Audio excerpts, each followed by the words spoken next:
זה משהו טורדני. משהו ממש טורדני בראש. ולא היה לי את זה המון זמן.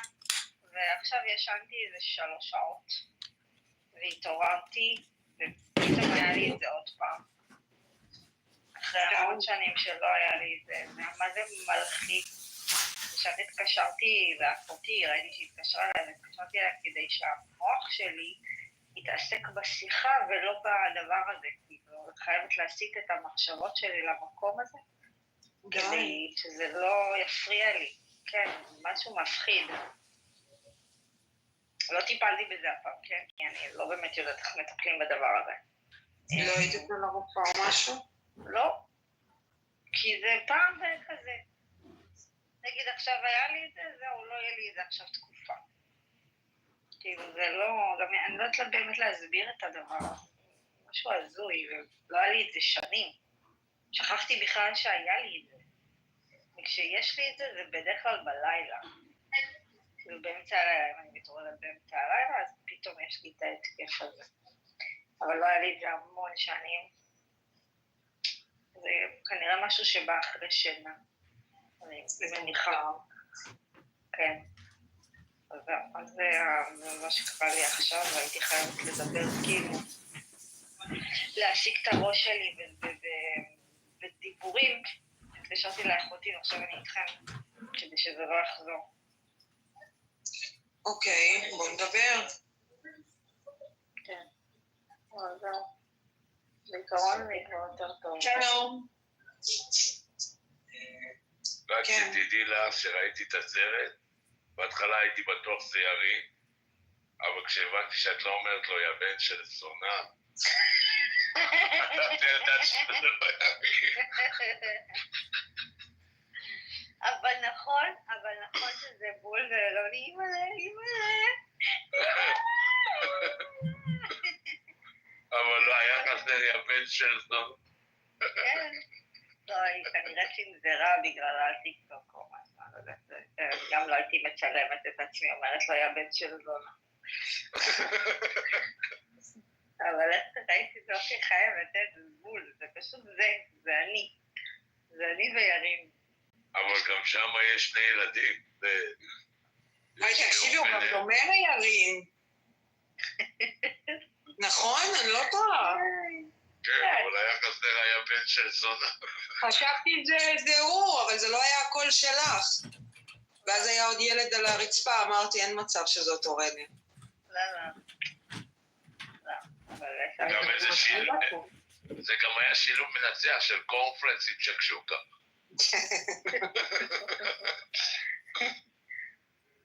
אחרי כביסות. זה כל כך מתאים לך, אבל באמת. והכותרת שם, לא, אל תשכחו לקחת כלולה, לא היום, לא מחר, לא אף פעם. כן. זה מצחיק. אוי. פשוט כי עשיתי מרק שועית. גם לירי עשתה מרק שועית. איזה יופי. היא עשתה עם בשר. אני עשיתי עם רגל של פרה. מעולה. כן. מה, ולא שמת בשר גם? לא, אני לא שמתי בשר. שמתי רק רגל של פרה. לא היה לי, גם את הרגל לא היה לי. לקחתי ממלי. הבנתי.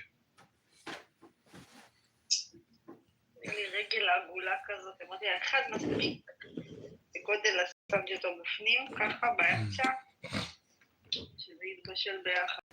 יצא לי אימא'לה ואבא'לה. אין לו רק שועית, לא יעזור. עשיתי צנימים גם, אכלתי עם צנימים. אני עושה את זה כאילו, סתם בצלחת חומוס טחינה, ובצל, ואני אוכל את זה עם בגט. נגיע בחומוס טחינה, בצל והמרק שועית. כן, פחות. עשיתי את זה עם לחמניית בגט כזאת, לא בגט, סוסו. יש לי בגטונים, אבל לא היה בא לי. או שאת עושה את הבקט קריספי, אימא טובלת אותו טיפה בטחינה, את לא אוהבת חומוס, טיפה בטחינה, אימא כמה שזה הולך ביחד, לקחי בצל טרי, חי, אימא כמה זה טעים, פלפל חריף, מה הכל הולך? חלום. הכל משתלב, מתמזג. התפוצצתי ונרדמתי. אני בדרך כלל לא נרדמת, נכון? אני בצהריים בשעות האלה, 12, לא ישנה. אחרי מרק שביעי? מה זה? שביעי מלא. נשפכתי, נכנסתי למיטה, לא עניין אותי כלום, 3 שעות. אשכרה, ישנתי 3 שעות. תעלו את יעקב, אני נוהג.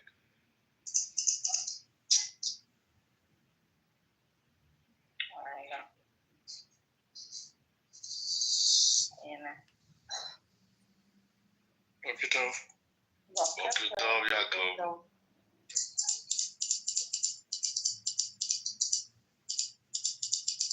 How are you? Like my PTR? What is it? I don't see, I'm driving. It's an airplane-made trails. You know, they put smoke out, and it's in the shape of the Return the Hostages symbol. Yeah. Oh, The heart with the, elongated lines. Yeah. In the sky. Right. Shuki and Amir's house, they were trashing you last night. Amir, watching me everywhere. Amir know you? Because I'm telling the truth. Of course. No, it was on a personal. It was on a personal level. It wasn't. A personal level? Yeah. What do you mean?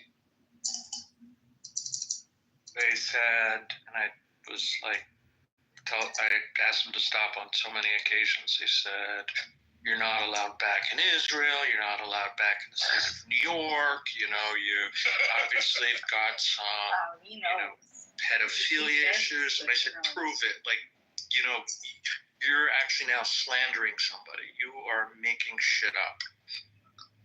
He loved to do it. He loved to do it. No, it wasn't Amir. It was, maybe it was, I can't remember. It was several people. They were just going back and forth. Amir give them to talk like this.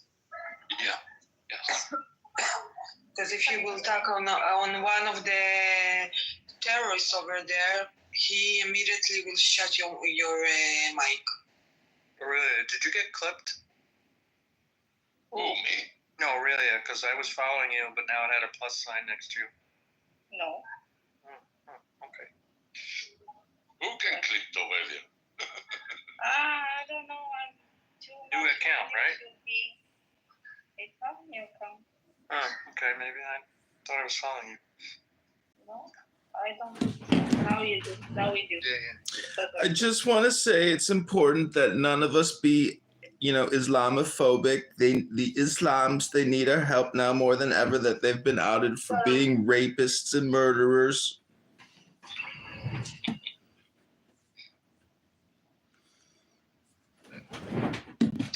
There was a room on here a couple days ago it said Shuki should apologize, and I started laughing. I was like, Yesterday. there should be a room. You should, Ping Shuki in. yeah, Shuki, you should create a room every day, and you should title it Shuki Should Apologize. That should be the new name of your show. He should apologize, but he's not trying to.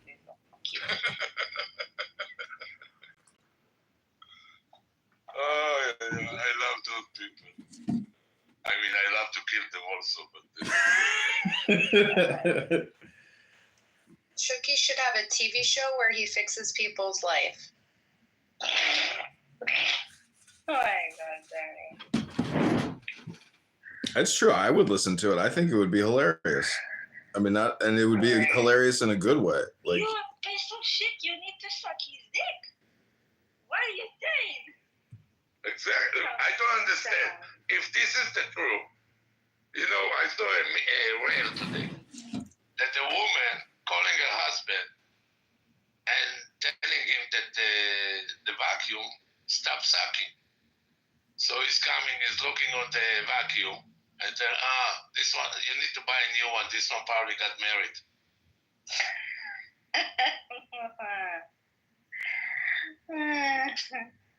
גזרן. אני לא הבינה, הם אמריקאים. It's the truth. If the woman stops sucking to her husband, what do you want me to tell her? Please go and suck his dick? Bitch, go and fucking suck his dick! I don't know if that's exactly the kind of life advice the young generation need to hear, but you know what? You might be right.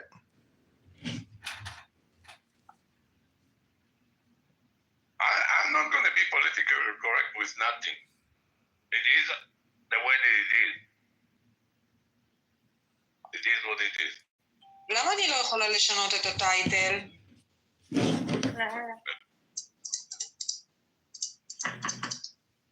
תשני אורלי את הטייטל באנגלית. Shuki never apologized for bad and awful people. זה נשמע כל כך ישראלי מה שאמרת עכשיו. אז תעשי משהו אחר. תגיד את זה נכון. עם הקיצה לחדר של אתמול. אוקיי.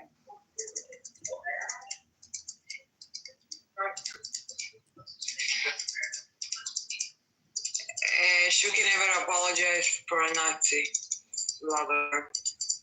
אני לא יודעת, שוקי, תגיד מה לרשום. No, you're good, you're good. אני באנגלית שלי. Have you been seeing what's going That's why on? we have Aurelia.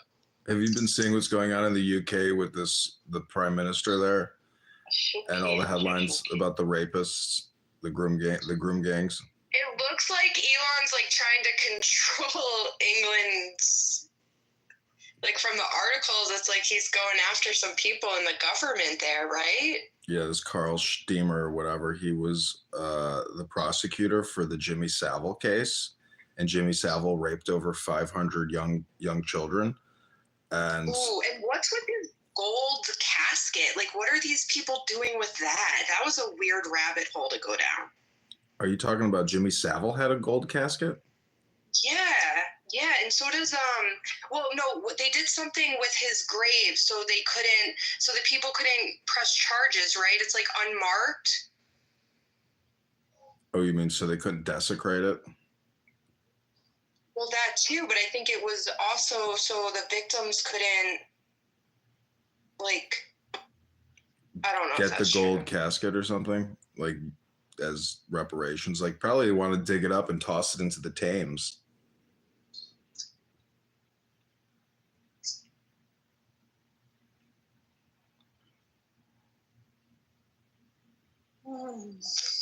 זה עושה לך אורליה? זה לא עושה. רגע. אני לא הצלחתי לשמור את זה. What's that noise? Someone like cutting hair? Is someone cutting hair? Yeah. Now, what is that noise? That's her Mossad teletype machine. It's an Enigma. Exactly.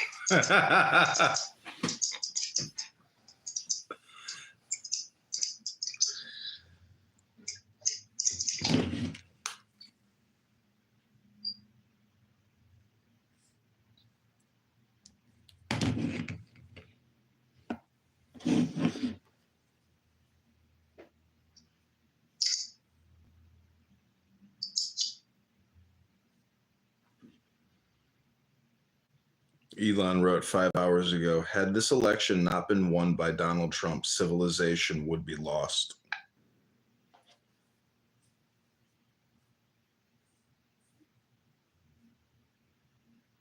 זה בסדר? חנה.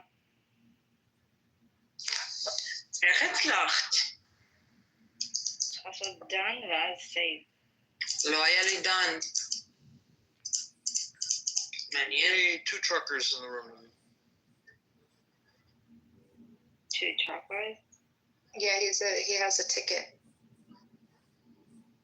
Hey, Casanova, what was the year of your glide kit?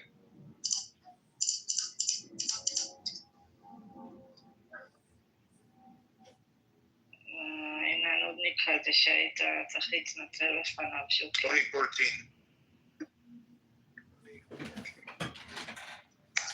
How many miles were on it Did you before do the swapper? How many miles were on it before you swapped out the engine? No, it has a brand new crate engine in it. Series 60, Detroit. Marine Cam, How many miles a year you put on that? 160,000. רגע, זה הזה של אתמול?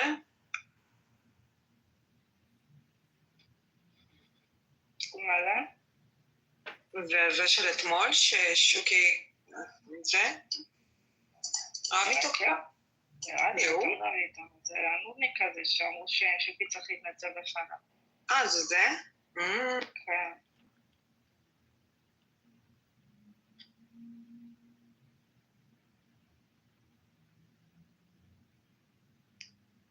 Yeah, whatever happened yesterday happened. I'm not gonna ruin my friendship over an argument. What's happened yesterday? Not even worth talking about it.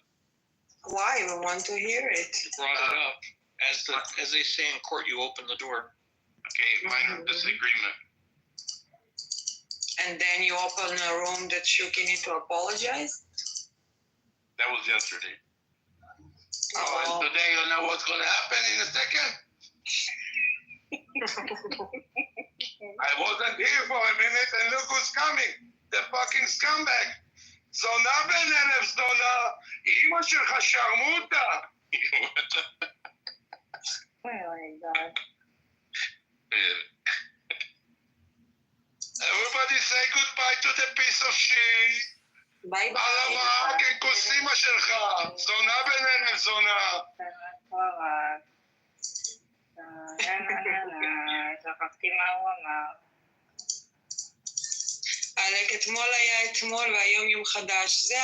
זה הבעיה עם אנשים שחושבים שיכולים לעשות מה שהם רוצים והם לא יקבלו על זה כלום.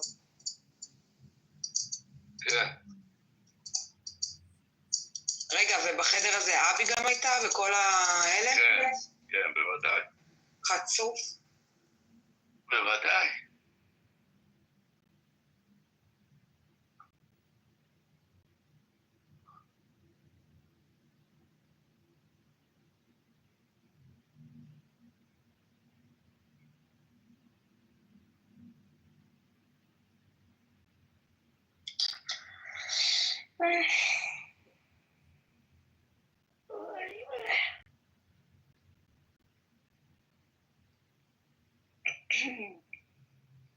אתמול היה אתמול.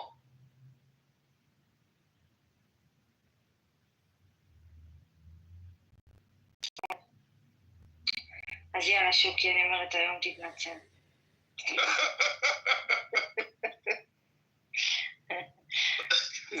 שוקי. טוב, אני תכף יחזור הביתה. Let bygones be bygones, שוקי. תתנצל. Apologize. Shuki should apologize. Yeah, of course he should. I'm still looking for the words. Repeat after me. I, Shuki, apologize. will never apologize לא, תעשה את זה. for no motherfucker. Okay. I, Shuki, I, Shuki, apologize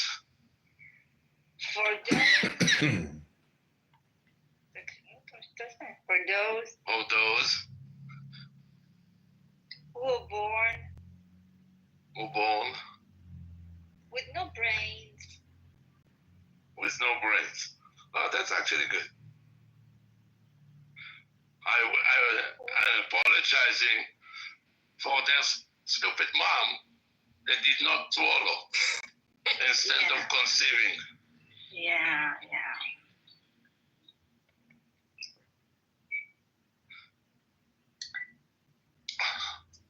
We need to feel sorry for them, you know. It's not their fault. Yeah, I agree on that.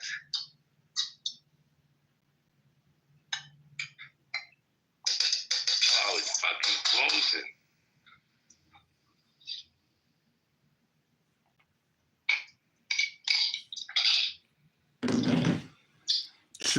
Shuki, what's your saying for the piece of shit motherfuckers? How do you say it?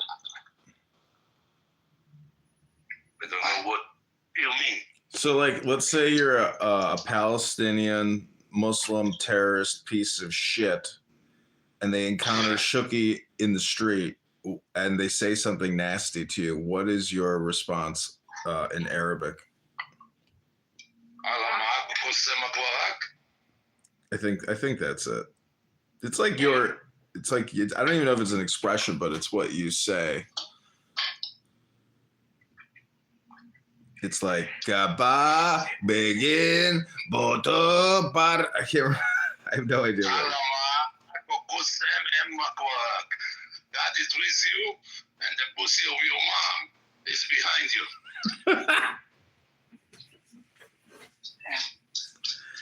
How do I say Muhammad was a pedophile and piss be upon him?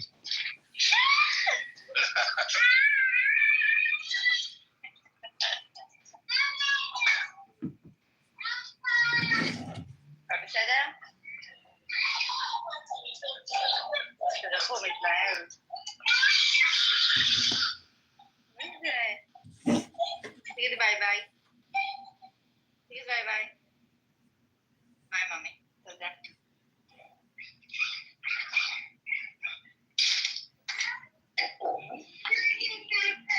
מה עם חיבוק לאמא ונשיקה? מה? רוצה את המפתחות של האוטו? היה לי קבר בבית. עכשיו יש לי תרחיב. בבקשה, יאללה, סע.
מה השקט הזה פתאום? לא יודע, מאיפה חנה נעלמה?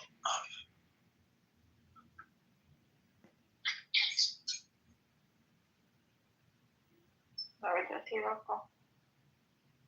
אני יודע שהיא לא פה.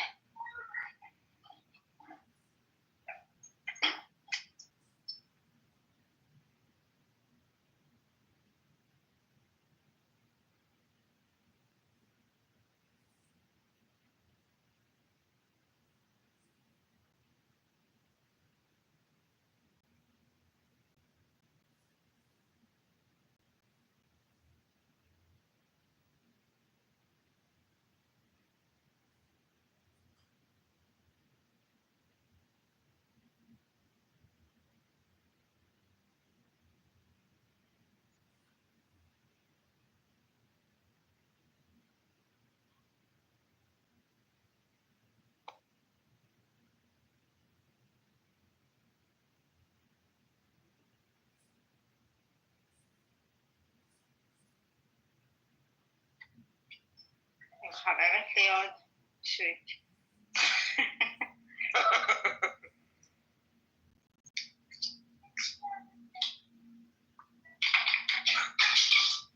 איי, מינוס 4 מעלות. מה ירין? וואי, תשמע ירין. Shriners Children's, your home to the world's leading pediatric orthopedic care. Because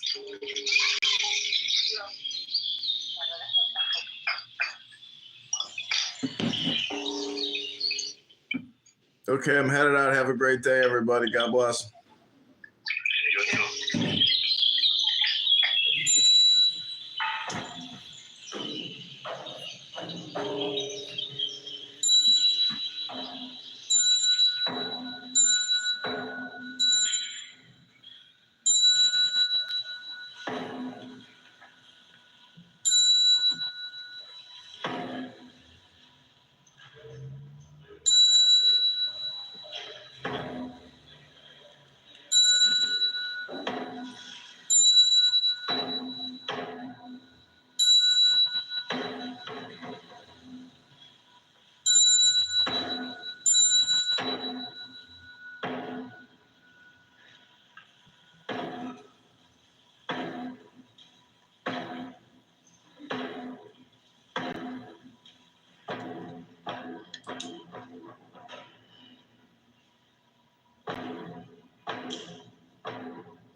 河沙金刚密集青山石中，眼睛光洁大众阳关，为爱前方求佛爱了，一心听佛不见定相，黄光如来宣说神道。南无萨满达所揭罗耶我来我的三藐三菩提萨埵达我具智者的三藐萨罗波罗摩尼萨罗提毗难陀萨罗南三藐三菩提具智难罗遮阿摩迦三界那南无卢悉阿罗汉多那南无梭罗多波那南无舍揭利多揭利那南无卢悉三藐揭多三藐揭波罗提波罗那南无提波利舍那南无悉多耶利利耶多那利舍那萨婆揭拉娑娑那摩那南无巴拉摩尼南无印度那耶南无波提罗提波罗耶无摩诃提所提耶南无波提罗提那那耶多耶南遮罗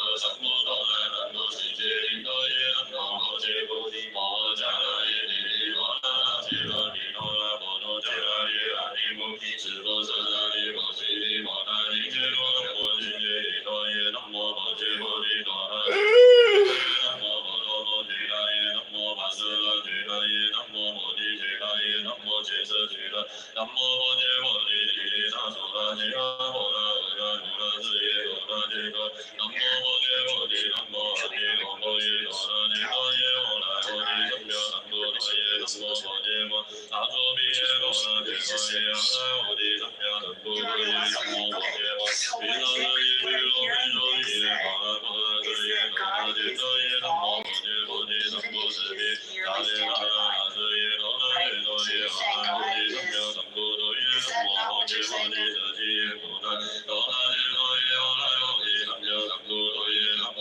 波揭摩提那那那揭多那舍耶多那揭多耶阿那我提三藐三菩提耶尼迦南无萨揭利多伊达波揭摩萨埵那揭多舍伊萨萨埵多罗那那南无波那斯那波那利亚悉那萨那多鲁多揭那伊揭那揭迦那尼玛那尼提耶揭多利亚迦那尼提娑婆利那耶因揭伊萨那波曼多那摩扎利萨那波主舍赞主西班多那尼卡那尼舍鲁那斯提那揭那娑阿萨那罗舍毗那蒙萨那揭利亚舍扎提舍利那那萨萨那罗舍多那萨多那揭利亚舍扎那摩揭那罗舍毗那蒙萨那揭利萨摩那多鲁伊摩那罗舍摩那主西班那舍那舍利毗萨舍西那那阿揭利摩迦那罗舍那波那舍摩揭那摩诃那舍摩提那摩提舍摩舍那舍摩那摩诃那梵多那摩悉利亚利耶多那弥利俱胝舍多弥舍耶摩舍那摩尼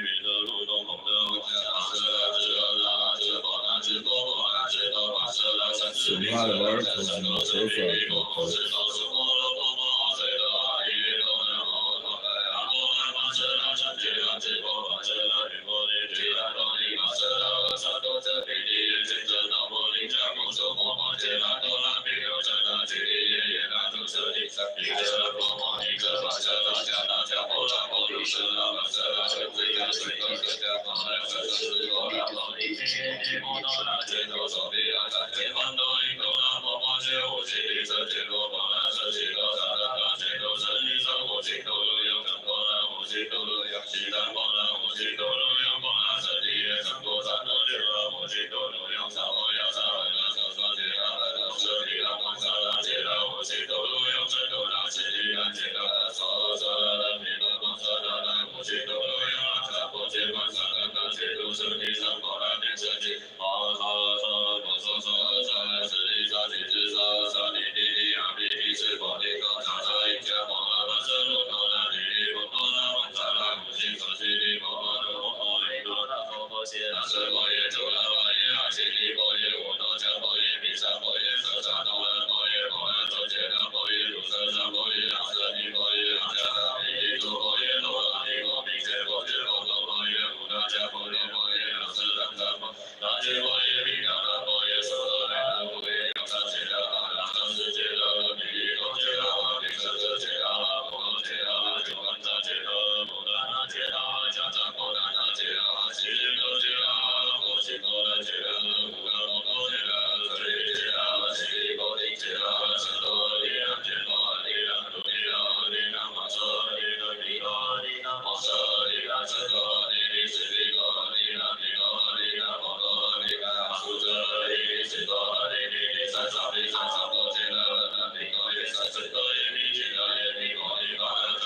Now we're calm. I was a young monster. I was a young monster.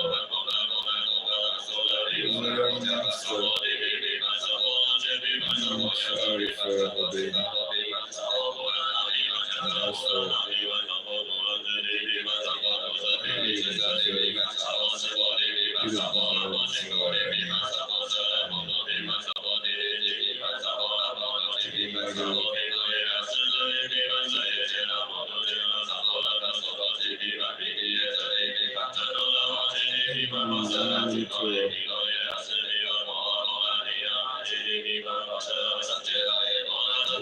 didn't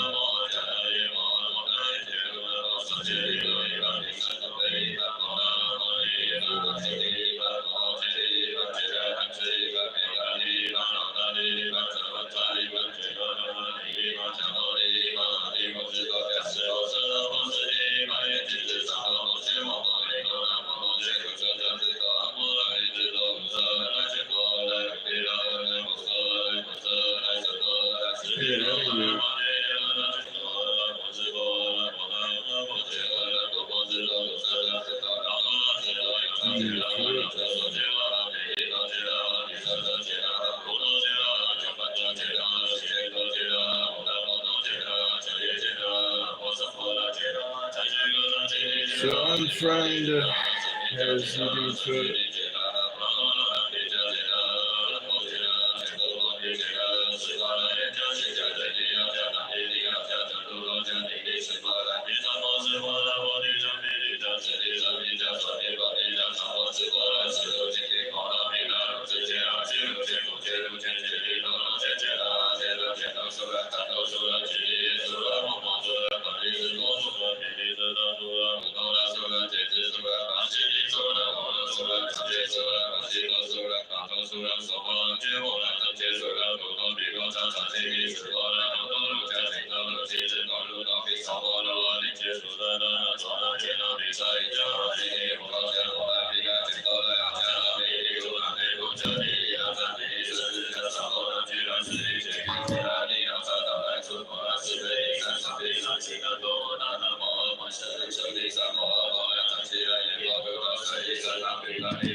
Well, Zach,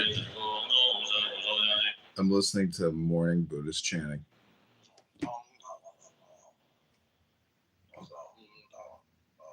Cash in that pink ticket. This is the magic It says school. you can't join this house.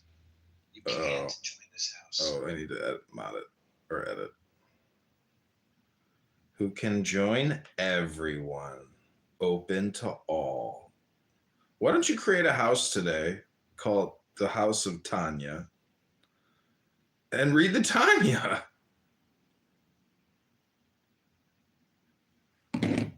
The Tanya is the magic book. I'm telling you, it's the big one. How do you create a house? You click on your profile and then you scroll down to where it shows all houses. And then you scroll right and you click new house. And it just takes a second to create whatever you want. Imagine if you are stuck in a room. It's a round room with no doors or windows. There is a table. There is one window. I see. Okay, you're in a round room. No door. There's one window. You cannot get out the window. Mm-hmm. There's a table in the center of the room. How do you get out of the room? How do you get out of the room? There's a door in the room? There's no door in the room. Uh-huh. There's a window, but you can't get out. Mm-hmm. It's a round room, Mm-hmm. and there is a table. Window, you can't get out. Door, table. I don't understand. Why don't I Get just out. why don't I just throw the fucking table through the window? I know. Can I warn you? This is this is one of those dumb things. It's like I remember. It's like you're never gonna figure it out. You put the table by the window, you stand on the table, you open the window, and you get out. If anybody could figure it out, you would be the man to get it. There's no roof in the room, so you use the table to just climb over the wall. Okay, you look out the window and what happens? You look out the window and what You see that it's reflective. happens when you look out a window? What are you doing? When you look out a window.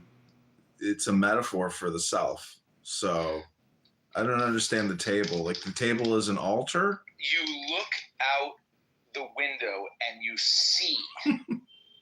You see out the window. Uh-huh. Okay, and what did you saw? I saw a You field. see what you saw. You look out the window, you see what you saw. I hope this isn't what you say to chicks at the bar on Friday. Maybe it'll be so confusing and it's a good pickup line. I don't understand. Yeah.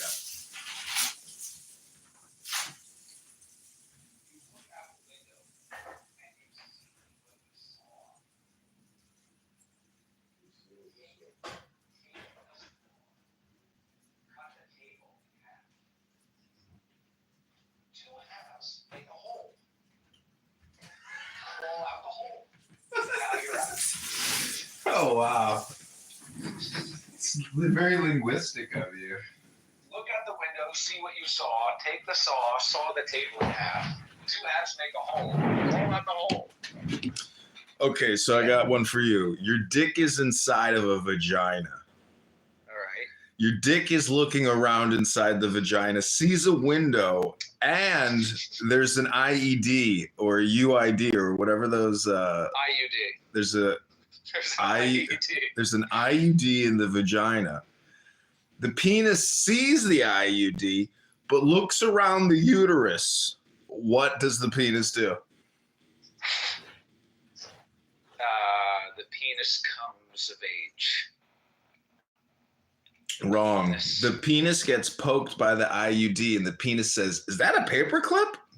I'm not an envelope." Right. I should have figured that out. That was going to be my next guess.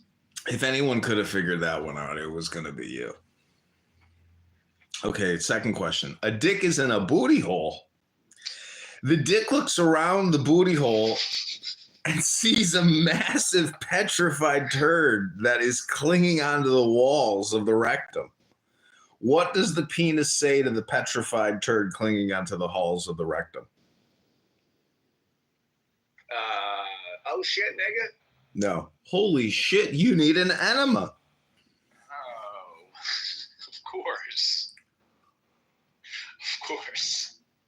Okay, third question. A dick is in the throat of a beautiful woman. The dick looks around the throat and sees in the throat a table. A cheeseburger. A table. With a cheeseburger on it. What does the dick say to the cheeseburger on the table in the throat of the woman's mouth? I'm hungry. No. I ordered a number 2, bitch. Where's the other cheeseburger? Have you seen Super Hot Fire? No. Have you ever seen that? No. Super Hot Fire. Now, you trust me because I gave you I'm Not Gay No More on Clifford. I don't know if you would like the Super Hot Fire, but it was like, have you ever seen like battle rap? Yeah, I mean, you know. Let me It's see. good. Super Hot Fire. Leather to keep me hot. Okay. Shirt to keep me cool. To see you roll. Whitney Houston. Ooh, what about Whitney? I used to sing with her. You super hot fire. I'm the fire extinguisher. I don't know if this is the right one. There's many. Super Hot Fire versus Wiz Khalifa. Here are 3 simple solutions for those with $10,000 or more in debt. Number 3 is a game changer. Number 1, the first. Oh yeah, the rap battle. The rap, Super Hot Fire original. Let's go ahead and get into it. We got a challenger over here. Yep. T-Bone 225 from my napkin. That song's hilarious though. I broke up with my ex-girl. Here's a number. Psych! That's the wrong number.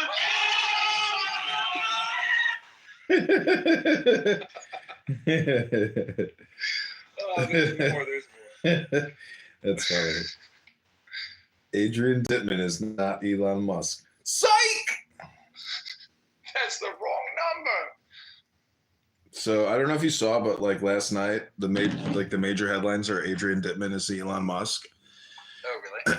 And yeah, it's like major headline, and some reporter outed him, and then he blocked her. So it's like, and last, you know, for the past like 2 or 3 shows that he's put on, I've missed him because I've been at this girl's house, and you know, basically, if I'm not getting laid, the opportunity cost of not filming Elon is too much. So I think that's good that you've got a new thing in your life.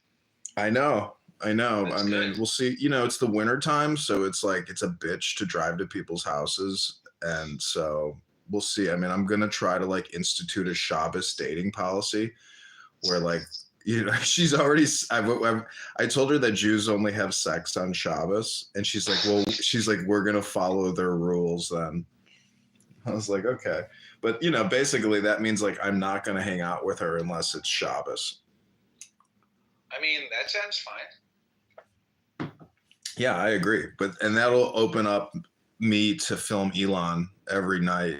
And then hopefully, you know, I can start the live on Fridays. The problem is when you start the live or when you're live streaming Elon, like the X space always crashes. So like every hour, if somebody's not there to reset it, you can't capture the whole thing. But yeah, I mean, Elon, filming him is like the best thing to film because it's just unbelievable how polarizing he is. You got a good Elon impression after all this time listening to him. So Zach, what are you doing? What are you doing with yourself these days? We're looking for a new SpaceX engineer to help, you know, make sure that the fuel supply system on the Starship is A-OK. Are you okay with crawling into tight spots? You know. I hear you're unemployed and you're looking for a career. Have you thought about exploration to Mars? Diego de la Vega. Is he in the room? No, he reacted to my thing on Instagram. Oh. Hamas, Al Jazeera silently retract claims of IDF soldiers raping Gazans. So they didn't rape the Gazans. It's funny. Diego just liked one of my shit as well. He must be Instagramming. He's on it. He's on the gram. Let's call his ass. Do you have his number? I'm calling him on IG. There he is, the man, the myth, the legend. Oh, he dropped off. Are you there? I'm here. Oh, you're there. Yeah, you're live with Zach Ruda right now. Diego, more like D-Gago. So did you ever sleep with Princessia? Yeah, what about it? Was it good? Yeah, Probably. It was? she's gorgeous. Have you ever seen her? No, I mean I know she looks pretty hot. She's pretty hot, dude. Yeah, I get the feeling that she's pretty hot. No,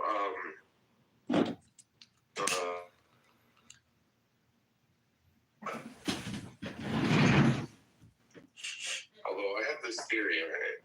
My theory is I literally just woke up. I pressed the coffee button right now. My theory is that the year begins when life begins, when trees begin to blossom and babies are born.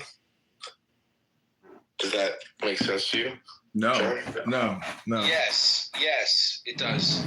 No, that's Why- like why- saying 2025 is something significant. Like it's just Oh, but here's what I'm saying. Conventional. He's right. Why would Zach answer me this question? Why would we assign the beginning of a new year in the dead of winter when everything is He's frozen? right. You're 1,000% right. I mean, you're referring, Diego, to an ancient cross-cultural religion that is tied to the seasons. All indigenous peoples, Arabs, Africans, Native Americans, before we had industrial civilization, everybody tied their life to seasonal existence.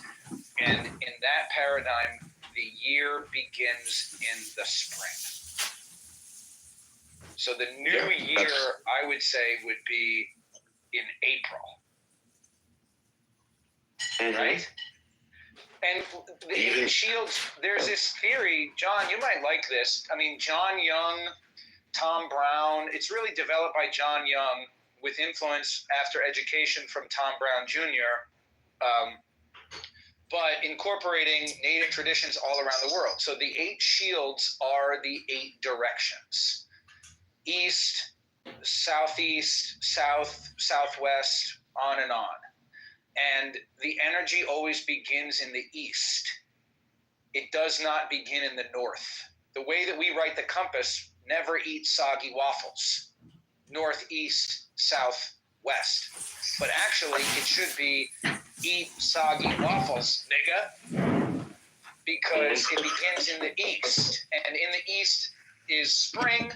It is the beginning of the daytime. It's the beginning of the year. It's the energy of new beginnings.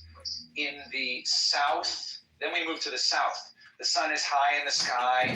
It's the energy of daytime. It's the energy of working. It's summertime. Then we move to the west. It's time for a break.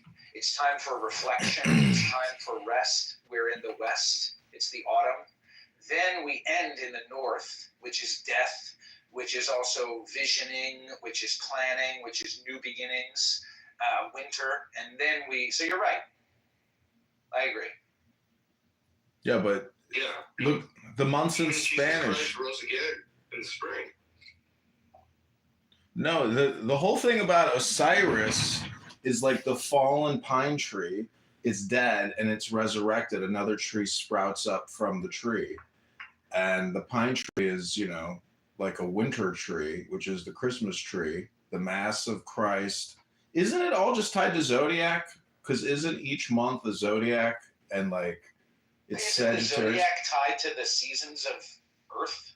No, the zodiac. Schwarzenegger? There's 12 zodiacs, right? So each month is a zodiac. But why are there 12 months? Because it's 365 days to rotate around the sun, about 30 days each. And each increment of 30 days has specific character traits tied to it, which should represent the universe through the zodiac. Well, I guess actually 12 makes sense because it's 4 times 3. It's beginning, middle, and end of every season. We got beginning, Oh, yeah, middle, and yeah, end of yeah. spring, Yeah, that's beginning, right. middle, and end of summer, beginning, middle, and end of autumn. Yeah. The chick that I'm dating now, her name is Rutu, and it means seasons in Sanskrit. That's nice. Rutu. Hey, R-U-T-O. no time to be dating Indians right I know it's very risky to be dating an Indian at this moment. I feel like, it works out well for her. It works out well for me. I mean, but we'll see how this relationship progresses. Is she a citizen? Yeah. She's a now. dentist. Congratulations on getting a second date. I know. I was. It's kind of interesting because it's like I feel like the fact that we're different, it like maybe that creates more of a sticky sauce, as opposed to like just your average, like white chick.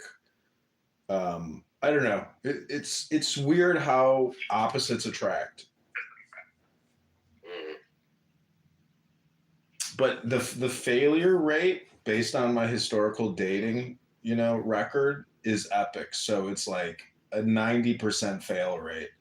So it's like every time you start a new relationship, statistically, I know that at any moment it's going to end. Like last night, I didn't pick up the phone. We were about to meet for dinner. I didn't pick up the phone when she called me. So I called her back and I went straight to voicemail. And then I called her on my other line and it went straight to voicemail. So I was like, okay, she ghosted me. She blocked me. This relationship is over. So I immediately changed my clothes and started cooking dinner. And then I get another call back, like asking me, like, why didn't you pick up your phone? And I'm like, I was in the shower when you called. So, but then she met me for dinner. Then I spent the night at her place. But, apparently now we're only having sex on Friday, Saturday. So. For the record, I think the failure rate in relationships amongst Jews is 90% in and of itself. Are you talking about marriages? Where did you hear that? Zach, you guys invented divorce. It's your thing. I'm not saying you're wrong, especially I just spent a month in Israel and I didn't even talk to you about it yet. But I just am interested to hear where you got that statistic. No, I'm just making it up, but I just know that Diego, were you ever on dating apps in Israel? and no, it wasn't. You weren't? No. Bro, it's wild. It's a wild scene. A lot of But fucking. is it fruitful? I don't even want to tell Diego. I don't even want to tell Diego. Diego, I don't even want to. I like you and I trust you, and John met you and he didn't want to get a beer with you, which is weird because I would have said, let's get a beer right away. What are you But talking I about? also, and I don't know if you're like LARPing hating the Jews or if you actually hate the Jews.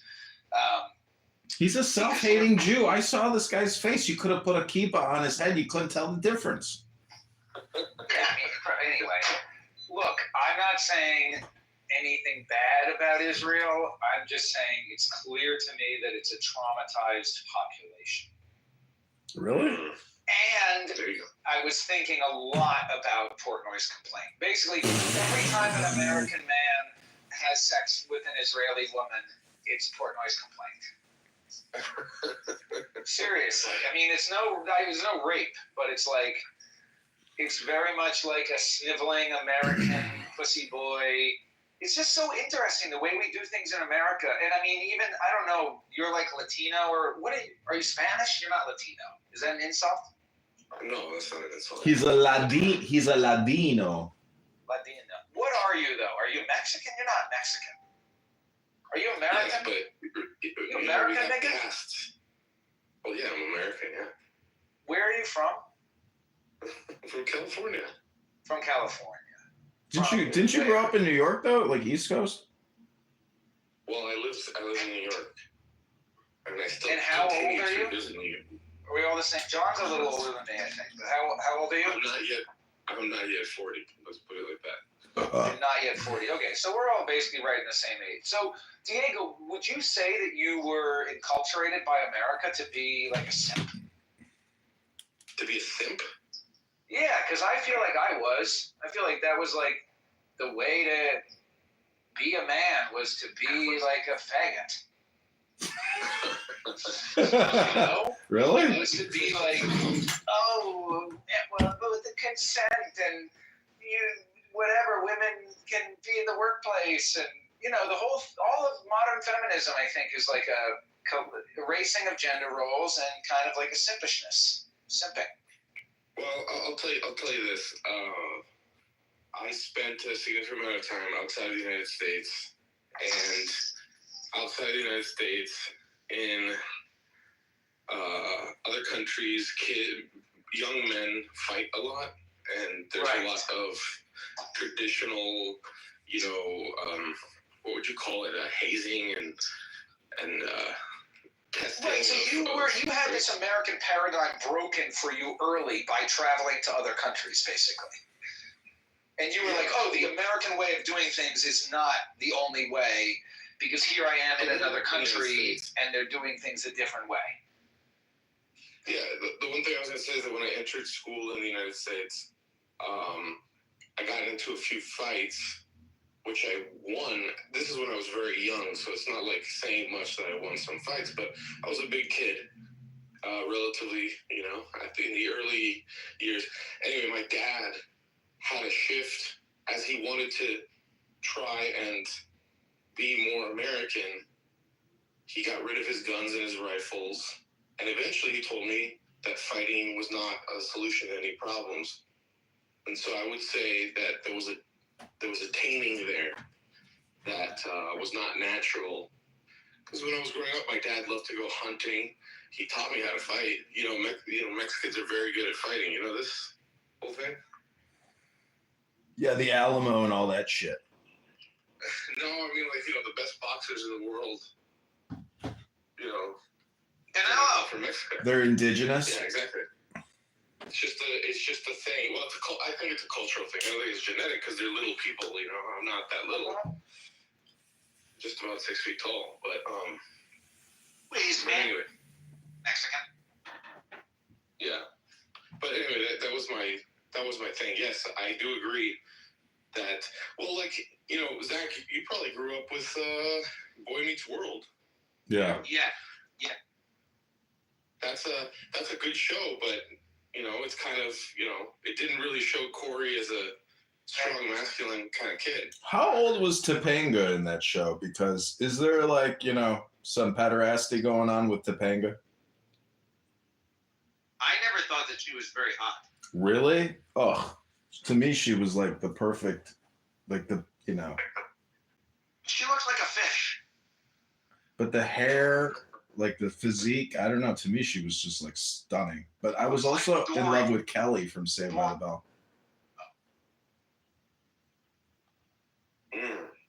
Kelly, yes. But my Jewish friend is obsessed with Boy Meets World to this day. So. But what was it in Boy Meets World that was the feminization of young masculinity? Like, what in the show do you remember was a conditioning to demasculate? His agreeableness at the end of the day, he was never particularly disagreeable. He'd always go with Mr. Feeney, right? Right. And Mr. Feeney would tell him how to be a middleman and calm things down. Mr. Feeney, of course, not being a Jew. He reminded me of a Catholic priest or something. Yeah. But, I don't know. I'm not saying it's feminization. I'm just saying, look, he wasn't a particularly tough guy. And he worried about a lot of things, which is not particularly masculine. But wait, didn't the kid from Boy Meets World play the prototypical Jewish kid? Even though he wasn't Jewish, he had like a Jewfro. So therefore you could have like inferred that he came from a Jewish, Reform family. Well, his character was Goy. I know, but what I'm saying is in the background, he was secretly a Jew, a crypto Jew, but he presented as being Goy. That happens. That's like, that's a thing, I think. Look, are you in a computer, John? Can you look something up? I mean, I got 100 cell phones. It's good enough. All right, look up the photograph of an actor named Penn Badgley. PENNBADGELE. Yeah. Look like you're a fag. Mm-hmm. What about him? Okay, you see the features of the face? Mm-hmm. Okay. Now look up Constantine with a K. Mm-hmm. Kissin, K, also with a K. KISIN. Yeah. Mm-hmm. Okay, this guy looks. Yeah, one is much more Slavic. Constantine is much more Slavic looking. Hey, but the general, like, if there was we were talking about, Doberman pinchers, you would say these are both Dobermans. One's better looking than the other. One's a better example, but I mean, you can see that they look like they're related. No. A little bit, but like again, I mean, there is a marked difference. It could just be, I mean, it is what it is. They do look different. All right. The reason I say this is because Constantine is openly Jewish. Penn Badgley is not, but works in Hollywood. If you look at his Wikipedia background, it says that both his parents are Irish. I find that dubious. And he has extremely dark hair. This is the most obscure, random fucking observation I've ever heard. I mean, I wanted to tell you about the Israeli dating scene. Go ahead.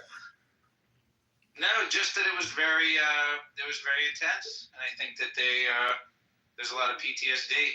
I can't imagine what the dating scene is like in Muslim nations. I think there's a lot of like boy rape and goat fucking, and the women probably are just like slaves who forgot that their vagina existed. But the dating scene in Israel, I don't know. I think it's nice. It's nice in America. I didn't actually have anything to say, but I agree that I don't know who the fuck Penn Badgley. What happened? Didn't you have a girlfriend at home? Are you still seeing that chick? Yeah, we're kind of like in a rocky period. Like you're in a rocky space, or she's in a rocky space?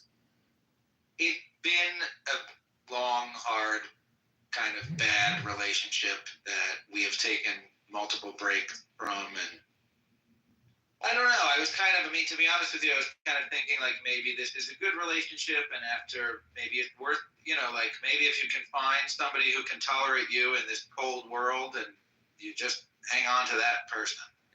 But I think you're not being agnostic. Like you're not married, you don't have kids, and you've obviously slept with this woman, so she's technically already your wife. I just don't understand, like, why do you even have thoughts about it? Like, just fulfill the physical acts of joy and, avoid all other questions and communication. Right. Yeah, that's impossible, though. Well, have you ever cohabitated? Yeah. With a Gorsha? No, I cohabitated with a Jewish girl once. But then I broke up with her. She left, and we were engaged. She kept the $20,000 ring that I bought her. If you live with her, that was a trial marriage. You're essentially a divorced man. Yeah, but I didn't get married. And the thing is, I spent $20,000 on this ring. She didn't give it back, so I insured it because I thought she was going to lose it. So I called Geico. I said, yeah, she kept the ring. The Geico sent me a check for $25,000. And then they went after her for the value of the ring. They sued her probably. That's not a cultural trait. It all worked out though because she married her neighbor who was a doctor, and he's in like opioids or whatever, so he prescribes painkillers, and I guess he made it big. And they're multimillionaires, have multiple kids, and live in Miami. So apparently Hashem was just using me to buy her car tires and a new laptop when she needed it. Now some other man is having sex with your wife. And has kids with her, and he's a millionaire. Meanwhile, I'm getting sued by an attorney. Hashem is really testing me. What does he do to make the millions? He's an opioid doctor, painkiller doctor. Zach, but you're not being clear. It sounds like you did not get laid on this trip. That's the point. Well, no. I mean, we were on a small break, and I had some educational encounters. Okay. Well, why don't you just tell her you want to be in an open relationship and go back on the dating apps and build yourself a harem like a fucking alpha male? Yeah, that's an idea. I mean, that's on the table. That's on the I table. mean, is she bi-curious? Because you could maybe have threesomes. Be more like Diego. But yeah, both times, Zach, both times that I only dated an Israeli woman one time. But the second time, if you recall the photograph of this girl, I went without having had hooked up with her. I went all the way over there to try to hook up with her. Very simp-like. But both times, both times these Israeli women approached me, which. But you did hook up with her. No, or no? Did you forgot my story? I went all the way over there, and then she didn't want to do it. Wow. I did forget your story. I thought that you hooked up with her. I got her all the way to my hotel room. And then what happened? I don't think I heard the details of this story, but this is sounding very similar to my experiences with Israeli women. She was very polite. She wanted to, kiss, but she didn't want to do that. She wanted marriage. Wow. I think. I don't think she, if you recall, she was one of those people that you have to look over your shoulder to make sure other guys aren't looking at her and stuff. Is she still single? I don't know. I don't think so. Because when she blew up on Instagram, I'm pretty sure these Instagram hoes typically have a guy that runs their Instagram, right? No, most of these chicks are independent. Really? That's my opinion. But she's a programmer. She's like a nerd. So, you think she worked with like a modeling agency or something? Something, yeah. Because she's changed. She's changed a lot. She's gotten even more sexy, which is cruel and unusual. What's her profile? What's her username? I forget her last. I don't even. Yeah. She's hot. Hold on.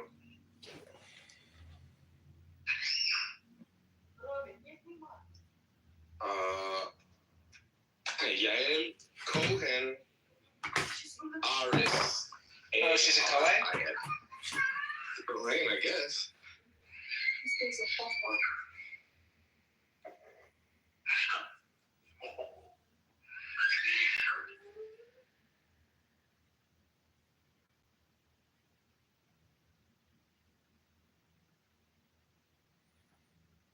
Yael Cohen Aris?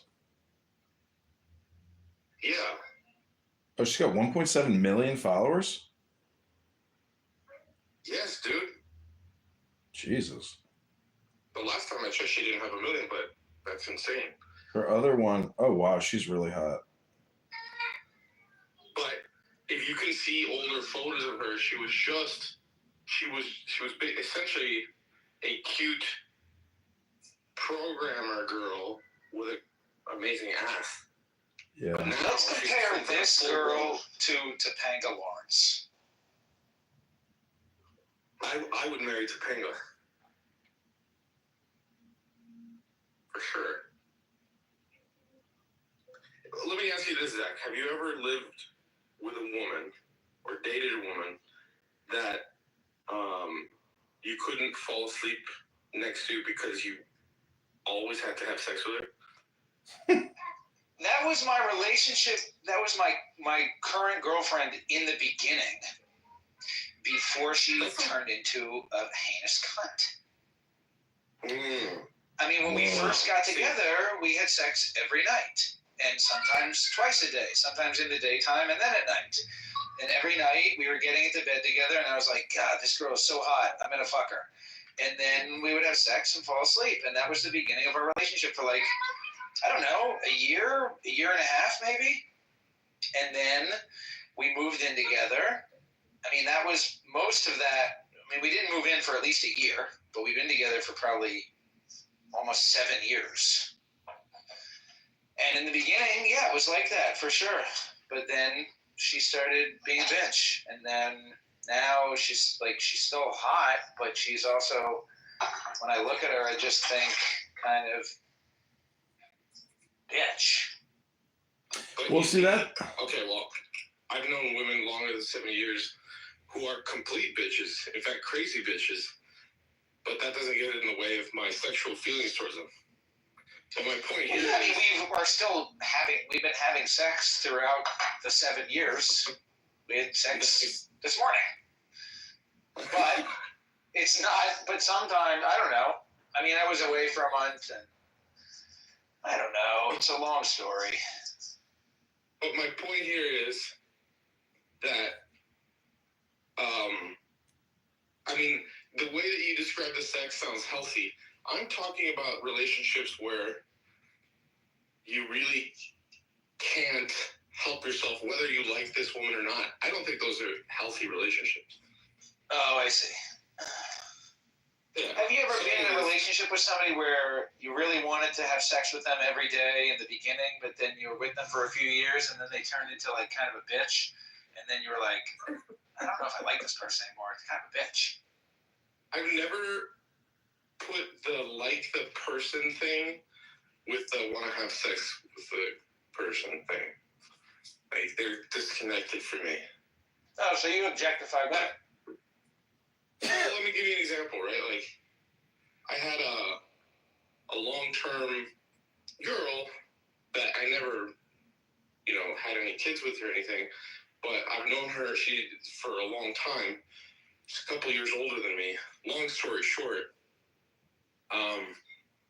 she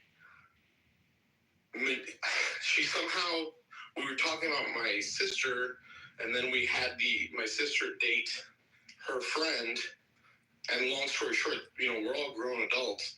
My sister went on anyway, long story short, she manipulated the guy that was dating my sister to extract information about my relationships with other women and stuff like that, And I think the last straw, but because we didn't have that type of relationship, I didn't give her, I didn't tell her about my kids or anything like that. So long story short, the last thing she did was congratulate me on the birth of my child. And, I never told her that information. So I cut it off. I was just like, whatever, and the thing is she wanted to marry me. That's really what she wanted. But she was one of those women that I couldn't, I don't think I would be able to sleep next to this woman because I'm attracted to her in an unhealthy way, right? I guess. I'm she ever a bitch? Yes, no, that was my point. Is that in reality, beyond the sexual thing, I don't like her. I never liked her. She is one of the most horrendous people ever. Nevertheless, I knew her for years because I don't have that connection, I couldn't, I don't know. You see, all women are bitches, Zach. In one way or another. Yeah, but I mean, having to manage apartments, I realized that it's never a tenant problem. It's always a you problem, meaning that the tenants just want to have everything work out perfectly that they're paying rent for, you know? So if you're not willing to fix it as the owner, it's a you problem because everybody who rents just wants their shit to work. And so just like a woman, like they're on autopilot in terms of consumption and compliance. So, you know, that's the problem, is that if you're not willing to comply and you're not willing to give, they're going to be bitches. So if you do comply and you do give, you see the bitchiness completely disappear instantaneously until the next encounter. So you're saying you're encouraging us to be simps? No, what I'm saying is it's like, I think it's like the fact that we're living in a simulation, and some people are aware of it and some people are not. And the bitches are the ones who are technically unaware of the simulation theory. And so therefore, as someone who's like aware of the simulation, you resent it because there's no real common ground or strategy. And there's no conversation about the fact like, hey, we're in this together. This isn't about me supplying you with all your necessities. This is about us optimizing for the future. But instead, it's always a one-way street. And I'm talking about like 99.9% of the time. And most men who are married eventually just submit to the policy of compliance. Yeah, but I'm not encouraging that. And what I'm trying to say to Zach is that he should just embrace the reality that women are not of the same maturity as men. And if he starts treating women like they're just teenagers and that they are, you know, emotionally compromised and that they will eventually let him down and that they can't be trusted with certain responsibilities, I think he will, if he just accepts that and then embraces, sees the beauty in it, like, oh, the reason women are not as mature is because their minds have to be capable of being around kids all day long when these kids are born and they have to watch cartoons all day and play with toys, and that's a beautiful thing, then he won't feel like he's owed something. That's why he thinks she's a bitch, because at some point, his maturity is clashing with her maturity, and he's expecting more out of her. That's the worst thing, dude. It's like, this is the one I've always told my kids. I said, if you came to your house tomorrow and you found out that someone stole all your stuff, you'd be shocked, right? But if I told you, Zach, that in 1 year from now, on this day, at this very time, everything in your house will be stolen, you start to take precautions against it. And if in the day that it comes, it actually happened, if you're a reasonable person, you wouldn't be shocked. You'd be like, well, I was told. You might be shocked for a second, but at the end you'd be like, well, he didn't tell me this was going to happen, so I can't be that angry. I mean, I had a year's warning. And that's what I'm saying. You're getting disappointed because you have the wrong expectations. I wouldn't. But I don't, which is why I'm able to, you know, that's why, like, there are very difficult women that I've had relationships with. But when you watch... Are you married? I mean, which wife do you want to know about? You have multiple wives? I'm working on Nura being added to this thing. But I need her to convert to Catholicism first. Good luck. It's like talking to a smoker. Once a smoker, always a smoker.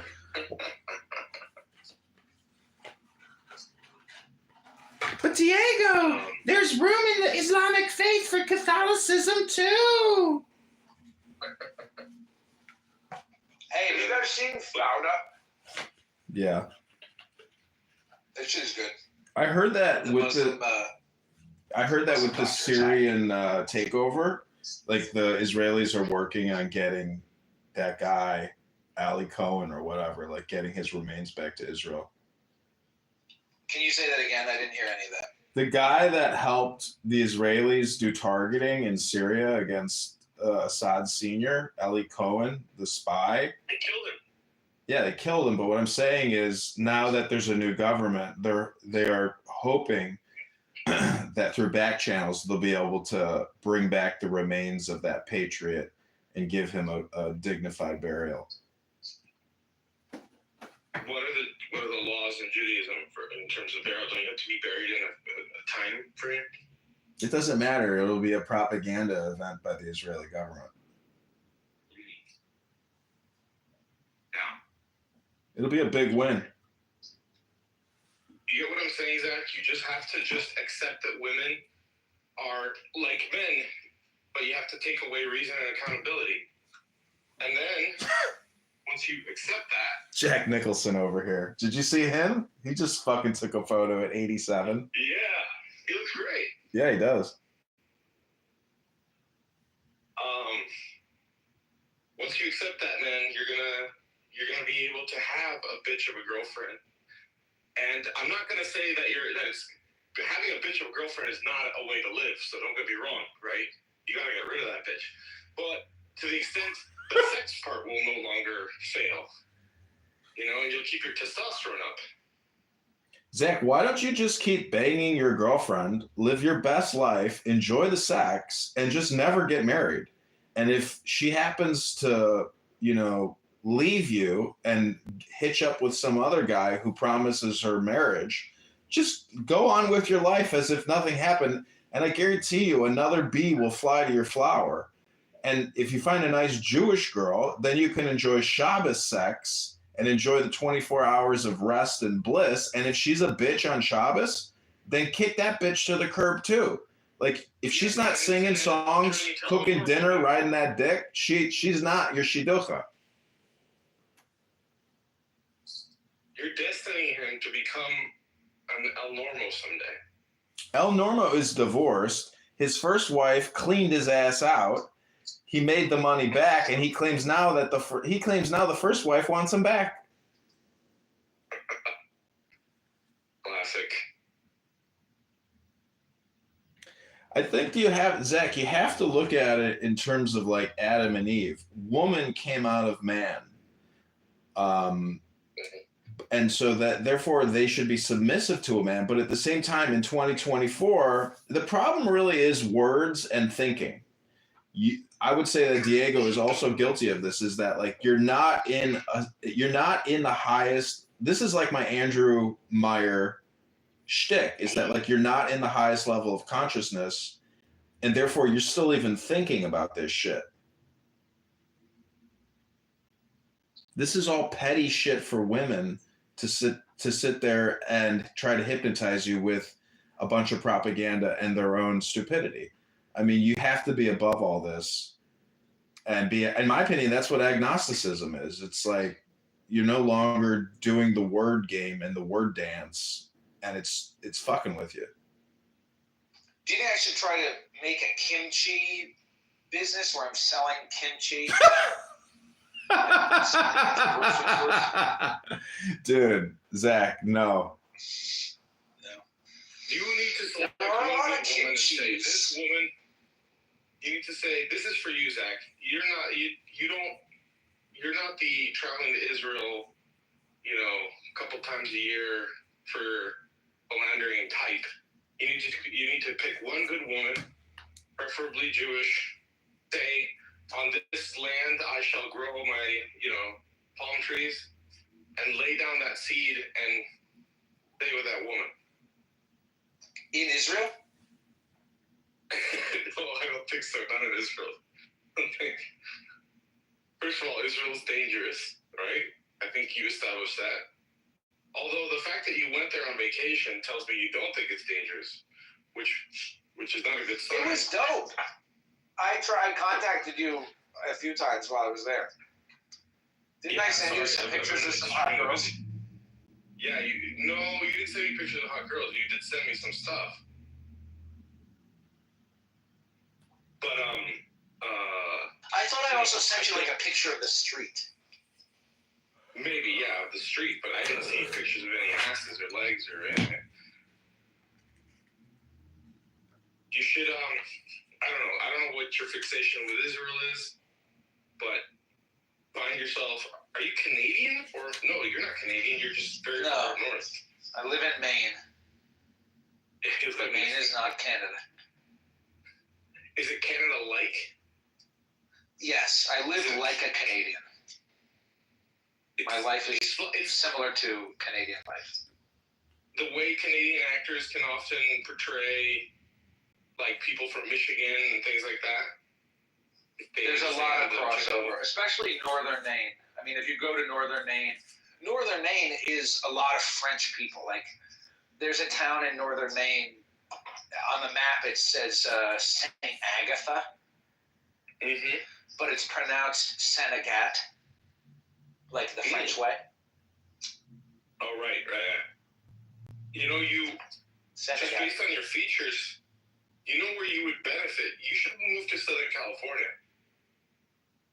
Yeah, maybe. Yeah, imagine with a convertible.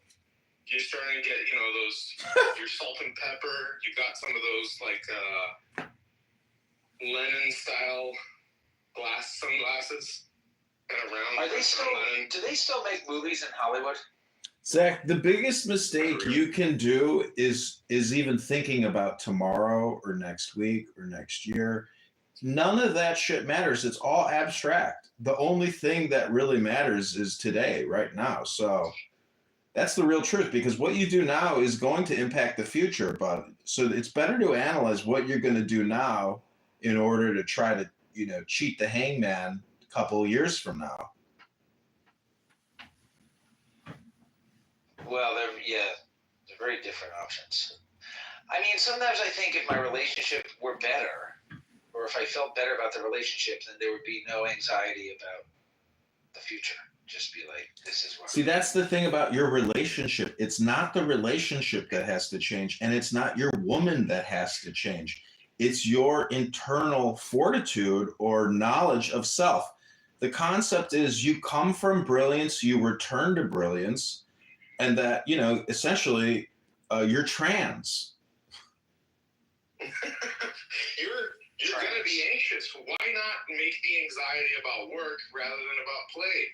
No, have no anxiety. Dude, the whole thing in the Bible is the lilies in the field don't worry about tomorrow. Why do little dogs bark? It's in their nature. You can't, tell the little dog not to yap at bigger dogs. That's what they do.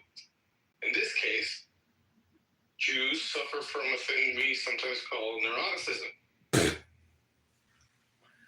First of all, there's no such thing as a Jew, There's no such thing as a Jew. That's part of your J-word derangement syndrome. It's just a thing. Look, it's just like when if you take Tim, right? He's Irish. He's a stubborn motherfucker. He's incapable and he's impervious to psychoanalysis. It's just a thing. Impervious to psychoanalysis? The fucking guy kisses his dog 100 times a day. He's depressed and miserable. You ever seen the photo of him? Neurotic, but he doesn't worry about that feeling. You see what I'm saying? He doesn't have meta thoughts about Bullshit. No, they're not that smart. You're the same guy. You both have dad bods. You guys don't. None of you fuckers lift weights. I do. You do? Sometimes. I've seen your dad bod. You're no fucking. You're no beach goer. You ain't got no winter bod for the summer shores. I haven't. I definitely haven't been to the beach in a while, but that's because I've been having to work too much, and I work a desk job. Really? But yeah, I mean, I don't work for someone, but work for myself. But that's the hardest thing is that you work for yourself, John. No, technically, I'm still under the employ of our United States government. I hope you're making them proud. They're all lucky, and I'm lucky that the government even paid us as much as as much as I earned. But the people I work with, they've made a lot more money than me. And the fact of the matter is they're screwing over taxpayers quarter after quarter, year after year. I'm paying you. No, what I'm saying is the budget and how they're doing business. There's no efficiency in government. It's just the same budget year after year after year. Nothing changes. Dude, we are literally 14 days away from Doge. If you believe that, I think you're a sucker. You know, I don't even vote, man. I don't believe in any of that shit. Yeah. Well, I mean, would you say you're more patriotic than the Patriots with that attitude, or less? I would say less. Less for Yeah. not participating and voting or Yeah, because I don't know, you're probably like an anarcho-capitalist. I mean, if I say to you, I hope you don't pay your taxes, isn't that the most patriotic thing? No, you should say, I hope you pay as little as possible legally. Well, yeah, of course. What do you think I meant? That's what you meant. Exactly. How did Donald Trump put it? That's smart. Yeah, that is smart because it's obvious. Yeah. So, yeah. I think anarcho-capitalism and American patriotism are compatible. I agree. And He hasn't kicked me out of the bed yet. Huh? Let me put it to you like this. She hasn't kicked me out of the bed yet. America. Ugh, what a horrible She's trying to feeling. smother me with love, but we're still going at it. I love my country. And I love, not with you and Zach, because you guys have your own little subculture, and it's so popular in and of itself that you guys like are impervious to the grander cultural trends. But you notice how everyone's starting to wear dress like the 1950s again? Isn't that great? My jalopy, as you call it, is coming back into style. I just set the trend. You notice the suits are getting more fabric. This whole skinny jeans thing is dying. Listen, Again, with the exception of your subculture, because older men with dandruff and dad bods don't set trends. Young people in their 20s set trends. Well, we were all young once. I know, but you're not setting a trend with your jalopy. What you're doing is you have an unreliable vehicle, which probably causes lots of problems for you and frustration all the time. Yeah, but when you embrace it, Well, this is like a woman. I mean, can you embrace even the suck? Mm-hmm. Because that's what you're working with, I mean, you are working with living clay that is going to respond. That's the thing. I don't know. It's just, that's why I say, I think marriage contracts with the state are totally insane. Like the girl that I'm seeing now, I asked her, I was like, do you believe in prenups? And she's like, yes, absolutely. So I'm just thinking would I sign a prenup with a woman who makes, 5 times as much as me? I mean, the whole thing is, it's I would say yes, because to me, the whole point is having children, and her income and what she earns is what she earns. It's her shit. I wouldn't want to take from somebody what they made. That's not how I think. What I make is for my wives and my children. Well, that's from my perspective, but from her perspective as a woman, I wouldn't, lay claim to her income as a husband per se, because I'm not worried about providing for myself. I'm worried about providing for my children and her. But if she can provide for herself and the children, well, then that's a great blessing. Yeah, but really what we want women who are living at home with their parents until they get married, don't have a career. That's what we really want, no? In the ideal situation, but because we are living, and maybe myself more than others, or maybe less, I don't know, but certain constraints, and you have to have cunning. As a magician, you have to have intelligence. So that means changing circumstances require what you might call not arbitration, but reconsideration. I mean, you have to be super flexible in a very inflexible world. I'm just saying that the situation is so dynamic now that if you have these rigid alpha male type protocols, you might miss the boat, you know? I'm trying to increase my alpha male protocols. I think the analogy of like, I get the feeling that we are all technically like Noah's Ark. Like technically we are all Noah, and your whole life is technically building a ship and sailing a ship. And people that you meet are guests or permanent residents on your boat. So as a captain, you have to figure out, how can I live with these people, even though I'd like to throw them off the back of the fucking boat? Make the people on your boat your progeny, and you won't want to kick them off. Well, that would be one way, to understand that. But at the same time, there are people that get on your boat for short-term, long-term, and as a captain on the high seas, you might have a break and say, you know what, I'm tossing them all off.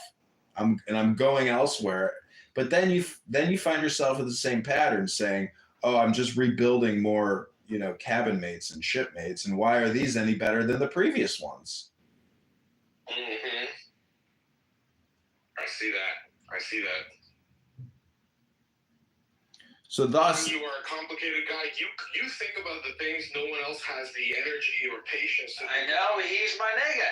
Hey, John, do you ever actually do tarot readings? Because you always do tarot card now. Yeah, I was, as we were speaking just now, I was reading through a book on tarot, and it claims that tarot is a new language. So if you want to learn a new language, study tarot, and you will see the symbols that supposedly connect you to the universe.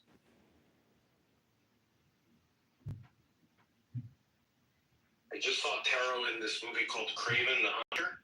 Mm-hmm. There was some tarot featured there. It's all Kabbalah. More like Gaven. It's all Kabbalah. Zach? No. Should I do a tarot reading now?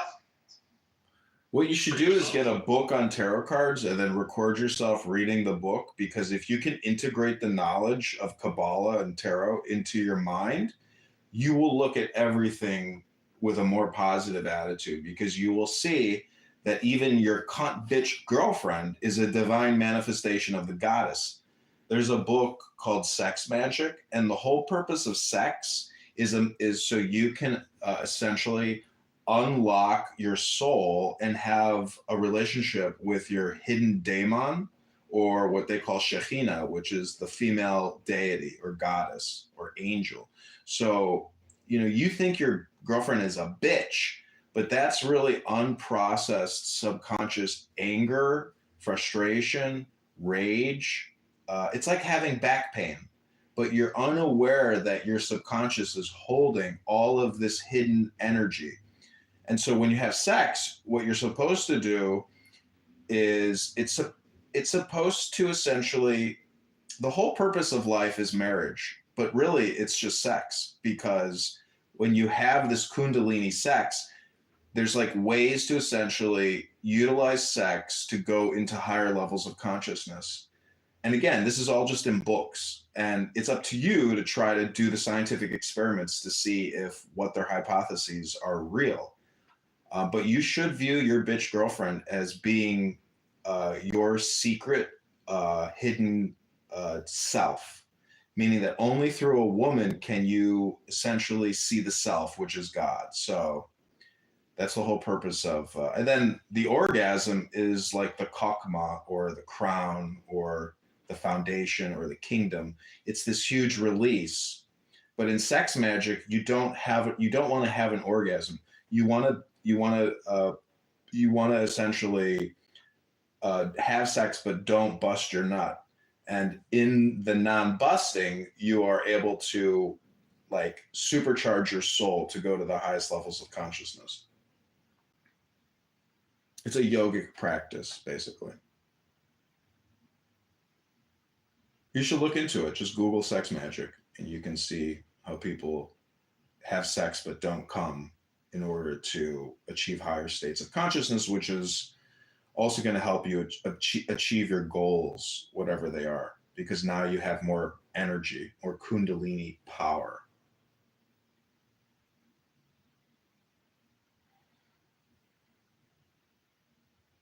I have the book here if you want to hear something about it, but sex magic is tied into the occult, and even Jews practice a form of sex magic because they only fuck on Shabbos. Catholics don't. I'm sure Catholics definitely have a secret sex ritual, as do Muslims, as do Chinese. I'm telling you that yogic practices and sex magic is as old as human history. But you tell me what's the Catholic sex practice? Just Google it. Let me Google that for you. What is an esoteric Catholic sex practice? Having a what do you call it? A goma. You know what that is? Goma? Yeah. No, I don't know what that is.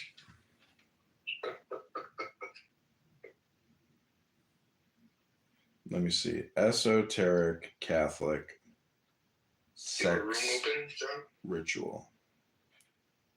Did early Christian heretics promote outrageous sex rituals? The ritual called sex. Why should God be angry that I'm sex magic rituals with a partner? 4 secrets of sacred sex. Oh wow, Catholic counselors, look at this. By Dr. Gregory Popcak, 4 secrets of sacred sex. Most people believe that Catholics take a rather dim and ignorant view of sex. I used to be one of them. Growing up, it seemed to me that there were 2 prevailing schools of thought among Catholics. The first I call the keep God out of my bedroom school. This is the more Mediterranean, must leave morning mass early so I can have breakfast with my mistress. Laissez-faire relationship between faith and fornication. The second is the Aunt McGillicuddy's antique urn school. This group grudgingly admits that sex is beautiful in a somewhat grotesque Gothic sort of way, but more importantly, sex is holy and therefore must be handled delicately, cautiously, and ideally infrequently, like Aunt McGillicuddy's antique urn. Don't be you fussing with that now, missy. We only touch it if we have to dust it, and then only once a month or so. The truth is out there. And then it goes on and on and on. Approach love, making truthfully. Can you send this to me? This is hilarious. Yeah, I can text it to you. The Mediterranean, I have to leave church early to go when I missed it. Ain't that the truth? Yeah, that's why sex is like a 3-letter word. I mean, it's basically lovemaking is God making. You know, if everything you want to create is God, sex, you know, having a child is the Big Bang. And when the sperm goes into the ovum, it does create a flash of light. So the universe is light, and it takes the whole universe to baby.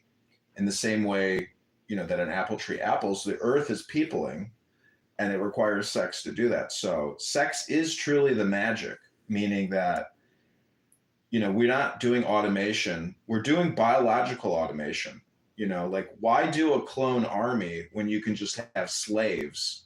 Like, there's no point to do any scientific advancement. Like, biologically, genetically, we are already technologically advanced. To even create clones is stupid. We should just do forced breeding programs. Forced breeding.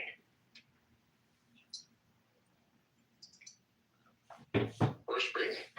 I mean, slavery is outlawed, but if slavery was legal, you could do massive amounts of forced breeding. You could create millions of people very quickly if you actually had slavery. What about accepting the challenge of breeding without force and just trying to convince a woman to conceive your child? So in the Roman era, do you know about Saint Valentine? Please enlighten me. So marriage was outlawed by the state. They no longer issued marriage certificates because the Roman Empire was at threat of dissolving. So the government ordered all men to the army, and they prevented any men from engaging in any type of love play or any marriage ceremony. So Saint Valentine, a martyr of the Catholic Church, was doing underground marriages in the catacombs because the government outlawed it, and then they murdered Valentine and martyred him for unifying men and women. Valentine's Day. See, marriage is not a right; it is a benefit of the state, supposedly, theoretically. Marriage certificates and legal marriage contracts, are not a guaranteed right. Those are supposedly. But you know what happens? The Catholic Church won't marry you unless you present the legal document, not because they have any belief in the validity of that document, but because the government will remove their nonprofit status if they don't do it. Mm-hmm.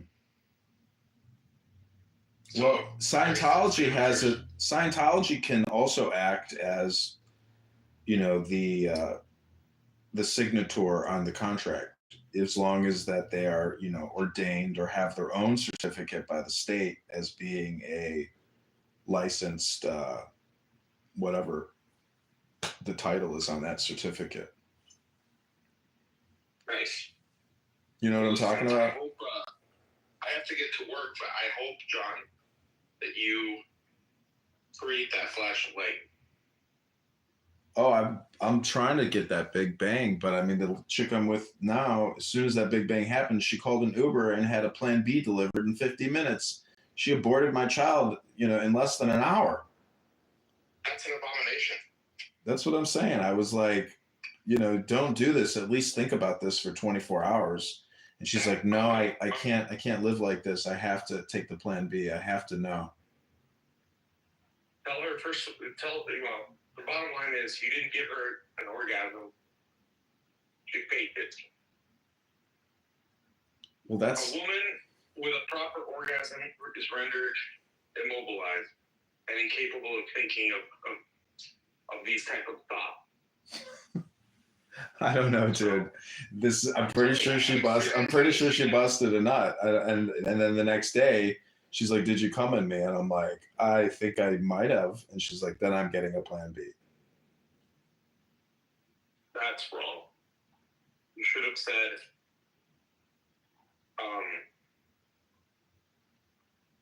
"No, you came on me."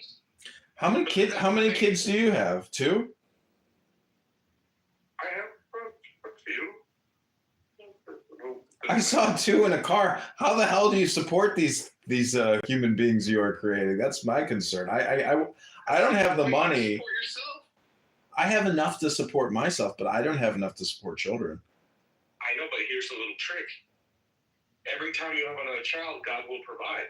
So if that's my welfare trick. So you're telling me your anarcho-capitalism, your economic plan is essentially to have as many children as possible. I like that idea, actually. Yeah. There's only one Jew I know that tried to do the same thing. His name was Jeffrey Epstein. Yeah. Do you think he was looking at eugenics and, I think what he was doing was part of see, that's the thing about a sex magic cult. I think that Jeffrey Epstein was technically running a sex magic cult with, blackmail. I would not be surprised if... From Israel? Do you think Epstein was involved in 9/11? It's possible. I don't know how. What do you mean how? He was involved most likely in cover-ups or blackmails, before or after, but his relationship with the Israeli leaders, like that Ehud Barak and others, there is no way that, he didn't have his own assumptions about 9/11. He may not have been involved in the plotting and the planning, but he most definitely was a tangential or associate or parallel. You see what I'm saying? Like he had to have known what happened with Shel Silverstein, and he was friends with Shel. He was friends with Trump. That was a network. Like some people knew, some people didn't. But anyways, all right. Well, peace. Have a good day. You have a good one. Goodbye. Later.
Oh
What's his food sequence?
What up, Danny? How are you Let me doing? in your group. Let me in your group, okay? Do I need like clearance to be in your group? What the fuck? What do you mean? Let me see if I. Oh, my bad. Yeah, I'm upset. Well, welcome to the Adrian Dittman Show. I don't like buying tickets. What are you so upset about? You have a husband that loves you. You have an adoring fan base here on the world's most successful and popular social audio chat app.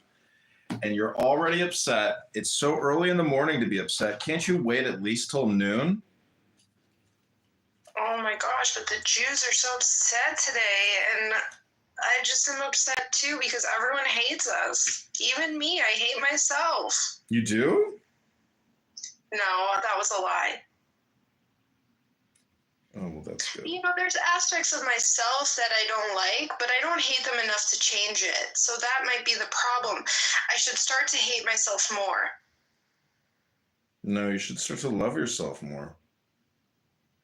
Yeah, but judge myself a little more with conditional love. Well, judgment is a final decision. It's a judgment or a sentence, and it's determination of a matter without appeal on its plane. So what if you give yourself a harsh judgment?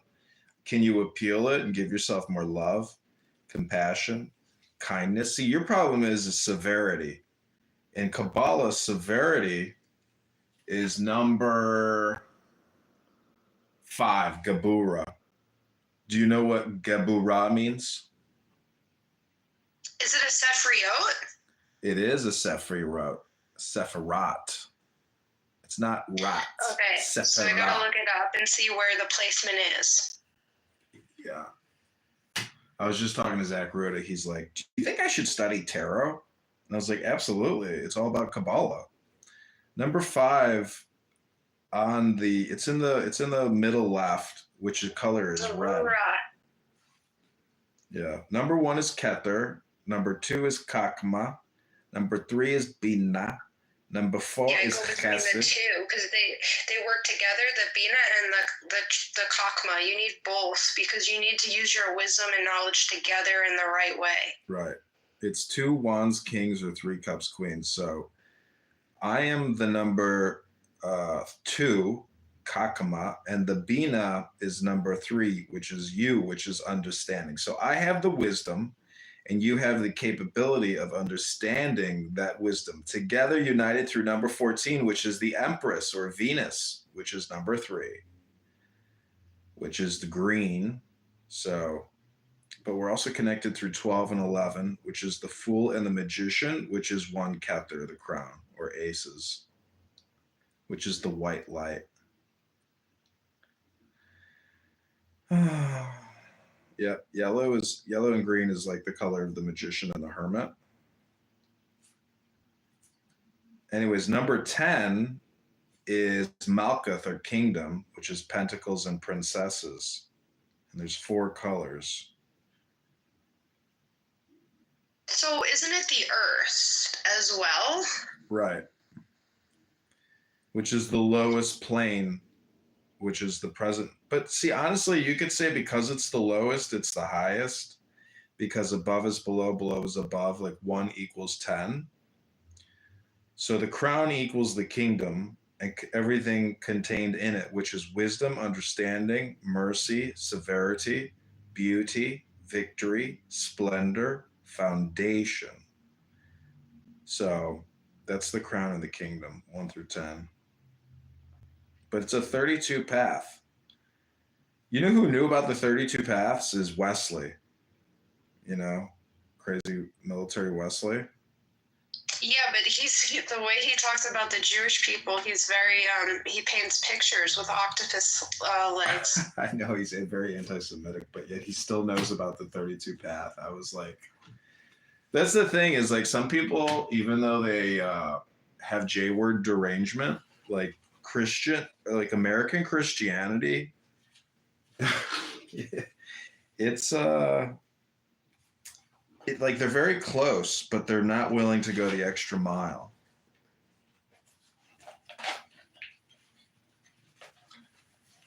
But they don't spend any time studying. Wesley, I don't think has read a book in a decade. Is this hell? Could it be? Are we trapped? No, technically you are, you just have to know the keys to the tarot and the tree of life, and you'll see that this is definitely the Garden of Eden. But the people in it, because like the Gestalt, if you have the knowledge and the wisdom and the understanding, like you'll know that you're already in the Garden of Eden and that everybody else is also in the Garden of Eden, but they're unaware of it. So with that knowledge, though, you know, you should have a lot more joy. Like you should just be joy, joy, joy. That's the thing is life is joy. It's so random. Question. of knowledge, the Garden of Eden, the snake, the knowledge of good and evil, right? So I feel like in the Jewish religion, it's like you want to learn, but like the Christians are like, no, learning is bad. No. Christians and Catholics and Protestants, it's all about learning and continually learning, because like every day you have to renew the presence, which is the knowledge of God. And if you stop renewing that presence, you could say bad things happen, but that's because there's no divine protection or good. You're working for the shaitan. But see, again, it's the knowledge of good and evil. You have to know that everyone has the capacity for evil. It's only by working the good can you transcend above evil making, evil doing, evil speaking, evil outcomes. So, if you don't talk about God, if you don't educate yourself about God, and all you talk about is like what Elon Musk talks about every night and what his panel of guests talk about every night, they're far away from God, because they are just politicizing, anti-woke and paralleling through, contrarian of everything on the left. That's not wisdom. That's not Kabbalah. That's not Hashem Rabbana Shalom Torah. So renew your daily study of Torah, and you will see remarkable things happen, because what you're really doing is changing your psychology and your emotional well-being. The whole purpose of Torah is to create great faith in emunah in Hashem. And by creating that great faith through education of the Torah and your wisdom and knowledge, you create a very strong flexibility or equilibrium, which, your husband will see it, your children will see it. It's because you're renewing yourself in the power and wisdom of the Torah or Hashem. I mean, I've always been very spiritual, just not by the book. Whereas I feel like my husband isn't spiritual or religious, because he said that I'm his higher power. Yeah, that is a form of spirituality. In sex magic, your partner is the goddess or the god. That's the whole purpose of sex, is to come to the realization through come that your partner is your soulmate or your king to your queen.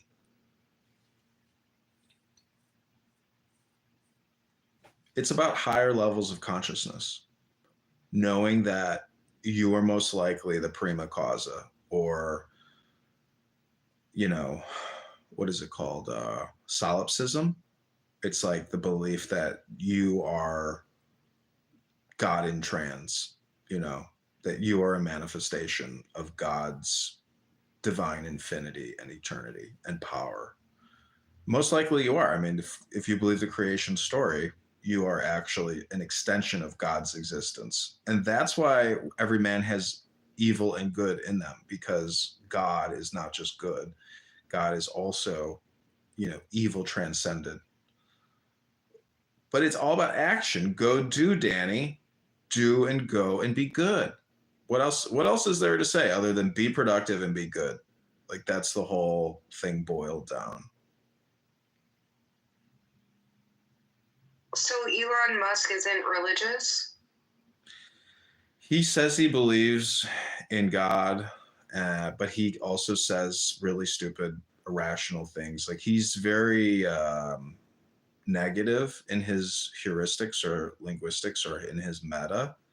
He is not a 100% optimistic, positive, joyful person. He is somebody that battles depression, anxiety, anger, frustration.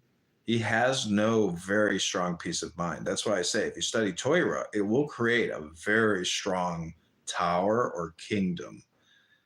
It will reinforce your glass windows. It will build a fence for you around your house. The whole metaphor is the house. Like, you are a house, and what you put in it is what your house is, made of. So breathing, meditation, exercise, that's how you strengthen your house, your vehicle. It's all psychology. That's all it really is modern day psychology using ancient spiritual practices.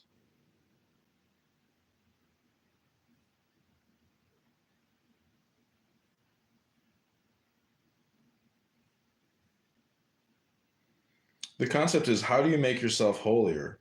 Only way to make yourself holier is through books, and action. But you have to have the knowledge to reinforce the action.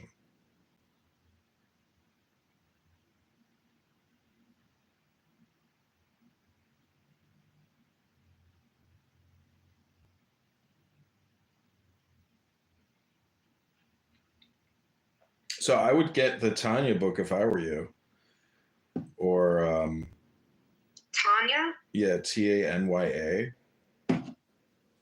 It's a very powerful book on God consciousness or consciousness expansion or unity with God. Like, the way to look at it is like your husband may not study this stuff, but if you study it, what you're really doing is like, you will be responsible. Like, you don't even have to share it with him because he will rely on you.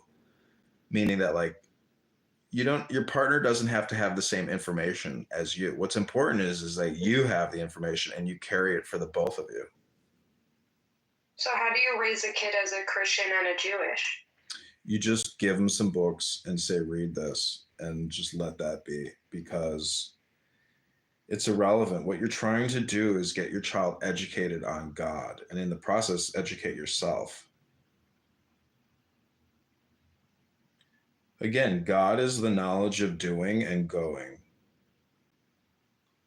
But you need the wisdom and the understanding. You just have to make your child God conscious. Who cares what denomination the child is? Yeah.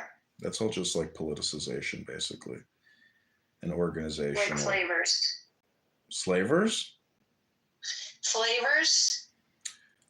It's really about organizing. Like, you are getting organized if you go to a Catholic church. Like, you are participating in somebody else's organization. I don't think Americans want to do that. Like, that's why we've taken it to the next level of religious freedom. So get that book and read that book, and then I'll read it with you, and Zach Ruda will read it with you, and my two other friend Maxes will read it. Like, we'll do a minion, and like, that'll be our study book. But that is the book, and that's what all Chabadniks read. And the Chabadniks, if you go to Chabad, they won't even tell you about it because they themselves, a lot of them don't even know it. But a lot of them do. I asked a Chabad guy about hell. Mm-hmm. Like, well, I asked him where we go when we die, and he's like, I don't know. Most of them believe in reincarnation until like. And then he said like purgatory, basically, and I was like, I'm okay with that, but sometimes I feel like life is purgatory. No, this book tells you that life is infinity. But the thing is that, like, the Buddhists, they want to stop reincarnating, and they want to get off of the material plane and go back to the source.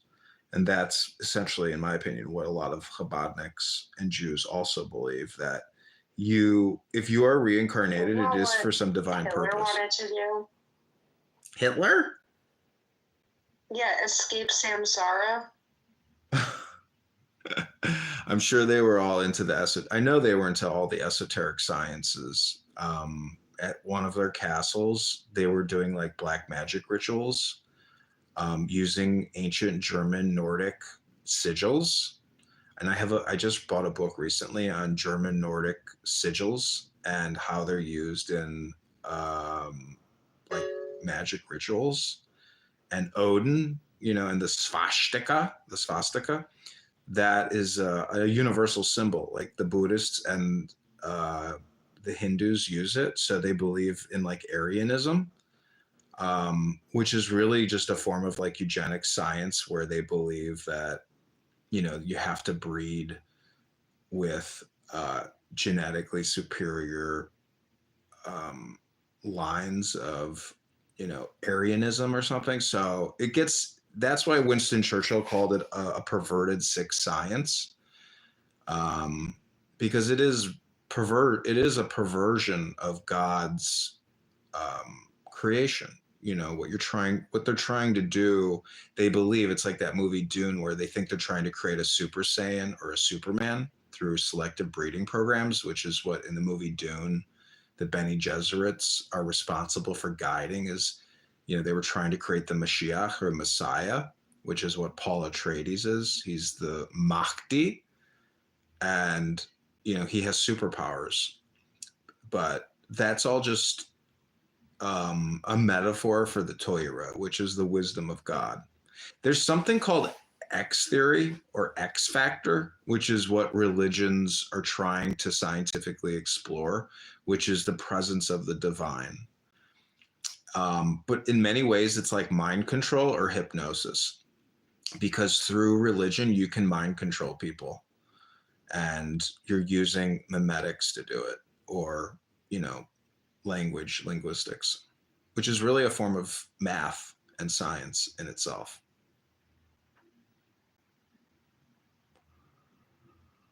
Do you believe in the rainbow light body? It's just a word, like rainbow star. It's like a star rainbow, magic star.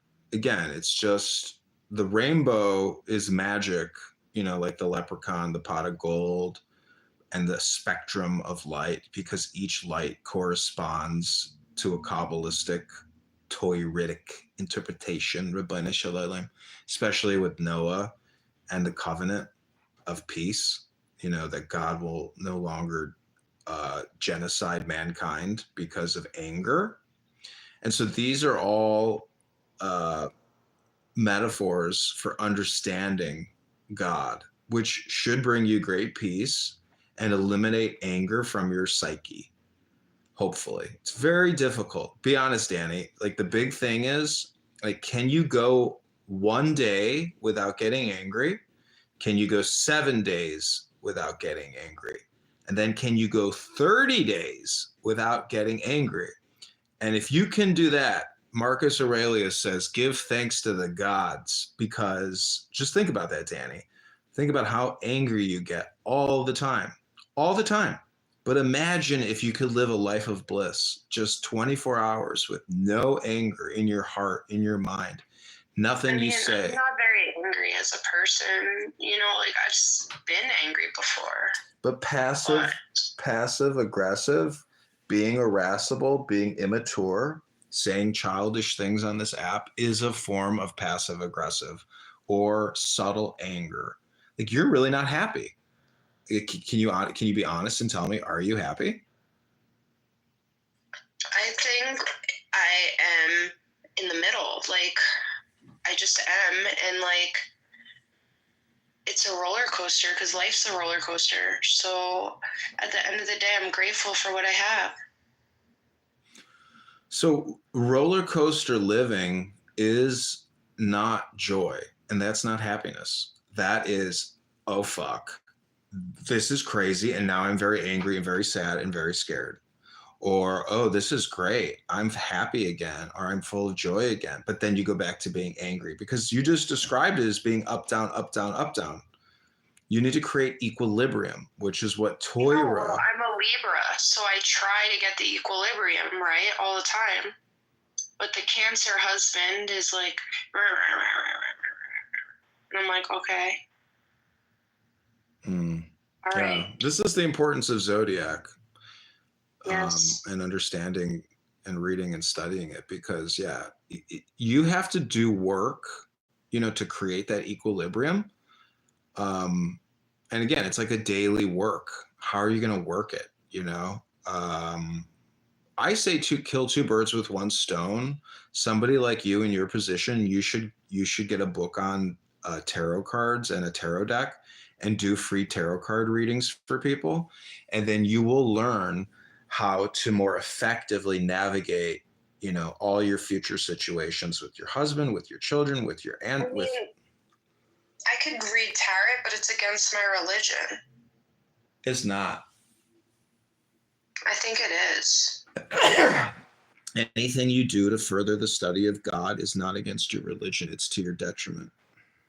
But I feel like it's like almost being like witchcraft, and like it's like not okay. And you're not supposed to talk to the dead, and my mom didn't know that. See, this is where you're being childish and why you will have up, down in your life. You're not doing witch ceremonies under the moon, holding hands with 10 girls dancing like pixie fairies, saying satanic hymns. What you're trying to do is therapy. You are trying to offer an alternative approach to help people deal with their depression, their anxiety, their fear, their anger, their sadness, their rage. These are all things that exist in the subconscious and do manifest in physical maladies, back pain, shoulder pain, arthritis, poor diet. So you have to look at the zodiac and tarot and Kabbalah and Torah as essentially being a psychotherapeutic or healing modality. That's what it's really doing, is it's a form of therapy. And you can use it for yourself and for your husband and for your children. I mean, you don't have the money to go to a therapist or a master in psychology. You have to learn this shit yourself and apply it and integrate it to your life. You see, my father's a psychologist, Mm-hmm. and my mother's bipolar. Mm-hmm.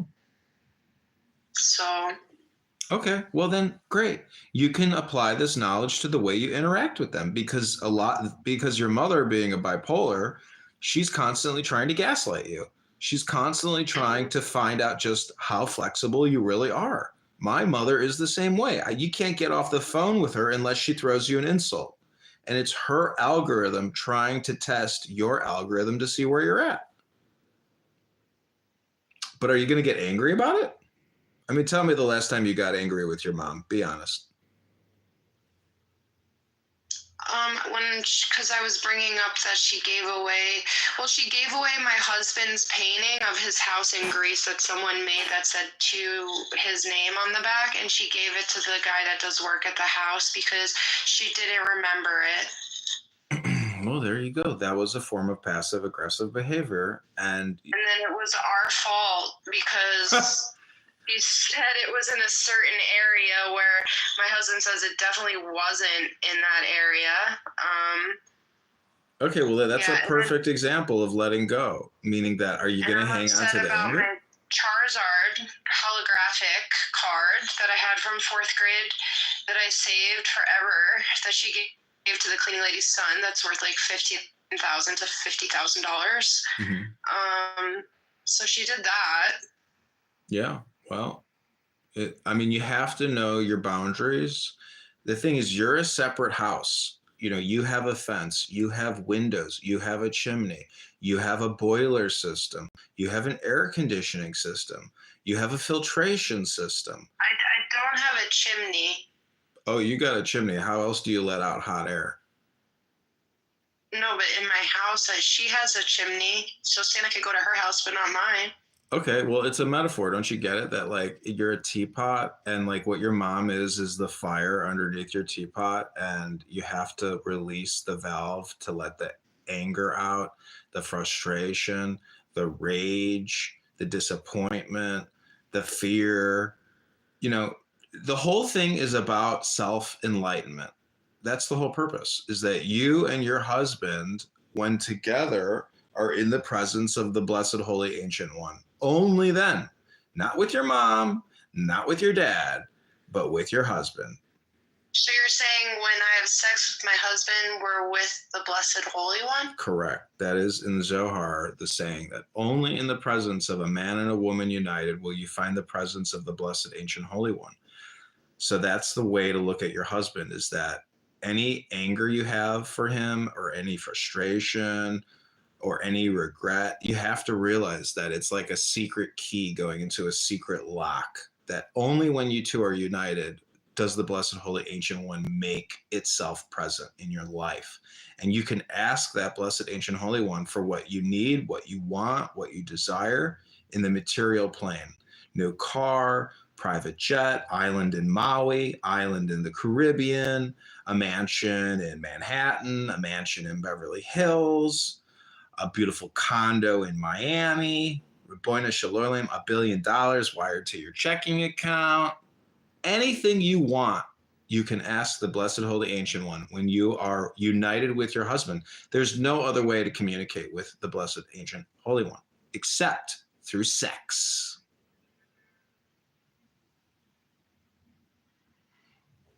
Or you guys could watch Netflix on your couch together. Either one will work.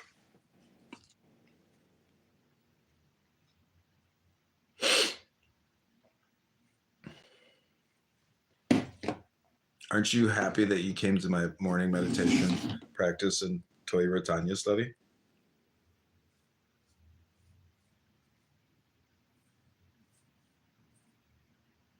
Yes. Excellent. Excellent. Okay, but click that link above, or at least save the link and get that book. It's only like 15, 20 bucks, but I promise you, that is the one of the book of books. It's a great book. You got to read I'll it. probably just read it for free somehow. I don't know if you can find it for free. I found lots of books for free.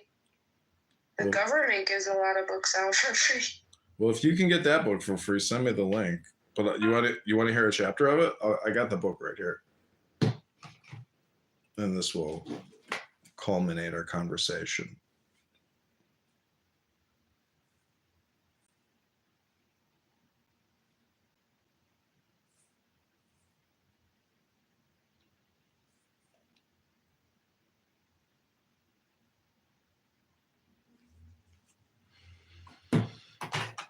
Do you know Bitcoin just went above 102,000? You think this is Elon Musk playing with it? I think he pulls the strings. Wrong. Adrian Dittman pulls the strings.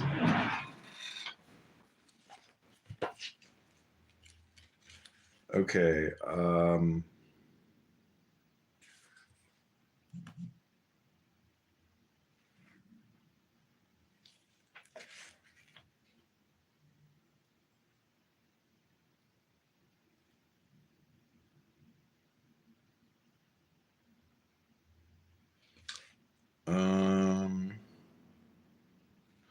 Okay, I'll read to you. It's called Higher Grades of Love. Higher grades of love. There is a third grade of love, higher still, that all people share. This love is hinted at in the verse. My soul, I desire you at night. About this, the Zohar says, since you, God, are my true nature and life, I desire you with the intensity of the dying who yet desperately cling to life. There is a fourth grade of love, higher still, that also resides in everyone. This love is like a child whose love for her parents surpasses her love of self and who acts for their sake alone. Since we all have one Father, we all have this love hidden deep within. Anyone can access this love. It is not beyond reach, nor is it far off, but it is very close to you, in your mouth and in your heart. All four kinds of love should be cultivated. This is the reason you were created. How is such love released? Speak to one another in a manner that arouses your heart and mind to yearn for God, for it is written, a good thought is joined by God to a deed. These are the notes. No one is excluded from spiritual awakening. While not everyone is ready for the practice of self-emptying awe or open to the guidance of a spiritual teacher, everyone has the innate capacity to be transformed through love. How is this done? Through the power of loving speech. Speak in such a manner that promotes harmony rather than discord, peace rather than conflict. Use your words to recognize the unity embracing all diversity. Since words are linked to thoughts and both are linked to deeds, together forming the three garments of the intellect, habituating your speech to love arouses both mind and heart to love, and together they will align your actions with love as well. You may not be able to directly control your thoughts and feelings, and your actions may be driven by habits too deep to dispel, but the words that come out of your mouth, these are controllable, Danny. Begin with what is in your mouth to arouse what is in your heart and mind. And in time, your actions will be in tune with God and godliness.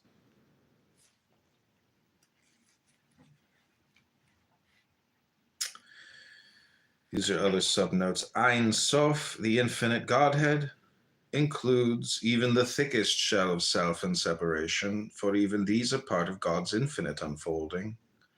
We feel exiled from the Shekhinah, God's immanence, when we forget our true nature as manifestations of God.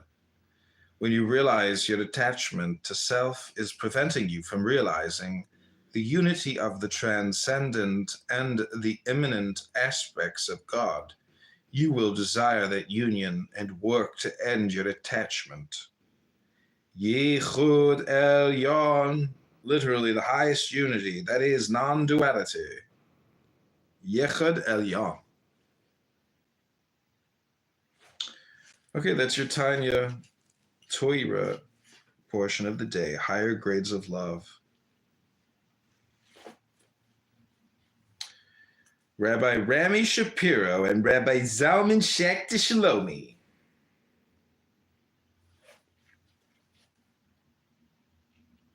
Written in 1797 by Rabbi Shneur Zalman of Liadi, the founder of Chabad Hasidism, Tanya sets forth the fundamentals of Jewish spirituality and mysticism.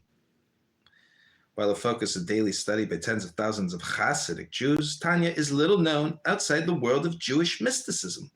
Until now, its Kabbalistic terms and esoteric language have made this essential text of Jewish spirituality inaccessible to most readers.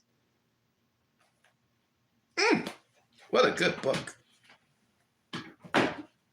Have you heard about books, Danny?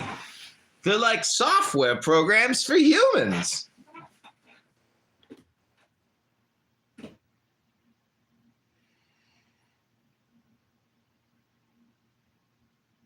Have you ever heard of Robert Anton Wilson? Yeah. I have many of his books. They're very bizarre. Yeah, people love him. He's I kind of want that book more than this book. I want the Illuminati's books. But the funny thing is those books utilize this book. This is an ancient esoteric practice. Kabbalah is like very ancient. And you could say it goes all the way back to the Garden of Eden, to that tree of knowledge of good and evil, because Tanya teaches good and evil. It points out the fact that there is evil, you know, in the hearts and minds of most men and women. It's a rectification tool. You can't escape that paradigm.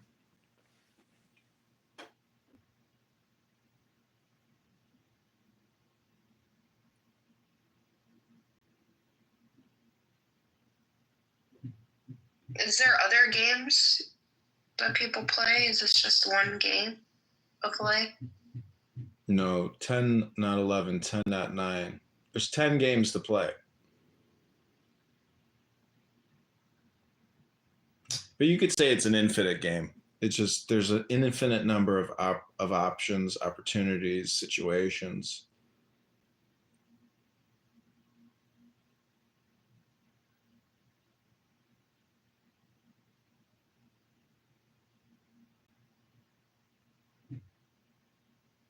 Someone's upset about today. It says it's Insurrection Day, a dark day in U.S. history.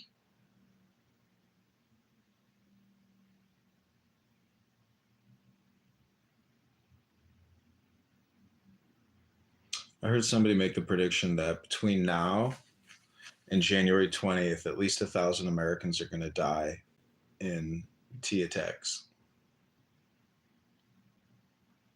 What's a T attack? Testosterone? No, I don't want to say the word.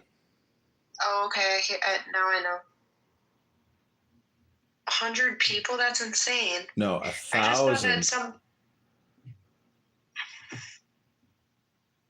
What?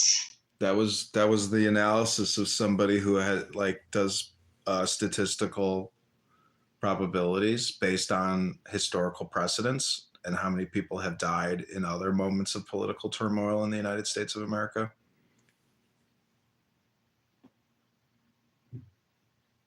But probably also factoring in the past 24 years of international regime change.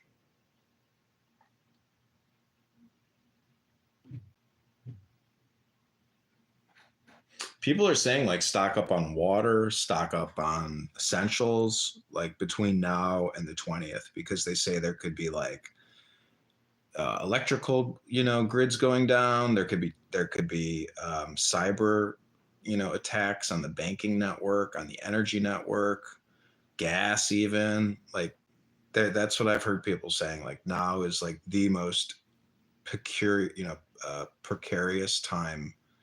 And it's like all the other shit was bullshit, but now it's like very real. Because imagine if they try to assassinate him. Imagine if he gets, taken out. Imagine if Vance gets taken out. Like imagine if there's some type of like black swan event. Like, if you've taken precautions and you have a lot of water, etc., like food supplies, electrical generator, like you're in a good place. But there could be like a tremendous black swan event over the next 14 days or 20 days or 30 days.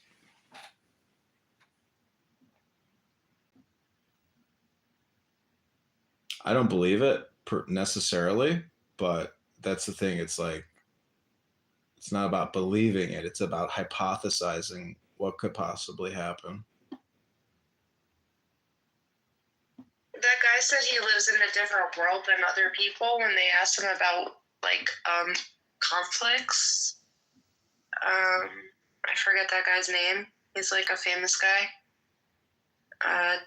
Dr. Gabor, is that his name?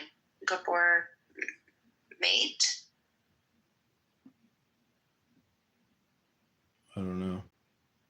Gabor Mati? What's his name? You don't know him? Mm-mm.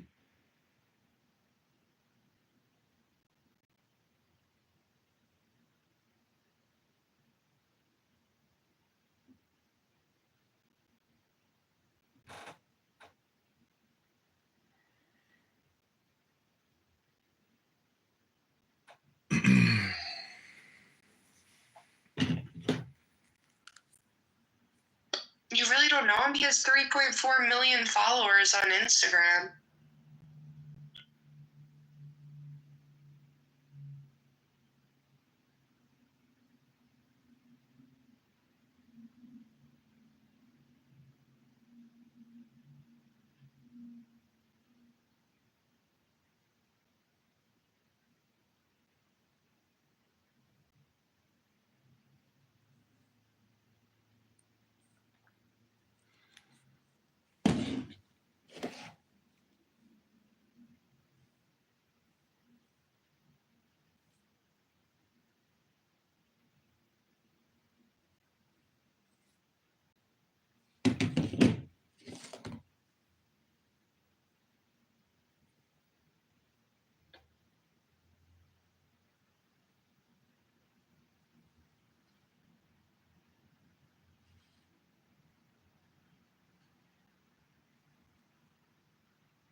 invest, and women. You renting here, appreciate the asset in the property itself.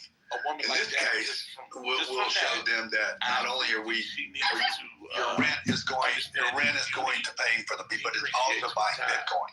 And So it becomes very interesting to the resident, even if they, say, no, I don't want to do that.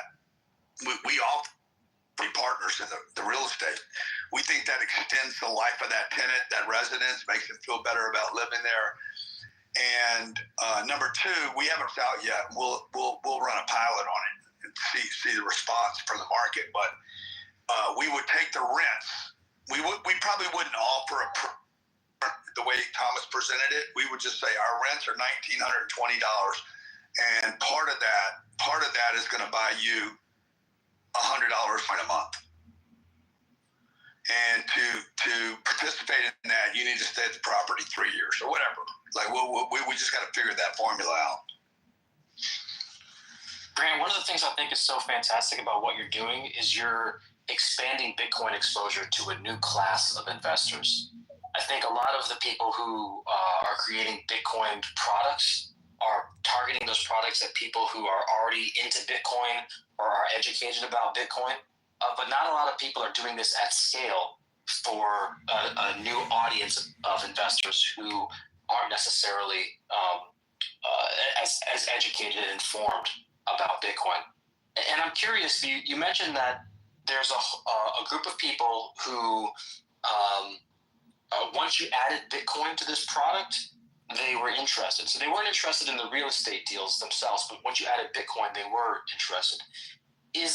Do you think that there's a scenario there where these people who are investing have funds that are available that they can't invest directly into Bitcoin, but now what they're doing is they're able to find a real estate deal that bundles in some Bitcoin that makes it feel safe to them and to whoever they're investing money on behalf of?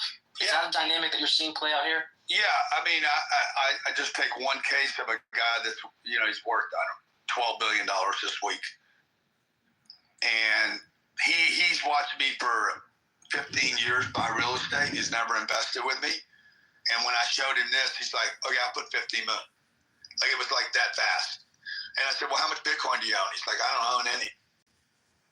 So he's neither invested in real estate with me nor ever bought any Bitcoin.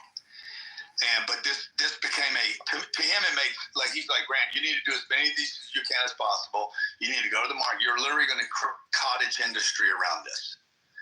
And he got super excited about it. And like I see in the future where there could be a mortgage product built around this, where people would have, like the Fannie Mae's and Freddie Macs do most of the lending. Life insurance companies do a tremendous amount of lending on these big multifamily complexes. They're very safe investments over long periods of time. And so I could see, where it won't be Fannie Mae and Freddie. I think those are going to be taken private, by the way, under Trump. But let's say it was a new product, a new group, a BitMac, where the real estate Bitcoin product, where there was a mortgage for 10 years against the property and the Bitcoin. And very, very similar to what Saylor's doing, right? I mean, really what I'm doing, what Saylor's doing, but I'm not public. He's public, so he can use shit to leverage. I don't have that benefit. I just inverted the model and basically will build the portfolio out, then go public. We'll have that share piece, but hopefully I can go to like a Howard Lutnick in the White House and just say, Howard, I created these 10 or 12 deals. I want to build some mortgage around it now and build an industry of people that combine the Bitcoin and the real estate. Hey guys, when I can chime in here because I would have a question for Grant. So, Grant, let me make my situation clear. I'm actually a house owner, has 5 apartments in it. It's not mine yet. It's half the bank, half mine, and it's managed by who takes care of houses, who has more houses, right? So how it works over here, if someone wants to rent the flat, we agree on a rent payment and we agree on double the rent for which I hold as deposit. can't touch it, put it to a bank. And then when he moves out, and I agree with him, yes, everything is okay with the flat and stuff, I have given him this 2 rents as initial deposits back. As I was renting, I didn't get that back, but I could see a case where I would say, I'm willing to accept this deposit, the security deposit, however you call it, in form of Bitcoin. And I will definitely make sure that when you move out and I say everything is okay, I give you back what you initially did deposit, what was initially the security deposit. So I would see a product for that, but probably that's way too small for people you deal with. But with my 5 flats, because I'm interested in Bitcoin and I think it's going up, I also think that people who probably educate themselves a little bit more, they want to have back more because it's more purchasing power. So they will actually care more about my flat than if I would live myself in it. That's my thinking. Yeah, it sounds kind of like a fidelity bond. You know, you create this instrument where they benefit if they do a good job. With my property, right? Yeah. Taking care of your property. Yeah. It's interesting. Grant, you know, when you were talking before about this mortgage product, there's a lot of regulatory issues around getting new mortgage products approved. Do you think that the Trump administration would be, I mean, certainly they would be more open than the Biden administration, but I still am hesitant to think that we're full steam ahead for all this financial innovation around Bitcoin. What kind of obstacles do you think you'd see on trying to get something like that approved? Well, I don't know. I'm just kind of forecasting what I think happens without knowing, but I think I have, or anyone would have a better chance when the vehicles are created than if they were just pitching, give me some regulation and then I'll build the products. You know, like if I go to them and say, I have a proven 10, 12, 15 deals that are working. Like when you want to get a loan from a bank, when you want to. So I think I'm in a better position when I built it and don't need them than if I need them to build it. So, because then they're pointing on the action. So that's what I think happens. Look, I don't need the mortgage product, but at some point in the future, if you could remove the volatility from the cryptos and then a lender's going to want to play, right? The estate that I'm buying today is the easiest debt to get on anything. Because anywhere in the world is large apartment complexes, not 3 or 4 flats, no offense, but it's 300 units, 95% occupied, track record of income, covered insurance and the property taxes and the eviction, all of it, and it's very, very real estate. It's proven out since World War II.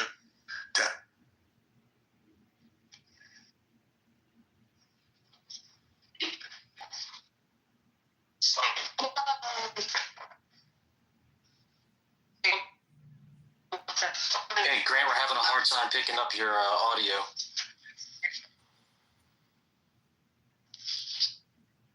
Okay, are you talking? Grant? Sounds like a woman's on your phone now.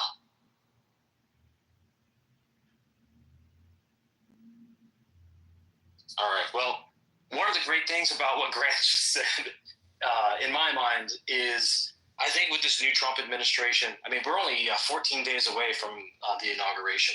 So with the new Trump administration, we have a lot of entrepreneurs and business owners feeling much more optimistic about what they can try to accomplish. So going out and building things, hopefully we get some regulatory clarity, but I think there's just more confidence that you can go out and build a product like the one that Grant is creating, offer it to the market, trying to make sure that you're within the lines. But if it comes to going to the government saying, hey, there's going to be, we need more regulatory clarity about this, you'll be able to get that clarity without getting a Wells notice, which is, for the uninitiated, an indication that the SEC is going to sue you for a securities offering. So 22, we're only 2 weeks away from this. And I think that's one of the reasons why we're back over 100K today. I mean, Bitcoin is going to have a good year in 2025. Every year is a good year for Bitcoin, but I think 2025 is going to be a great year for Bitcoin. Nobody knows what's going to happen with the price, but I think that entrepreneurs like Grant going out there and building new things is really going to take off, and we're going to see a lot more innovation. So that's one of the things that I'm looking forward to.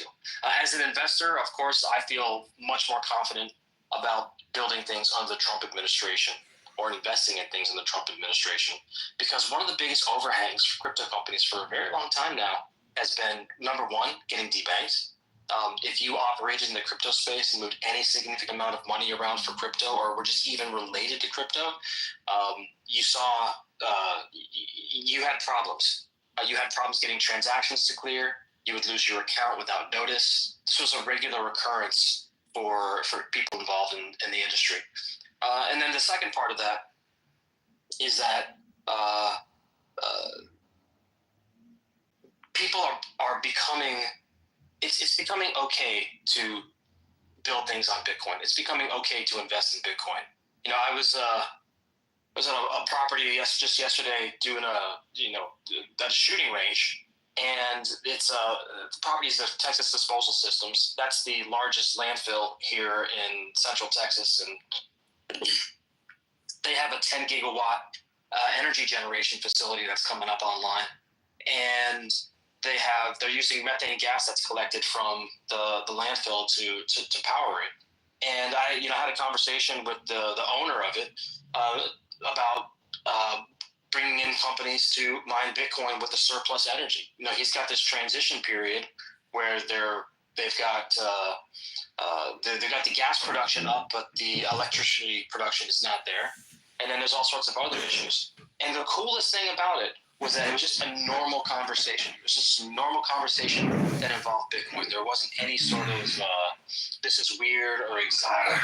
And Grant's product as well. Like, it's an interesting twist on a traditional real estate product, and this is an interesting twist on a traditional energy market that is connected to landfills and waste disposal. So I think 2025 we're going to see a lot more of this stuff, and we're going to the days of Bitcoin being demonized are hopefully behind us.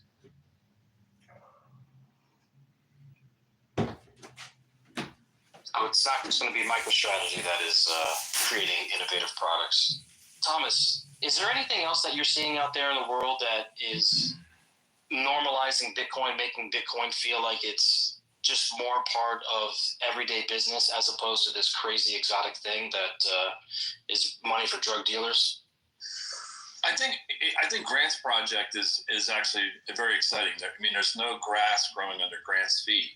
He acts very quickly. He's been coming on our spaces for a while. We've discussed this, and before you could catch your breath, he's already acting and has one project done and 10 more in the pipeline, plus some more. I think you're going to see other executives and entrepreneurs that are going to do the same thing in their particular space. So Grant's doing it with real estate, but you could start to do it with other things, including things like maybe commercial real estate. Maybe you could do it with the energy complex. Maybe you could do it as a way to raise money for angel investing. I'm just thinking out of the box on things that can happen. But I think for the most part, the fact that we got approved in January of last year for the Bitcoin ETF, the signal to graduation of Bitcoin moving from the world of crypto to crypto moving to the world of traditional finance, TradFi. And so, and as such, you have a godfather from that world, BlackRock, who is making sure that Bitcoin stays in that TradFi community. And what's interesting to me is when we see the OGs from the Bitcoin world, they sometimes struggle with that graduation. They're not graduating into that. Maybe some of them will get an ETF, but in no way are they going to be in the same category as Bitcoin. So Bitcoin has some of the attributes of the crypto world, and may in the future have more of it for things like transactional tokens and things like that. But until we get better tax reform, I don't think it's going to be an exchange mechanism for money. Plus, I think you need to get the layer 2 stuff worked out. But that's a future thing. Today, it's all about store of value, preservation of capital. And so to me, it's just very exciting. And I really like Grant's project, the fact that he's moving. You know, the next time we talk to him, he won't have 10 projects, he'll have 20, and he'll be moving out of the Southeast region and hopefully going nationwide with a product like this. Because I think that product he's offering, especially the ones that allow tenants to participate politically, is something that I would like to see across the whole country. Yeah, I think it's going to be great to see the normalization of use of Bitcoin for operating companies and for investment products in 2025. Let's go to Ben. He's got his hand up. Hey, it's really an interesting proof of concept, especially Grant, kudos for going so fast. I mean, he did this in months, but it gives me hope that other products can happen fast. And as far as another proof of concept, I think if the dollar wrecking ball keeps going, and I think it should turn around, but you've got these other countries who want to sell their debt. And I really think it's kind of this, it'll take longer to set up maybe, but if other countries could add some Bitcoin to the picture, the same way Grant did, you know, of real estate and Bitcoin, but imagine getting bonds from whatever country who's, you know, they can't sell their 10-year or for sure not their 30-year bonds. You know, they can't raise money, but if they start spicing it up with Bitcoin, that seems like an ocean, to use Sailor's analogy. You know, it just seems like adding an ocean to his mountain pond he's been talking about. I guess that's my only thought is macroeconomics could support Bitcoin in a much bigger way than this even. Is El Salvador working on something like that? I mean, they've talked about volcano bonds and a bunch of other things, but do you know if they're doing anything in that realm?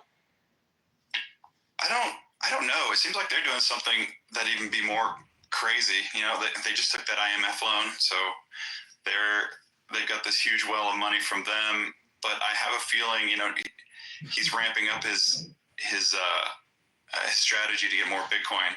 Whether that's using the money to mine the gold and then buy Bitcoin with gold, which, by the way, chef's kiss. But I don't know that they're doing a Bitcoin and bonds offering. I don't think I've heard that yet. Well, we'll see what happens with those guys. I know there's a lot of innovative things going on down there. I think that one of the conditions of that recent IMF loan to them was that I don't want to say the specifics because they'll get part of them wrong, but they had to basically curtail their Bitcoin adoption strategy. I think one of the provisions was they could not accept it for tax payments or something like that. And so the IMF is really pushing back. And I think that these other small countries where they might have this bond product that you're talking about, this offering that you're talking about, they might also get pushback as well from the IMF and other authorities that they depend on and prevent them from doing it. So while it might be a good idea, it might be difficult for them to execute. Well, this is another side. Like, y'all correct me if I'm wrong, but I think it's the IMF where the U.S. is. I don't know if majority stakeholder is the right way to say it, but we're in the neighborhood of 50%, give or take, of the.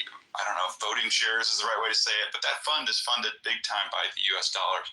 So in a new administration, imagine the IMF who's out there and they say their purpose is to save these countries, save anyone who needs help, will fund you with dollars.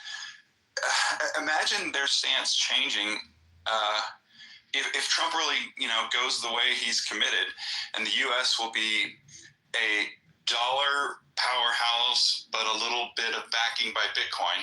That's a very different statement than we're all dollar and Bitcoin's against us, right?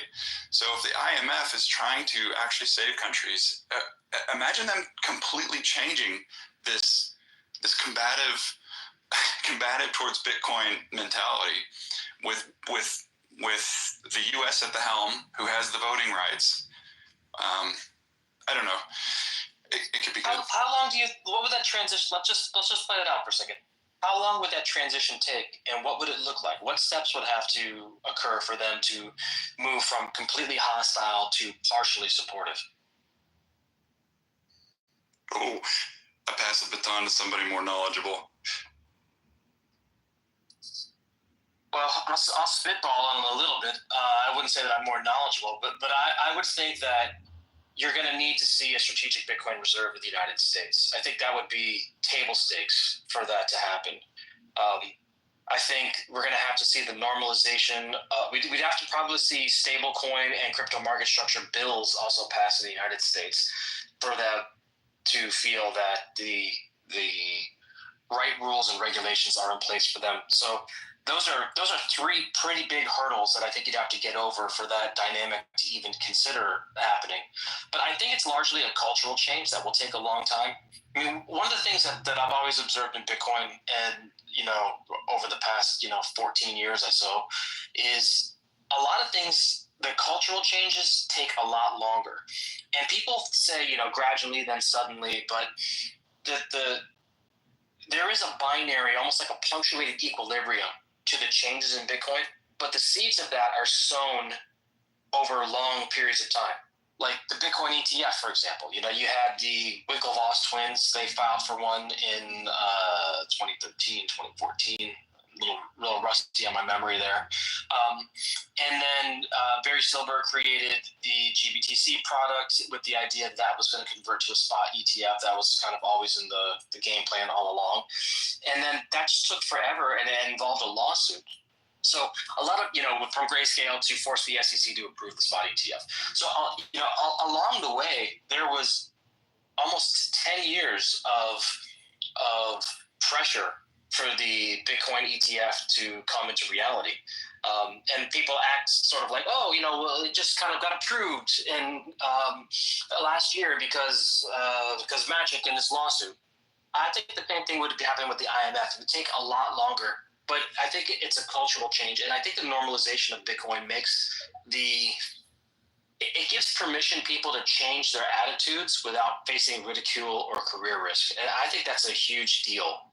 I think that I really don't know that much about the IMF, but I think that other institutions, the normalization of Bitcoin, the ability to be innovative, to talk about it publicly and openly without facing career risk or ridicule is going to increase dramatically during the Trump administration.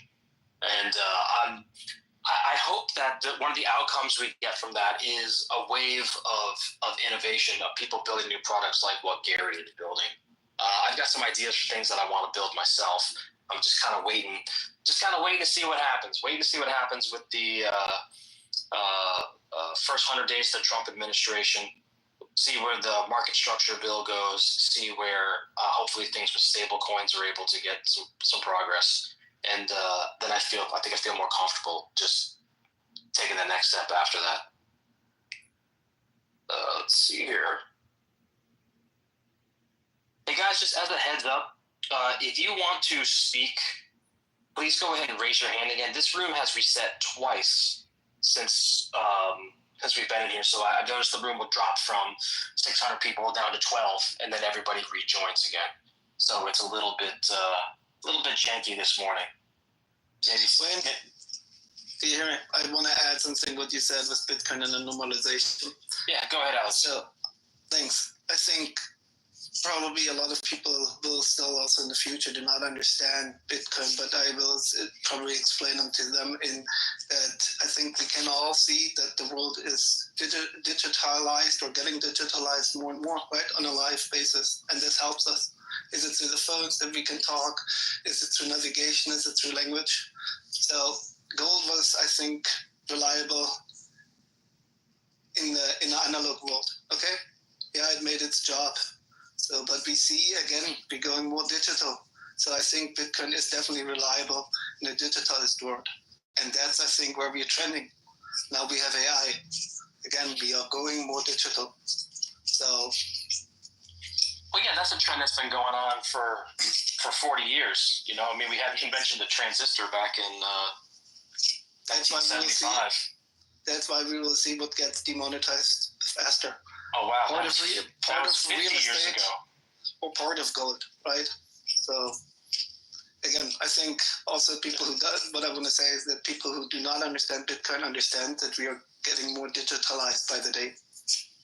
Yeah, that's a good point. I mean, I think when Fred had his debate with Peter Schiff, he brought up the point like, when has the digitization of anything failed?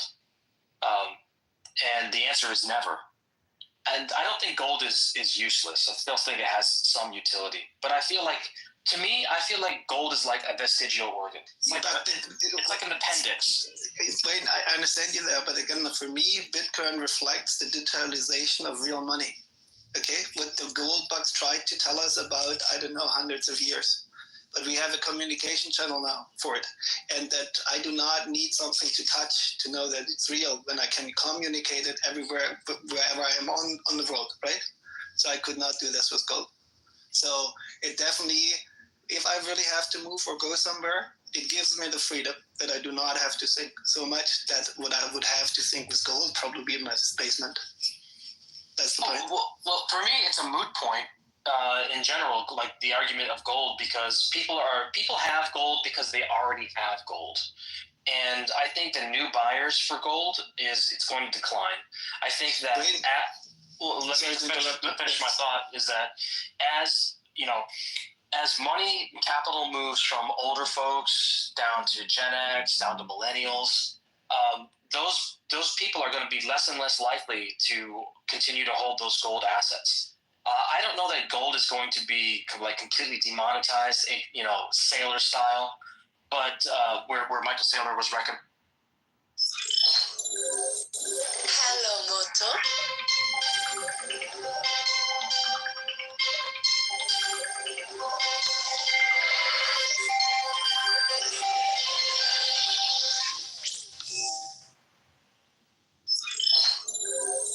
Hello, Moto.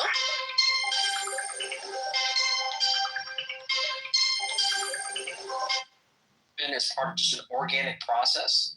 And so for me, the discussion of like gold versus Bitcoin, it's kind of silly. It's like me saying like Dewey Decimal System versus the internet. Let me ask you a personal question. Sorry to interrupt you. So the basic question is, do you, and I don't know, I think you mid-40s or something, do you feel more free with gold or with Bitcoin, holding gold or Bitcoin? I think for the younger generation, that's no question. They definitely will feel more free with Bitcoin than with having a gold bar. Okay, and again, I'm 40. I probably, before I studied Bitcoin, I did not pay much attention to gold. But again, I can only tell you, I feel definitely more free holding Bitcoin than when I would have a bar of gold in my I wouldn't want to hold gold. I mean, I held some gold in a GLD ETF a long time ago when it made a good run, and I made some good money off of it. I don't think I've ever owned physical gold. I think that actually no, I have one gold coin that I was given at like a Bitcoin conference a long time ago when I was a speaker, and I have like one or two silver coins.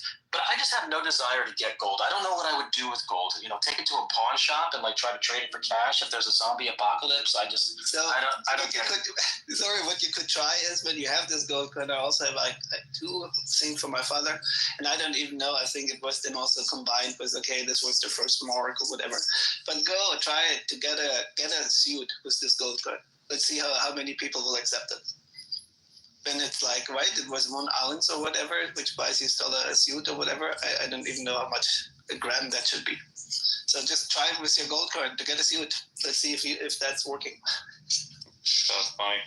Here's a question for you guys. As long as I'm not stepping in front of a hand or anything, I don't see any. But one of the big drawbacks of gold, and I have silver too.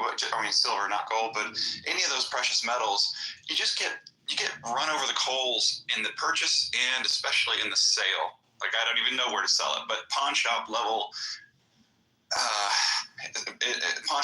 screwing is what I picture when you're selling your gold. But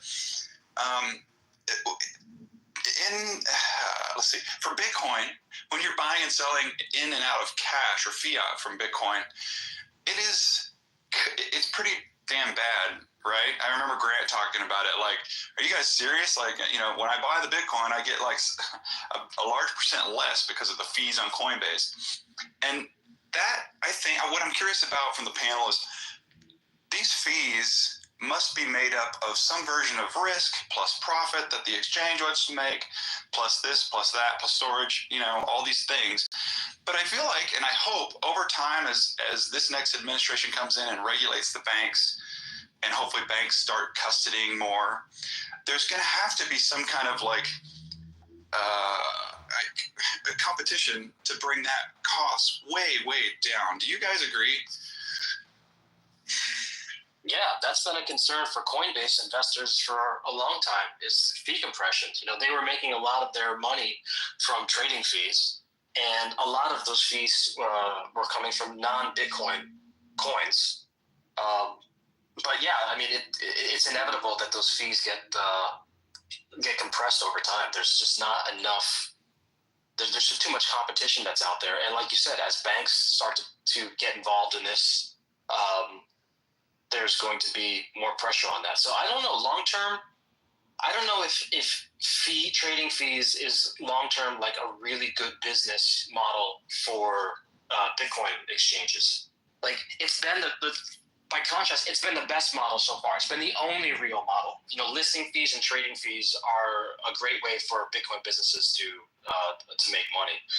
But over time, I think it gets, when I say time, I'm talking like 20 years. I think it gets compressed down because as Bitcoin becomes more adopted and the exchangeability between Bitcoin and stables goes up, I think that your ability to have 2, 3, 4% trading fees just goes down. It seems like we've got to be close to like a step level adjustment in it, because it really is so bad. It's fine for us hodlers, right? No big deal. But to get us on this big stage and to have real transaction or free velocity of money, I'm in no rush for it. But I hope that the banks and regulation is kind of the smoking gun that takes those fees way down. Because the fees, storage is a thing. Commercially, they got to store it, and I'm sure there's fees there. But it needs to come down way closer to the main chain fees, and even lower than that, because there should be a lot more lightning level enablization of moving Bitcoin, even at commercial levels. So anyways, well, I think companies like Swan and River, they're retail oriented, and they're going to take as much money in fees as they can get away with. Now, they might say that we don't take a fee, but they're just taking a spread between the price that they're acquiring Bitcoin for and the price that they're selling Bitcoin to you. And I think that's totally reasonable. And Bitcoin's still going to be new for a long period of time for a lot of people. And they're not going to be really sophisticated about this. They're going to be looking to get Bitcoin at a safe, reliable place that makes them feel good and comfortable with their purchase. I don't think they're going to be shopping the fees. And they're going to be switching from one person to the next because it's a few bips different. However, I do think over time that will change. So I think you're right about that. Cool, thanks for that. Hang on a second. Give me 1 second, please. Oh, yeah. I'll just keep conversation going. Gary, are you on stage? It looks like you're a listener, but you're up there. Gary Cardone. Nothing on my screen, but. Oh, really? Okay, yeah. While we're waiting go for it. For Wayne, I just want to touch on the gold thing. So, I have to admit it, I'm a gold bug. I've always been a gold bug. I've never, because of my career as an options trader and in the markets, I've never really trusted markets. Shocking to hear. But I've been stacking gold since probably the early 2000s, after the dot-com bubble. And to Wayne's point, it's actually really easy to transact in gold, to sell gold. The pawn shops we talk about, there's more gold dealers, more like the gold and silver shops that you see, with the big signs in almost every major city or even large township in America, and they pay over spot. So, it's actually really easy to walk in with gold coins and move them, or gold bars. Guys, you know what's interesting is that Andrew Tate, of all people, he put out a video, I don't know, 2-3 months ago, where he said that Bitcoin is useful because you can go to any city in Europe, and he called it the OTC desk guy. He said there's an OTC desk guy where you can exchange that Bitcoin for whatever you need to transact in the local currency. And I thought that was interesting because, I know Andrew Tate has a lot of Bitcoin, but the use case that he was talking about was very relatable to everyday people who are traveling throughout, different countries. And he was talking about it kind of like, you just call your guy, you would take your gold bar to a pawn shop and exchange it for some local currency. So I think that these ideas are going to migrate from the financial world into the regular world very quickly. And personally, I don't know. Anybody else on stage who owns gold? Is there any reason why you still hold gold instead of Bitcoin? And is there any reason why you'd want to acquire more gold than you already have? So I'll take that one too. I bought my last gold in 2013 when I first bought my Bitcoin. And, I really haven't touched either to any significant degree. And in 2013, I was 97% gold, silver, 3% Bitcoin. Today, I'm 97% Bitcoin and 3% gold. And that's without doing anything. So that kind of tells you why I'm not buying. Wait a second. Gold. Are you saying you never sold any of the gold? It's just that Bitcoin appreciation went up so much that your 97-3 split flipped the other way? Yes, sir. Congratulations, Darkside. That's awesome. Fantastic. Thank you, Wayne. So this goes back to what we were talking about, that the best trader in the world is a dead guy. That is so true. If you just acquire high quality assets and you hold on to them, you're going to do so much better than people who trade. It's a fact of life. So you might execute a few trades early on and get lucky, but once something starts to mature and the growth of it starts to accelerate, it's really, really difficult to stay on the other side of that where you're smarter than the market, and it only takes a couple mistakes to wipe out your position, and you never get it back once things take off. So I'm a big advocate. Just buy Bitcoin, put it in cold storage, and don't worry too much about the price. Celebrate the price when it goes up. Don't bite your fingernails off when the price goes down. And make sure you engineer your life so you don't get shaken out of your position. Let's go to Gary Cardone. We got Gary up on stage here. Good morning, Gary.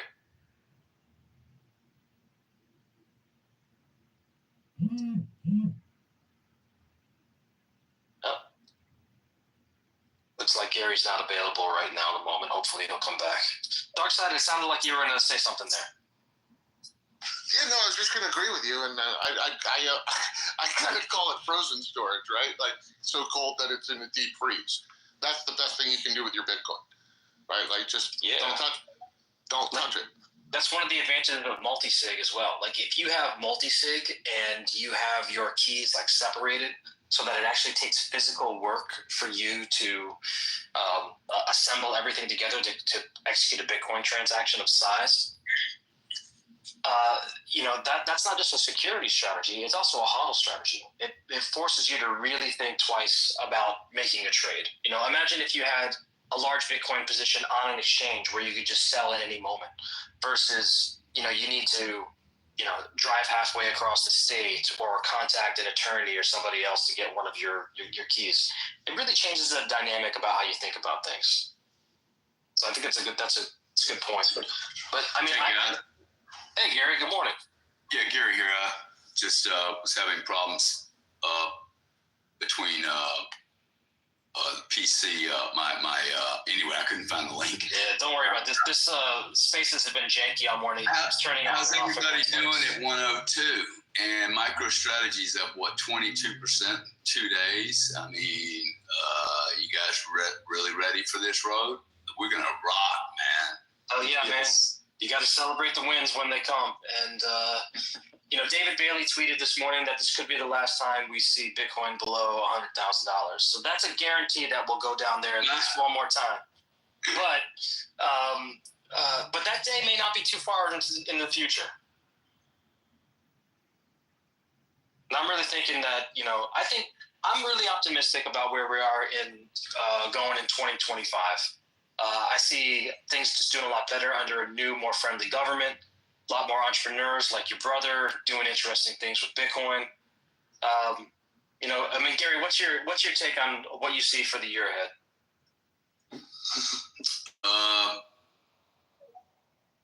I think we're going to see a lot of volatility, which is good if you have your core thesis. Dude, it's hard not to be bullish. I got to tell you, as long as we can get to January the 21st and get Trump and his entire team in office and the parasites out, they will most certainly be working from the other side, the inside, the outside. I mean, these crazy people will attempt to do something here. But to me, there's nothing that fades me off this trade. This trade actually, I just met with my doctor for an hour. I told him 4 years ago, buy Bitcoin. And I said, hey man, did you didn't buy any Bitcoin? He said, yeah, I bought some at 90 the other day. And I'm like, what happened to the 40s, 50s, 70s, 80s? And what are you doing tomorrow morning? He's like, oh, I'm not doing anything. Bro, nobody's in this trade yet, guys. Nobody. No one is in this trade except us. We talk about this all the time on so easy for us to start thinking, dude, that like if you just look at the names on this list, right? It's the same people over and over and over. This market, we just need a broader voice in broader platforms, right? But this is a little echo chamber, really. It's not representative of the global market. With or without a Federal Reserve, I actually don't even think that's relevant right now. That's total cherry on the top, man. Popped up 90 days ago at best, maybe 100 days ago. And now we're all like, okay, the Federal Reserve has to be the play. No, it doesn't. We don't need it. You mean strategic Bitcoin reserve? Yeah, totally. We have game theory. We know the game theory is in operation. It is unstoppable at both corporate, state, and country level. The question now is how aggressive, how fast, and how much do we know and not know that countries are doing? But this will not, most certainly, you will not have the transparency of the Russia. Oh, I bought 37 million Bitcoin today. They're not going to do the Michael Saylor transparency play, which, by the way, I think is setting a standard for all public companies. And you guys keep saying that it's a Ponzi. I actually don't think you know what a Ponzi is. But I would encourage everybody, before they use the word Ponzi, find out the last time a Ponzi scheme was run like this, where the CEO and the head chairman of the board are constantly telling people what they're doing. I ain't never seen it. I think it's actually going to set a standard for other public companies, both in their share price and for those that are like Google and Facebook who have massive monopoly structures. I want them to behave like Michael Saylor. Hey, Zuckerberg, once a week, I want you to tell me what you're doing. What's open source? Where are you making your money? What are your trades? Where's all your investments going? How are all your customers doing health-wise, by the way? Are they all mentally sick? And children? I would like to see that level of transparency. Only till we get there, to me, is the world safe.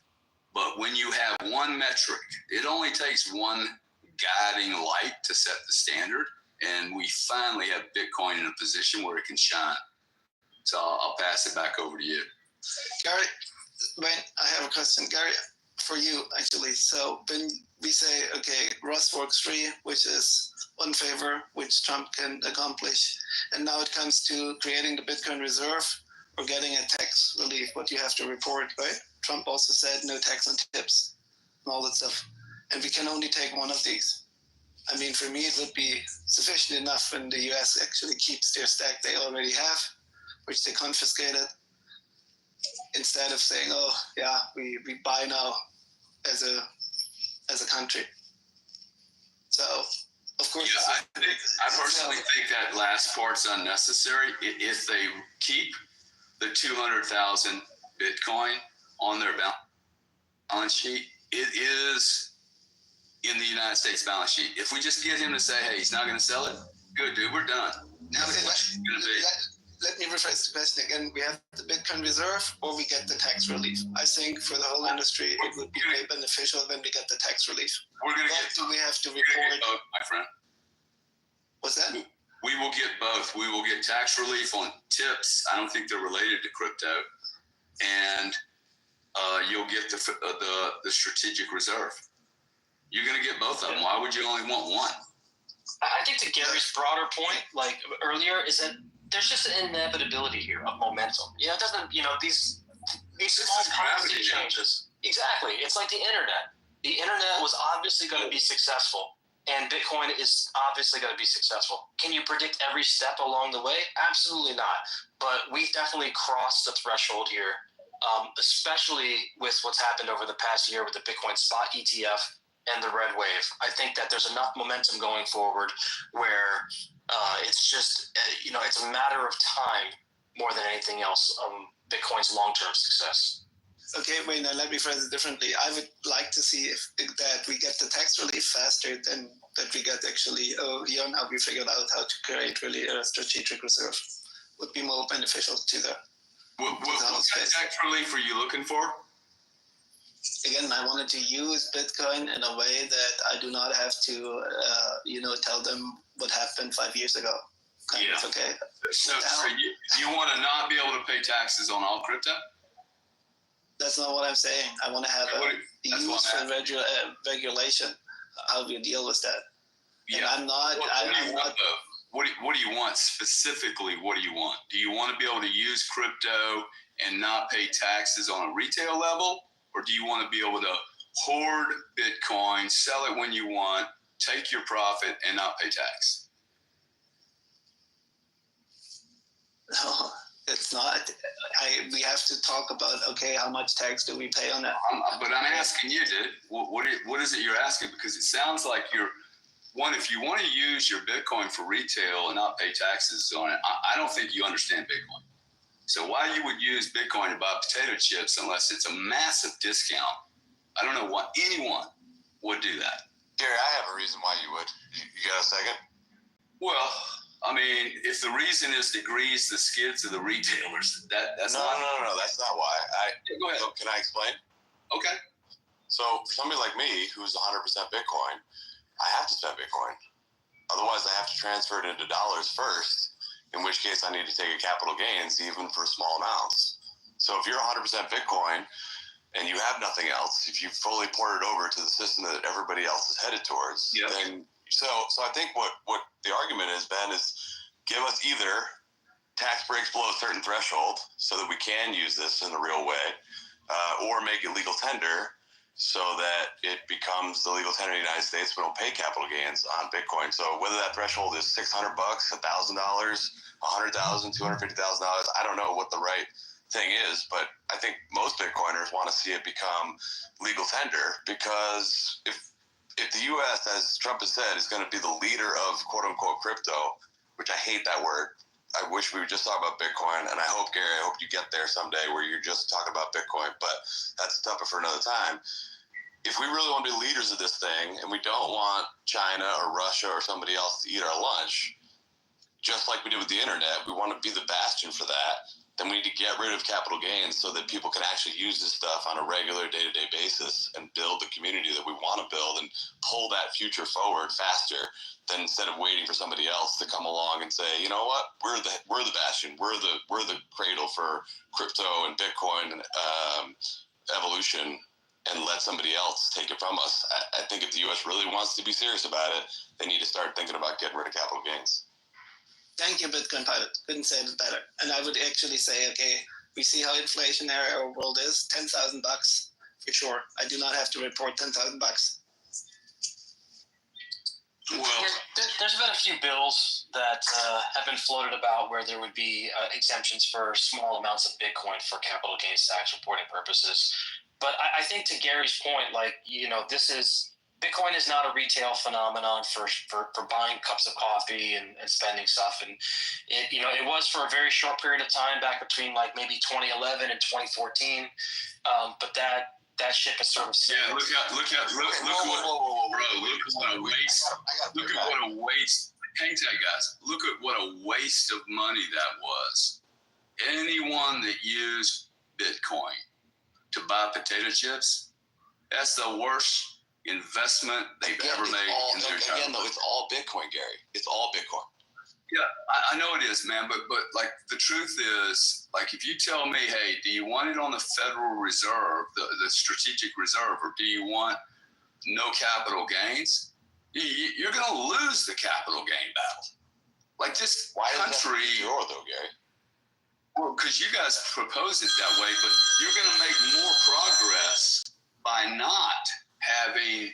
Like, why are you worried about capital gains, dude? I don't mind paying capital gains.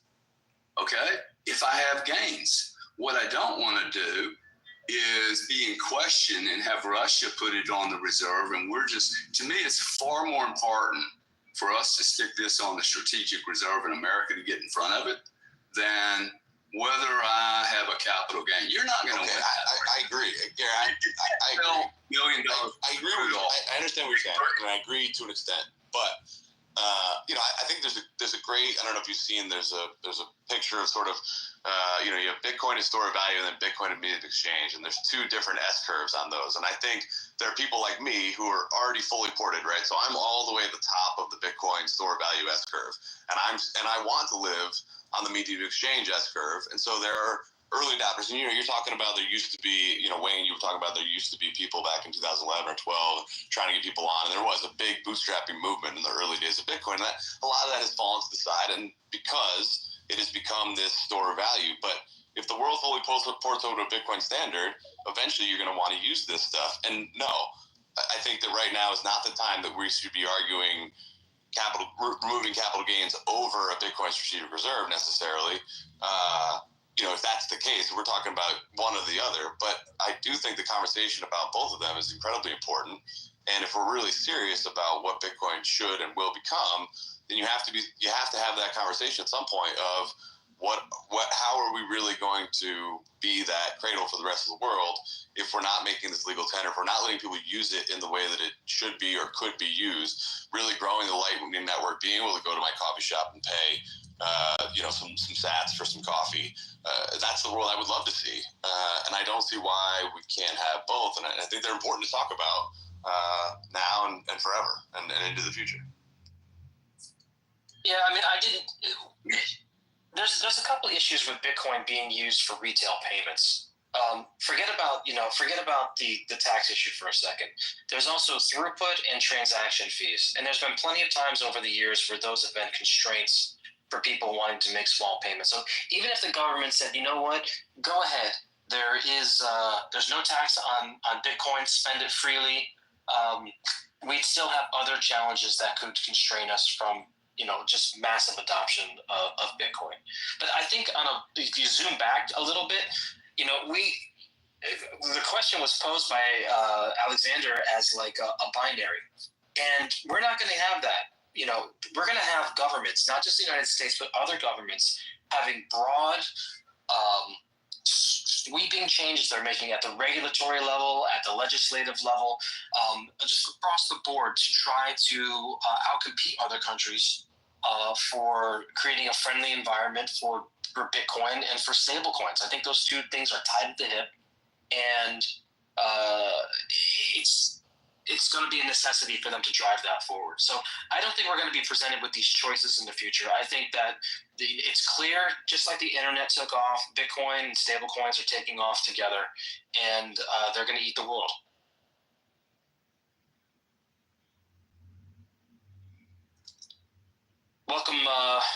British up onto the stage. Hey, British. Morning, Wayne. Afternoon. How you doing, man?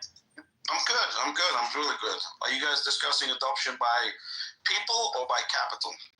We're talking about everything today, just a little bit of everything. Okay. But right now, specifically, Alexander posed the question, what would you rather have, a Bitcoin strategic reserve or capital gains? And he said that we'd rather have capital gains relief so people could start spending Bitcoin more. Oh, I apologize. I missed the binary of that. Sorry about that. I didn't realize that was the binary when I got in there.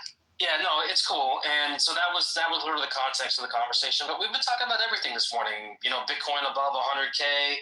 You know, we talked a little bit about MicroStrategy's 1,070 Bitcoin buy this morning. We've talked about all sorts of stuff.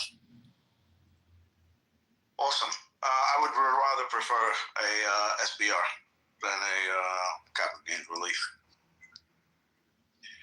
Yeah, that's my man. He understands. He understands. Hey guys, I just got notice from Thomas that I won a bet last year for 500,000 or 600,000 sats. Is that exciting or what? Congratulations. What am I going to do with it? It's so exciting. Party's on you next time you come to Austin. I think I was a part of that bet, in which case, please send me your wallet address, Gary. I'll send it over to you. Yes, sir. Yes, sir. Y'all want to hear a funny story about bets? I owe Mark Yusko and Jason Williams $10 each. And the trick is they bet me that Solana would outperform Bitcoin. And for the gentleman that earlier said, hey, Gary, I hope you get to a pure virgin level on Bitcoin. That probably, sir, is not going to ever happen unless the entire system is Bitcoin. Because I'm going to talk about NVIDIA, I'm going to look at IBM, I'm going to look at crude oil, I'm going to look at natural gas. And if I look at natural gas and crude oil and they're on the fiat system, I'm going to look at tokens that are being developed for a marketplace that, quite frankly, the better solution for the retailer is that we're using a stable coin or some other form of token rather than the finest collateral on planet Earth to buy potato chips. It just doesn't make... Look, you give me a discount for me to buy my Range Rover with Bitcoin, like 15 or 20%, I'm all over it.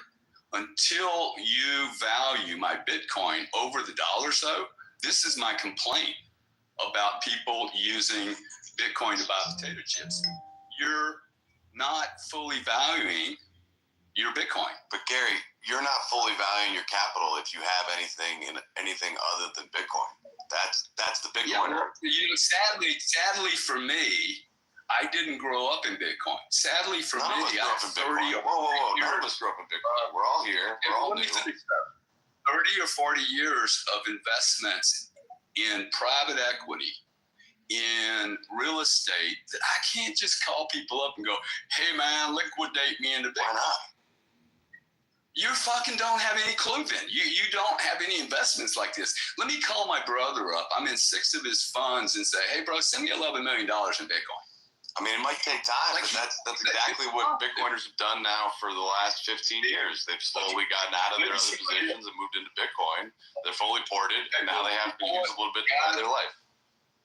Bro, guys like me are just really slow, man. We're going to catch up to you guys. I know. But until then... But we're all getting there slowly but surely. I'm trying my best, man. I love it. And if I talk about IBM or NVIDIA or XRP, I don't mean to offend anyone, but Bitcoin is less than 0.2% of the entire global market. That means I'm not going to talk about 99% of the other assets on the planet. It makes little sense to me. We all get there eventually, and I'm not trying to be offending at all. I love that you're here, Gary, and I think you're a big proponent of this stuff. And we need everybody in the world is going to be here eventually. We're all sort of slowly getting there, quickly getting there. Some of us are more easily able to do that because of where we're at, either in our lives or in our investing, in our investing lives. But I really do think once you start pricing everything in Bitcoin, I started trading when I was in high school. I worked for a hedge fund through college and into venture capital, and then I started my own fund. Eventually went a different way, became a C-130 pilot in the Marine Corps. But my background was finance and econ, and when I found Bitcoin, it became very apparent that the rest of those things were distractions to what the real show has been. And so for the last 8 years, I have focused my entire investing life on this. And, it has simplified my life. It has simplified the way that I look at money. And it has made this investment, especially when I price other investments, because I still made other investments for the last few years. But what I started to do was pricing those investments in Bitcoin. What was my opportunity cost on those small investments throughout the years? How much Bitcoin could I have bought with those? And every single thing that I have invested other than Bitcoin in the last 8 years has cost me plenty of Bitcoin. And, so this idea that I should be spending, lesser assets on potato chips and beer, that's fine until you respect your capital to the level of a true hardcore Bitcoiner, because I respect my capital to the point where I don't put it in anything else but Bitcoin. And so everything that I buy is Bitcoin. And that even counts, if I get a paycheck and I haven't quite transferred over to Bitcoin yet, and I use that to, either pay rent or buy some food or whatever, that is still in my mind. That is still Bitcoin. It's just Bitcoin that I didn't yet get a chance to convert over. And the more I convert and the longer I hold it, the wealthier I become, the easier my life becomes, the less stress I have to worry about other things, real estate or a house I used to own in Florida that I was always worried about hurricanes. I know you just dealt with that this year. I just think the more turns, the more cycles, the more years you go through this, your brain just keeps cycling. And yeah, I understand having other investments. And the reason when I said I'd love to get you off the crypto idea down to the Bitcoin idea, I really do mean when we're talking about, you're talking about NVIDIA, natural gas. I get it. There's other things that are interesting. But I really do think getting that word crypto out of everybody's vernacular and getting it onto Bitcoin, because that rest of the stuff really is a distraction. There is crypto and there's the fiat world. There's Bitcoin and there's the fiat world. And crypto belongs in that fiat world. Bitcoin is over here. It's different, it's separate, and it's special. And I just want the world to see the what I see coming, which is this Bitcoin revolution pulling us through the quagmire of all the garbage that's happened to us and all the bad things, all the broken money, all the results from broken money, and get us to a point where we get to that Bitcoin revolution, we get to that new world. I just hope I live long enough to see it. Yeah, I hear you, Bitcoin pilot. We all put a premium on Bitcoin above everything else, but I think it also is important to acknowledge that there are switching costs for everybody, and it's really hard for people to go from, especially a guy like Gary who's built up a 30, 40-year investment portfolio into Bitcoin. And to respect that and not say, it's a derogatory way. I think it's also important to recognize, too, and Darkshot, I'll get to you in 1 second, that when it comes to talking about digital assets, Bitcoin, crypto, people, especially at the government level, they're never going to select a specific technology. They're never going to say Ethereum, Solana. They're going to say digital assets or crypto as a category because in their language about how they talk about things, they want to be encompassing. They want to create policies that cover everything. So I really do think that these terms are here to stay. I don't think that we're going to get to a world where the word crypto is no longer used anymore. I think that I like digital assets better than crypto. I've never really liked crypto. But I think that we just have to be patient and careful that that we recognize that other people have different constraints and incentives than we have, and not poo-poo so much other people's usage and language policing and things like that. So, at any rate, Darkside, you had your hand up. Go ahead, my friend. Hey guys, just shifting gears for a second. And by the way, I completely agree with the crypto in the fiat world and Bitcoin in the Bitcoin world. But let me throw something out there. What are the thoughts on Canada going first? Right, with the news that Trudeau's going to be stepping down, Canada's currency's in the shithole. Do they make the move to Bitcoin first and force everybody's hand? Wouldn't be surprised. Well, it certainly will probably, if they start talking about that, which I don't think they will. But if they do, then it will bring up the timeline for Trump as soon as he's in 12 days or whatever it is. Yeah, I just get a sense that the pendulum's about to swing as hard as it can swing in Canada, right? Like they've been in an absolute disaster for so long that I would not be surprised if they make the move first and try to shore up the loonie. Hey, Dark, what do you think do you think the DXY's like gonna solidly come down right now? It seems like it peaked out a little bit. Do you think that's it, or do you think it's gonna go higher?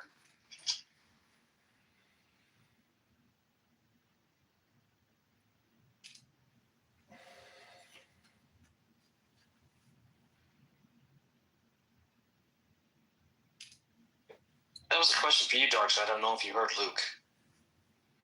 He was asking about, do you think the DXY is going higher?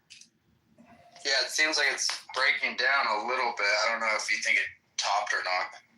Or anyone else that wants to take it. Oh, we just lost Darkside.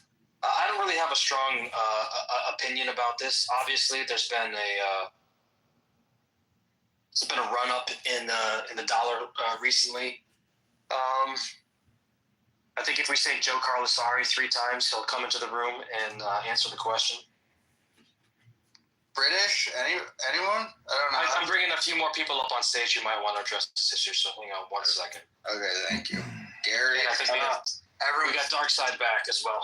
Yeah, everyone's smarter than me on this. It's just interesting. Hey, Darkside, are you there? Yeah, I'm here. I glitched out, so I didn't hear what Luke was talking about. I'll repeat it. Yeah, I apologize. This space keeps resetting over and over again. It's crazy. He asked about the Dixie. Can it get higher? Oh boy, can it get higher, right? Like, the issue is I don't know how you stop it at this point, short of a massive intervention, right? Like this train has left the station.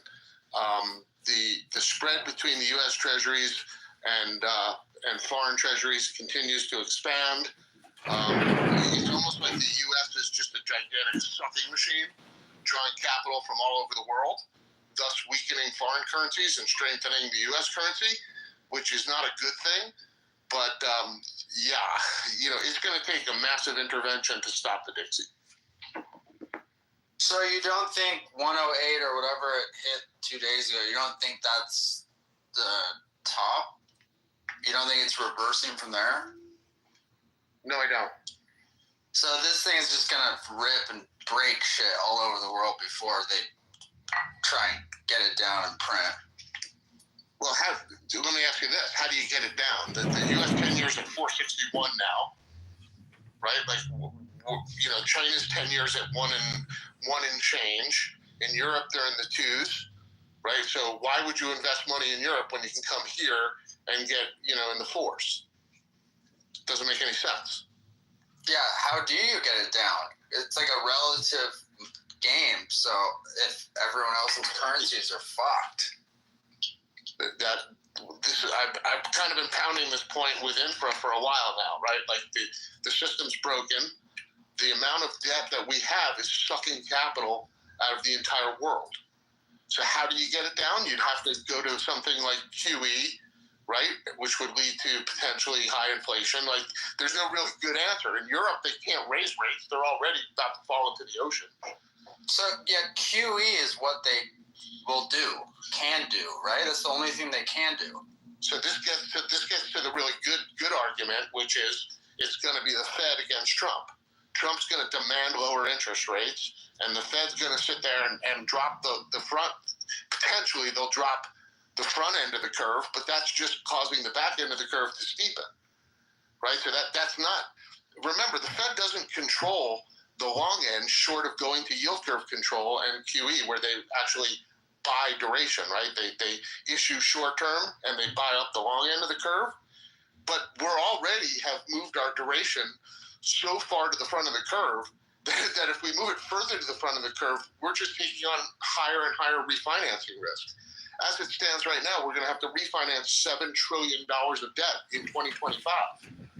Are you going to do that all on the front end and then buy that front end and, sell that front end and buy the back end? And then you end up in a situation where there is no long duration debt for people to hedge with. So the whole system is like it's teetering on the edge of collapse, and there's no brilliant answer on how you fix this problem. So Besson's getting handed just like a fucking Rubik's Cube or something, like on fire. Yeah, Infra makes the point that Besson has talked in the past about Bretton Woods 2.0, and really the only solution here is a Bretton Woods 2.0 where you walk in, flip over the poker table, and you start over again. This isn't the Great Reset that the liberals around the world asked for, but it's the one that they might get.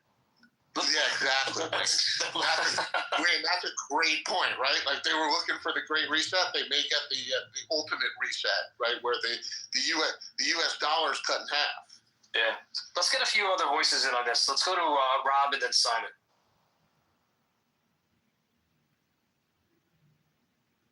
Oh, hey, Darkside. I had my mute on for a sec.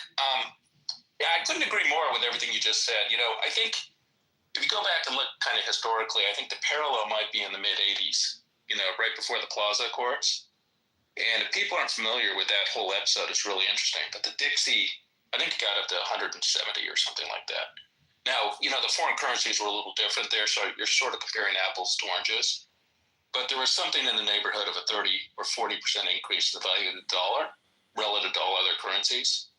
And I think if you look around the world and kind of what's going on, there's a real scenario where that happens. And if you just look at the amount of capital that the U.S. needs, there's debt refinancing next year, could be a big deal. I think they'll just roll it over. Darkside, I don't think it may end up being one of those things where we're surprised by how little of an issue it is, especially if interest rates are as high as they are. But I think it'll be really interesting to see. And I think the real question is whether they do something like the Plaza Accords, because I think that was quite negative for the U.S. I really do. And it hurt the dollar for a generation, where central banks kind of got together and agreed to sell out the U.S. dollar. And I don't think that helped the U.S. at all. I think it hurt the U.S. and I think it helped Europe, and I think it ultimately resulted in the euro and a lot of other things. But I'd be curious to get Simon's take on this too. In the early decades of this century, little was known. Hey everybody, Happy New Year. Completely agreed. There is no stopping. This is structural into the dollar. I think you guys were talking about the IMF and everything earlier. The dollar is increasing at the slowest rate, and even though you have inflation in America, you go to the other side of the world and things are dire. You can't even in some parts of the world you can't invest in Bitcoin and outperform inflation. Bitcoin is doesn't even keep up with inflation in other parts of the world. But it's structural. Europe can note, since they handed over the keys to the ECB, they handed over, they're no longer investing in their own economy, and all they can do is lend to the America. So, the demand for treasuries, the strengthening of the dollar, it will go until the whole thing breaks. And the Fed is saying we're not gonna do anything to change it. The government, we're in the government versus. I hope the world is getting clearer in the difference between what the government wants for its people and what the central banks want. And I think that's getting clearer and clearer and clearer. But we're now at the stage where the strengthening of the dollar means that America is just overthrowing governments left, right, and center. Elon Musk is about to overthrow the British Prime Minister for the right reasons, but the fact of the matter is Elon's just overthrown. Keir Starmer can't recover from that, and that was all executed through X.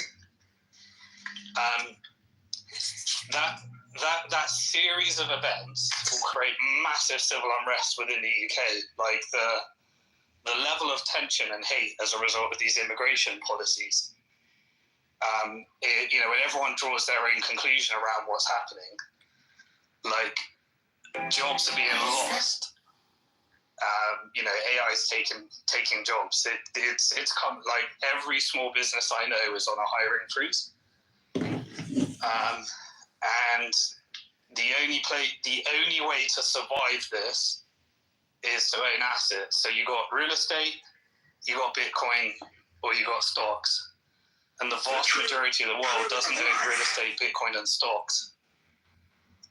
Gold only really becomes something when things go bad.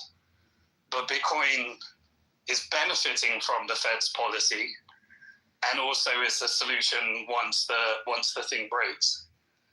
Whereas gold only kicks in once things break. Real estate and stocks will just continue to go up for as long as the Fed wants them to go up. No reflection of reality.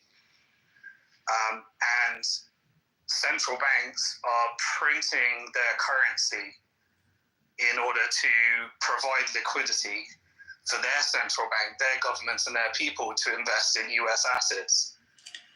And then you've got this perverse structure now where mind and magic, like countries are buying treasuries, providing liquidity to the US government, and then the US government is overthrowing their governments. Like, this is why there's so much tension around the world. You've even got like Syria, they just said they're dollarizing now. So you have the complete overthrow of the government. You have state-funded terrorism by Israel, which is essentially the CIA funding ISIS and Al Qaeda in order to overthrow a government. And then that government says we're dollarizing, and we're going to see more and more of that. Tom, I got a question for you. So one of the trends that I've seen coming out of the Trump administration is the push for stable coins as a way to drive demand for the dollar around the world.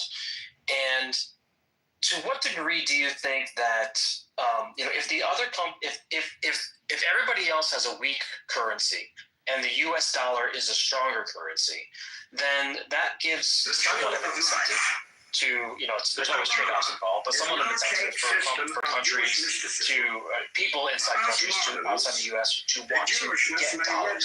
So to what degree do you think that a push for global stablecoin adoption that's based on dollars would help remedy some of the problems that you frequently talk about? Would it help, or would it make those problems worse? Well, you don't really have any choice. So I dollarized in my life a long time ago. I can't hold the pound. That's and in my life I have to decide, right, how many months do I want to have? And everyone makes that decision. How many months of cash do you want? Then what cash do you hold? And are you going to take currency risk for that amount of month? And the rest of it obviously goes in Bitcoin, and then you have investments. But stablecoin breaks banking. That's the tension. So the Fed won't want stablecoins, but the government might. The government might say, let's overthrow the banks. Let's just allow more and more treasuries to go into these stablecoins. And then you've got, well, what happens with banking? If you can seamlessly go from bank deposit to stablecoin, and you can do that at scale, that just gets switched off in systemic risk times, because you're essentially defractionalized banking the entire system, which breaks everything. And so the only outcome of that is you create global financial crisis 2008, and JP Morgan buys the banks, and at that point they're like, well, why are we doing this? Why doesn't the Fed just buy all the banks and issue a CBDC?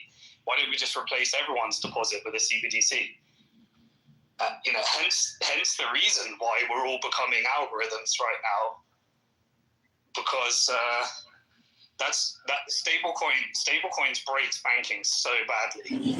Yeah, at scale, if you can go from bank deposit to stablecoin trivially, and the Fed won't allow that to happen.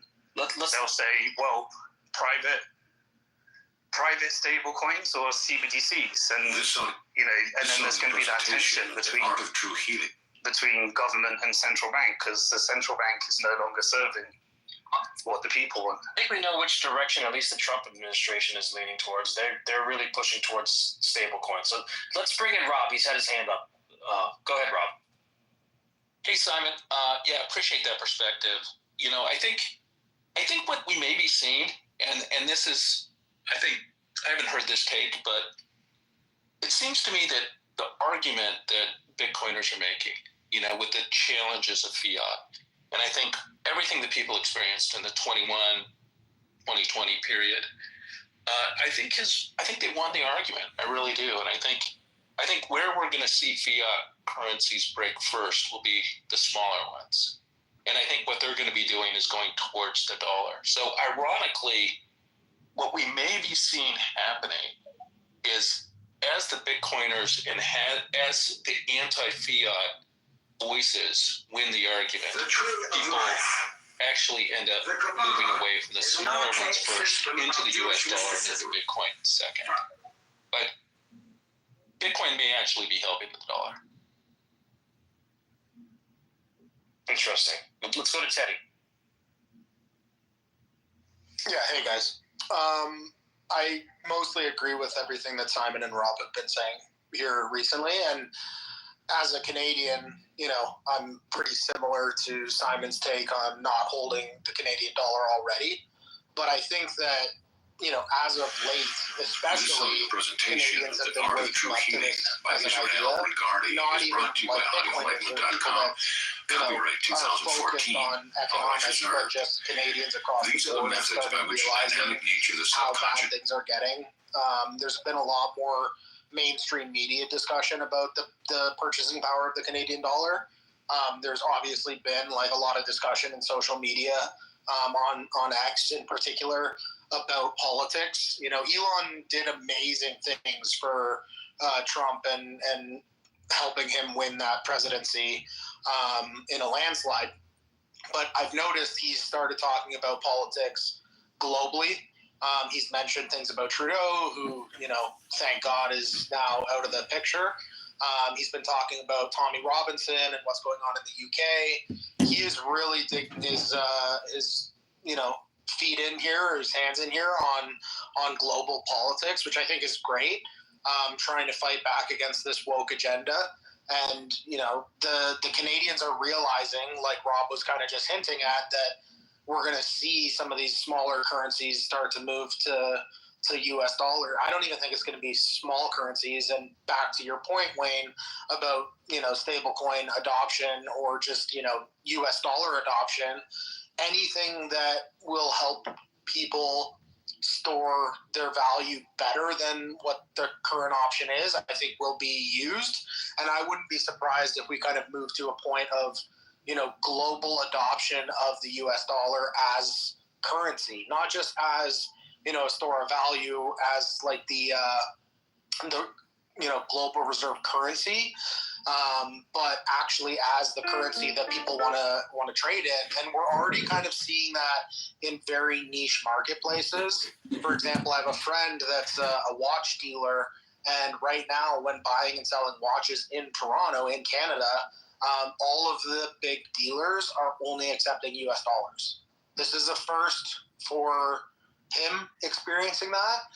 And like, I'm still willing to take Canadian dollars in the businesses that I run here, but it is very quick transition from these Canadian dollars that I'm taking in and converting them into US dollars, or, you know, moving them into Bitcoin or other, you know, assets. So I think it's going to be relatively short order before these other currencies continue to go down and the US dollar continues to go up. The Dixie kind of taking a little bit of a dip here, I think is going to be short-lived, and I wouldn't be surprised if we see all-time highs on the Dixie in the next, you know, 6 to 12 months. It does seem almost like a diabolical situation, Sailor style, where, you know, Sailor advocated, you know, maybe a little bit tongue-in-cheek, to sell gold and use the money to buy Bitcoin, thereby demonetizing gold.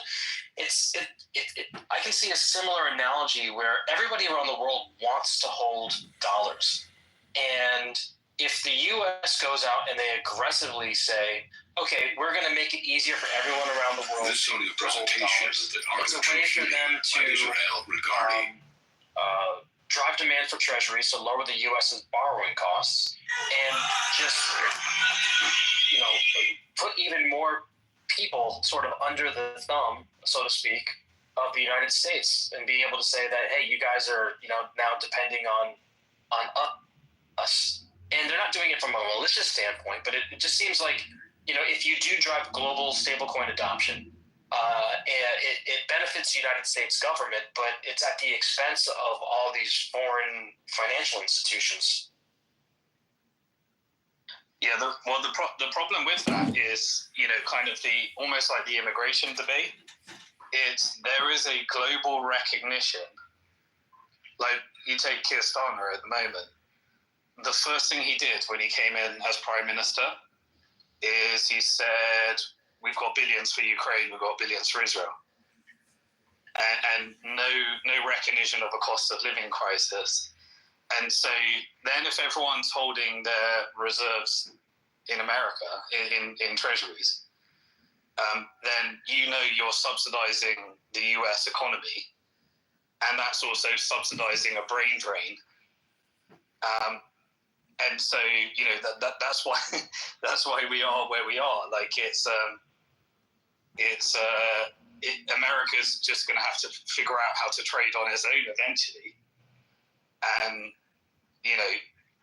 there's either like a change in US foreign policy to be more friendly, or everyone ends up having to form new alliances and figure out a way of functioning without the dollar. And that's why we're moving into this multipolar. We're in a currency war, and that's it. And there's and those that want to boycott and exit and just say screw governments, screw central banks, are just saying, well, I'll own some Bitcoin, and hopefully they say I'll do that without BlackRock. And I think that's we've hit peak centralization. And Bitcoin is a problem of trying to solve the decentralization issue. Like, right now, Elon Musk can overthrow a prime minister or a president. He did it. He tried to do it. Wait, hang on a second there. It's not just Elon Musk, though. I mean, Elon Musk, obviously he now owns X. That's a platform. But there's, Elon Musk can only say something that has weight because it's seen and heard and echoed by hundreds of millions of people around the world. So I think the key thing, just a small point, Simon, is that I think the key thing here is that freedom of speech and the free exchange of ideas and conversations like the ones that we're having right this moment is really what gives Elon Musk's words weight. And that is something that was under threat, especially after COVID. And I don't think that you can undo this. This is a movement and a culture that's growing. And I think just the free, when the internet first started, we had this idea that the free exchange of information was going to revolutionize everything. And to some degree it did, but we moved back away from that with the creation of things like MySpace and Facebook and other social networks. Everything was account-based. Google search index was the primary discovery mechanism for content. So, we had these choke points. But now with X, I'm going on a little bit longer, Simon. I apologize, but I'll wrap it up quickly. With X, we have the ability to more freely exchange and popularize ideas. And with AI systems that are out there, we're going to have the ability to get information without relying on things like the Google search index and a handful of other search engines as a source of truth. I don't even use Google that much anymore. So I don't think it's so much like Elon is changing. I think the ability for people to get access for information and exchange ideas has fundamentally changed, and Elon is just at the forefront of it. He's a figurehead in that movement, as are, many, many other people. Completely agree. But most people are doing it covertly, and Elon's doing it overtly, which is interesting in itself. But he did it with Venezuela. He tried to execute a coup in Venezuela. Then he tried to do it in Brazil. Then he did it what he wanted to have happen in America. Now he's doing it with Canada, UK. But Venezuela was what, if you want to see the case study, that was, you know, a narrative that is perpetuated through the traditional media that then leads to mass immigration from Venezuela to create like a fifth column in America of people that wanted to flee the regime. And then the people that fled the regime to America set the tone for determining how people feel about those that are actually left within the regime. And then you use X in order to perpetuate a narrative based upon your understanding of what the politics are, which then was meant to lead to a regime change and a coup. But it didn't work because there was a competing force. It's fascinating, like, to see. Now, the concept of the free speech platform, and this is why I think it was so interesting to watch what happened over the holiday period. So Trump was elected upon a culture of mass deportations, America first. And then you have this confusion of Elon Musk saying, you know, the whole H-1A thing that led to a massive uproar where what Elon wanted to do didn't feel like it was in line with the promise to most of those that were MAGA. And then using that to follow up with change of algorithm and mass removing of blue checks from people and their ability to write longer posts and various other things. That happened?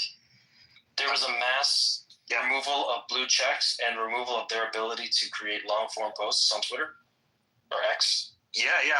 You must have had a different algorithm.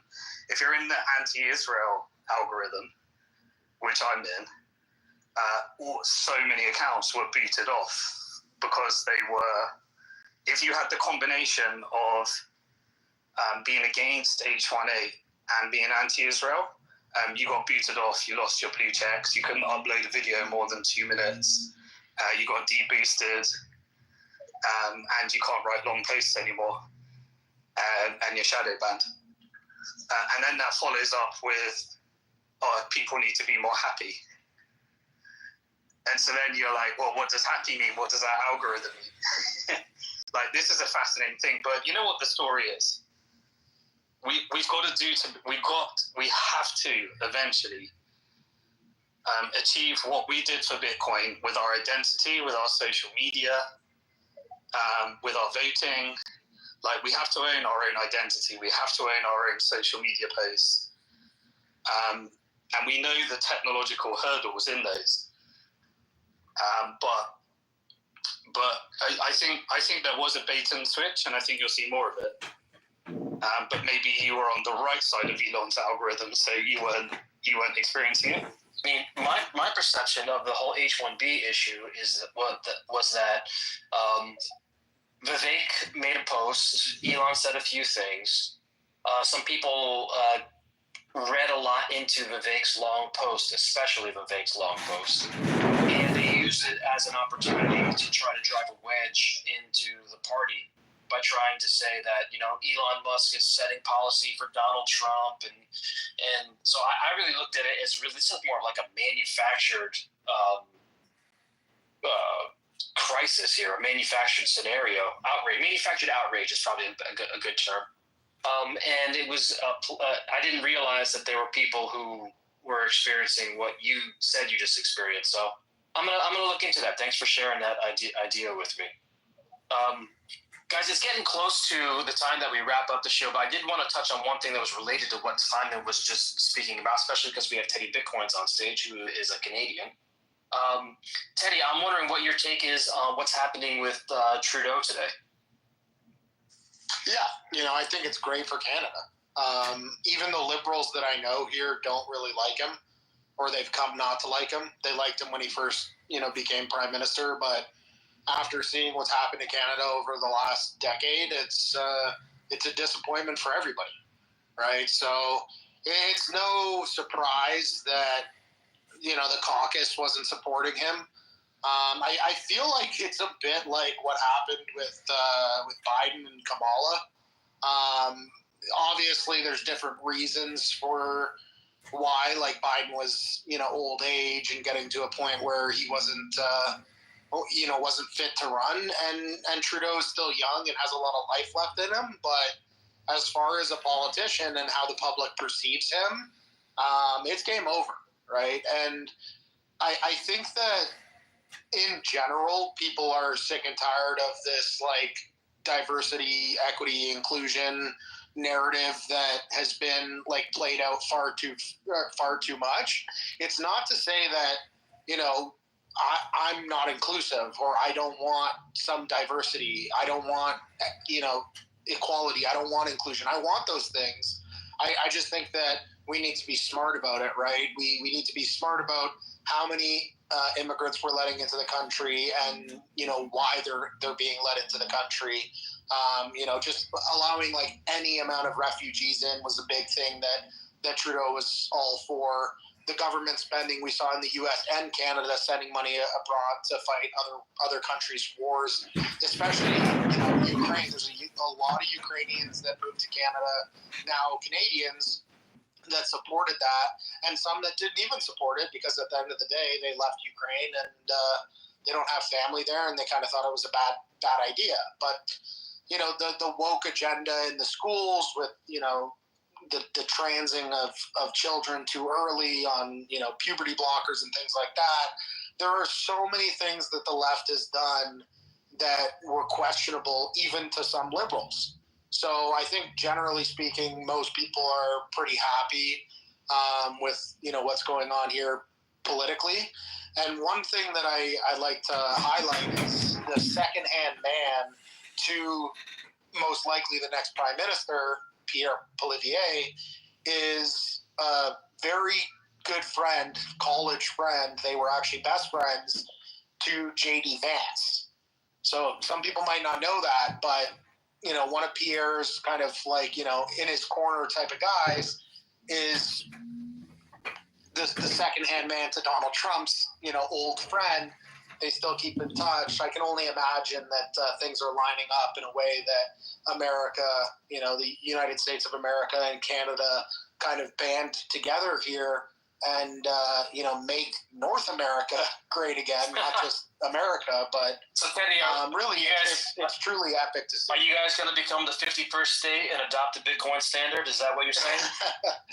I actually put out a tweet. I was, put my tinfoil hat on last night. I was talking with American Hodl, and I said, the best way for the United States to get around Congress on this Bitcoin strategic reserve is to have Canada buy the million Bitcoin, and then the United States just takes over Canada. I said it jokingly, tongue-in-cheek, but it is actually a possibility, and I would be totally okay with it. There's so many Canadians that are okay with becoming a part of the United States of America. Like, there's maybe a small percentage that aren't, but like the benefits in my eyes actually outweigh the cons as far as becoming a part of the United States. Now, whether or not the United States actually wants Canada, it's resource rich and whatnot, but you got to deal with a bunch more commies. So that might actually be a case not to, and all the immigrants that have come in over the last few years that are probably not wanted either. But anyways, I'm excited for what the future holds, and I think that the Canadians and the Americans are kind of taking Canada and America back. All right. And thanks for wrapping that up for us. Guys, we're going to go ahead and end it there. So I want to say thanks to Teddy, Ben, Simon, all the other speakers who've been up on stage today. And thank you guys, all the audience, for joining us this morning. It's always great to have these conversations. So if you can, please go ahead, follow the Bitcoin First account. You'll get notifications when these spaces go live. We'll be back here tomorrow morning at 11 a.m. Eastern Time. Actually, everybody, do me a favor. Send Doc Kruger a DM saying get well, because Fred's been sick for a while now. I think he's getting better. His voice is recovering. Or just throw a comment in the thread saying, Doc Kruger, get well. Hopefully we convince Fred to come back tomorrow morning, because it's definitely more fun when he's around. So thanks, everybody. Have a great afternoon.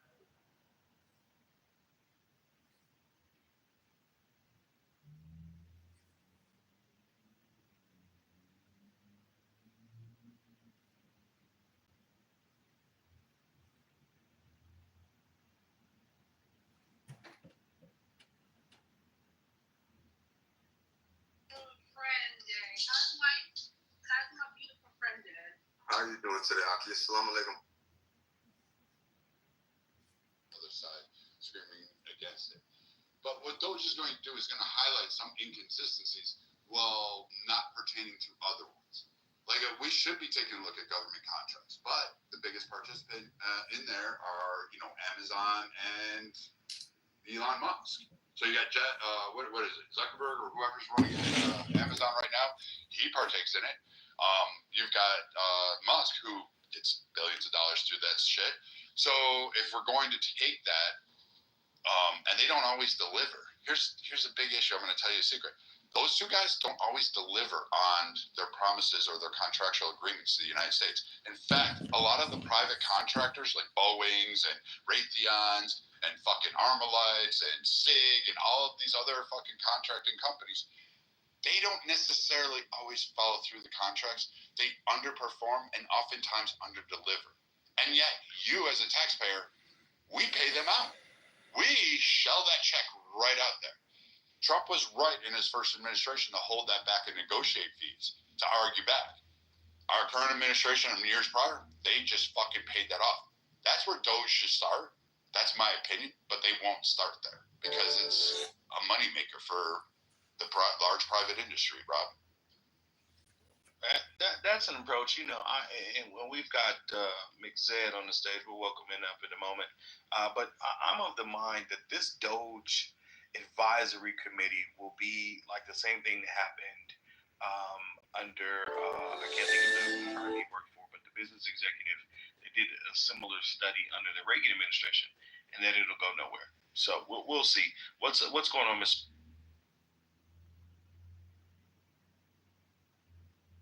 Well, good afternoon, Michael.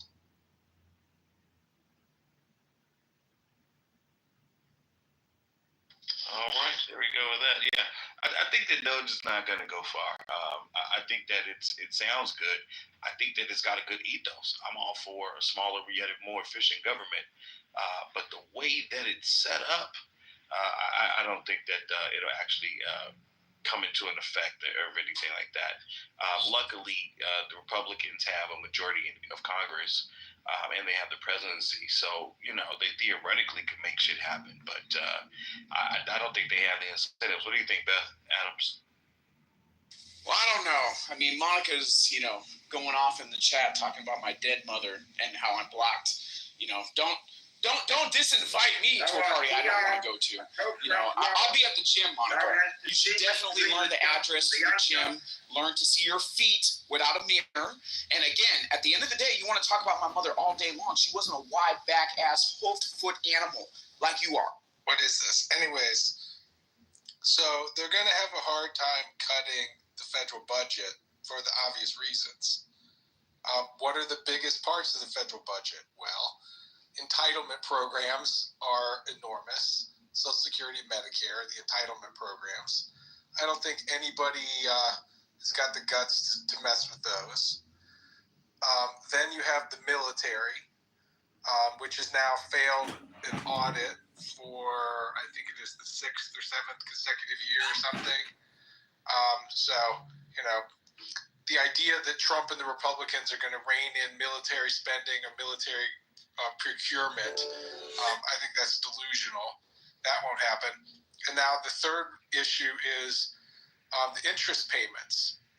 The interest payments on the debt is now, I think it's $700 billion a year or something like that. And interest rates are not expected to drop much. So, and the deficit is still quite large. So the interest costs on the debt will just keep going higher. Everything else is small potatoes. There's a few billion here or there in contracts and whatnot, but it just doesn't add up to anything. The real money is in the entitlement programs. People have known for decades that they're not sustainable, but there's no political will to cut them, much less the military, if that even makes sense in today's world. We should probably not be cutting the military, but how to make it more efficient, how to make it better. Nobody knows how to get it done. I don't think Pete Hegseth has a snowball's chance in hell of making the military more efficient.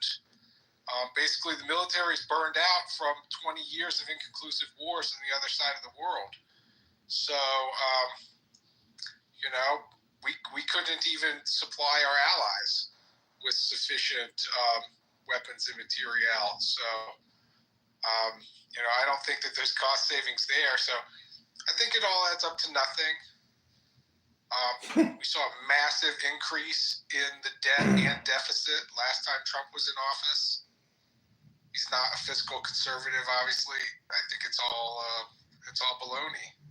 Well, Mike, Elon says that F-35s are played out when we have drones. So maybe there's some savings there. Well, I don't think that that's true in a military sense. I mean, these are complementary systems. We have had a long war now in Ukraine with essentially the most modern weapon systems, and the drones, which are used heavily close to the ground, have not made normal fighter planes obsolete. In fact, it's the opposite. Air superiority matters more than ever because of these glide bombs. And while there's a lot of technology being put in place to interdict drones, whether that's electronic warfare or whatever, very little, you can't stop these glide bombs, these guided bombs, without actually simply stopping the airplanes themselves, which means you need either very, very sophisticated air defense, lots of missiles, or you need another fighter plane up there to go shoot them down. The tree of life. That doesn't make any sense. F-35's got a lot of problems, but the investments has already essentially been made. The plane has been developed. A lot of the problems have been worked out. So I imagine that one will go forward.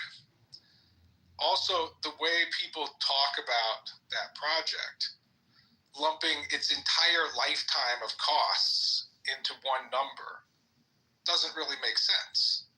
When we're going to plan on using this plane for 40 years, 50 years, or something like that. So yeah, I mean that is not a well-reasoned, rational, realistic criticism either. And there's nothing to replace it with. And short answer is no. Drones don't make fighter planes obsolete. So here's the thing: are you? And maybe I'm reading your PTR wrong. Are you active duty or a vet as well? No. Okay. Yeah. So the way government spending tends to work, and this is how you could find savings, is that they'll give you a budget, and like if you don't spend everything in that budget next year, you don't get that budget or an increase. So especially in the military, when I was in, they would find bullshit to spend money on. Now you got a 500. Well, I was in the early 2000s, so I guess flat screens were that expensive. But now you're ordering $800 fucking flat screens for the mess galley, and it's like the mess decks doesn't need new TVs. But if I don't order new TVs, then they won't give me the same amount of money next year, and things like that. I think that we could change some of the incentives in how government budgeting and finance works, and there's some savings there. As to the entitlement programs, I think I said this in a previous room, and I'll say it again. And I invite somebody to tell me I'm a dumbass, Brad. But I think that we probably need to stop. Do you want me to tell you now or later? Well, hear it out first. Hear it out first. If we stop, what we have is a current system of Social Security, Medicare, Medicaid. But let's just focus on Social Security. And we develop a new type of Social Security, which is more of a defined contribution. So how private sector jobs went from a pension to a 401k, something similar to that, except that an individual, like, there has to be a bare minimum. Like, if you can't choose yourself, you're gonna get like fucking the Vanguard safety fund, index fund, or some shit like that. But where people can invest their money. And I think the politician that finds a way to do this can sell it as the American Dream 2.0. I'm the next fucking FDR, better than, bigger than, and this will work. I think they should also raise the retirement age because life expectancy is longer. And probably find a way to index those to market rates. And I think that'll be pretty helpful. We probably should have some form of Hold on, Mike. You know why they call Mike, hold on. Like, we know you're No. Let me reply to that. No, you can't. No, he asked me a I got a quick question. Stay on mute, Mike. You're not a mod, Brad. You're just a faggot. So shut the fuck up. Okay, so again, are you still living on your Anyways, I got a your comment friend's from couch that won't give you any ass? Still sitting there trying to sell people on this idea that you ran $1 billion business on Clubhouse, and then somehow your business partner stole it from you, and that now you're the next great Shut up, Brad. Now you want to join in a fucking 20-year-old fucking Beamer thinking you're some fucking cool guy trying to hit on fucking 15-year-old girls. Looks like I got under his skin. Let's get one. Well, I don't know how much of a dumb faggot bitch you are because I don't give a shit about you. But you can't be name calling people those names with a lisp, Mike. I know, right? I mean, are you still wearing pennies in your loafers, little boy? You're a twat. You're trying to be so tough, but you're fat, you're bald, you're short, and you live on somebody's couch. You can't roll in here thinking you're tough when you've done nothing with your life, and you're living on a fucking couch who doesn't want to even see you anyways, naked. we weren't actually talking about me. I know I'm fascinating to you. Yeah, but you spoke about him, so now you get the smoke. So now you want to cry, and then you can't even fucking rub two nickels together to make a fucking dollar. You can't figure out shit. You haven't done shit. All you do is come on Clubhouse, smoke weed, and then talk about how great you think you are, and then people fucking bust you down to Brad served this country. The only thing that you did was serve your fat ass at the buffet. What the fuck are you talking about? Yeah, I ain't gonna get fucking shot at. Oh, so you're an overfed coward. Right. I've never heard anybody admit they're a coward that fast. I mean, that's a record, Adam. In Iraq or something. Shout out to the money laundering overfed coward. You should hear this guy's thick. Like, he literally has, like, so go follow him on Instagram. You'll see his little business model there, unless he takes it off right now. It's a fucking joke and a half.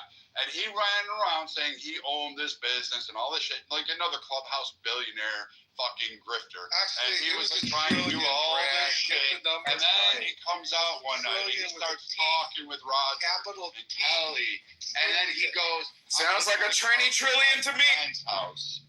I smoke weed all day, and my car's 20-year-old Beamer, but I'm fucking caution rolling it. And he was going at Roger, he's going at other business people, saying how smart he was, how much wealthier he was, and it turns out you're just a couch surfer. You're poor. You wear the same T-shirt time and time again. When's the last time you actually paid? The question. When's the last time you actually paid for something? You're gonna need it if you live that long. Really? I don't want to live that long. All right. You're gonna need those fucking pennies from Uncle Sam. I mean, I got you, dude. PTSD. You're right. Hey, here we go. Mike, did you have a question? Yeah. It's just, do you know why they call Social Security the third rail of American politics? Probably because nobody wants to touch it like the third rails on the public transport. Like Monica. Touch it or die. And that's why those reforms that you were talking about, well, they may in theory make some sense. Just like nobody's going to do it, especially under the Trump administration. So that can will get kicked down. So thank you for saying absolutely fucking shit all to do with it. So Rob, your question on the entitlements program. So you'd have to break it apart. You'd have to actually not listen to twits like this and actually look at the Medicare. Yeah, we should listen to PTSD soldiers about this shit. Yeah, where did you get your degree? A cereal box? Yeah. You got it. I got it out of a Cracker Jack box. You want to keep going, motherfucker, or should I bend you over your mama and both of you?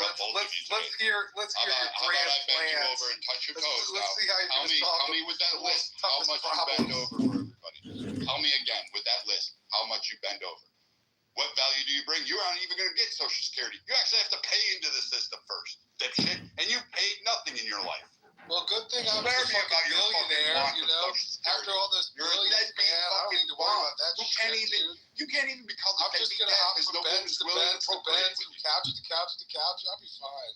Yeah, I know you will because there's always some fucking meth head out there that says, "Here, sure, you've got a nickel, I can go buy a dime bag." There you go. So, Rob, if you're going to touch Medicare, you're going to have to look at it from top to bottom. It's not an easy solution. Like, This guy thinks he can buy a dime bag with a again, nickel. shut the Now fuck tell up, us dude. about Like, fucking. Tell so us about again, finance. twat waffles like you who are cowards, who literally are cucks, who sit there and say, "I'm too afraid to fight, sir." You definitely. He still needs a key to turn on his BMW. He definitely doesn't know anything about finance. Still needs to get Where's your fob? Where is your fob? Don't blow up on us like a Tesla, Brad. Yeah, I don't want to see you on the paper fucking, all charred out. Here, I'm going to try to talk Charred like up. So, with Because I think you got some anger management issues, Brad. and you need to talk like this. I think I can get on your couch too hard in the army or whatever you did. You fucked what? You fucked army soldiers? Dude, I think that's they not, fucked I you wouldn't. too hard. Oh, they did me too hard, huh? Is that why you're sitting there cowering on a couch in someone's house and saying That's you're why too you're much of a bitch confused to go about fight dimes and anybody? nickels, trying to talk about this and that and other. Dude, what the fuck Confusing are a you with million you? with a trillion, man. Get your numbers right. What the fuck? Anyway, so Rob, back to your initial question before fucking idiots like this come up. You're going to tackle Medicare, and I agree, Medicare's broken. Most of us should want out of Medicare. We should really start pushing for this and not going to a Medicare for all. Because if you're going to tackle pricing and you're going to say it's easy to provide medical care to everybody else, you have to deal with an entity, multiple entities that have power over your politicians and power over the Americans. And that is the medical groups, the big lobbyists, those pharmaceutical companies, medical devices, which every single person needs. You can't tell me you don't because you've gone to the dentist, you wear optical, you have hearing aids, you're on pharmaceutical because every one of your fucking kids is on Ritalin or some other SSRI that'll turn them into fucking Mike Fragel. You're going to have a fucking psychological diagnosis 6 weeks from Sunday because everyone's fucking kid is on the spectrum these days. So you're part of this system and you're not going to be able to go ahead and tackle that system for 350 million people. And you can't have open borders. So you're going to have to tackle it from a multitude of different fronts, such as reducing immigration. You're going to have a decrease in population, some way, somehow. You can't have replacement theory and say, I want Medicare for all and I want to replace and have a booming population if you don't have the funds to cover it or the expertise. Right now, there's medical shortages throughout. So now you have to talk, should we nationalize the medical system itself? And there are proponents on both the left and right that would love their hands into that pie. I caution you from going down that pathway of that rhetoric. Be that close. Imagine your U.S. government. I want you to think about this. If you're on the right, AOC, Nancy Pelosi. On the left, Mitch McConnell, Dan fucking Crenshaw. Well, you guys like Dan Crenshaw. Ted Cruz, Matt Gaetz. Someone like that getting involved in your very determinative healthcare. You want those idiots to appoint somebody to oversee that. That'll be a political appointment. That person will bow to the party and its needs and its wants and its caterings. Be very cautious about where some of this rhetoric goes that you hear. That will happen, and you don't want it because guess what? It happens in other countries and it fails all the fucking time. If you're going to go down Medicare for all, you have to get through the waste, fraud, and abuse. You're going to have to figure out a way to regulate prices. The rest of the world is going to lose their health care. This will cause a huge imbalance, and I'll tell you how. If you set prices for pharmaceuticals and you set it at a competitive rate of, say, Canada, England, France, Sweden, all of a sudden, those countries are not going to get the supply. It'll be the law of supply and demand. We have 350 million. That pharmaceutical company will be catering to the needs of the countries that pay the most.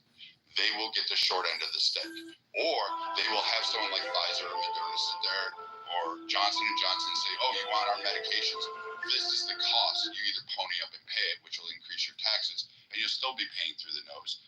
But but you think you're getting some kind of deal. They'll have strong arms over the ability to do that, and you don't want to give the pharmaceutical companies that kind of power. You don't want doctors and nurses saying, "I'll treat you, but it's $100K." If they're nationalized, how good is the government at effectively putting people in positions of power or your health that's a government employee? Been to a lot of VAs lately. Some are good. Some are fucking Chiracs. Like, I wouldn't set foot in there. I know people who walk in with a headache and come out with head lice, crabs, scabies, and fucking missing an arm and a leg. Like, that shit's real. Even you should look up at the number of malpractice claims filed each year from direct medical intervention. The cost of about $2.5 billion in settlements. Your average settlement for malpractice is $70,000. Is your life worth $70,000? Is that all it's worth? Take your best shot. Go ahead. But actually look at some of the things when it comes to Medicare for all. And for those that champion that it's so easy, if it was so fucking easy, we would have done it already. FDR wanted to do it. Theodore Roosevelt wanted to do it. Multiple right and left presidents in their administration wanted to do this over and over again. It hasn't happened because it's very, very difficult to provide a stabilizing medical platform for the burgeoning country. You have to provide doctors. There's only 9,900 fucking hospitals across the country. Go look up the systems. Not lying to you. It's a really short number. They're not that big. You're going to have to build more. You're going to have to introduce more. You're going to have to change the way America looks. You're going to have to do proactive medicine versus reactive medicine, which means you have to go get fucking checkups. Most of you, 99% of you in this room, don't even go for checkups unless your doctor goes through. You don't even read your own insurance policies. You don't even ask for itemized bill or your health records when you leave the hospital, even though you know that's your rights. You're entitled to that shit. You don't even bother reading that shit. Pop me a happy pill and go home is all you care about. And till the next time, you don't follow up. Most of you don't even follow up with physical therapies when it's ordered, or rehabilitation, or speech therapies, or any kind of other therapies. You don't fucking actually take time to heal yourself. You go to work, contaminate others. So you're going to have to take a different cultural approach, and switching to Medicare for all right now with the current mindset, the way the system works, and all the hurdles that would endure would be costly. But there are ways to shrink down the budget through Medicare because we're aware that about 30% is waste, fraud, and abuse. It doesn't mean there's people doing fucking stupid shit. There's just a lot of waste. There's a huge amount of waste in Medicare. Multiple forms, multiple filings, multiple claims, duplicitous claims, fucking overpayment of claims, underpayment of claims, appeals, generative appeals that don't even need to be a fucking appeal if we just set the wheels in motion the correct way.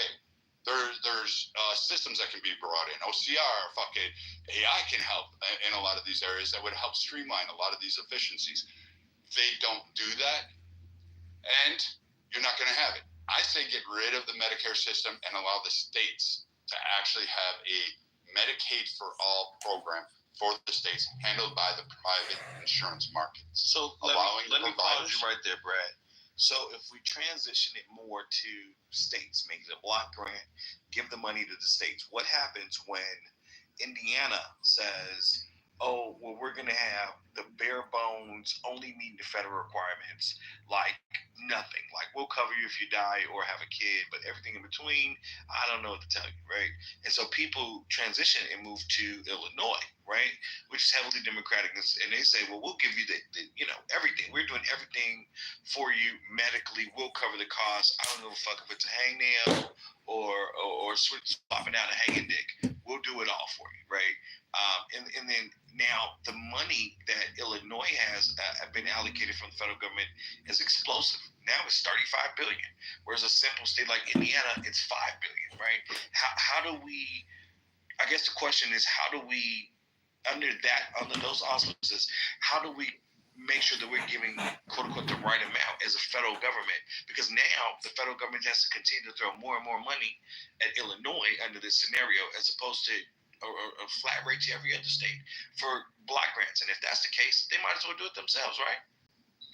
Yes and no. I wouldn't do block granting. And actually, the goal would be to get the federal government out of the way in to remove them from oversight in your state's healthcare plans.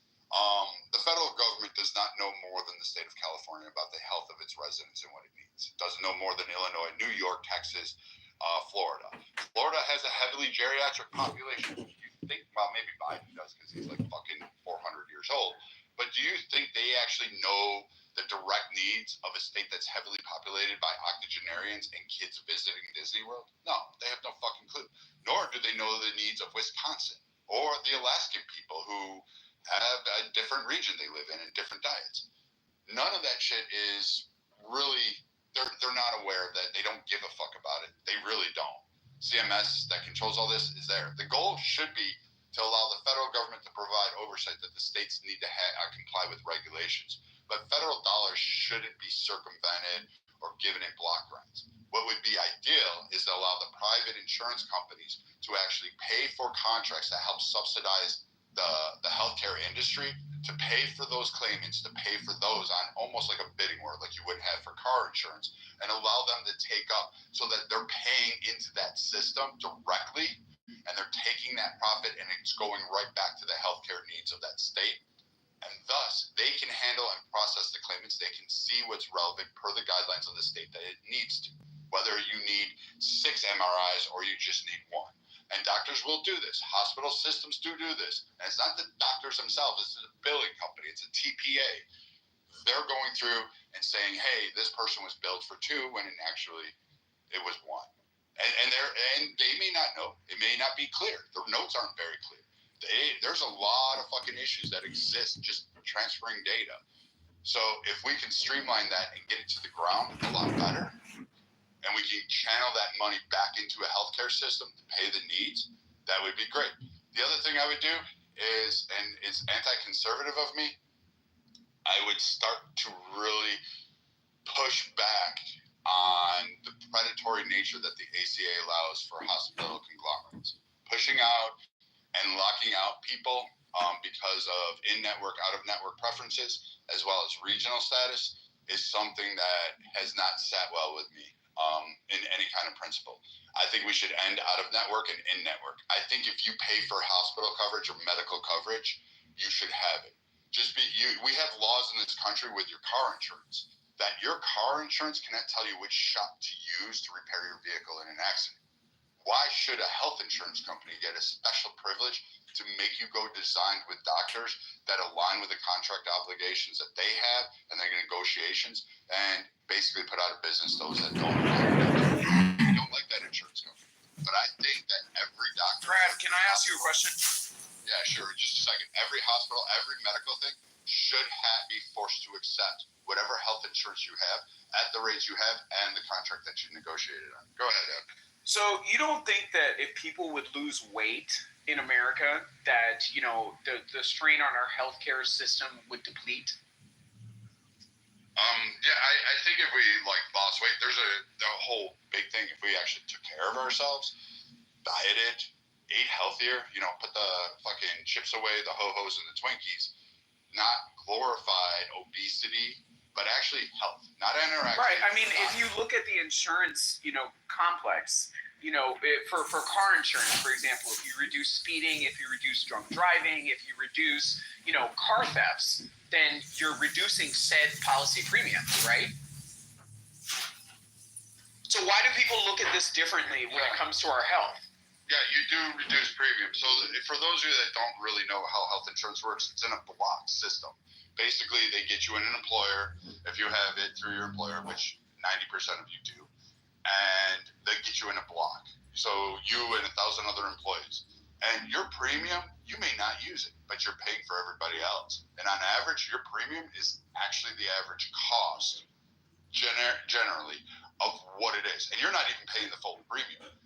You're paying portions of that because your employer, which that's considered part of your wages, your employer's either matching that, paying a majority of it, paying half of it, paying for it, whatever you agree to go work for them. So that block, that average cost of premium per month, that's generally around the average per incident that the insurance company will have to pay. And it has to recoup that because some of you will have $140,000 in a month in medical costs. Some will have zero. So my mom would choose in the hospital. Her bill when she had her heart attack was almost $500,000. Mission Viejo Hospital, almost $500,000. I think Mindful was slightly disagreeing. Welcome to the stage, Mindful. What part did you disagree with? You know, is that saving money isn't. No, I certainly was not saying that. I was pushing back against what Brad was advocating for on the basis that every other developed country in the world hasn't taken this approach for good reasons. I don't come from a place of, okay, I have a economic or political ideology, and then I'm going to force, policies based on that. I look at actually what's working in the real world. And so we can look to other countries for what their approach is to healthcare, and they're not choosing to shift further towards a private system. We already have a highly private system compared to other developed countries. And so I'm respectfully pushing back against Brad about this notion that if we shifted it even more towards private control, we'd have a better system. So maybe you didn't click clear. So let me tell you this.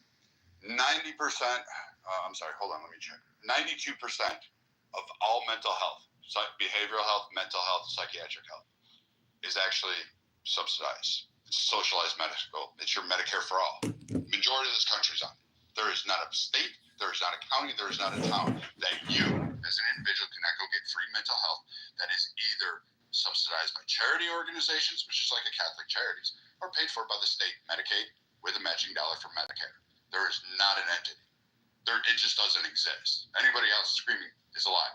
There is no child in this country that is not part of or will be part of some sort of state or federal program that exists out there, and there's lots of them. You'd be shocked when you start looking them up. That will go through county-wise. They are covered. From the time they are born to the time they are 18, they are covered for absolutely everything. To taxpayers, socialized medical system on there. I'm saying that is ineffective. It is overpaid because first off, majority of the kids are unhealthy. They're mentally confused. They're mentally fucking deranged in some fashion. I'm just going to say this. A lot of your kids are nuts. And they're obese. So you're fat and crazy. Like, let's call it what it is. So that's your socialized program, and they're not getting better. What I'm talking about is actually taking that burden off the taxpayer and allowing that money to circulate through. And this has been brought up. And being able to allow the private industry, which also employs a lot of people, has a huge footprint, actually knows your health better than the federal government, and they push you to be healthy. You think the insurance companies want you sick? They want to pay out? Are you mad? They're for profit. They want you as healthy as fucking Captain America.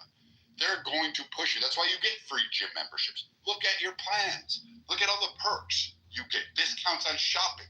Did you know, what is it? One plan out there has a specific entity where you can get 25% off your grocery bill. If you bought like lettuce instead of a bag of chips, just send them the fucking receipt. That's how easy it is. Wait. Hold on, Mike. Hold on. But in terms of your thing of like, there's lots of countries out there. They're cracking. The NIH system is cracking. Canada is horrible.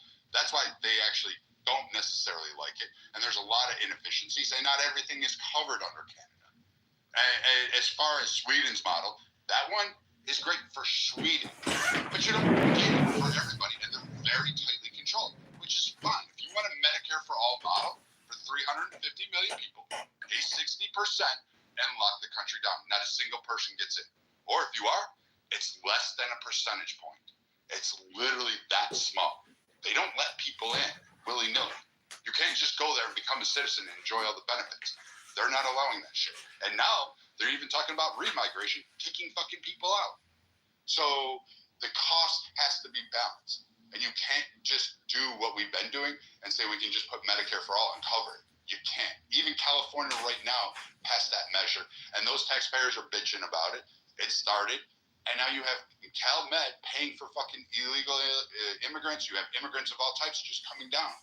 and they can't afford it. They're in several lawsuits with reinsurance companies, back and forth, trying to figure out their socialized medical problem because the providers, they're not renegotiating their rates. They're not going cheap. The hospitals in California aren't fucking, necessarily drive through McDonald's. They're upping out by fucking 1,200% since 2015. So, take your battle, but this isn't something as easy as we can just follow that model and it work. Australia's has a lot of fucking shit wrong with it. It's not great. And in fact, a lot of people avoid using their system or going to their own healthcare provider in Australia because it's shit. And we've done these. I've sat in the rooms with the directors and everybody talking about the models, and even listening to Amy Klobuchar, her people, Elizabeth Warren, her people, on the left, screaming about how they could do it. And Klobuchar was the smartest one out of the group. She at least said, no, we couldn't feasibly implement this plan without catastrophic issues at hand. So you threw out a lot of things there, Brad. A couple things to respond. I can't remember all the things you just pointed to, but that's okay. So in terms of other countries, I would point out the health outcomes of other countries, right? And how the United States compares in terms of, life expectancy, in terms of rates of chronic diseases like diabetes, heart disease, cancer. These countries are performing better, right? So if you're pushing back, a cultural thing. That's not anything to do with medical. Brad, I just let you speak interrupted at length. Okay. So if you're going to point out and say, "Oh no, all these other systems are cracking and they're broken and they're bullshit," I'm not saying that they're perfect, but as of now, historically up until now, their populations are healthier. Their healthcare systems are considered better. You can go online and you can look at comparisons of these healthcare systems across a number of metrics, and they perform better. So it just doesn't hold up this idea of it's not useful for the United States to look how other countries have approached this and implement that here. So that's one thing I would respond to. And the other thing I would respond to is, even within the United States, if you look at if you look at the states right now that are on the most unhealthy, those tend to be the states that are allowing for more of the free market, allowing for more of the privatization of health insurance, compared to the states that are saying, listen, we're going to provide more of the residents Medicaid. We're going to, in some states, they're going to require everyone to have insurance. In those states, people are healthier. So again, this logic doesn't follow for me, this idea of, well, if we just leave it up to the states, well, we've left it up to the states in some ways. And those states that are choosing to say, listen, we're not going to have government intervention on the state level, their people are less healthy. So I just don't see the evidence to support that. Mindful, this is so. Hold on, let me respond to this. God, the inability for people to process information in any direction but the one that they want it to flow is frustrating for me. I live in one of these states. The reason that Medicare isn't expanded is because it would be unaffordable, not because Medicaid, Kelly, not Medicare. It doesn't really matter. Just shut the fuck up, because you don't want anyone to interrupt you. So you're talking about Medicaid. Okay, so Medicaid, Medicare, it's all subsidized. It's all fucking subsidized. Number one, if you don't understand the fucking extent to which people in America's healthcare is subsidized, and even if it's not subsidized by the government, it's regulated by the government. If you don't understand that, then you're a fucking idiot and you shouldn't be having this conversation. I wasn't even going to be rude. I don't feel good. I'm sick as fuck. And so if you think that correcting me on Medicaid versus Medicare makes a goddamn difference, then you already don't know what the fuck you're talking about. The states that don't want to expand subsidized healthcare, it's because they have the fattest, most fucking dysgenic populations in the country, and they wouldn't be able to fucking afford it. They wouldn't be able to fucking afford it. So if you think that because they don't already have it, that's why the populations are fat fucking pieces of shit, then you're wrong, and you're not capable of processing information in more than one direction.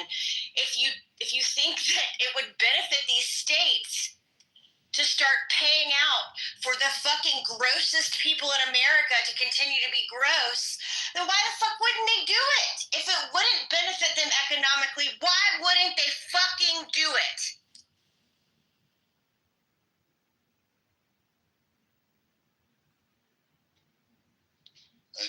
Kelly's right, and then the other part, just to cap it on, that Mindful left off, is some other nations have the, quote, healthier perceived index, but if you actually dive through the numbers, our healthcare actually tops out a lot of other programs around the world. We beat England in a multitude of categories. Canada, definitely sweep it aside. I don't care what Wall Street Journal poll you're going to pull up. That one's fucking wrong, or whatever, New York. You actually have to go through and break down a lot of the healthcare needs. But firstly, as far as healthy, yeah, stop eating fucking cereal boxes. You have a whole aisle in the supermarket dedicated to 6,000 fucking types of sugar powdered in rice or wheat, and you somehow think that that's nutritious to give your kids. Cheese, Brad. Cheese is the devil. Like, I don't think that people understand like how detrimental cheese is to people's health. You know, if you're not willing to burn it off, if you're not willing to work.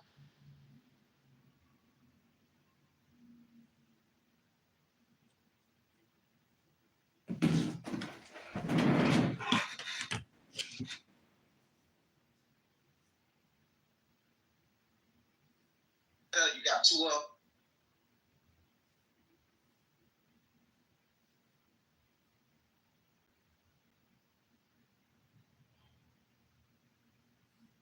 Black Baylow?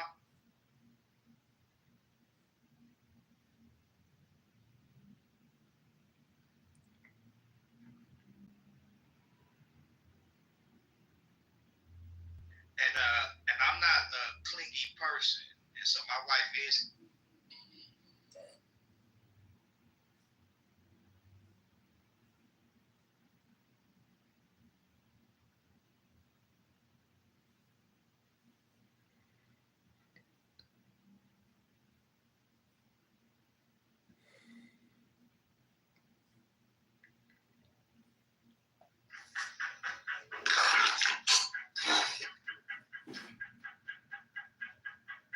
Shrill with lice and lust of the light, oh man, my man.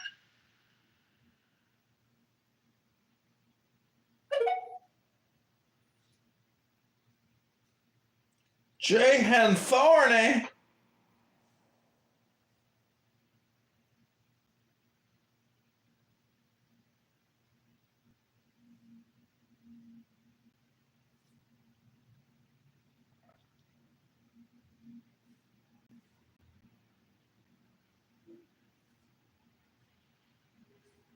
I have dealt with mental and emotional struggles for a very long time. I was also dealing with the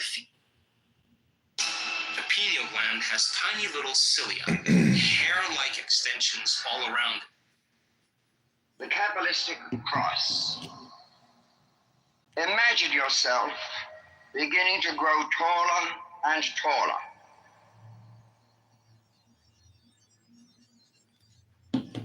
You are as big as the house, still growing and growing, bigger and bigger.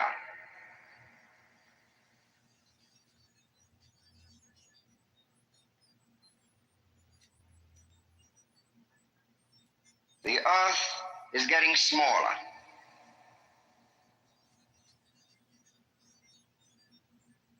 Your head is now above the clouds, towering among the stars.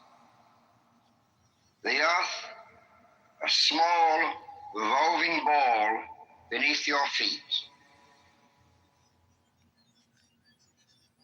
Far out in the universe, you see a brilliant, scintillating white light.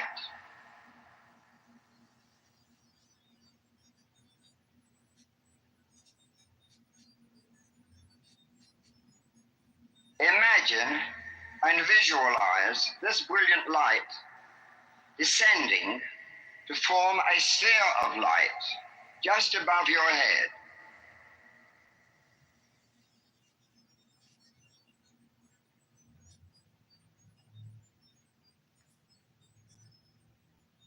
Raise your right hand slightly above your forehead. With it, bring the ball of light down and touch your forehead, vibrating the word Otto. Otto, which means thou art. The hand is now brought straight down to the region of the solar plexus, and with it descends a great shaft of pure white light, encompassing your now enormous astral body.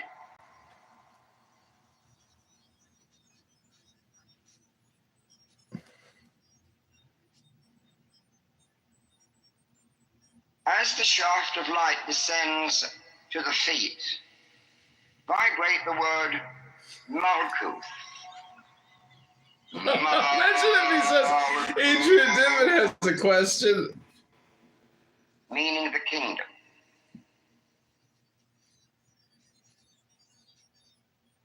Visualize and feel this brilliant ray or shaft of pure light, which has descended from above and encompasses your tremendous astral body.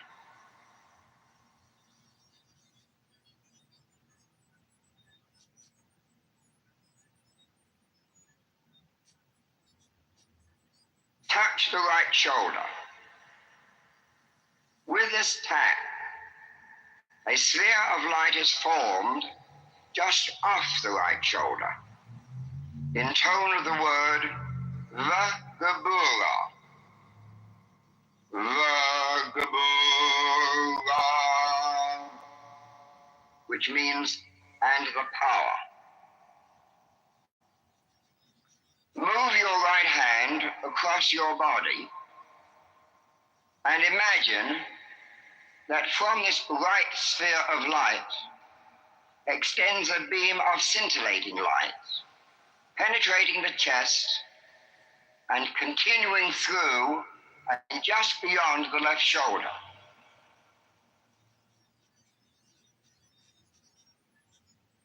At this time, the left shoulder is tapped, and another sphere of light is formed while you vibrate the word Vagadula.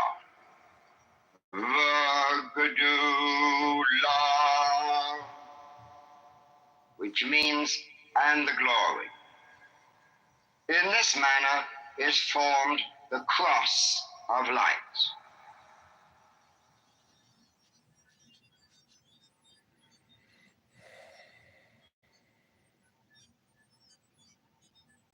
Now clasp your hands in a praying position on your chest, with both arms and elbows raised to be encompassed in a horizontal beam of light.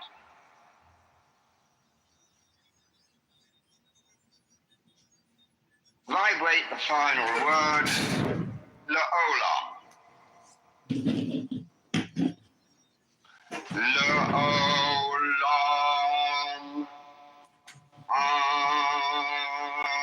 Amen. Meaning forever.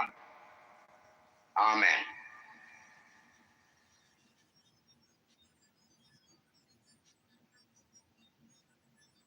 Face the east.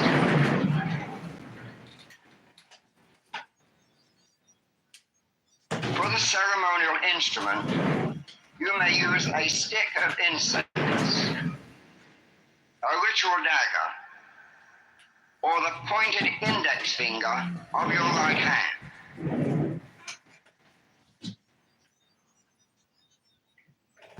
Inscribe in the air before you a large vanishing pentagram.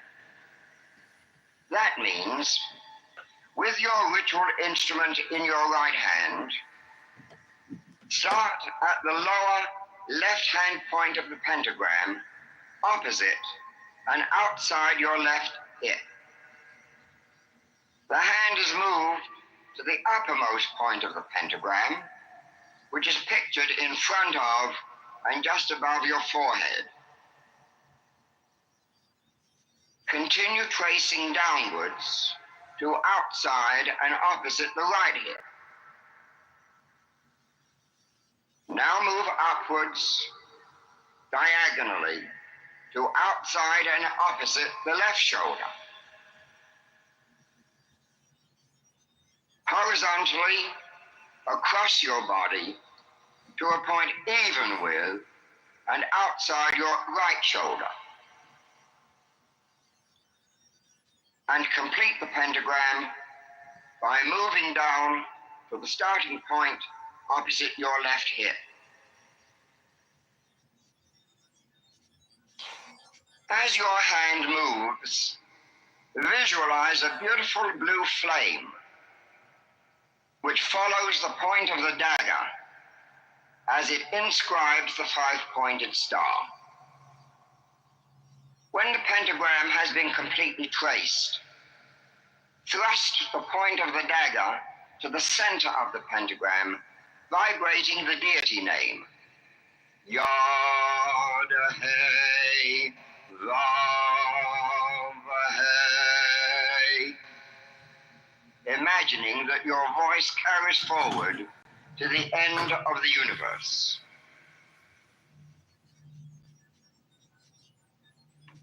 With dagger still extended, turn in place or circumambulate to your right, to the south,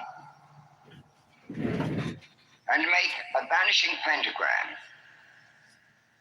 That is, starting from the lower left and moving to the upper center. And with the central thrust of the dagger, vibrate the deity name, Adonai.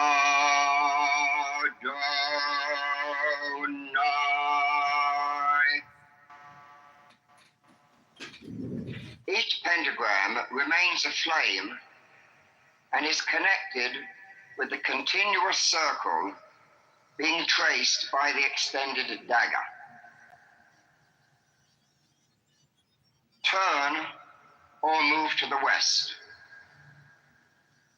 With arm and dagger extended, make the same type of pentagram as before.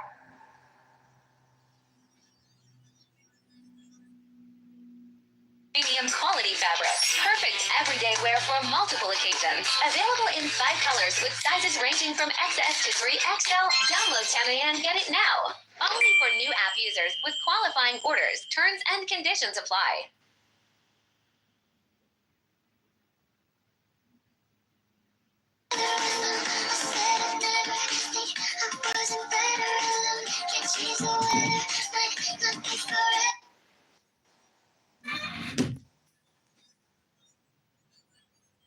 As you once again score the dagger in the center of the star, vibrate the God name.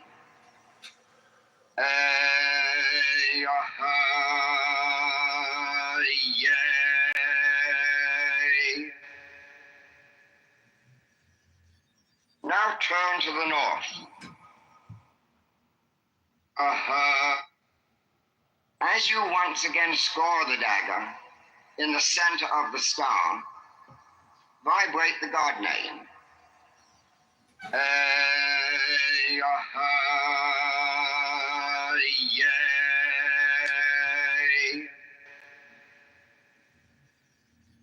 Now turn to the north. Dagger still extended. Make the same type of pentagram.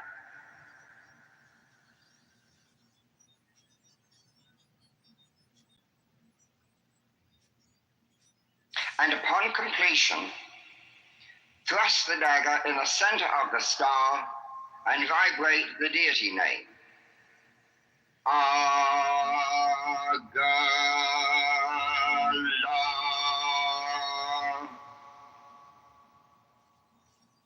With arm and dagger still pointed, return to the east. Complete your circle of flame by bringing the point of your dagger to the center of the first pentagram. Pause a moment.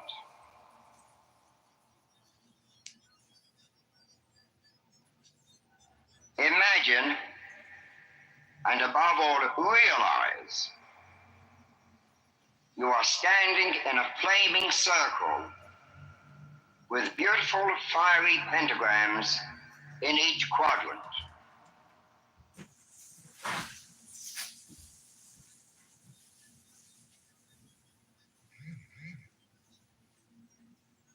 Facing the east, with arms outstretched in the form of a cross, say and vibrate before me, Raphael.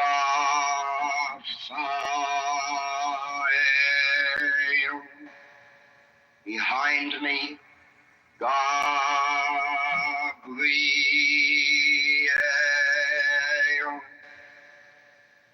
At my right hand, Michael.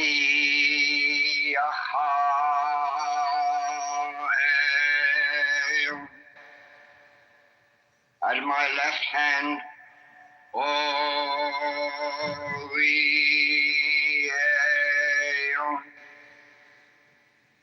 Before me flames the pentagram, and in the column stands the six-rayed star.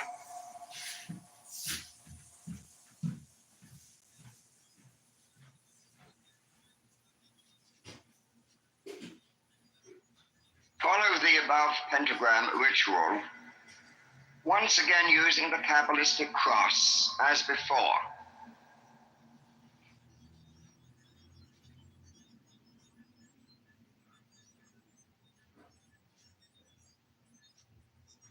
Imagine yourself beginning to grow taller. The earth is getting smaller. A small, revolving ball beneath your feet. Far out in the universe, you see a brilliant, scintillating white light. Visualize this brilliant light descending to form a sphere of light just above your head.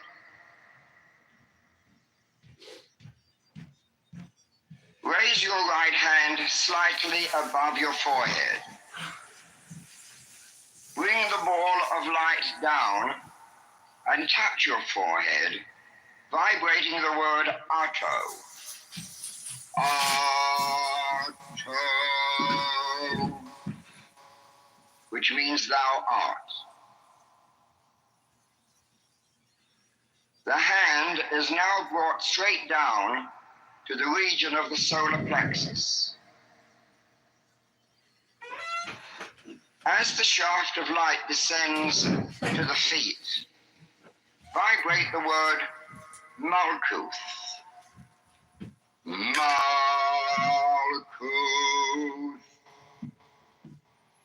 meaning the kingdom.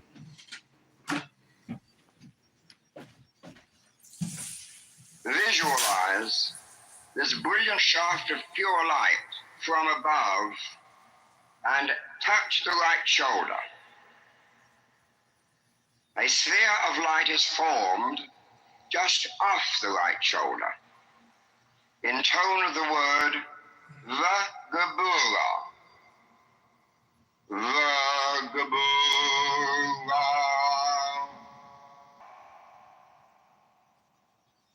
Move your right hand across your body. At this time, the left shoulder is tapped, and another sphere of light is formed while you vibrate the word Vagadula. Vagadula,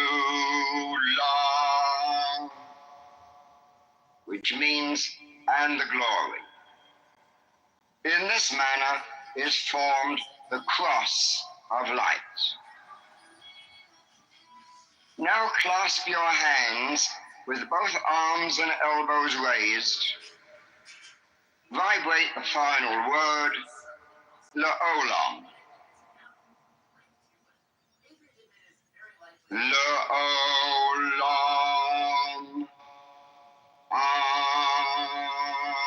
Amen.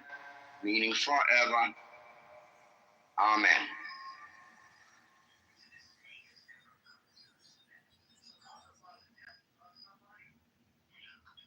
Did you know you can get permanent teeth in just 24 hours? What?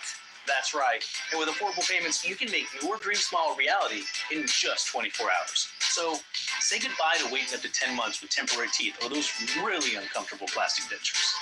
With over 6,500 five-star reviews, you can see Nuvia has been helping a lot of people recover their lost smiles. And again, they're doing it all in 24 hours. No more compromises. Take the 60-second quiz to find out if Nuvia dental implants are right for you.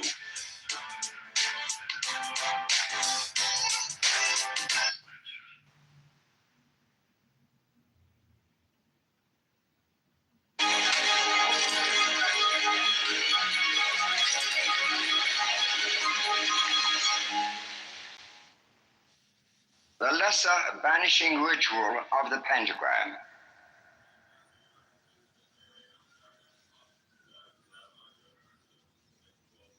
Ato.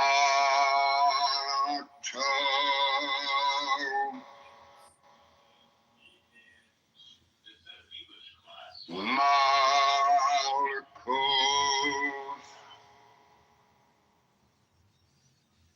Vagabura.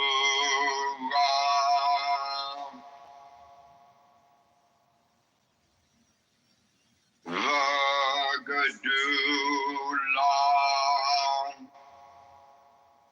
L'Olam. Amen.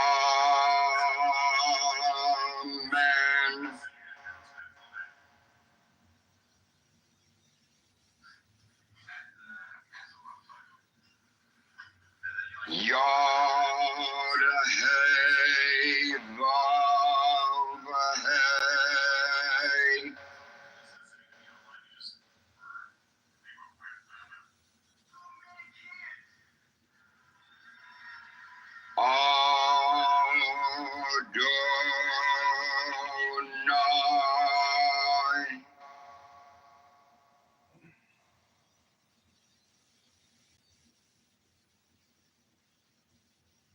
Hey.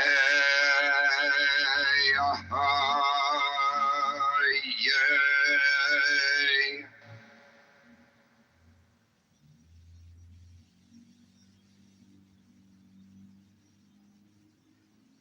Agala.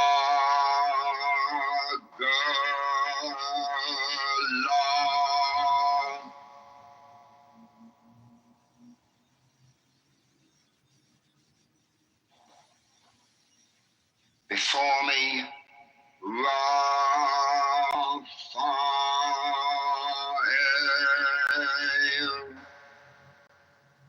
Behind me, Gabriel.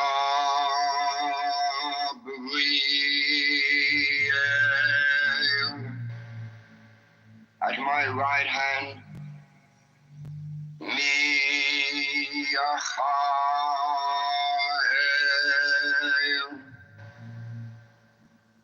At my left hand, Oriel.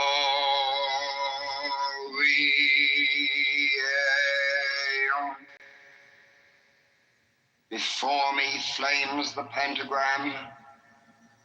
In the column stands the six-rayed star. Ato.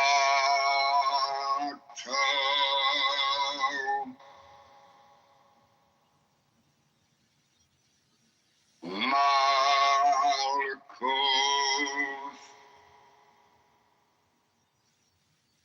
Vagabura.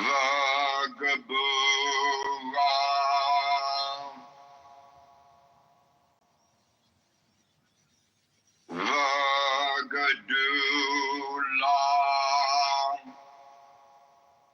L'Olam.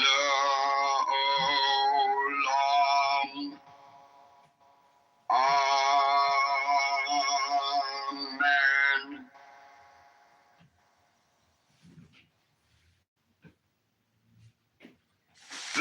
bornless ritual. Thee I invoke, the bornless one, thee that didst create the earth and the heavens, thee that didst create the night and the day, thee that didst create the darkness and the light. Thou art Asa Anepha, whom no man hath seen at any time. Thou art Iarbes. Thou art Ear, Apophras Ra. Thou hast distinguished between the just and the unjust. Thou didst make the female and the male. Thou didst produce the seeds and the fruit. Thou didst form men to love one another and to hate one another. I am Anchaf the Konsu, thy prophet, unto whom thou didst commit thy mysteries, the ceremonies of Hem. Thou didst produce the moist and the dry, and that which nourisheth all created life. Hear thou me, for I am the angel of Ptah, Apophras Ra. This is thy true name, handed down to the prophets of Hem. Hear me. Arain, Theof, Rai Bet, Atheli Berset, Belathan, Arbeu, Ebeu, Phi Theta So A, Ebe, Theof.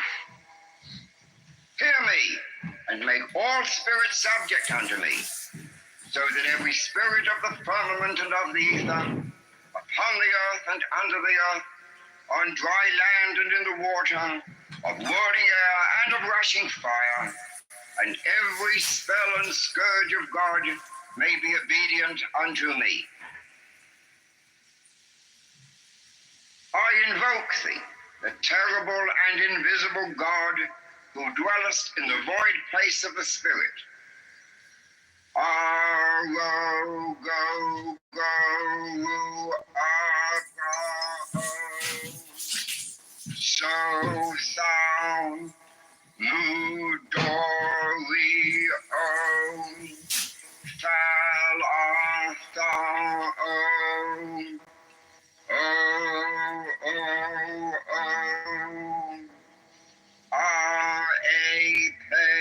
the bornless one, hear me, and make all spirits subject unto me, so that every spirit of the firmament and of the ether, upon the earth and under the earth, on dry land and in the water, of whirling air and of a rushing fire, and every spell and scourge of God may be obedient unto me. Hear me. Ru Abrai of Mario Dom Babylon Balbin Abaft Asalo 9 Arfen Eof E Photeth Abra Sax R-A-O-O-U,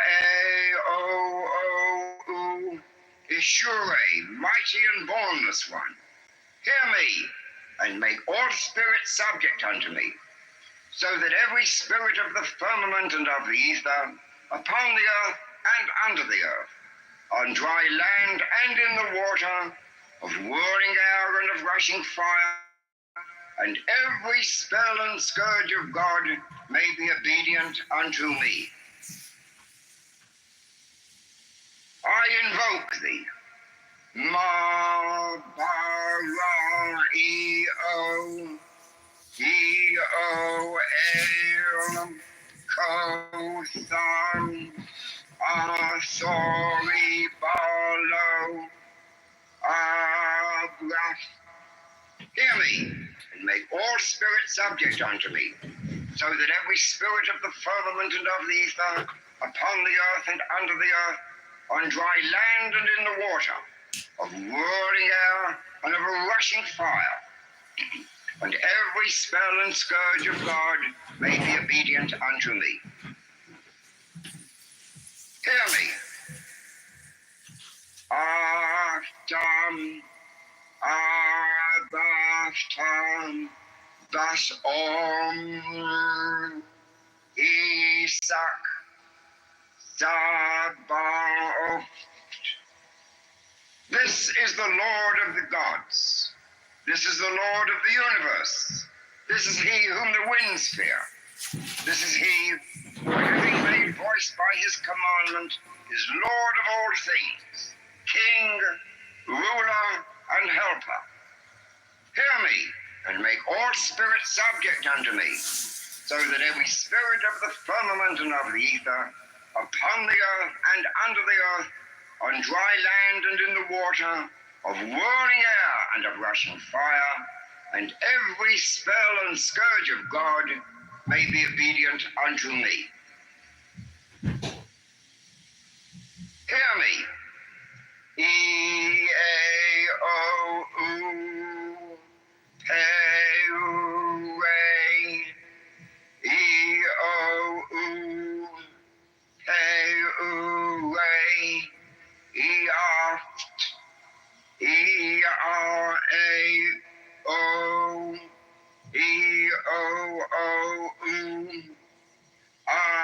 Abra-Sax, Sabri-Am, O-O, Oof, Oof, Adonai, A-Day, A-Do, Angelos Tontheon, and Lala Lai Gar-E-R. R-A-A, Diathana Thoron. I am he, the bornless spirit, having sight in the feet, strong, and the immortal fire. I am he, the truth. I am he who hate, that evil should be wrought in the world.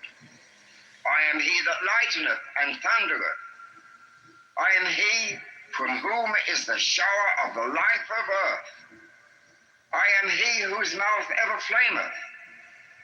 I am he, the begetter and manifester unto the light. I am he, the grace of the worlds. The heart girt with a serpent is my name. Come thou forth and follow me, and make all spirits subject unto me, so that every spirit of the firmament and of the ether, upon the earth and under the earth, on dry land and in the water, of whirling air and of rushing fire, and every spell and scourge of God may be obedient unto me. E-R-O, Sabao. Such are the words.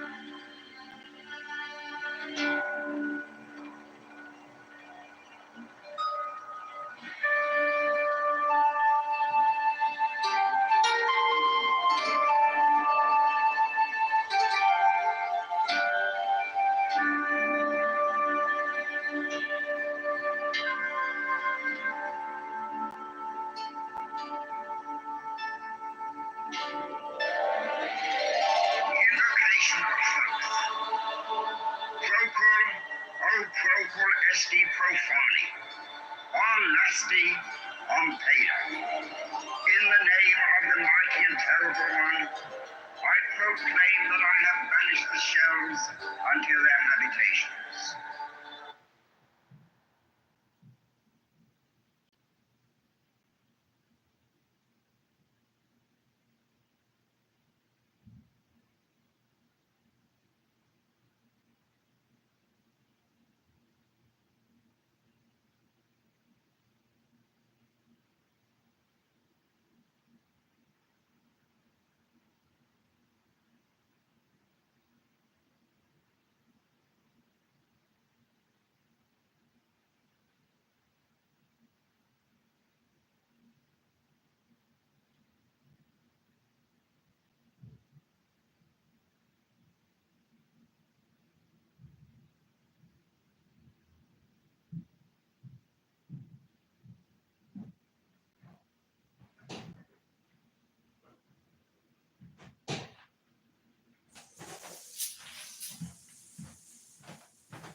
from the vale.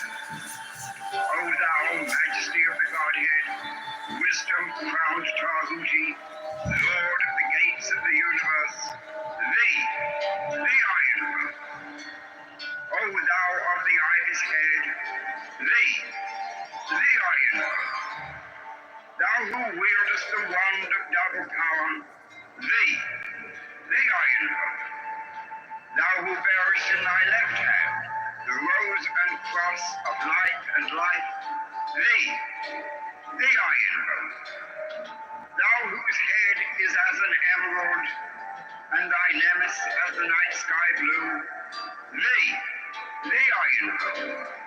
Thou whose skin is of flaming orange as though it burned in a furnace, thee I invoke. Behold, I am yesterday, today, and the brother of tomorrow. I am born again and again. Mine is the unseen force whereof the gods are sprung, which is as light unto the dwellers in the watchtowers of the universe. I am the charioteer of the east, lord of the past and of the future. I see by mine own inward light, Lord of resurrection, who cometh forth from the dust, and my birth is from the house of death. O ye two divine hawks upon your pinnacles, who keep watch over the universe, ye who company the bier to the house of rest, who pilot the ship of wrong, ever advancing onwards the heights of heaven, Lord of the shrine which standeth in the center of the earth. Behold, he is in me, and I in him. Mine is the radiance, wherein Ptah floateth over the firmament. I travel upon high. I tread upon the firmament of new. My ways have flashing flame with the lightning of mine eye, ever rushing on in the splendor of the daily glorified Ra, giving my life to the dwellers of earth. If I say, come up upon the mountain, the celestial waters shall flow at my word. For I am Ra incarnate, Hephra, created in the flesh. I am the eidolon of my father Tanu, Lord of the city of the sun. The God who commands is in my mouth. The God of wisdom is in my heart. My tongue is the sanctuary of truth, and a guard sitteth upon my lips. My word is accomplished every day, and the desire of my heart realizes itself as that of Ptah when he created his works. I am eternal, therefore all things are as my designs, therefore do all things obey my word. Therefore do thou come forth unto me from thine abode in the silence, unutterable wisdom, all light, all power. So, Hermes, Mercury, Odin, by whatever name I call thee, thou art still nameless to eternity. Come thou forth, I say, and aid and guard me in this work of art. Thou, star of the east, that didst conduct the Magi, thou art the same all present in heaven and in hell. Thou that vibratest between the light and the darkness, rising, descending, changing ever, yet ever the same. The sun is thy father, thy mother the moon. The wind hath borne thee in its bosom, and earth hath never nourished the changeless Godhead of thy youth. Come thou forth, I say, come thou forth, and make all spirits subject unto me, so that every spirit of the firmament and of the ether, upon the earth and under the earth, on dry land and in the water, of lordly air and of rushing fire, and every spell and scourge of God the vast one may be obedient unto me.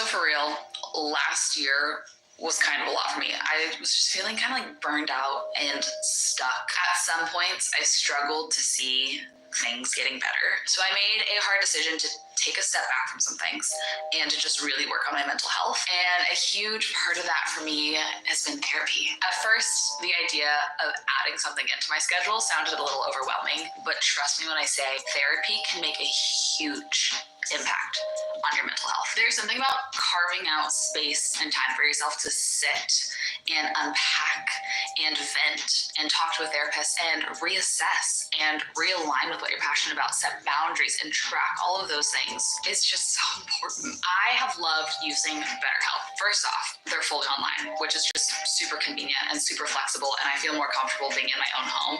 Finding a therapist is kind of like finding a relationship. You have to find somebody you feel comfortable talking with, that communicates similarly to you, that you can just like vibe with. And BetterHelp has a network of over 30,000 licensed therapists on their platform. All of them have different backgrounds, focuses, specialties. I also really appreciate that they let you change therapists without any sort of fee. I actually changed therapists like 3 or 4 times when I was trying to find somebody I liked. Your present does not define your possibilities. Anytime is an okay time to start making positive change. Consider trying therapy with BetterHelp.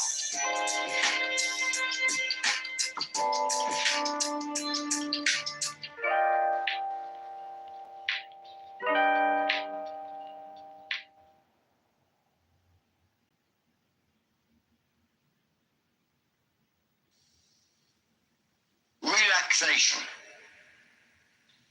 It is important that all the exercises on all of these tapes be performed regularly. Sooner or later, some salutary results may follow. You might then wish to offer up a prayer of thanksgiving at the opening of each practice session. Use your own imagination and ingenium to compose the kind of prayer that suits you and your own beliefs, rather than follow slavishly some already existent prayer, no matter how excellent it may be. At the root of all systems, metaphysical or occult, relaxation of physical and mental tension is considered a prerequisite. Unfortunately, most systems contain only a rudimentary technique inadequately developed for the use of the new student or beginner, without any assurance that it will produce results. I want to present a time-honored viewpoint that is repeatedly confirmed with usage of the neuroscientific techniques of biofeedback. First of all, the student is to lie down on his back on any hard surface, or on a bed with a firm mattress, or on a table covered by a thick blanket. A well-carpeted floor has been known to be most satisfactory. For some, a small cushion is permitted for the head. The basic idea is to let the hard surface support the body. Too often, when lying down, we remain fully tensed when we should permit the muscles to loosen up altogether. Thus, we support our bodies with much too much tonicity instead of letting the hard surface do the supporting for us. He must give himself wholly up to it. A few deep sighs will prove of inestimable value. It should engineer some rudimentary relaxation of the diaphragm, the big muscle separating the chest from the abdomen. What is proposed then is for the student to consider in his imagination every part of the body from brain to the tips of the toes. No intricate knowledge of anatomy is really required. On the other hand, however, if the student has been taught the broad outlines relating to anatomy and physiology, he may find that knowledge useful. While lying on the back, a thick, large pillow should be slipped under the knees so that the knees are raised some few inches from the surface. This tends to induce a mechanical relaxation of the spinal muscles. Let him now cross one ankle over another, the heels resting on the hard surface, and fold the hands over the abdomen by interlacing the fingers. Consider the brain by visualizing it in the skull. Everyone has at some time or other seen diagrams of the cerebrum. Imagine now that the brain is a mass of white and grey nerve substance divided into a right and left hemisphere with a little bulb at the back. The entire surface of these structures is marked by numbers of lobes, convolutions, and depressions. Try to feel that this brain, normally white and grey in color, becomes pinkish in hue as you think of it. This visualization dilates the blood vessels in the head, automatically directing an increased blood supply there. This creates warmth over and above the normal amount, and this radiating outwards to surrounding structures produces a relaxation. Maintain this visualization long enough to become aware of some kind of sensation in the head, subjective sensations of warmth and tingling. Yet these are not wholly subjective. Biofeedback experiments indicate that the temperature of fingers or toes using this method may be increased by a degree or two. Relaxing the entire body thoroughly in this way will also be found a distinct stimulus to the maintenance and or recovery of perfect health. Imagine next that the blood, which has been warming and so relaxing the brain, pours downwards from the frontal portions of the brain into the forehead, the eyes, and the temples, dilating the blood vessels there. Go through a similar procedure as previously described until you obtain that characteristic sense of warmth, tingling, and relaxation. These are quite unmistakable, being the hallmarks of the induction of a local release of tension. Passing contemplation downward to the ears, reflecting also on the inner ear mechanisms, the cheeks of the face and the nose. Imagine the blood flowing there, bringing about a relaxation of muscular and blood vessel tension by reason of the warmth induced by the surplus of blood in that area. Pause long enough until the appropriate reactions and sensations are clearly noted. Meantime, should your attention wander away to the events of the day, don't get angry or irritable. Wait quietly for a few seconds and gently bring the attention back to the consideration of the area in question. The mind is bound to wander at the beginning of these exercises. It only requires some training and re-education. Bring the blood in your imagination to the lips, the mouth and gums of the teeth, the chin and the angle of the jaw. This procedure having been applied to the whole head, including the back of the head, you should pause for a little while to become completely aware of the sensations involved. Also note that the entire body should have begun to lose its gross attentions. Since the brain is the nerve center of the whole psychosomatic organism, when it relaxes, so also will all other subsidiary parts. The neck is the next area to be considered. The student should visualize the windpipe with all its component parts, if he knows them by name, together with muscles and glands in the front, sides, and back of the neck.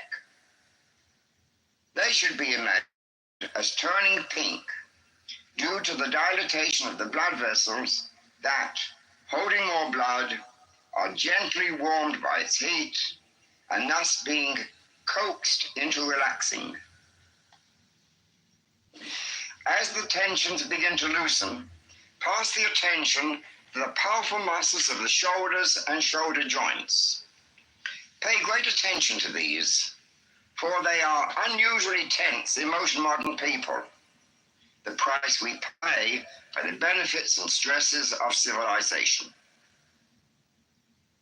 Let the attention slowly wander from the shoulders down the arm to the elbow, forearm, wrist, hand, and fingers, dwelling for a minute or so on each part, feeling a sensation of warmth and tingling there, firmly telling each part to relax. Return in imagination once more to the shoulders. Visualize the entire chest cage. Within this cage are several large and important organs: the bronchial tubes, lung, heart, large arteries and veins leading to and from them, and the diaphragm.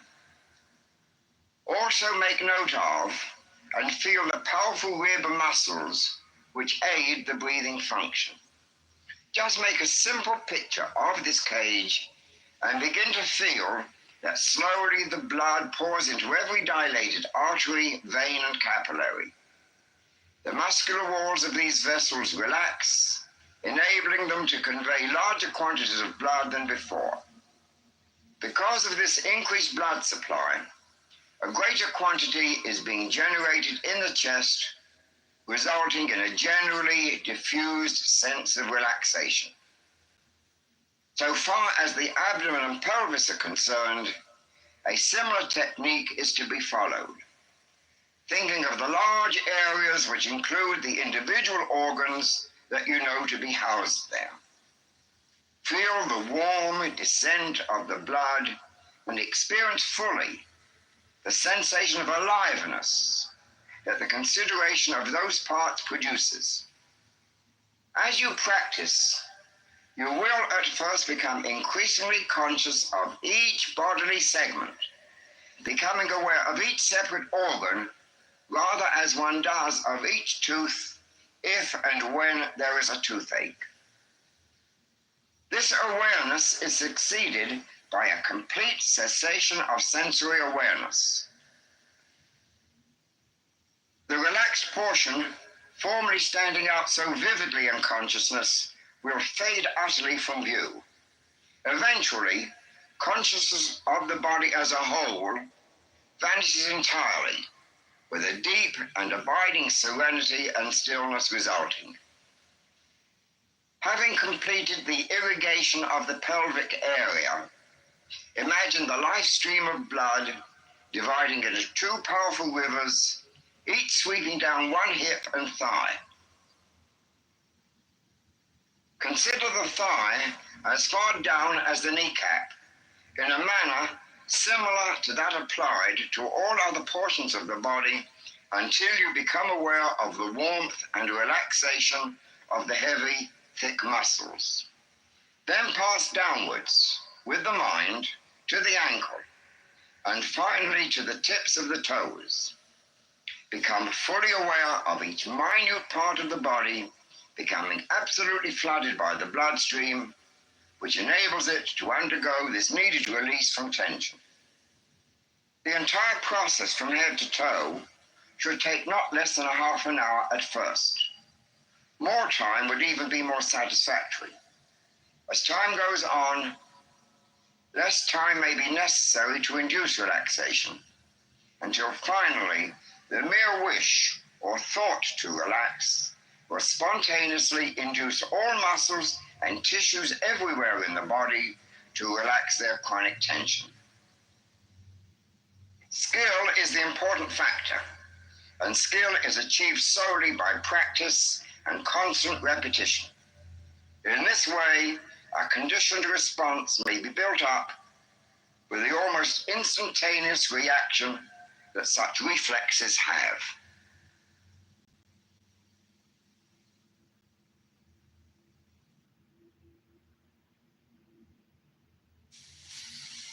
Stand erect.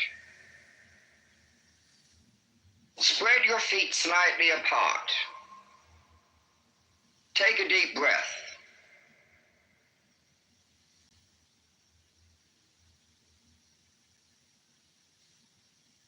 Stretch and twist your body.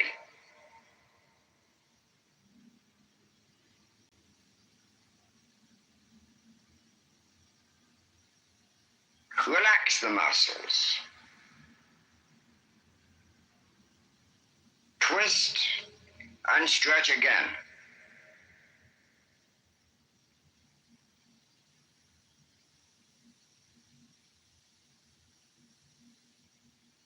Relax.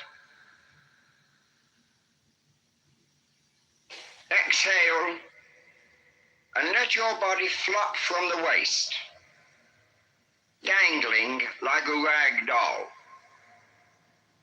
Inhale and bring your body back into the upright position. Loose and relaxed, but upright. Exhale, let your body flop again. Inhale, coming up from the floor. Exhale, flopping forward. Inhale, up and relaxed. Exhale, flop like a rag doll. In, up, 3, 4, out, flop, 3, 4. In, up, 3, 4, out, flop, 3, 4. Wiggle your body, up and down like a snake.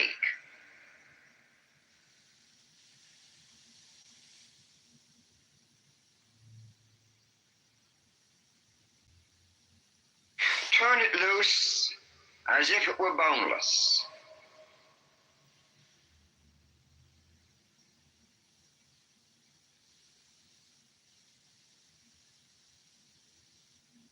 Let go completely.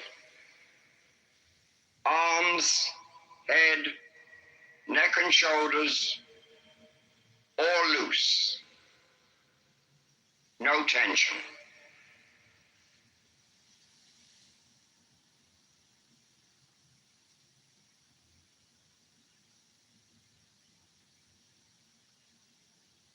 Let us dedicate this work to an awareness of the ever-living God by using an ancient prayer. Who should not praise thee, O Lord of the universe, unto whom there is none like, whose dwelling is in heaven and in every virtuous and God-fearing heart. O God, thou vast one, thou art in all things. O nature, thou self from nothing, for what else can I call thee? In myself I am nothing. In thee I am self, and exist in thy selfhood from eternity. Live thou in me, and bring me unto that self which is in thee.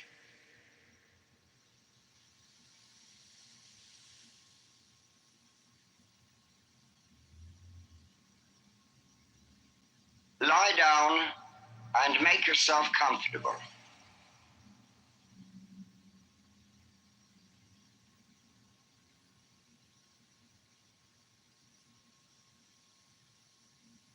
You are now ready to become more aware of your body.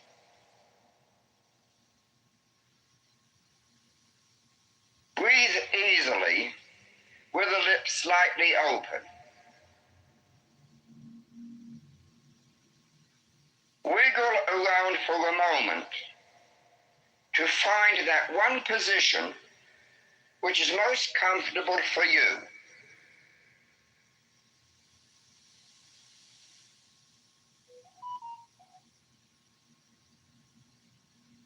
Now stay in it. Do not move from it in any way. From this moment forward, remain absolutely motionless.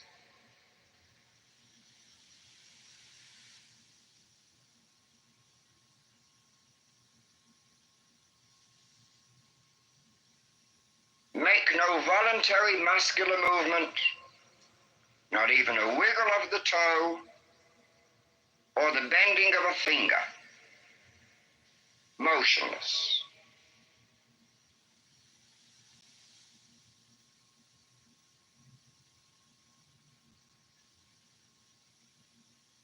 Now try to feel what is going on inside your body.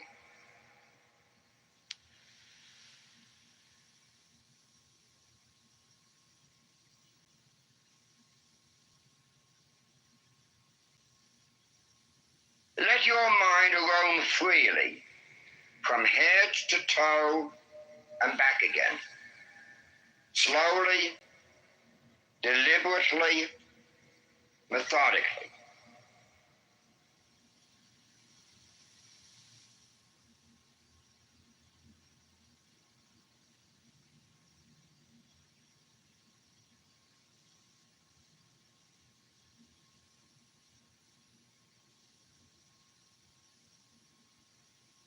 Verbalize what you do feel.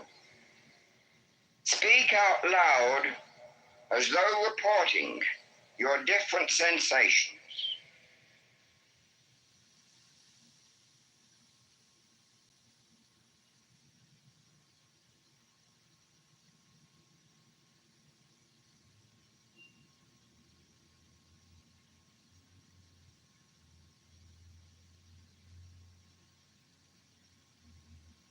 You are attempting to do one thing and one thing only. To heighten your awareness of sensations inside your own body.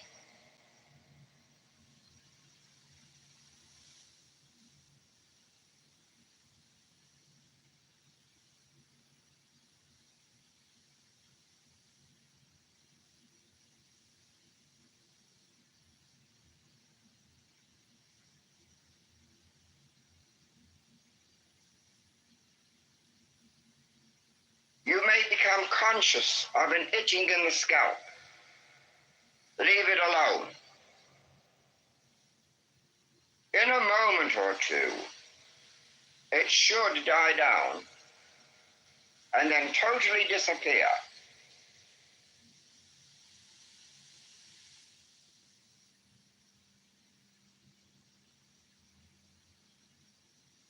Your attention may soon be distracted by a muscular itch or a tingling somewhere else in the body.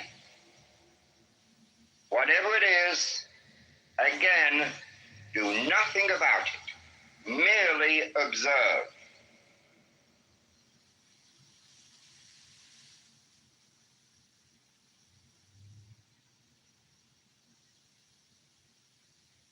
Sensations in the different parts of the body will come and go without apparent rhyme or reason. Watch them.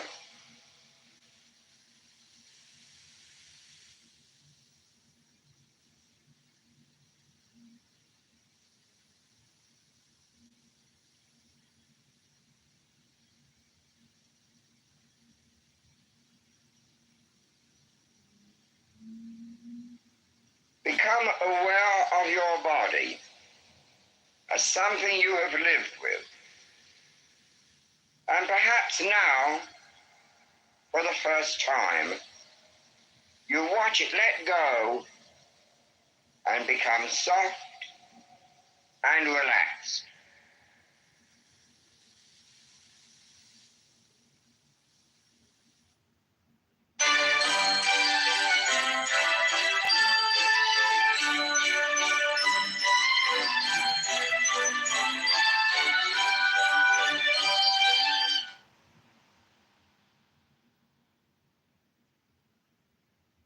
If you lost your job recently, then listen up. I just had a friend tell me about a way to get the government to pay your rent or mortgage, phone bill, or even your grocery bill every single month.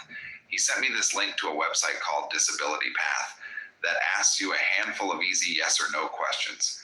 After you answer, you'll see if you qualify to get a free government check for up to $3,822 every single month. I've been telling everyone about this. What would you do with $3,822 every single month? But hurry, don't wait on this. The longer you wait, the higher the chance you could miss out on getting the benefits you deserve. Click on the link below to see if you qualify. It takes less than a minute, and you'll be glad you did.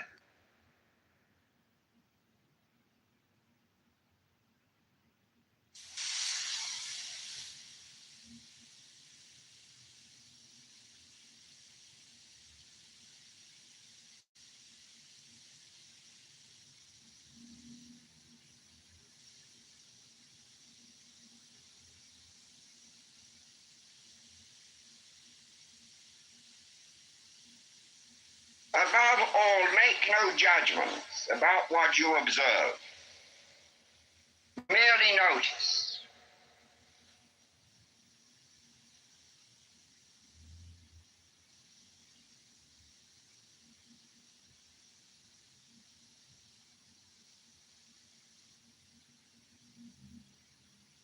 Don't criticize or reject any of these sensations. They may be comfortable or uncomfortable, pleasurable or otherwise, but they are your own.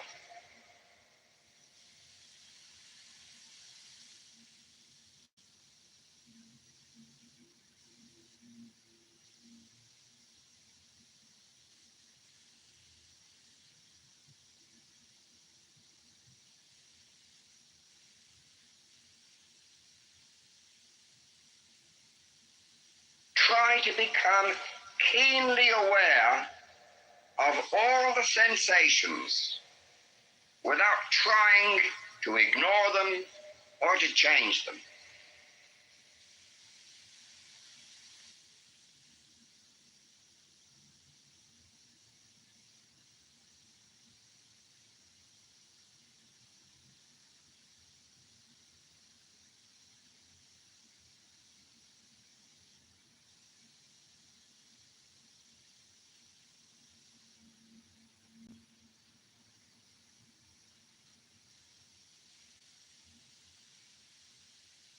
Be aware of everything that is going on inside.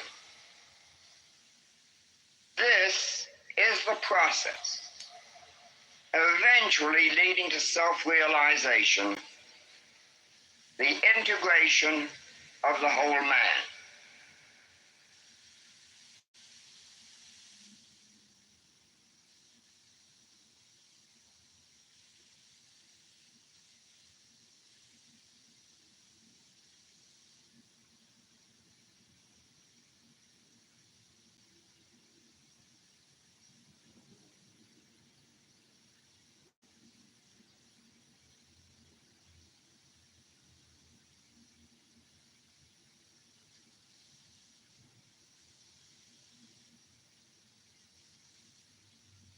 Sensations in different parts of the body will come and go.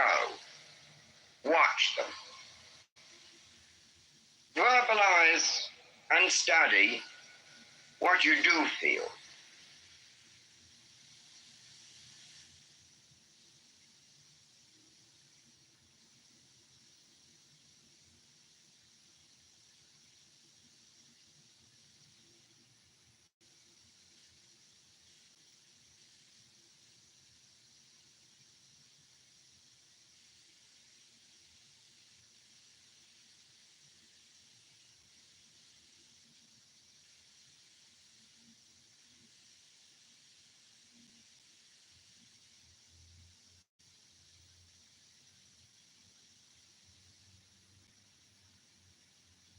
Let your mind roam freely without becoming fixated on any one part of your body.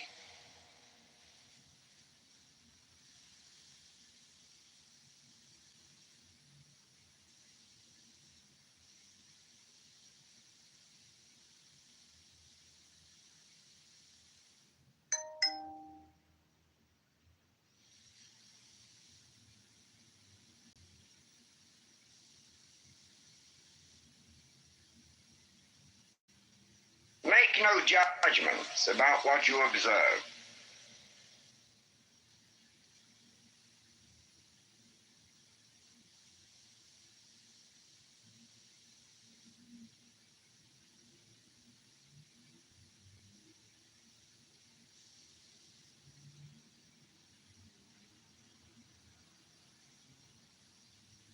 Make no effort to separate your mind, your awareness, from these bodily sensations.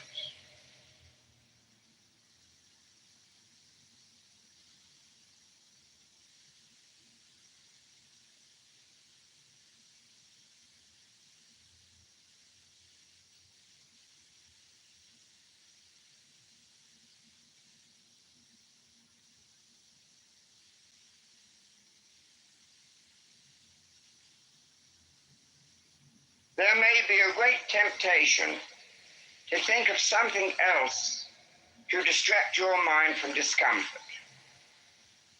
Don't succumb to this. Just watch and observe.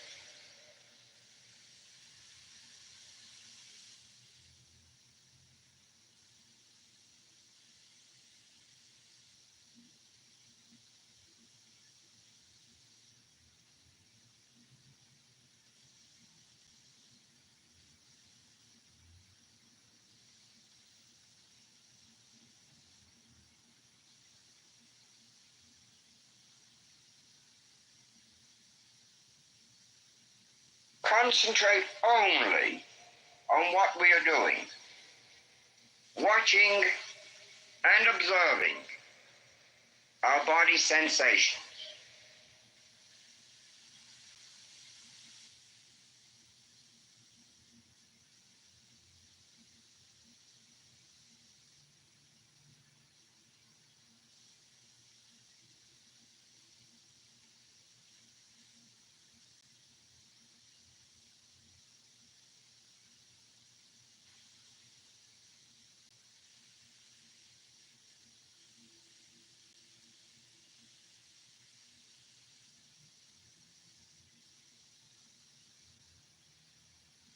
Don't criticize or reject any of the different sensations, comfortable or uncomfortable, pleasurable or otherwise. They are your own. Accept them just as they are.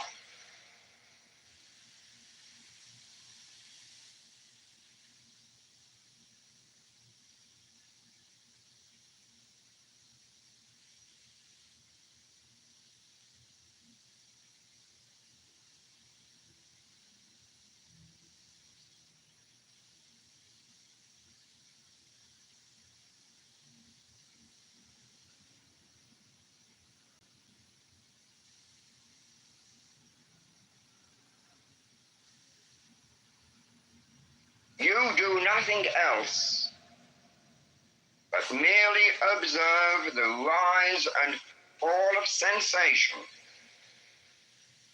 without attempting to modify whatever may occur.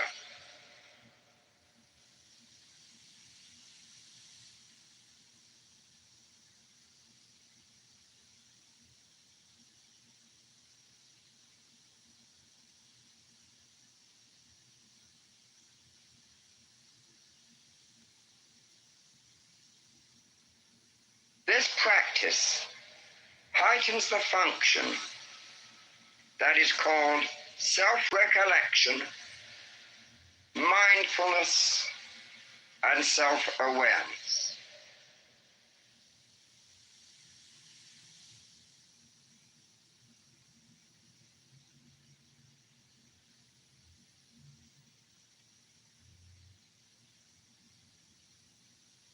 Experience what is going on inside your body.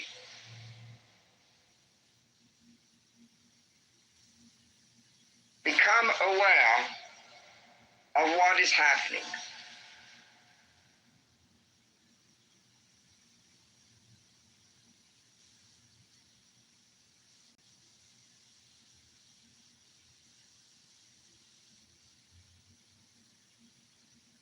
observe the rise and fall of bodily and muscular sensations.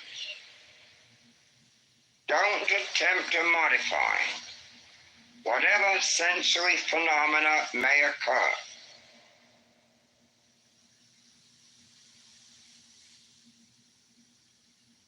Why are women everywhere choosing AbbieX, the new tummy tuck alternative?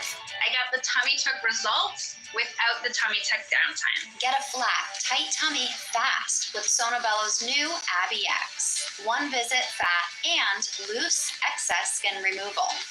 AbbieX is an innovative procedure that allows us to maximize how much fat we can take out and also remove the excess skin. The great thing about it is recovery is minimal and you're back to yourself in a short time. I got a flat, tight tummy fast thanks to AbbieX. I went to Sonobello and I did the AbbieX, and oh my gosh, I'm able to get back in my size 8 jeans. I feel sexy, I feel confident, and most of all, I feel like the old me before I had my babies. I had Sonobello AbbieX over 3 months ago. I just can't believe it. Like, it's so bomb. I went to Sonobello almost 5 months ago. Before my procedure, I wore a size 11, and now I am a size 7. It feels good to feel good and look good. I wish I would have done it way sooner. The mommy belly is gone. Schedule your free, no obligation consultation now to learn more about AbbieX by Sonobello. It's your life. Live it beautifully.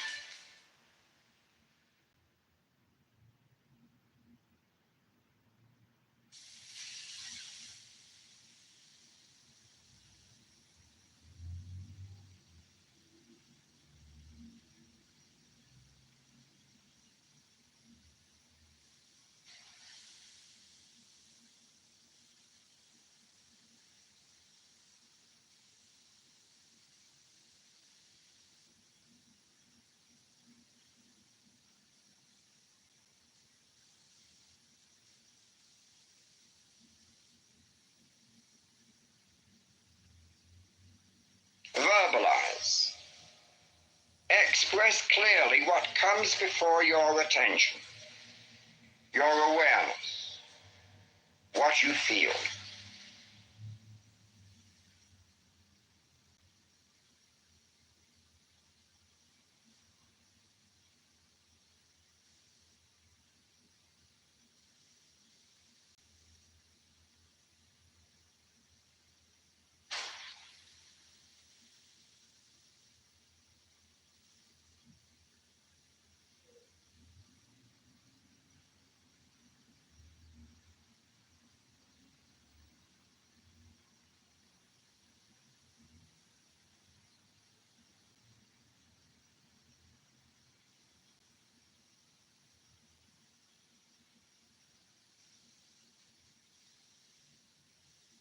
Realize that you are becoming aware of your body. You are really trying to become aware of what it feels like.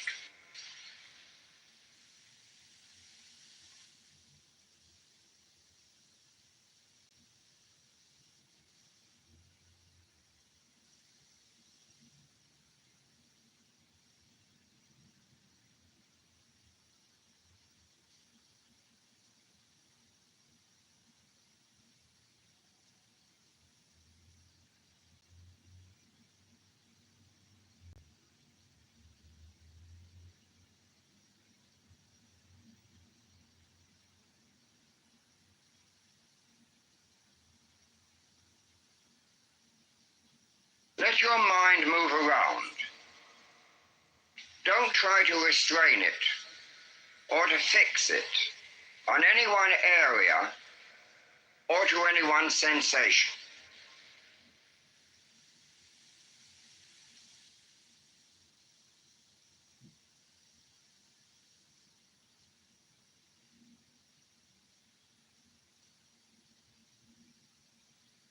Let your mind float around inside, from head to toes.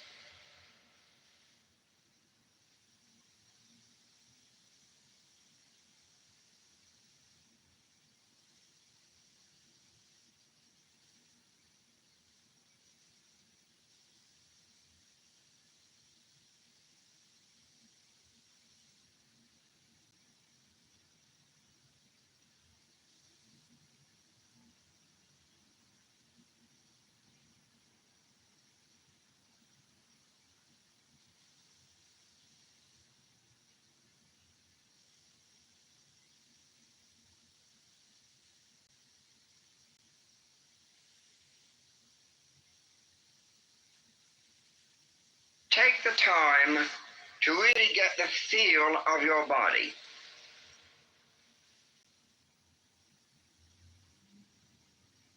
Become aware all the time, not just when it hurts or when there is a pain or an ache.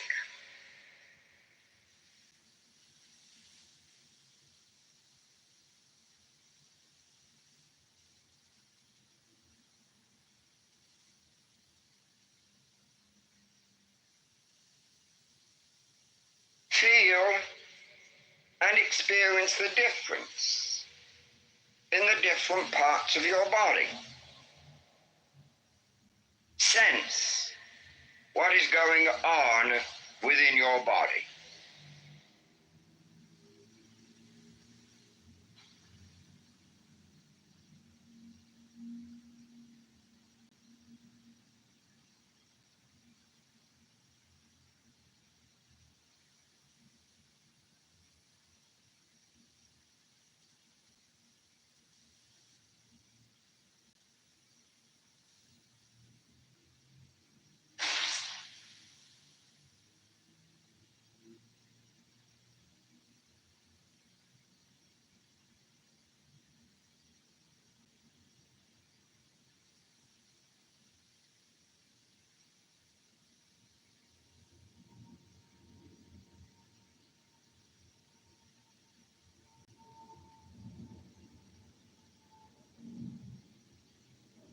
With one broad mental sweep, become aware of the body as a whole. From the crown of the head to the tips of the toes.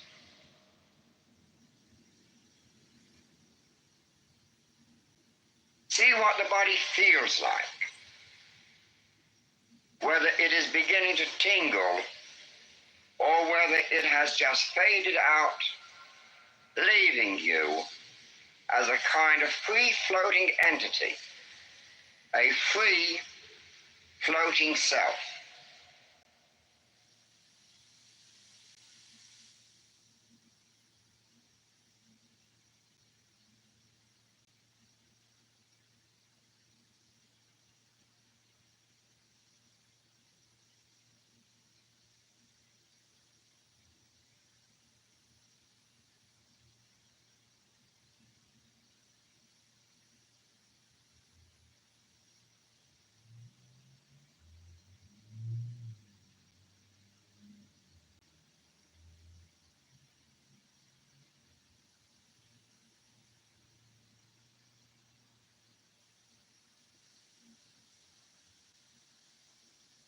Now stretch and twist and enjoy the feeling of your body on the surface. Try and feel what it's like. Wiggle your body around.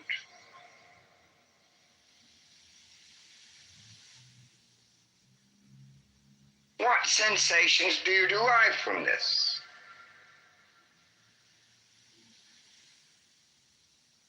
They can be extraordinarily pleasant and pleasurable, and should be.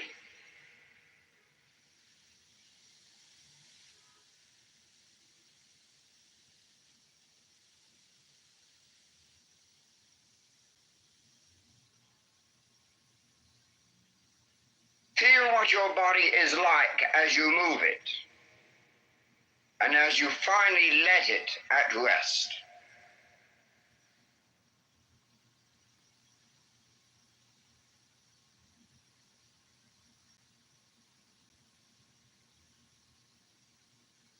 Give thanks for whatever guidance you have received or progress made. Blessed be thou, Lord of the universe, for thy glory flows out to the ends of the universe, rejoicing.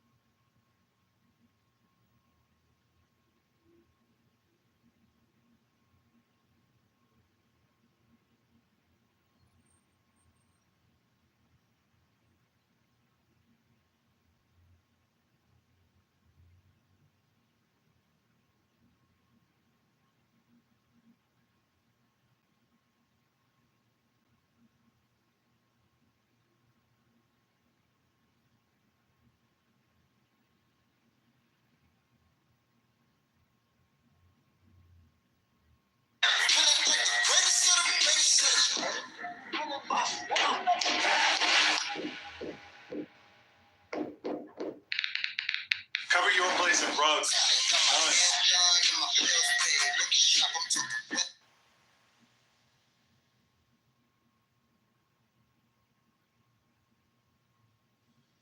The first key is, I reign over you, says the God of justice, in power exalted above the firmament of wrath, in whose hands the sun is as a sword, and the moon as a two-thrusting fire, who measureth your garments in the midst of my vestures, and trussed you together as the palms of my hands, whose seats I garnished with the fire of gathering, who beautified your garments with admiration, to whom I made a law to govern the holy ones, who delivered you a rod with the ark of knowledge.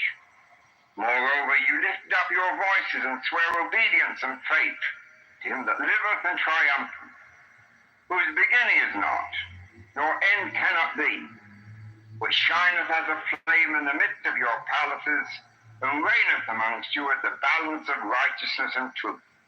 Move, therefore, and show yourselves. Open the mysteries of your creation.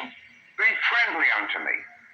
For I am the servant of the same your God, the true worshipper of the highest.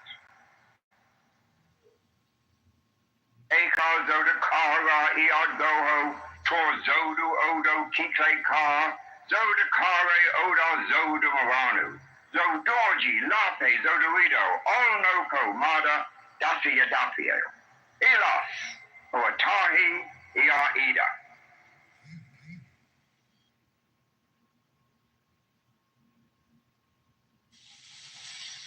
That was the first key. The second key or call is rather shorter and reads thus. Let me interpose this comment about the calls. They're couched in biblical language. Dr. Aldi was a Christian in the Elizabethan era and was a student of the Bible.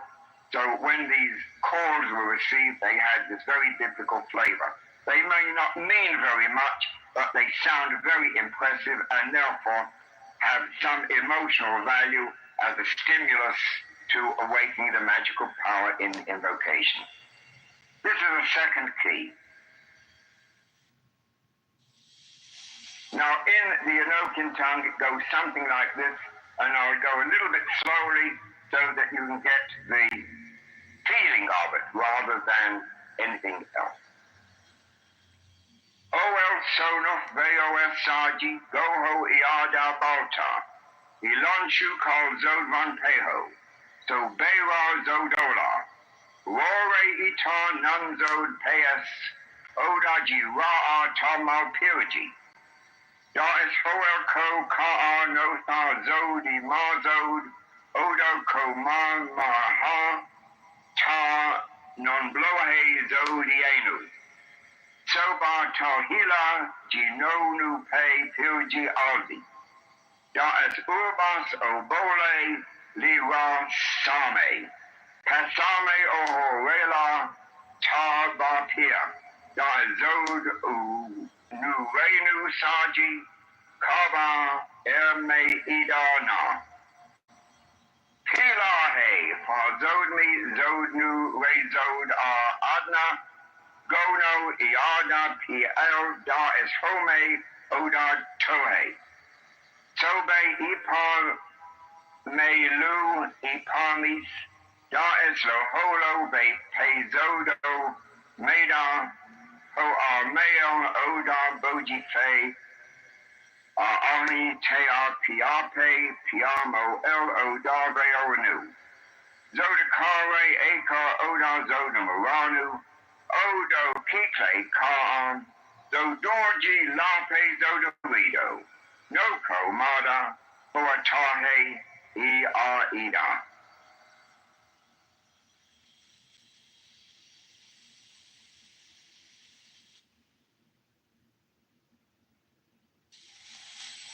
This same key in the Enochian runs thus.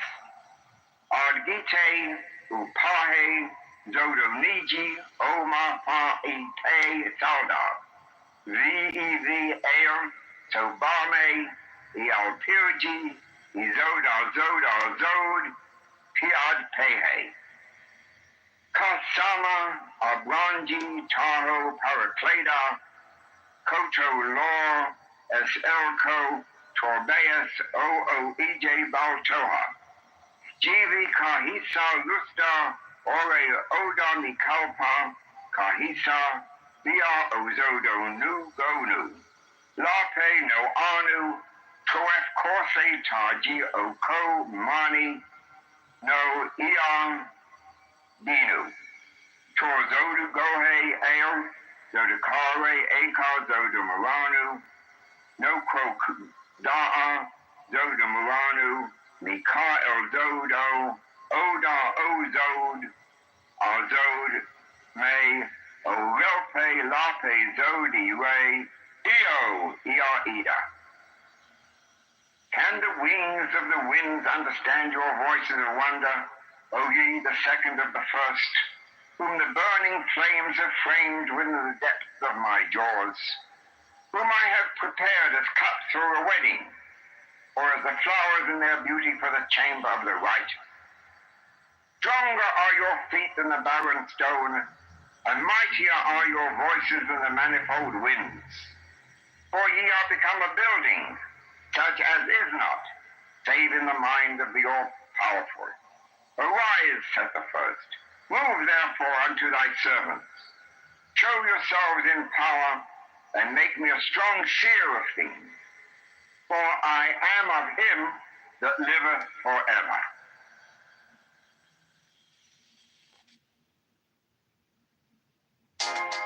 Want to earn cryptocurrency?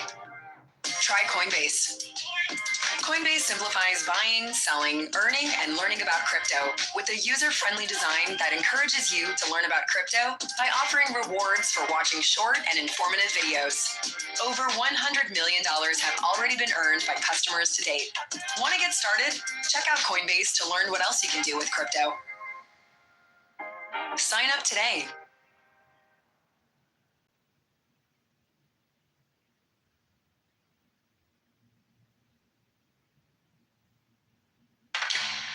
ED has affected my confidence. My wife, Sherry, says it doesn't matter, but it matters to me. I found Hims. The app is easy. It's on my phone. I can order anytime I want. Hims has been the difference in my confidence. It was better for both of us. Get treatment for ED with doctor-trusted medication. Get started today at hims.com.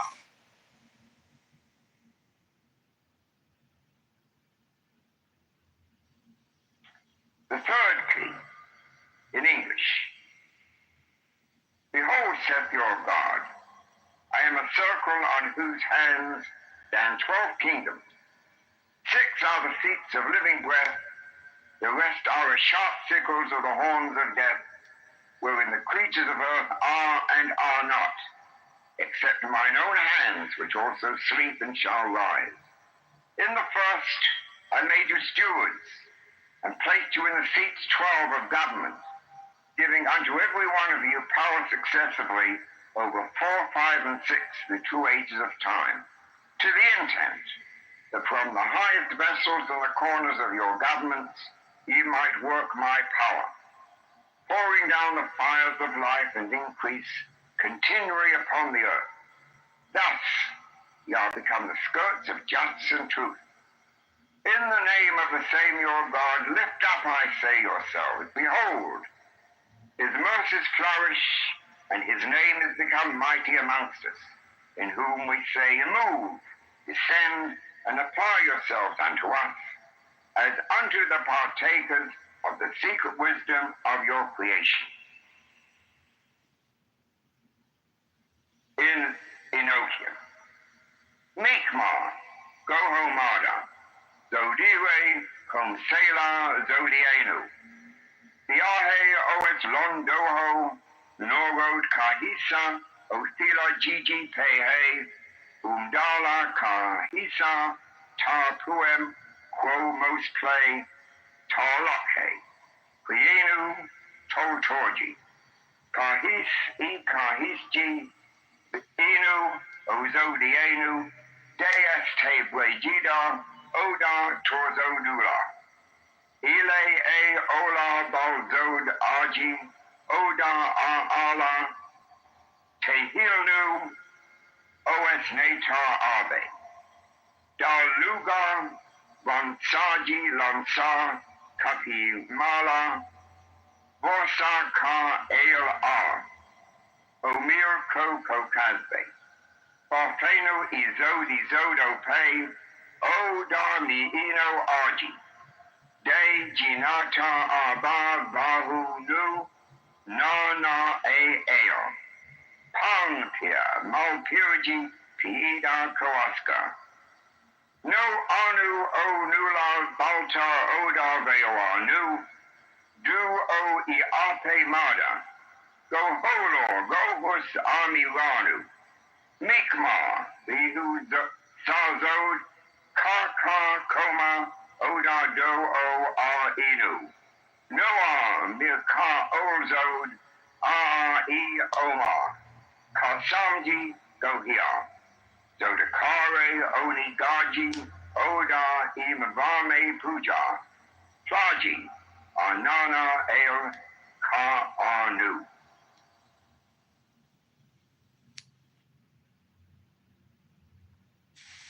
In Enochian, this invocation goes thus. I'll do that slowly again so you can get the feel of it in the Enochian, the original. O Thila Lusti Babaji Oda Dorpeha Gohola Jikahishi Arvovo Go Korempe Hedad Esonuf Vivi Eva Kasami O Ali MRPM Sobama Aji Korempo Kaapeal Kas Donji Ko Oda Zodi Kahisa Oda Bajiji Da Este Kapimali Kahisa Kapima Anu Oda Lanchinu Kahisa Tea Elo O Keila Torzodu Nor Kwasai Oda F Ka Oscar Bagle Zodire Mada Da Es I Onda Apila Dua Ipe Ka Ala Zodakara Oda Zodamuranu Obeli Sonji Restella RF Normo Lape. The fourth key or the fourth call, this is in English. I have set my feet in the south and have looked about me saying, are not the thunders of increase numbered 33, which reign in the second angle, under whom I have placed 9, 6, 3, 9, whom none have yet numbered but one, in whom the second beginning of things are and wax strong, which also successively are the numbers of time, and their powers are as the first. Arise, ye sons of pleasure, and visit the earth. For I am the Lord your God, which is and liveth forever. In the name of the Creator, move and show yourselves as pleasant deliverers, that you may praise him amongst the sons of men.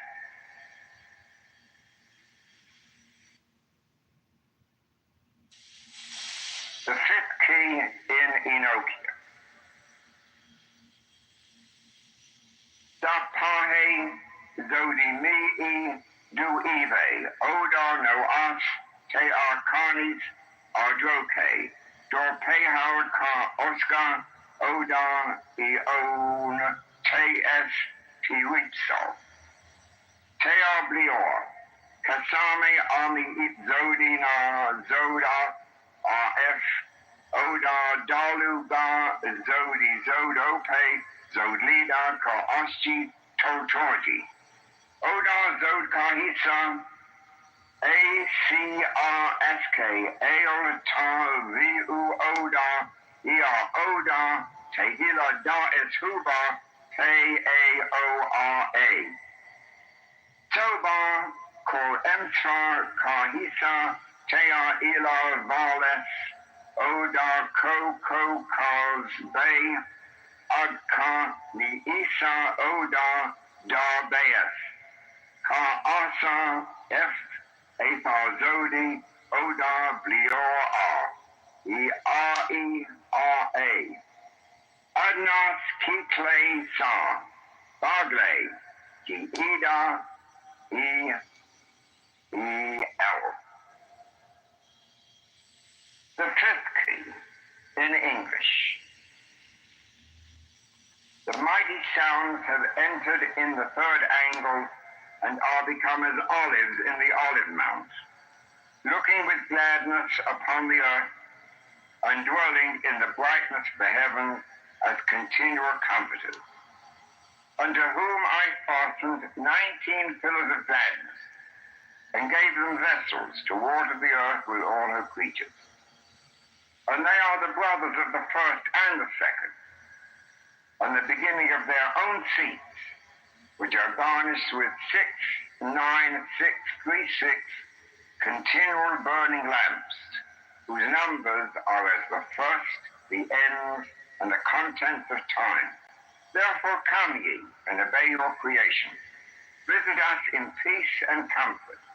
Conclude us receivers of your mysteries. For why? Our Lord and Master is the All-One.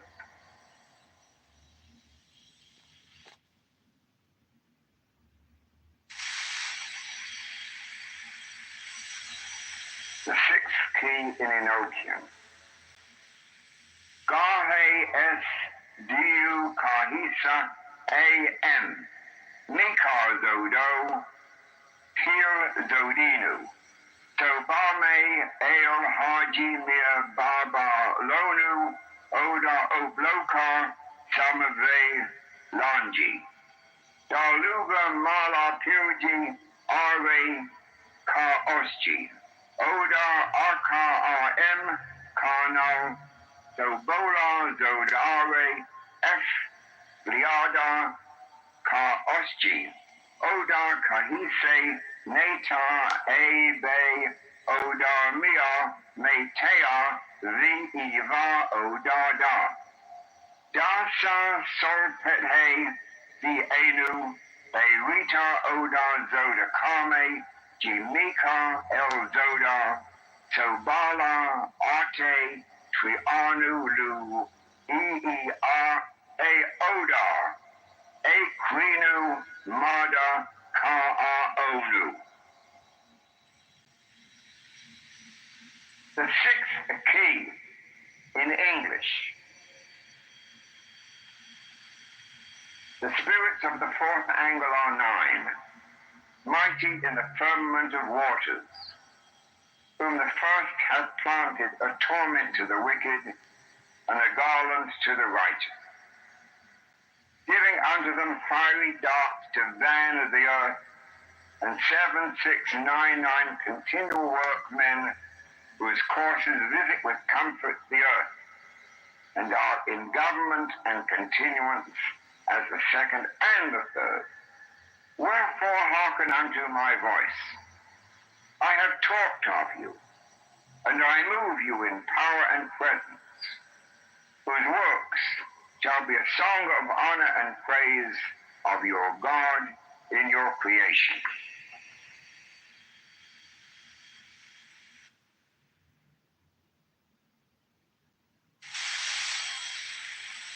The seventh key in Enochian. Ra'as Isalmanu Pa Adizoda. O-K Karimi R-O-O E-Al-Tirza. Qui E-Inu E-I Budmona. Oda E-Noasa Nipa-A-Dia Ulam Ka-Siemji Vejia Ka-Hilanu. Oda Zodan Na-Ka Lu Kifti Anu Korse Tear Va-Ula Zodirenu Tolhami.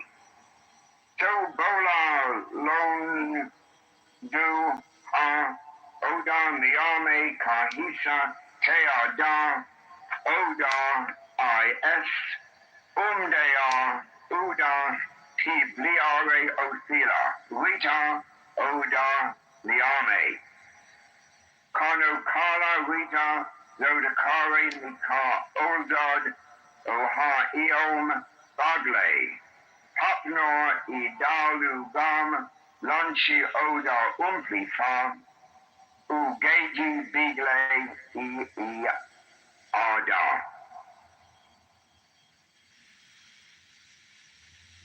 The seventh key in English. The East is a house of virgins, singing praises amongst the flames of first glory, wherein the Lord hath opened his mouth, and they are become 28 living dwellings, in whom the strength of man rejoiceth.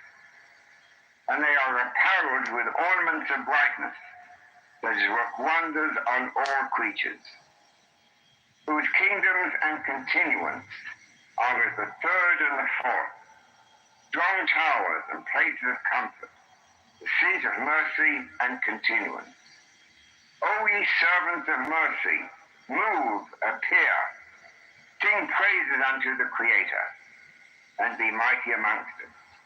For to this remembrance is given power, and our strength waxes strong in our Comforter.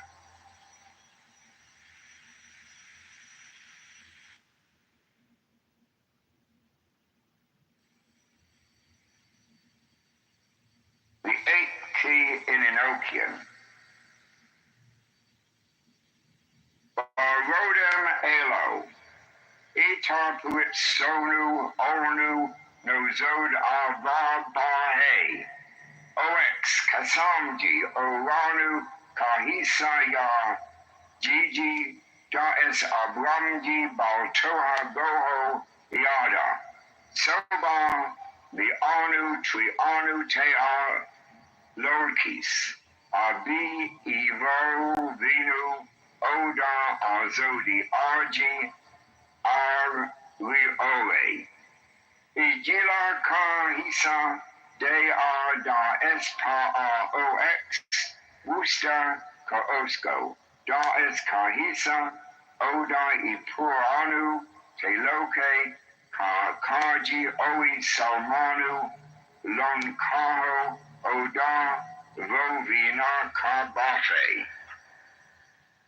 Ni so, Bagle, Avavago Kohonu, Niise, Bagle Moma, O Sionu, Oda, Mab Zodia, Iada, O Iasa, Momare, To, Ilepe, Niisa, Zodamaranu, Kia Ofi, Ka Osko, Oda Bliosa, Oda Corsi, Tea, An Wanmiji. The eighth key in English.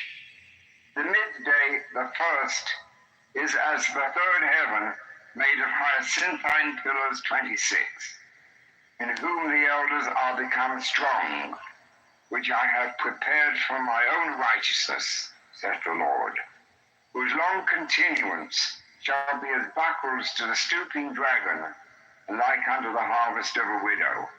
How many are there which remain in the glory of the earth, which are, and shall not see death until this house fall, and the dragons sink?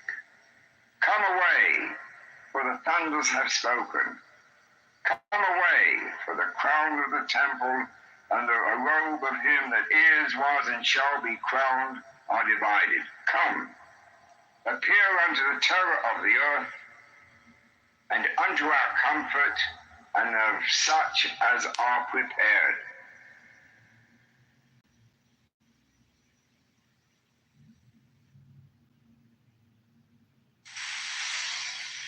The ninth key in Enochian.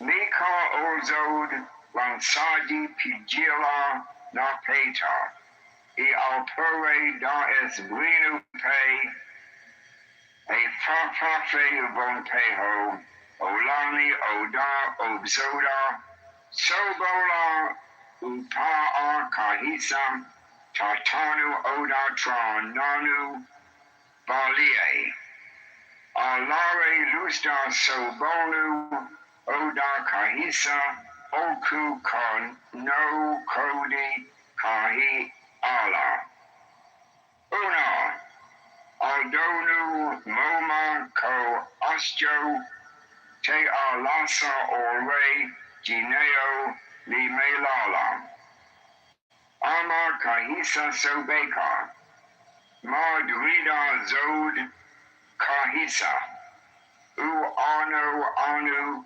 Kahisa Avini Dwilape Ka Osjinu Oda Butmoni Pame Zod Umvi Karnilat Dazod Isa Adhem Zoda Kahil Da'o Oda Mirka Ozod Ola Kahisa Tudi Ai Kolala Valki Ninu So Bame Okime Bagle Iada Bortaha Kahilanu Pare Niiso Oda Irpe A Fafafe Bagle Arko Kaspe Ikorse Tea Unige Liora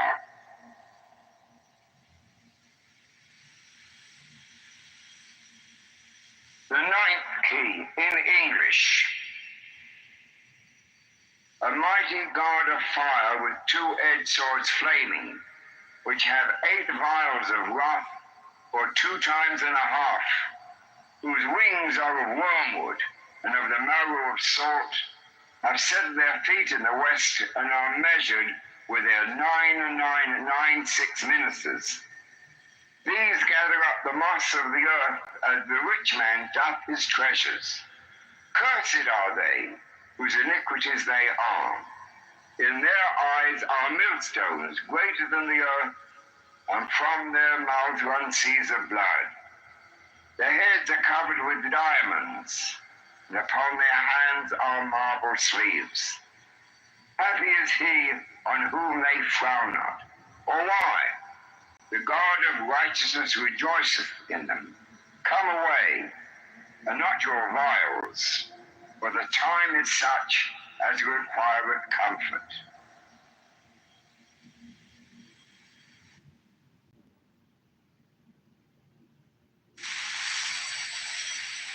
The 10th key in Enochian. Goraksa, Kahisa Korempe, Oda Blanus Lucala, Azodi Azod Ora, Pa Eba Sobola, Ilo Nonu, Kahisa Ope Vilquo, E Ofanu, Oda Raklira, Maasi Bagle Kaasji, Da Es Iala Polu, Dosiji Oda Basjimi. Oda OXX Da Zodi Sa, the Artrisa Oda Salbrax, the Inu Sira Fabo Anu. Unala La Kahisa Konusa, Da Es Da Ox Ko Kazji, OLOR Neo, Yorbe Vohima, the Zodiacs. Ode A Orsa Kohasji, Pelosi Molvi, Da Es Peje Ipe, La Raji OM Da Ronu, Martorbe Kokasji Emna, El Patra Laksa, Yolki Matbai, Nomiji Mononus, Olora, Jinai, Angiladam, Ohio, Ohio, Ohio, Ohio, Ohio, Ohio, No Ebo, Ohio, Ka Asgonu, Bagle Madrida, E, Zodira, Oda Kahiso, Darwipa, Niiso, Ka Ape, Ipa, Nidali. The 10th key in English.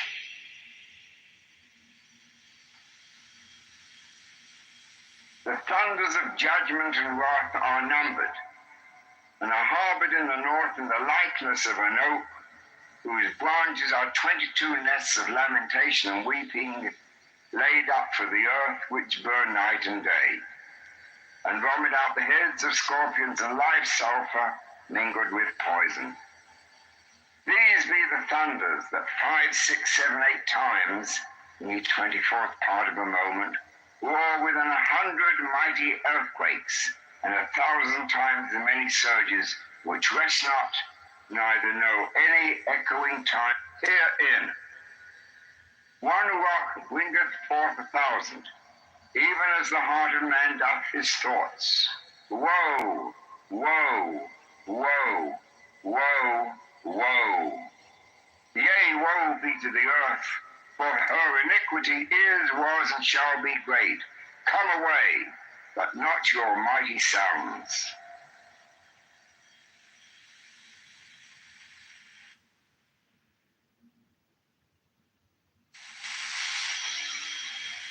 The 11th key in Enochian.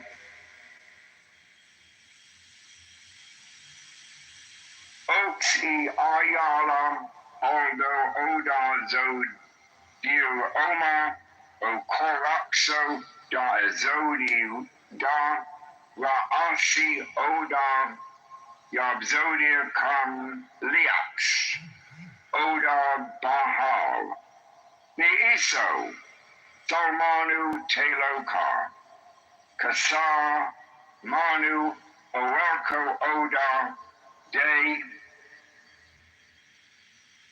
Ite, Zod, Sobar, Koremta, Igia, Niso, Bagle Abramji, Nonu Kape, Zodakara, Agar Oda Zoda Maranu, Odo Kikle Kaa, Zodorji Lape Zodorido, Noko Mada, Owatahi, Ida.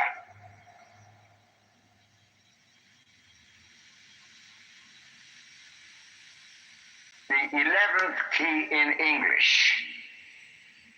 The mighty seat groaned aloud, and there were 5 thunders which flew into the east. And the eagle spake and cried with a loud voice, Come away. And they gathered themselves together and became the house of death, of whom it is measured, and it is 31. Come away, for I have prepared for you a place. Move, therefore, and show yourselves. Open the mysteries of your creation. Be friendly unto me, for I am a servant of the same your God, the true worshipper of the highest.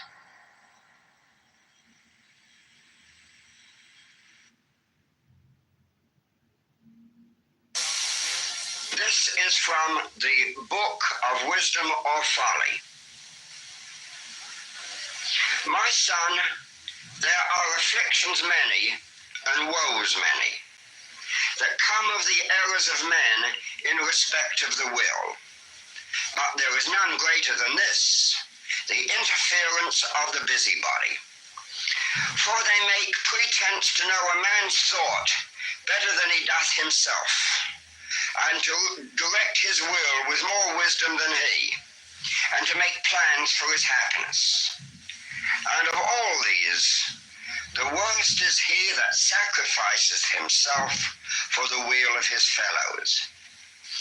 He that is so foolish as not to follow his own will, how shall he be so wise as to pursue that of another?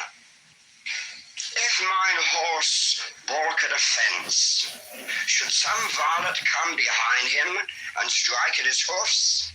Nay, son, pursue thy path in peace, that thy brother beholding thee may take courage from thy bearing and comfort from his confidence, that thou wilt not hinder him by thy superfluity of compassion.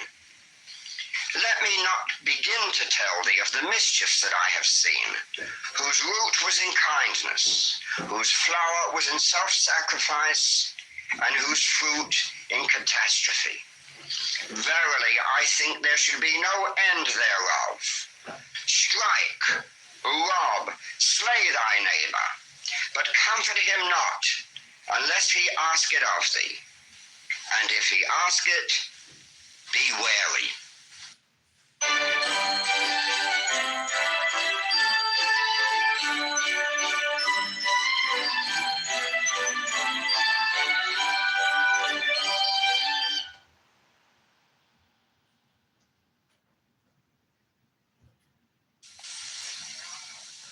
This is an excerpt from The Book of Lies, written about 1910 or 11 by Aleister Crowley.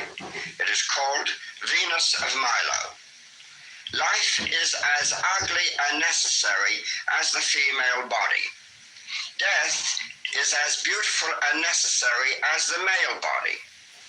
The soul is beyond male and female, as it is beyond life and death.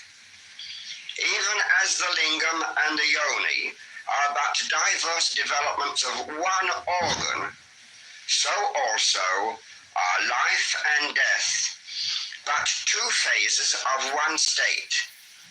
So also the absolute and the conditioned are but forms of that. What do I love? There is no form, no being, to which I do not give myself wholly up. Take me, who will. This is a poem that Crowley wrote, published in the Equinox about 1910 or 11. It is called Long Odds. How many million galaxies there are, who knows? And each has countless stars in it, and each rolls through eternities afar beneath the threshold of the infinite. How is it that with all that space to roam, I should have found this mote that spins and leaps in what unutterable sunlight, foam of what unfathomable starry deeps? Who knows? And how this 1,000,000,000 souls and 500,000,000,000 souls of earth that swarm, all bound for unimagined goals, all pioneers of death enrolled at birth, how were they swept away before my sight, that I might stand upon the single prick of infinite space and time as finite? Who knows? Yet here I stand, climacteric, having found you. Was it by fall of chance? Then what a stake against what odds I have won. Was it determined in God's ordinance? Then wondrous love and pity for his son? Or was it part of an eternal law? Then how ineffably beneficent. Each thought excites an ecstasy of awe, a rapture rending the mind's firmament. Infinity, yet you and I have met. Eternity, yet hand in hand we run. All odds that I should lose you or forget, but soul and spirit and body, we are one. Is this the child of chance, or law, or will? Is none, or all, or one to thank for this? It will not matter if thanksgiving fill the endless empyrean with a kiss. In the 6th volume of the Equinox, Aleister Crowley wrote and published a prose poem called The Earth. This is a short excerpt from it. The child of miracle to the world, greeting. I reach my hands to the leaves and dabble in the dew. I sprinkle dew on you for kisses. I kneel down and hold the grass of the black earth to my bosom.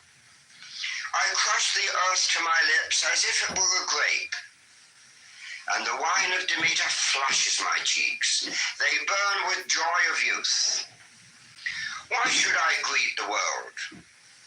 Because my heart is bursting with love for the world. Love, say I?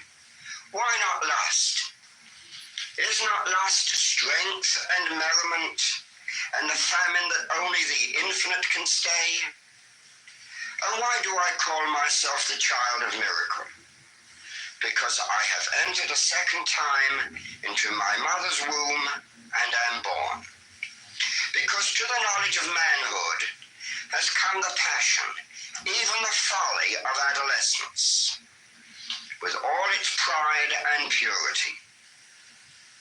It is for this that you see me lying upon the thick wet grass, unquenchable, or rejoicing in the fat black loam. Now the manner of the miracle was this. In the beginning is given to a youth the vision of his mate. This one must he henceforth seek blindly. And many are the enchantments and disenchantments. Through this his vision fades. Even his hunger dies away, unless he be indeed elect. But in the end, it may be that God shall send him the other half of that token of paradise. Then, if he have kept the holy fire alight, perhaps with much false fuel, that fire shall instant blaze and fill the temple of his soul. By its insistent energy, it shall destroy even the memory of all those marshlights that came to greet it. And the priest shall bow down in glory and grasp the altar with his hands and strike it with his forehead 7 times. Now this altar is the earthen altar of Demeter. I have dealt with mental and emotional struggles for a very long time. I was also dealing with the fear of embracing. Jean, I laid mine ear against your heart, Jean. A masterpiece of nature turned a masterpiece of art. With your blanched Egyptian beauty foiled by the hungry eyes, and the red mouth soiled by the honey of mine, that your green has spoiled, Jean. The body a corpse, and the soul inert. Against your heart I laid mine ear, Jean, and the clock went ticking, ticking. How could I choose but hear, Jean? Ah me, what thoughts came pricking like spurs in the flanks of a weary horse? Nor heart nor clock could feel remorse, but kept their definite deadly course, Jean. Alas for man, for his life's disaster. The clock beats fast, but our heart beats faster. Oh, your love was a marvelous thing, Jean. It was dawn, it was fire, it was birth, it was spring, Jean. But this is the curse, that it quickens its rate, lest man, by love, should escape from fate, and win from the dust to the uncreate, Jean. Nay, we are lovers, you and I, and we must die, and our love must die. We love, we shall die, sweetheart. Take cheer, Jean. We are bound to a fate that brings release. We move in a moil that must one day cease. We shall move to the everlasting peace, Jean. And how things are, and why, and whence, are puzzles for fools that lack the sense of cows. Enough of the future tense, Jean. For the end of love and the end of art is just my ear against your heart.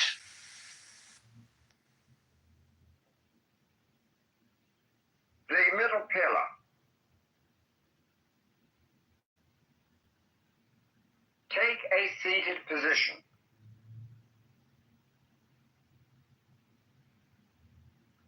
While you are in this relaxed position and breathing rhythmically, we will do the middle pillar exercise. Sit upright in your chair, both feet on the floor, alert, but fully relaxed. Join with me in this invocation.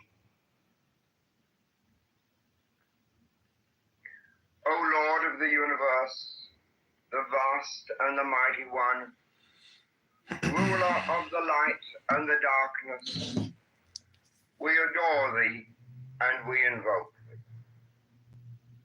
Look thou with favor upon me, who now standeth before thee, and grant thine aid unto the highest aspirations of my soul, that I may be enabled to accomplish the great work, to the glory of thine ineffable name. Amen.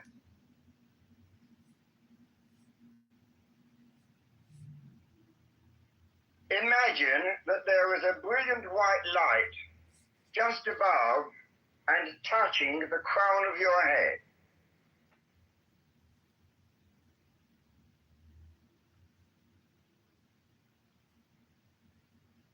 This bright sphere of light has the diameter of a small dinner plate or a salad plate.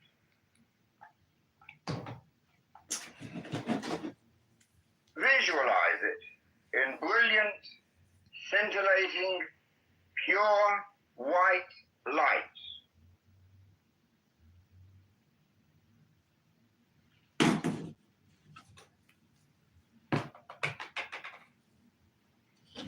See it. Imagine it. Picture this whirling sphere of light and vividly sense it as vibrating, revolving, radiating.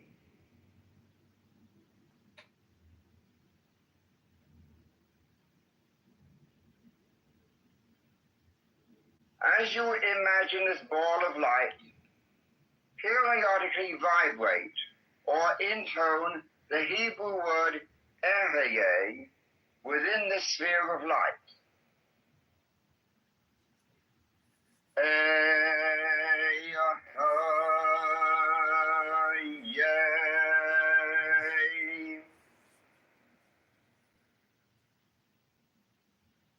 The vibration of this divine name will be found a great help to your concentration. Direct the vibrations of the name into this sphere of brilliant white light.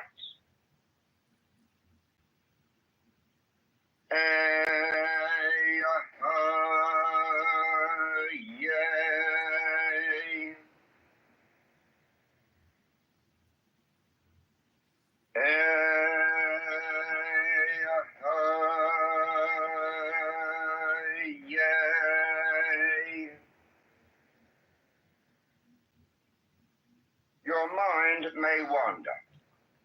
If it does, gently lead it back to the contemplation of this center.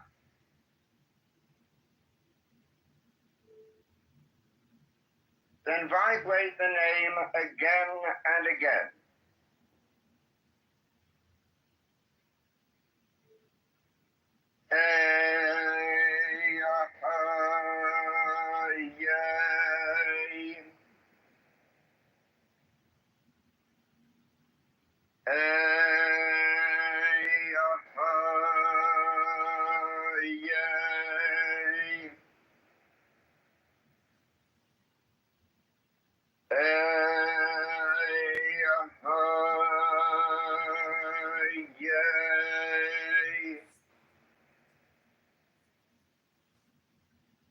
Now imagine that from this brilliant white sphere, a radiant shaft of light is emitted, which descends through the skull and brain, stopping at the throat.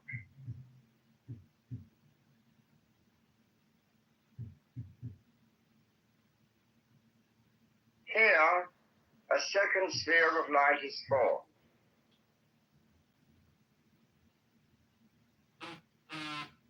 Again, this sphere is about the size of a small dinner plate or salad plate, and includes the throat and the lowest portion of the face.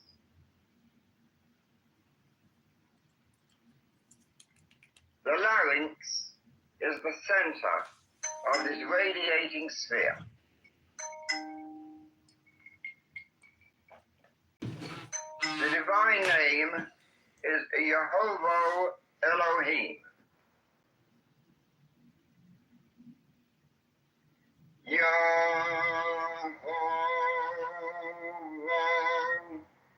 Elohim.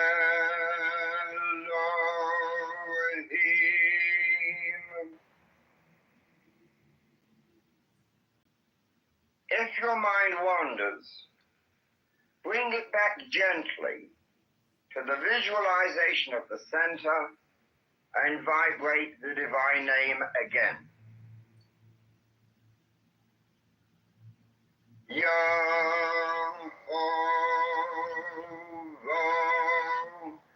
Elohim.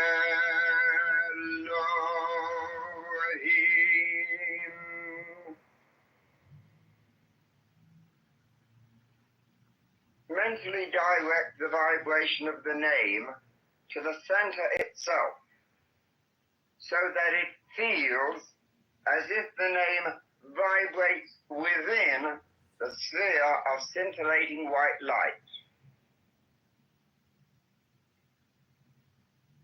Yehovah Elohim.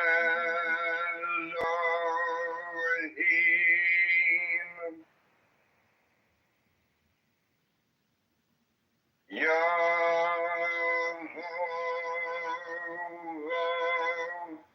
Elohim.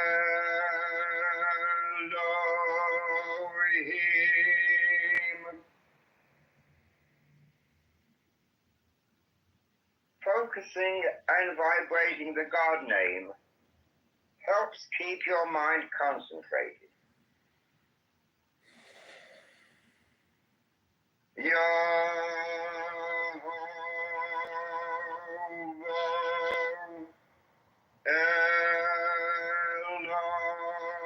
Elohim.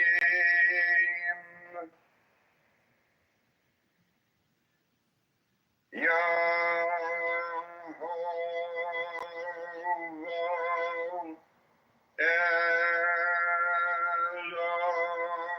Elohim.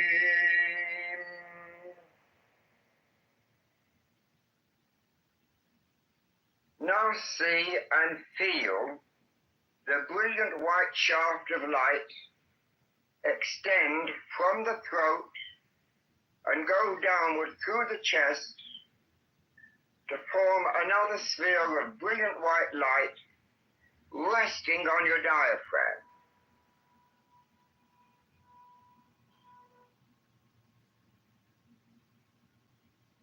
Maintain the sharpest visualization.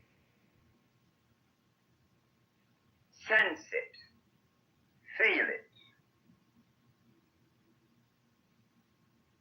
The actual result is unmistakable when you acquire it. It is a real physical sensation. Vibrate the name. Yehovah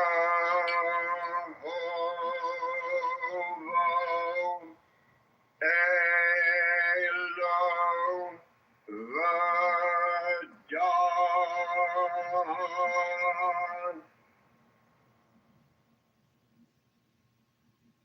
Yehovah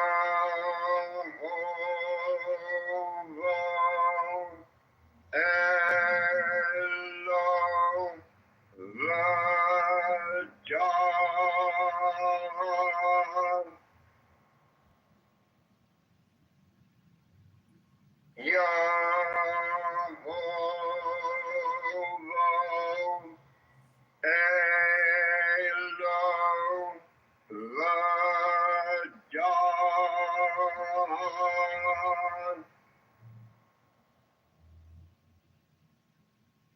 Again, visualize this sphere of light, encompassing the whole chest, resting on the solar plexus.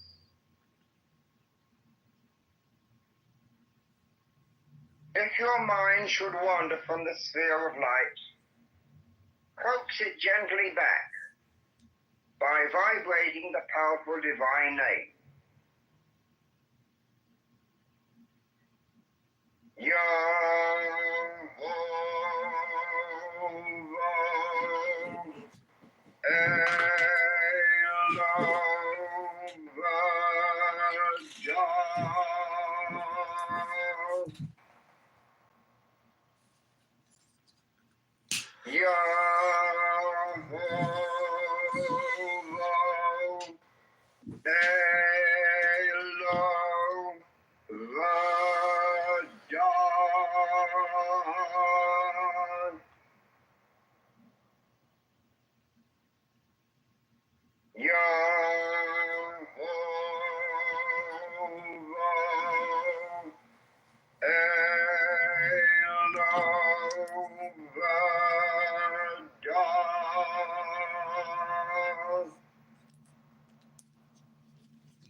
The radiant shaft descends through the abdomen to the pelvic area, where another white ball of brilliant white light is to be visualized.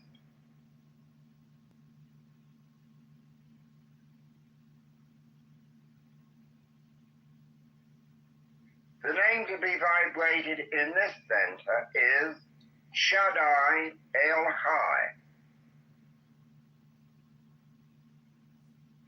Shaddai El Hai.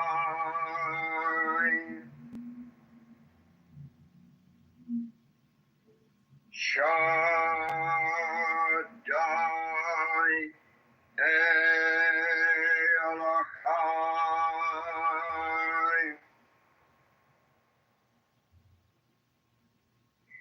Shaddai El Hai.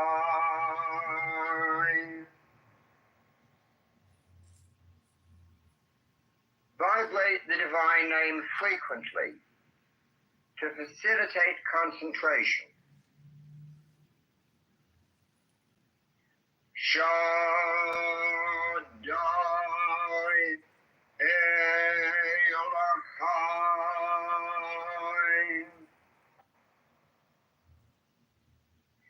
Shaddai El Hai.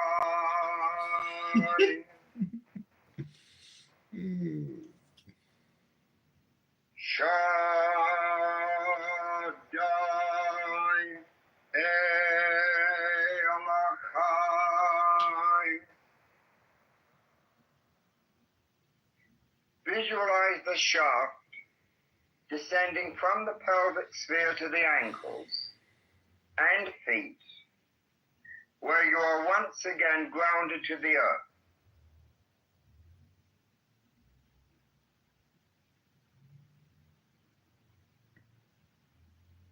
Here, it forms another sphere of pure, scintillating white light.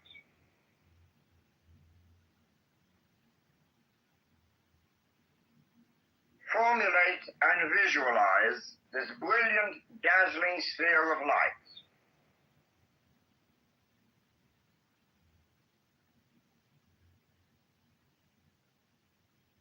Vibrate the divine name Adonai Haaretz.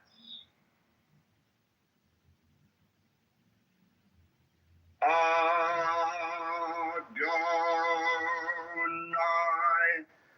Haaretz.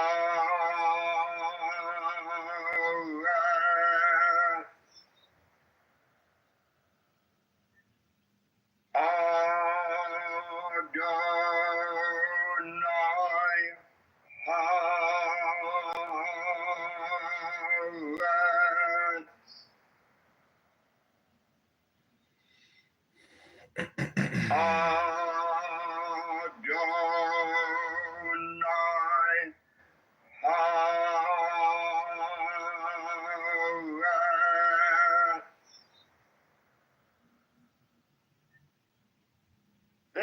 center is gradually awakened by fixed and steady concentration and by repeated vibrations of the divine name. Adonai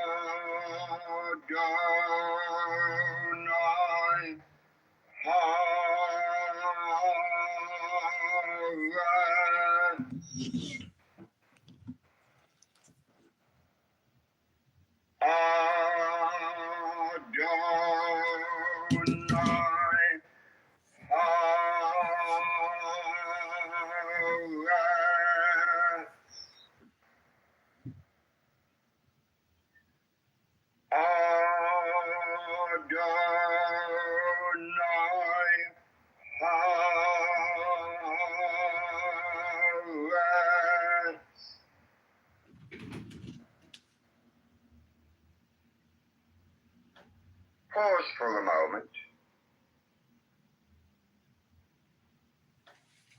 See and sense the shaft of silvery light started with these 5 incomparably brilliant centers of light stretching from the crown of the head to the soles of the feet. This is the middle pillar.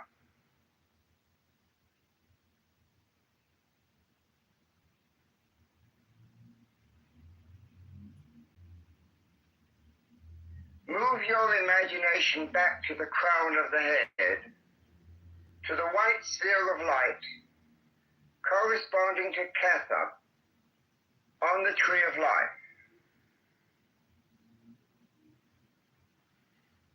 Now will and imagine that as you exhale, the light energy begins to stream down the left side of the body to the feet. And as you inhale,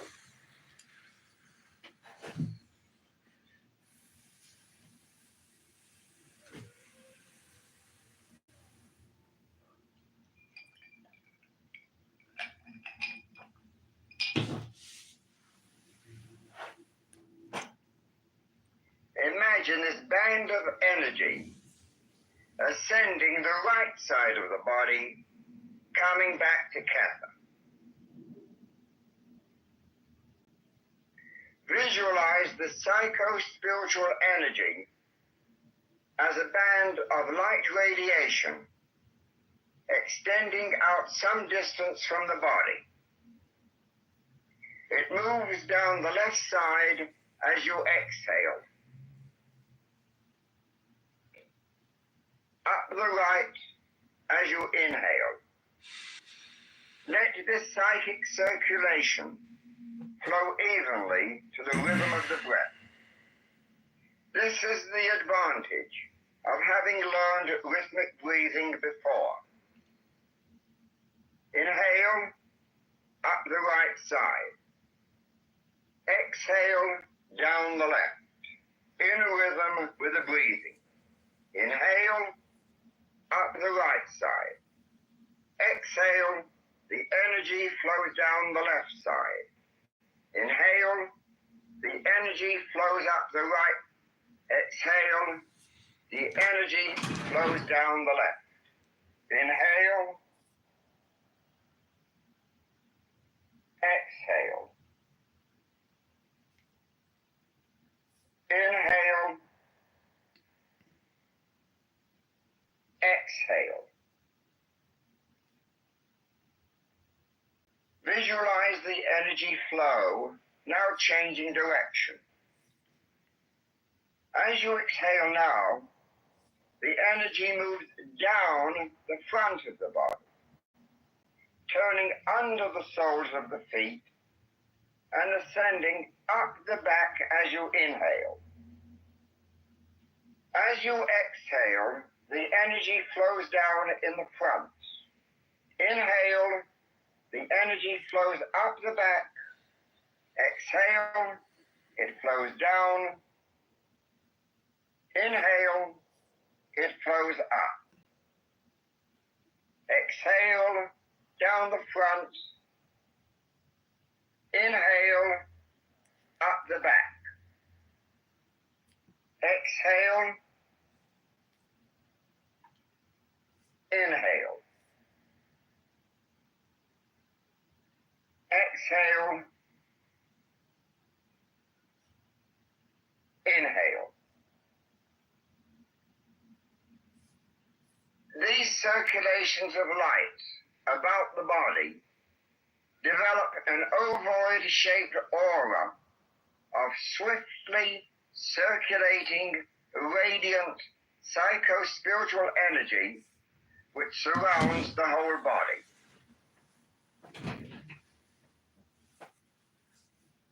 Return your attention now to the earth center in the feet and imagine the action of a fountain. Just as water is forcibly drawn up through a pipe until it jets out above, falling in a spray on all sides, so it is with this energy power. As you breathe in, the energy is sucked into your earth center from the ovoid aura, pulled upwards by the magnetic attraction of the spirit center above the head. Then vigorously it surges overhead with a marvelous fountain-like display with the exhalation.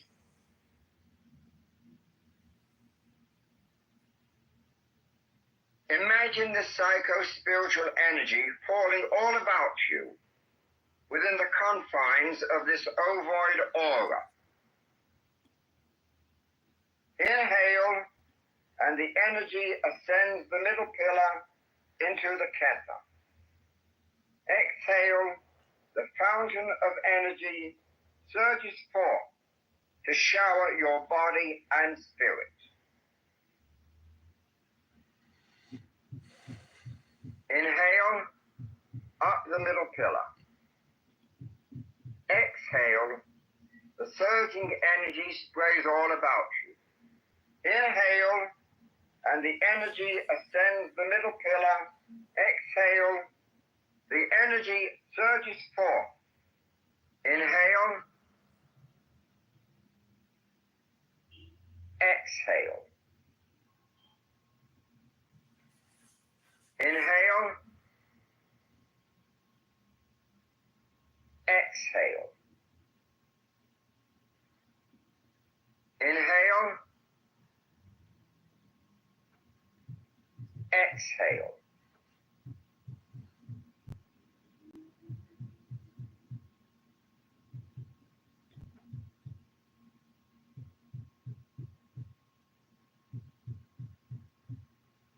Meditate on and within the enclosing, vibrating light of the spirit.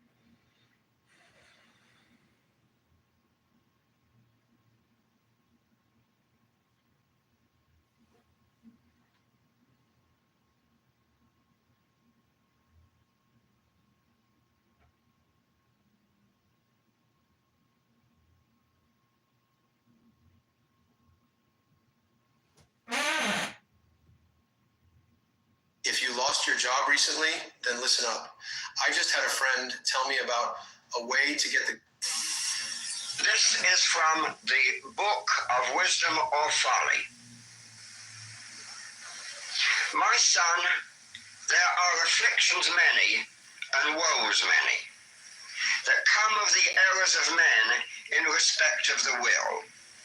But there is none greater than this, the interference of the busybody. For they make pretense to know a man's thought better than he doth himself, and to direct his will with more wisdom than he, and to make plans for his happiness. And of all these, the worst is he that sacrificeth himself for the weal of his fellows. He that is so foolish as not to follow his own will, how shall he be so wise as to pursue that of another? If mine horse balk at a fence, should some varlet come behind him and strike at his hoofs?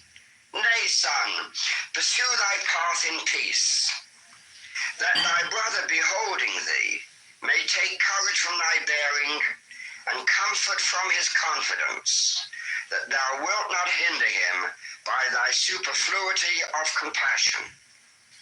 Let me not begin to tell thee of the mischiefs that I have seen, whose root was in kindness, whose flower was in self-sacrifice, and whose fruit in catastrophe.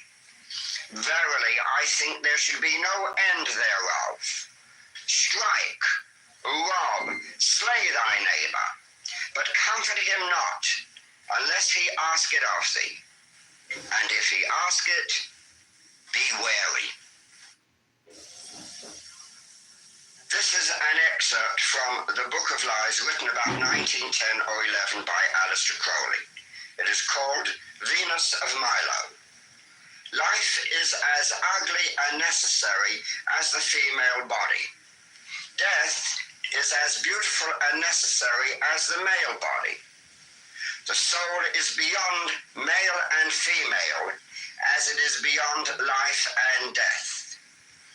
Even as the lingam and the yoni are but diverse developments of one organ, so also are life and death but two phases of one state.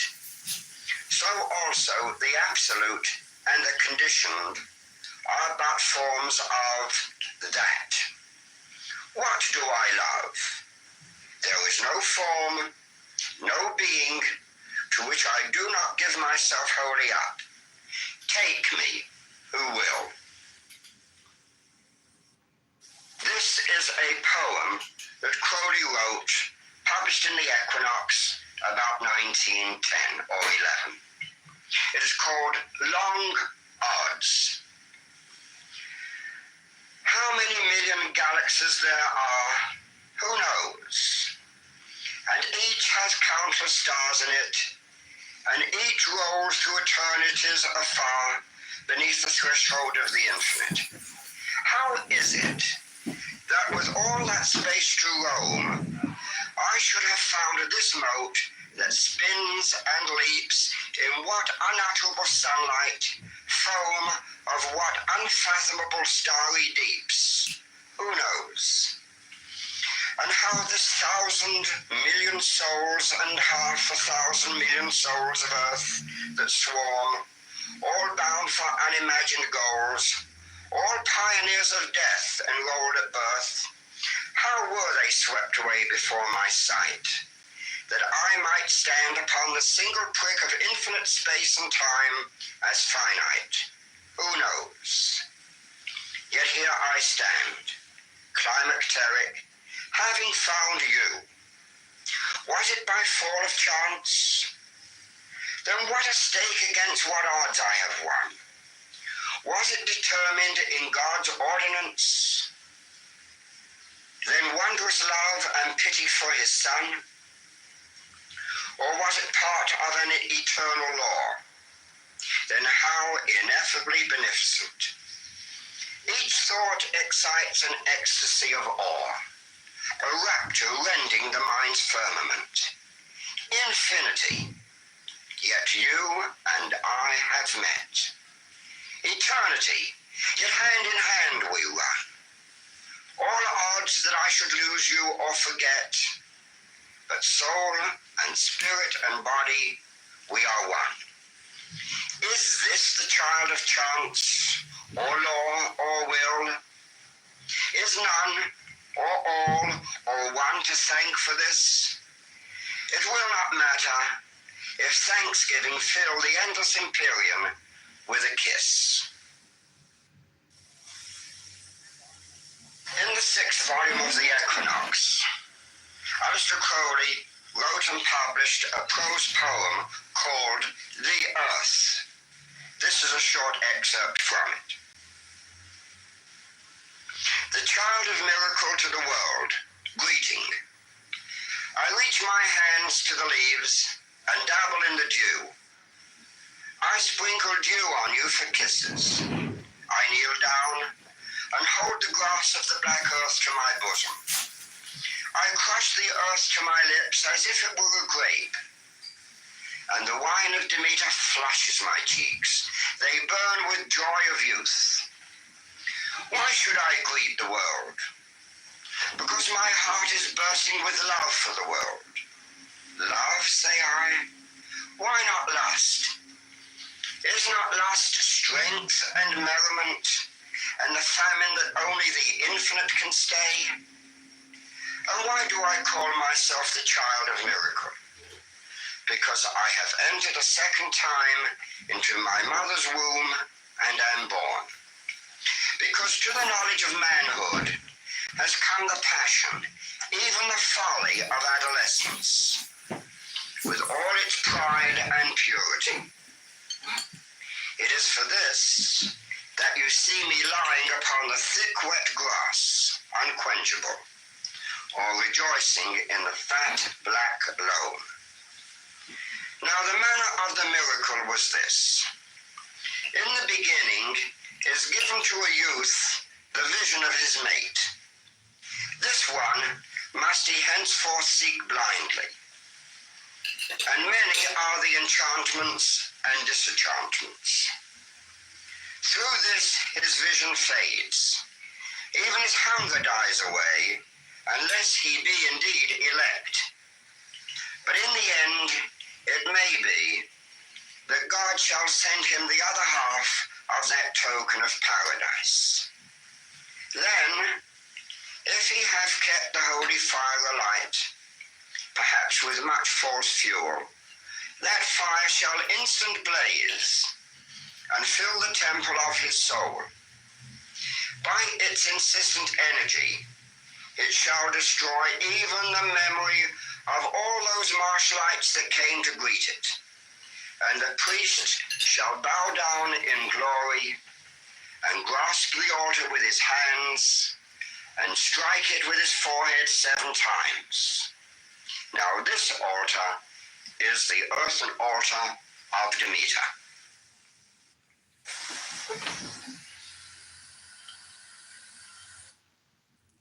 There's something you should know. They are keeping this away from you. If you're an American and you're at least 40 years old. This is from the Book of Wisdom or Folly. My son, there are afflictions many and woes many that come of the errors of men in respect of the will. But there is none greater than this, the interference of the busybody. For they make pretense to know a man's thought better than he doth himself, and to direct his will with more wisdom than he, and to make plans for his happiness. And of all these, the worst is he that sacrificeth himself for the weal of his fellows. He that is so foolish as not to follow his own will, how shall he be so wise as to pursue that of another? If mine horse balk at a fence, should some varlet come behind him and strike at his hoofs? Nay, son, pursue thy path in peace, that thy brother beholding thee may take courage from thy bearing and comfort from his confidence, that thou wilt not hinder him by thy superfluity of compassion. Let me not begin to tell thee of the mischiefs that I have seen, whose root was in kindness, whose flower was in self-sacrifice, and whose fruit in catastrophe. Verily, I think there should be no end thereof. Strike, rob, slay thy neighbor, but comfort him not, unless he ask it of thee. And if he ask it, be wary. This is an excerpt from the Book of Lies written about 1910 or 11 by Aleister Crowley. It is called Venus of Milo. Life is as ugly and necessary as the female body. Death is as beautiful and necessary as the male body. The soul is beyond male and female as it is beyond life and death. Even as the lingam and the yoni are but diverse developments of one organ, so also are life and death, but two phases of one state. So also the absolute and the conditioned are but forms of that. What do I love? There is no form, no being, to which I do not give myself wholly up. Take me, who will. This is a poem that Crowley wrote, published in the Equinox, about 1910. Hello,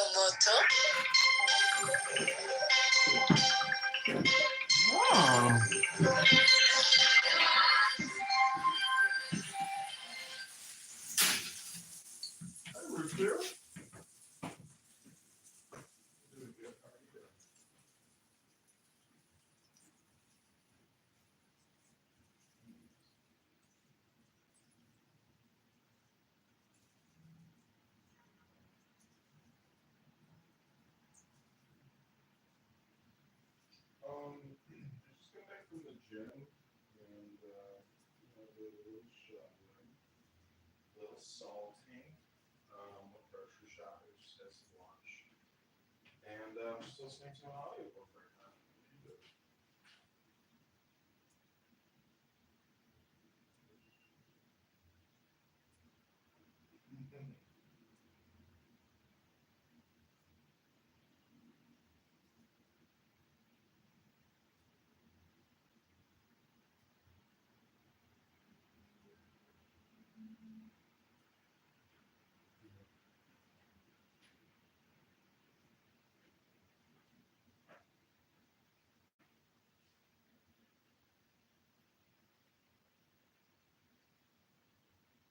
Well, in terms of our relationship, yeah, I mean,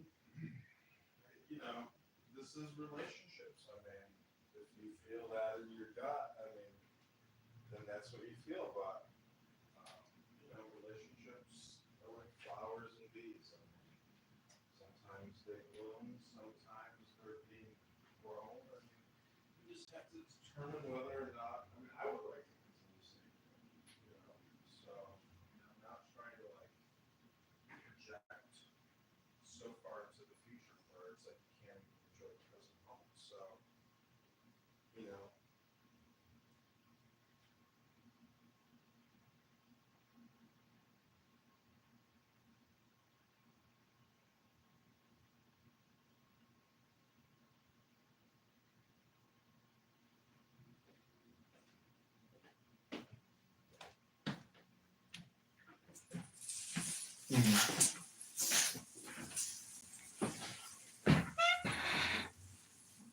I don't think like we're feeding energy into this really, and I'm sure you're feeling drained too, right? Like I'm talking about both of us. Like I just don't want to feel like this. It just feels too much draining. yeah. And I have been in other relationships and all of that. And so I know like I have never felt this tired and like draining and like next day I'm like I just want to go home and sleep. Like at work all I'm thinking about is going home and rest, And I'm a workaholic person, like whatever. So that's what I was thinking. And then the other thing was, it was kind of a little weird yesterday when I asked you to go to your place, and you're like, "Oh, we're just going to your place." And I'm like, "Yeah, I mean, I don't mind you coming to my place," which you already know, right? But like, I wanted to see your place. I wanted to gauge, like you have seen my place, right? It has to be both ways. Yeah, I mean, I got no problem showing you my place. I mean, I thought we discussed it. But I mean, I don't need to like defend myself. I mean, you're responsible for your own health and the way you feel and your energy. I mean, I know you've had celebrations. I want to contribute to your energy, maintenance, and flow. I mean, I like to do those. I taking care of myself. I mean, I like to have great sex. If you feel like that is what is dream, I would just encourage you to look at other factors in your life. I mean, so about that.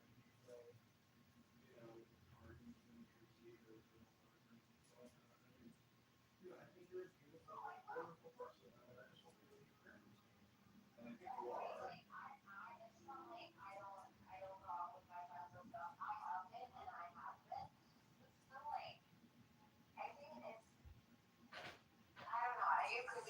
There's a lot going on at the same time, right? Like taking Plan B, like trying, doing all of that. 100%, like I get it. Like it could be a lot of things contributing to how I'm feeling and, you know, tired and all of that. Because when I muscle stretch, I have not been doing my yoga in the morning. So, yeah, my whole routine is kind of out of the place and all of that. So I get it, 100%. But like, I don't know. Like, I just feel like, why am I not feeling my 100%? I don't know. I mean, that's something that you have to work on. I mean, you know, like I told you, I mean, we can make love on Friday, Saturday, and not do, you know, we went pretty hard, pretty quick. I'm just saying, you know, regardless of. That's right. That's right. We went like, yeah, it was, yeah. We literally dove in, like, you know. Yeah, I mean, I don't know. I would just like, I told you even before you took that Plan B, I'm just like, wait a day. I mean, you know, if you don't want to see me again or you want to, you know, call it quits, I mean, I would just say, wait a day. Wait till next Friday, Saturday, see how you feel. I mean, you know, I respect you either way. I mean, it's been a glorious 72-hour, you know, romance, but I mean, I don't think it's so early in our relationship to make any assumptions that I think if you make an assumption, I mean, you know, I would just say, I think you probably just need more time to yourself to take care of yourself. I mean, and I'm okay with that. That's life. I mean, but again, I'm not working right now. I'm on vacation. So it's like, I have all the time and energy in the world to preserve my own well-being. I just don't think, you know, maybe you're not necessarily doing the same, but.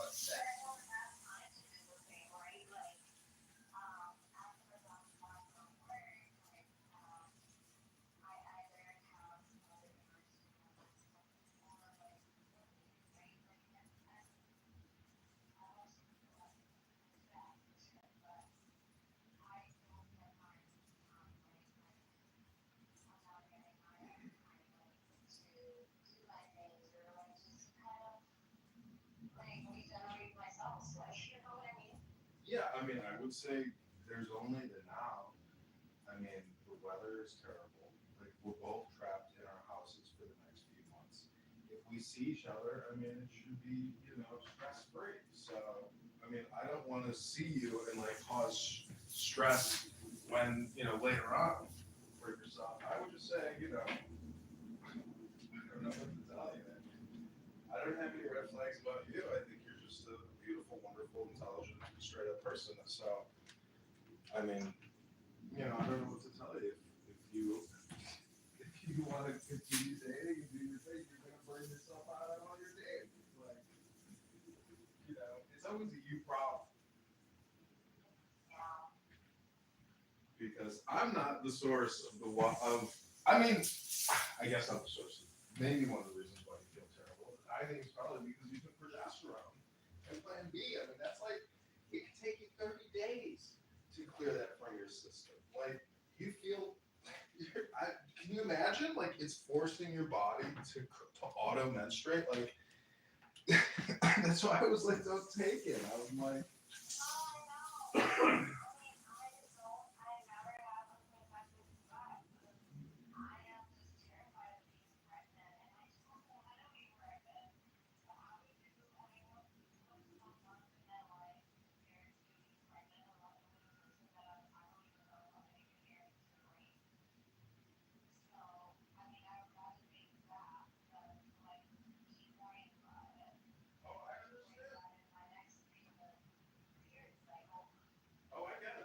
understand your logic. I'm just saying that, like, from what they just try to explain negatively.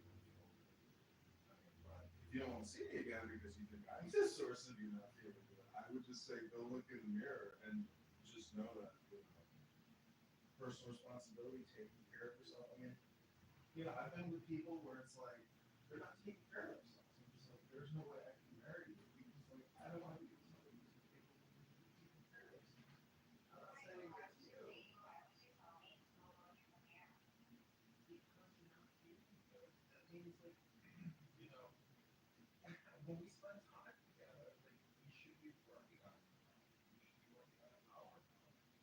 And yeah, I mean, that's what we're doing. We've got all that space here. It's like, let's do some love. Let's do some breathing.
not enough. Well, it's too simplified at the time. So you couldn't have back channel chats, you couldn't, show links and whatnot.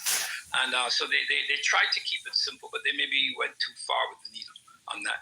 But I think it's fine in this current format.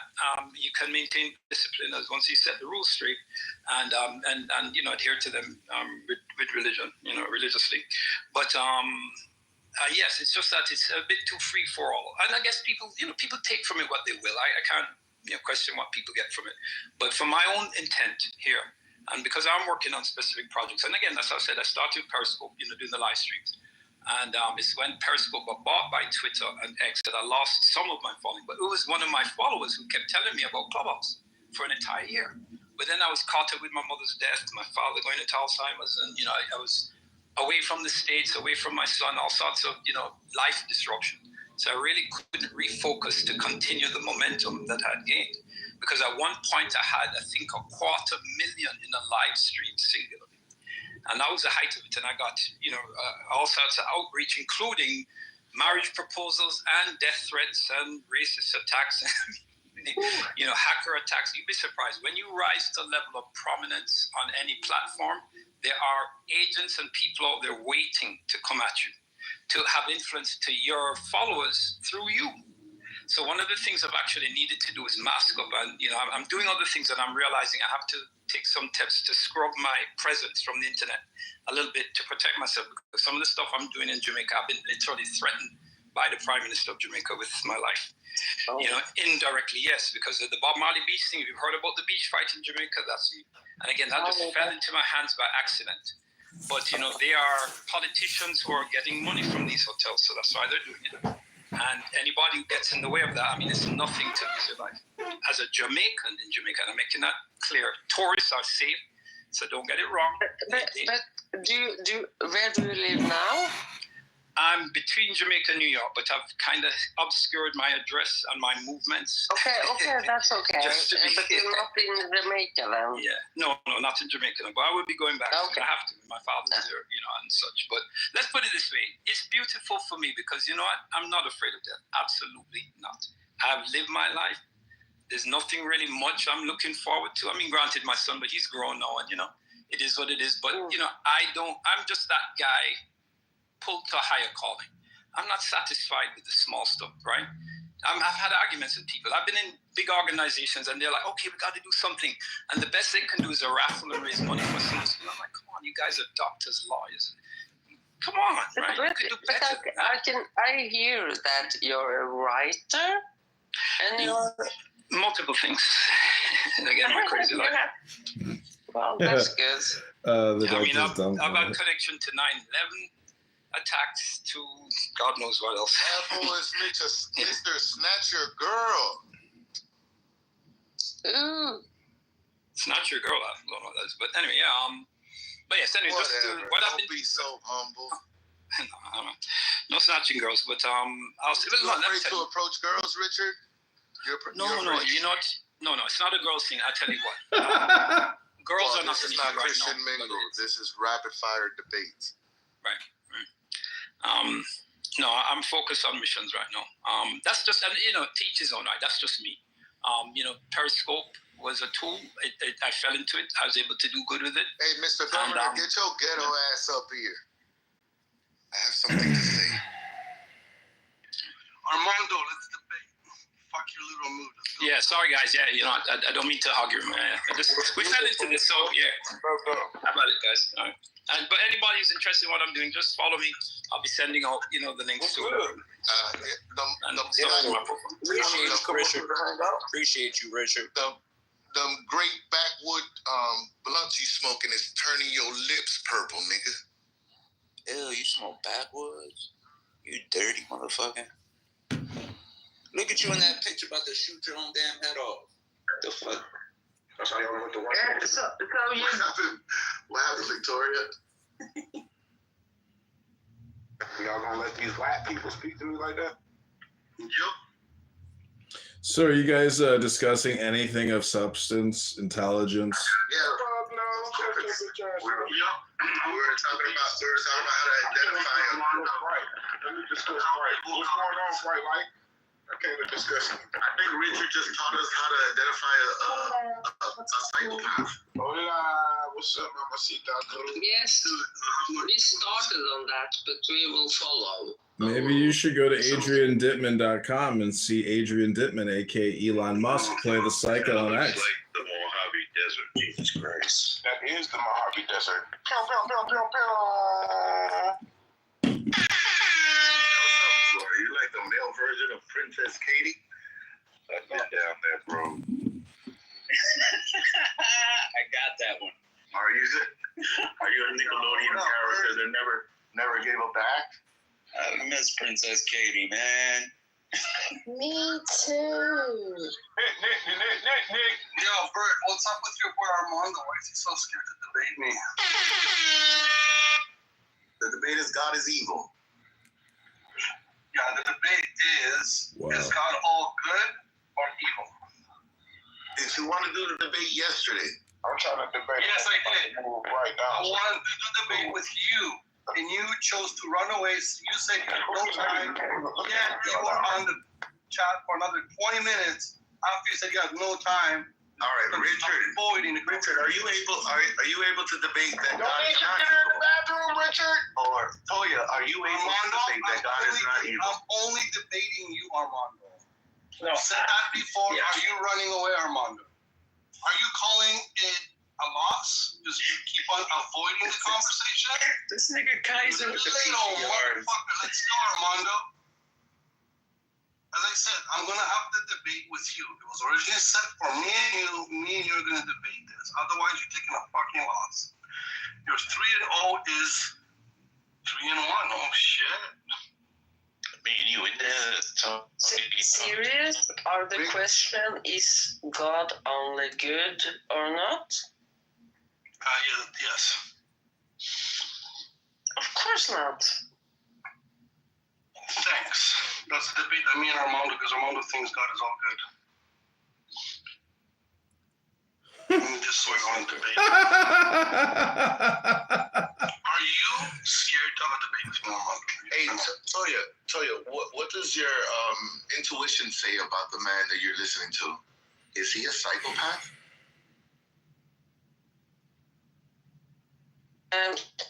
Do you mean what are the clues I'm looking for? Yeah, here, I'll give you more clues. Hey, Boris, do you believe in spanking your child? Yes. All right, you can judge him now. Yeah, well, as you know, there are different. I'm from Norway, so we have our kind of life. And I beat their kids there. They throw them against the walls over there. No. They work the shit out. In Norway, you will go to jail. They work them. You go to jail. So, but I don't know if that's right either. I was married to a Turkish guy. We're talking about spanking, not beating. Spanking, yeah. Oh, if you were married to a Turk, I know he was kicking their ass. He just didn't let you know. Well, you see, there's so many cultures. It's family culture. It's where you come from in the world. It's so many cultures, and there are good and evil and bad in all cultures. And it's. So, Toya, the most important thing is that is not enough. Would you consider that enough information to diagnose somebody or come to a conclusion about somebody on their mental state? No. There you go. There you go, Armando. Are you going to debate me or are you going to take a loss? Because you keep on avoiding this conversation. And I'm actually very highly educated at the topic, so. Cool. Thanks for letting us know. Armando, are you Really, doctor? Oh my God, are you a doctor? Almost. First, I got a psychological degree, 5 years master. Kick me. Can't take it. Can't take it. Oh yeah, man, kid around the room today. That nigga trying to back door the person, dog. I'm like, yo. Oh shit. ain't calling her. I ain't gonna take this. I was like, just call her Prophet. She blocked him. He said they blocked the player. I told him you don't really want it back if you don't call private. Damn. They're still wanting serious. He might not answer, but don't you?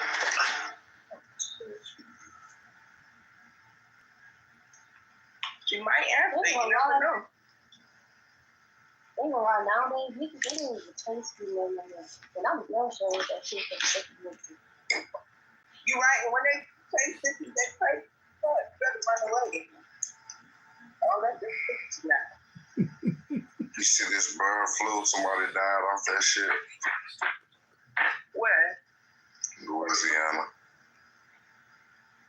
See, in Coffee, it was in Cali, now it's in Louisiana. Gotta be careful.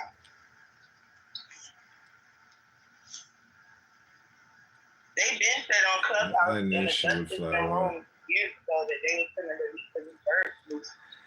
I hope they wasn't right. It was exposed to a flock of birds. So remember I had a coach out there? Wild birds. I'm not sure, girl. I had told somebody that it would be top of the that's what about. That I had, on Instagram. So they put it on the news.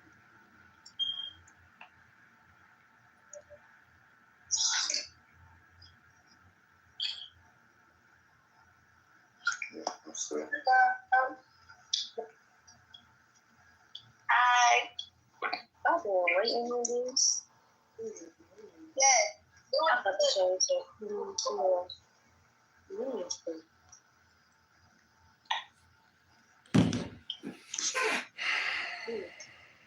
Who is Karan? Is that Keegan? No, it's Edmund. Hello? Goddamn motherfucking Vanderbilt son. Fuck my people over for 150 fucking years, motherfucker. You fuck with the wrong motherfucker. You should have asked who it was. Well, if you don't want to come on, then what's wrong with them? What's up with you, Edmund? How you been, bro? I see you still doing your trolling. You back. Somebody told me you and Doc work for the feds. Is that true? 100%. And they work for the Vanderbilts. And the Vanderbilts been fucking my people for 150 fucking years. Who the fuck is the Vanderbilts? A rich ass family that Anderson Cooper is a part of. Don't listen to him. Nah, you gotta listen to him sometimes. Because I wouldn't never know nothing about the Vanderbilts. Not right now. Right. He is. Like, He was visitors the bus. I think he is saying so. You gotta pay attention sometimes. I do. You think the bird flu about to take over like COVID?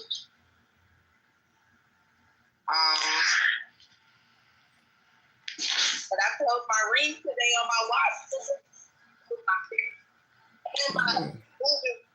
Let's go.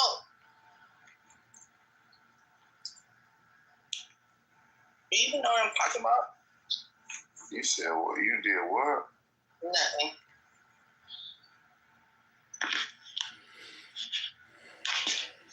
You did what to the rings?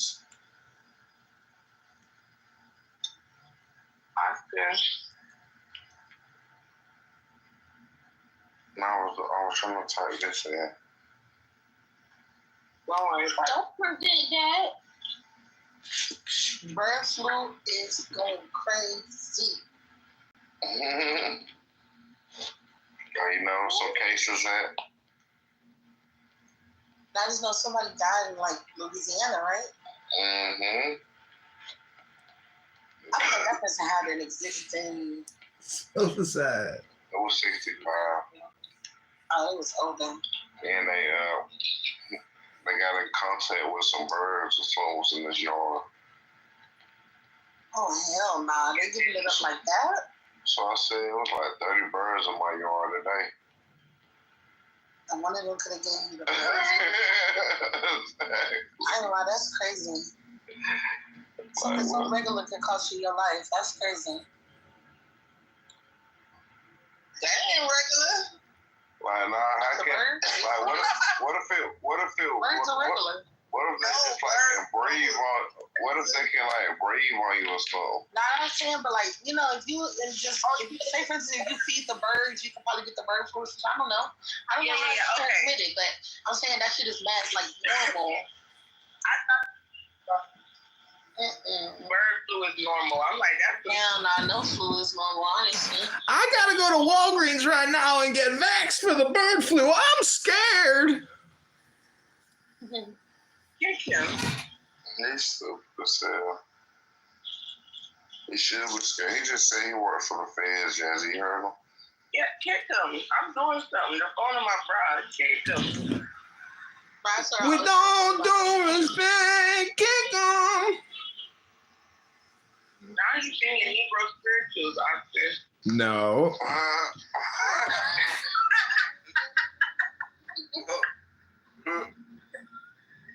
Kayomi, was you singing it with him? It sounds like she done it. What the hell? I'm singing that song for that music. So y'all know what song that is, right? What song? I've been walking. Yeah, she was definitely singing the Negro spiritual. Yeah. They trying to. Mm-hmm. They said we too dark. Rico, what's up? What Rico is that? Rico Wise. Oh, I don't know him. You know Rico, he used to be around. Oh, Victorious. Okay. Her old friend. Mm-hmm. She's Victorious. Because I do remember that Rico. I only know two of them. Him and. Simplemente. Okay. Wait, does Zuka mean bitch? No, It does now. What does it mean? Vino con azúcar means wine with sugar. Azúcar. Azúcar. Ukrainian. Yeah, sugar in Ukrainian is cukor. Zucker, like in German. Zucker. Zucker. In Russian, it's sachar. Yeah, I was wondering why it was so fucking hot right now, and I just realized, like, I came in and I turned my air conditioning on, but it's on the heat setting. And I'm wondering why the fuck I'm so hot. Oh, fuck me.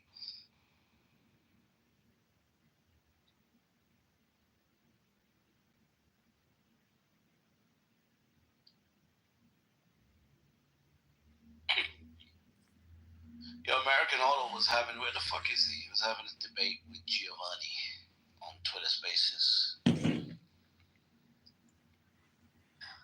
Where do you know this Giovanni from? Is he from Clubhouse or is he an affair? Him and his little Yeah, friend. hold on one second. I mean, let me rephrase that. Him and my friend Fred Krueger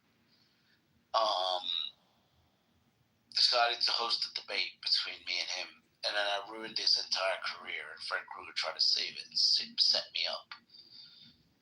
I don't know why I can't bring you up. Went I'm against trying to click your profile. And he got bitter with you because of that. No, he's been bitter with me because I speak. Yeah.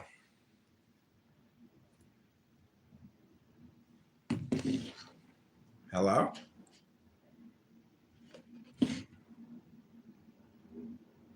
Yeah. Let me enter and exit the room.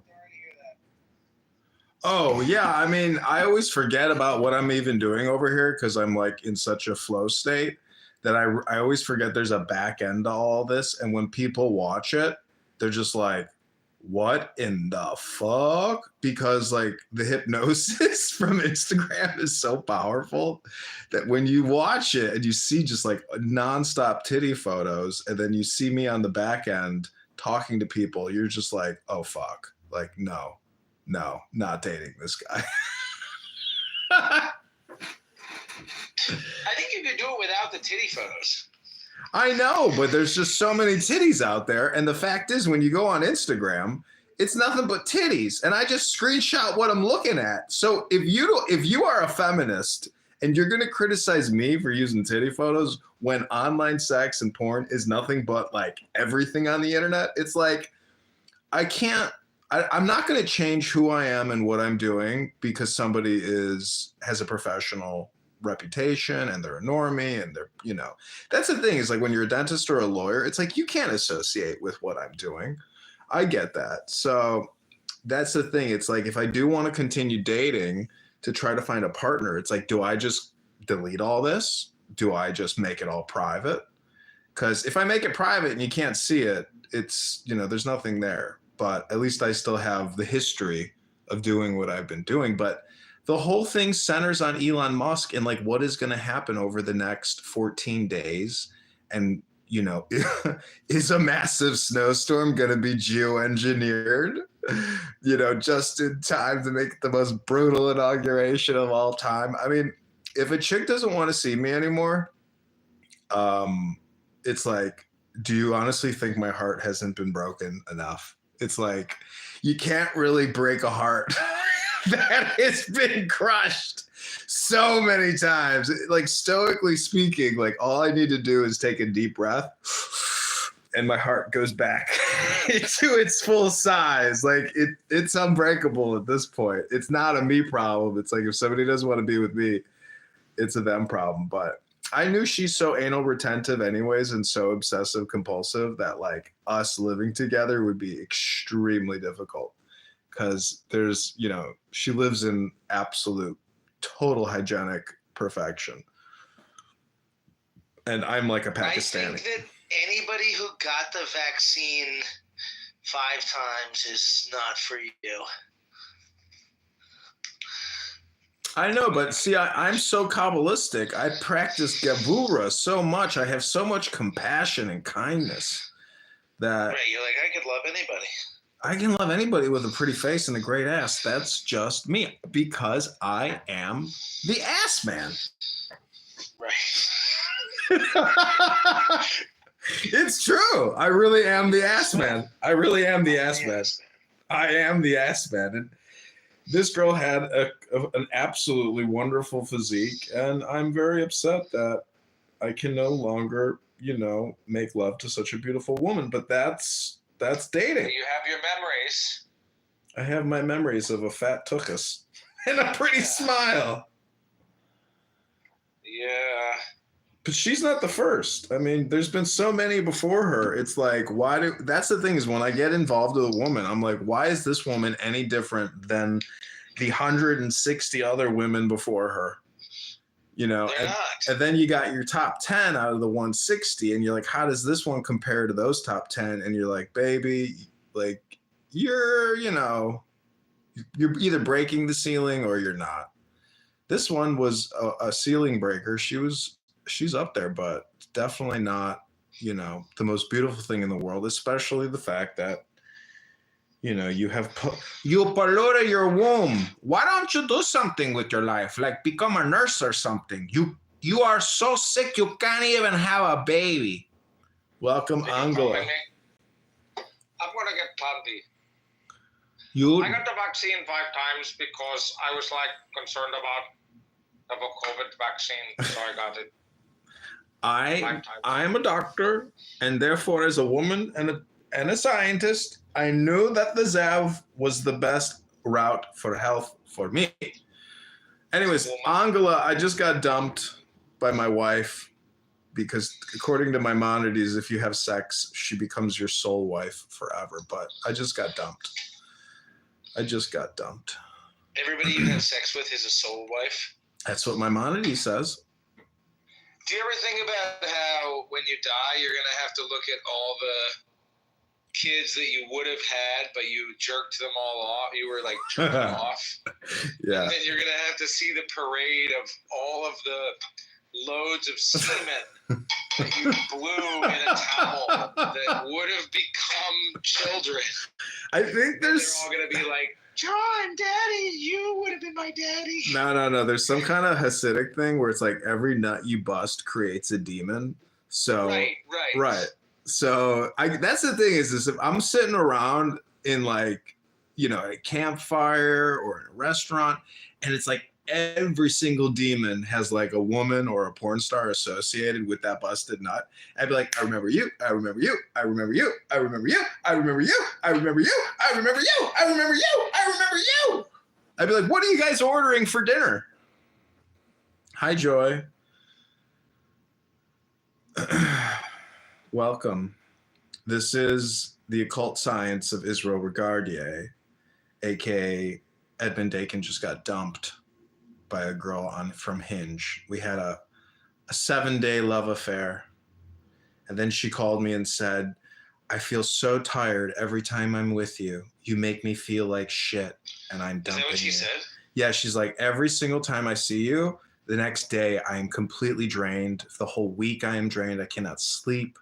You make me and I'm just like, you do realize you took plan B, and prior to even meeting me, you were out raging with all your friends getting shit-faced at a restaurant. Yeah, and then you were like up all night fucking. Yeah, and you're up all night fucking. It's like, well, yeah, you're using all your energy. You're not going to the fucking gym. After I see you, I'm very tired. You make me very tired. It's so easy. It's so easy to make fun of somebody's accent, but when she has an accent, but it doesn't really. She's very smart. I mean, her English is excellent, but that accent, it's like not quite American. But it doesn't make a difference. It does not make a difference to me. She had a beautiful physique, a beautiful face. She's a wonderful person, and I'm sorry that I told her, I'm like, you have to view my Instagrams as artwork. It's art, and she's like, I'm an artist. Like, I don't think what you're doing is art. I'm like, then you are not an art. You're not appreciating. I don't respect your art. I said, you don't appreciate my art, and you are now a critic. I was like, art requires critics. She's like, what you're doing is not art. She's like, imagine if my parents saw it, they would say I'm a fucking idiot for marrying you, for dating you. And I was just like, I understand. I might not be your cup of tea. She's like, yeah, you're not. Sorry, bye. And then she hung up on me. I mean, we hung up mutually. I mean, I'm really being dramatic right now because it's helping me deal with the dopamine loss, not knowing that I have to return to a life of masturbation. But see, that's the thing about orgasm is, everybody's like, oh, don't look at porn. Like even Elon Musk a couple days ago, he's like, 2025 is a new year. No more looking at porn, gentlemen. We are no longer looking at porno, and no Instagram hoes, no thoughts. We are going, Andrew Tate, into the new republic, into the new empire of Doge. No more porn.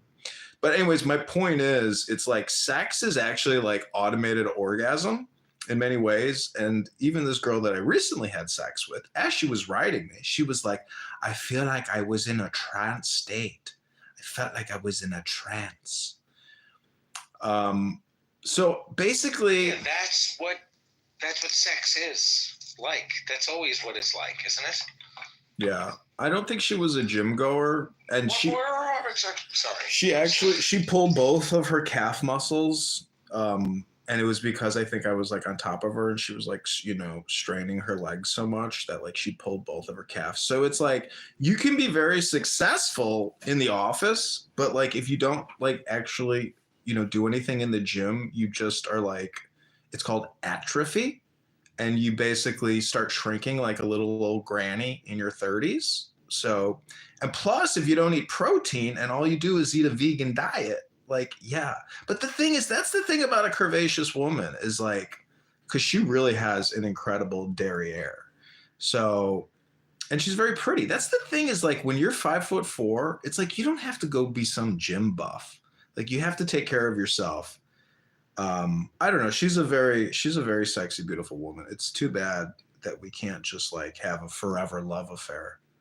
Because that's the thing. It's like, if you can't have children because you're 5 times zavved, it's like, get real. Your life is all about sex now because you're not going to be having children. So at least enjoy the sex. So that's the thing is my uncle says romances are never really finished. Sometimes they go on for years. They drag on for years. So we'll see if she texts me. If she doesn't, I won't be surprised. This is the nature of the butterfly. And she has a butterfly tattoo on her. So yesterday I spent hours studying butterflies. And I knew after watching butterflies for many hours that this little butterfly in my life she was going to fly away. And I had already prepared for this moment through deep meditation, prognostication, or what you might call vision. I knew that she would fly away like the butterfly tattoo that she is. She's going to fly far, far, far, far away from here. Anyways, we make excuses, but all is fair in love and war. That's one of my favorite quotes because love in many ways can become very combative. And everything is a shit test. Everything is a Solomon test. And that's the thing about shit tests. It's like, even when somebody breaks up with you, they're still shit testing you. Isn't that true? Ugh. Life is so fucking cringe. The way that we like deal with each other. It's always like superficial, surface level. And then, yeah. Anyways, this is my talk therapy dopamine. Thank you for listening. Without you, I wouldn't be talking. I would be doing something else like filming people. Recording people. Oh, Mr. Anderson is here. Anderson, I don't know what your racist terminology is for Indian people, but my Indian beautiful doctor dumped me. She saw my Instagram accounts and she said, I cannot be associated with a person like you. You are no artist, sir. And I said, well, I did a lot to get Trump elected. And I've been recording Elon Musk for 6 months. It's an art project. She's like, this is not art. Good luck to you. Goodbye. I'm sorry. So you're dead to her? I am dead to her. She officially called it quits. You're dead to her? That's what she said. She's like, you're fucking dead to me. And she didn't even let me eat her pussy. Anyways, I don't want to be crude. No reason to be crude. Dude, maybe she would have licked your arsehole, Yeah. She said she doesn't suck dick. And I was like, oh, that's a cute way of saying That doesn't mean but she's Indian, bro. That doesn't mean she doesn't lick your arse. I know she didn't lick my arse. She didn't. I don't even think she touched my dick a couple times, but like just to put it in. Anyways, this is too crude, because sex is communication is crude. But what I'm trying to say is that I live my life now. I live my life with no regrets now. And so the thing is, because I started texting her on my regular. Do I rock out with my cock out? Not really. You got to give porn actors credit for really going all the way, right? I mean, it takes courage to get naked and to have sex on video, and especially if you're ugly. Especially if you're ugly. If you can't get it any other way, bro, like. That's the thing about orgasm. Orgasm is orgasm. Like, I don't care if it's automated and I have a beautiful woman on top of me, which is more enjoyable. But nonetheless, an orgasm is still just an orgasm. So what you're really trying to do is build a life with somebody. But I guess because I'm so unprofessional in my social media communications, it could limit my ability to ever get married and always be a bachelor. An automated device submit to you, What do you mean? You put it on your dick. It's called a vibrator. Oh, wow. Yeah, did you know women have vibrators and many times those orgasms are probably better than what you can deliver?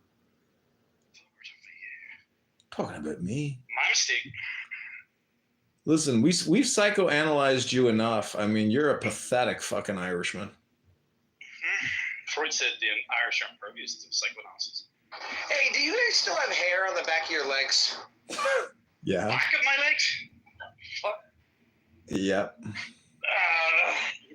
I guess. Like, yeah, what?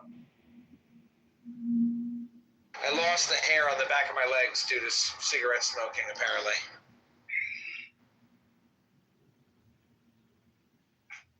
Do you smoke? Only tranny dick.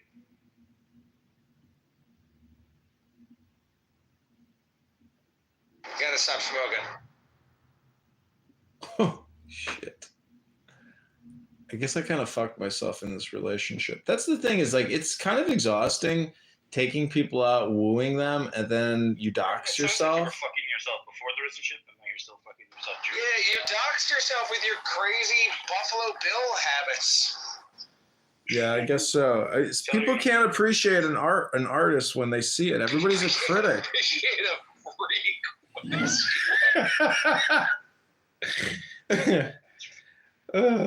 You know, what's wrong, baby? You never seen a fucking freak in his apartment with his shirt on, drinking a Miller Lite, filming strangers? What's wrong with that? You've never seen this? Those crazy losers who yell at each other? You've never seen. You're embarrassed by this? What are you worried about? This is the future. Bro, did you not tell her your Clubhouse famous? No. Oh, wow.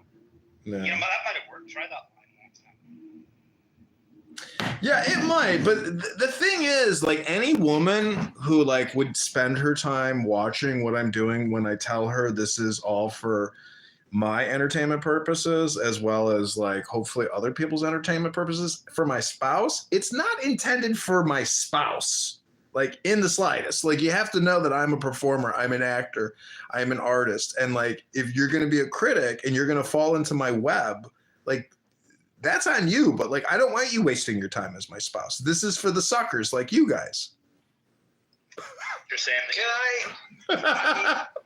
Yeah, I know it would lose a lot of the fun for you if you stopped doing the recording, but I realize you're not necessarily looking for advice, but I wonder if you might consider if you would achieve the same, if you get the same amount of pleasure. Yeah. If you were simply not recording. No, hell no. I could make it private and know that I can play it in the future. Yeah, but there is absolutely no reason to come here and have conversations unless they're recorded. So then you got to make it more private from you got to make it more separate from your normal life. You got to really hide it. Well, that's why I'm going with Adrian Dittman, because it all goes back to Elon Musk. Have you seen that they've stopped? Dude, Adrian Dittman has been identified. You know that now? Yeah, he's a skinny little fucking guy in Fiji, right? That's right. That's racist. And they've stopped your ability to be able to share the link to that Spectator article, just like the Hunter Biden laptop story with the New York Post. Mm-hmm. You can't share it on X anymore. Yeah. That's bullshit. So Elon Musk is a fucking fraud. No, I don't, stupid. When you listen to Adrian Dittman talk, you know that it's a husky, fat dad bod. It's not a skinny little guy. Like, Elon has a deep voice, that big, thick German voice. And some journalist did a speech recognition. They said it's 99.95% accurate, that it is 100% Elon. On the internet said it's 99.9. Amazing. And then, but then there was a weird, I think it's like an inside joke at this point, because like The Hill put out a piece saying that it's been proven that Adrian Dittman is not Elon Musk. And I'm just like, this is just an inside joke at this point. Like, everybody's playing along saying it's not him, and it is 100% him. 100%. Of course they're playing along, bro. And it's like Princess Diana, blah, blah, blah. There's something every fucking year. Or Madeline McCann. Like, they get some storyline and they run with it because it gets clicks. Like, look at it. You've been so motivated by this, you went and started a fucking website about 40 different accounts. Yeah. Because I knew that, like, recording him being a total asshole and a total fucking moron, being irascible, that's the thing about it's his hidden persona, because Elon is so professional in all of his communication, he controls it. But when he can't, what are you talking about? Oh, compared to Adrian Dittman? Look at my PTR. This is what Elon is like on the inside. On the outside, his Elon Musk facing personality, totally different. On a fucking podcast, you think he's being professional? He took a rip on a joint. That's it. And he didn't even inhale that fucking joint. Have you ever seen Ray Dalio fucking smoke a blunt? Listen, have you seen Ken Griffin from Citadel Hedge Fund? Charlie Munger, okay, I'm Warren Buffett, just being like, yo, dog, light it up. See, this is, but see, Elon is a 4chaner. He is, an immature, irascible person. And that's why recording him is incredible because. Okay. So those two statements make sense. How do you hold those two statements in your head at the same time? He's a fucking 4chaner, but then he's so sensible. That's what the fuck you just said. He's not sensible.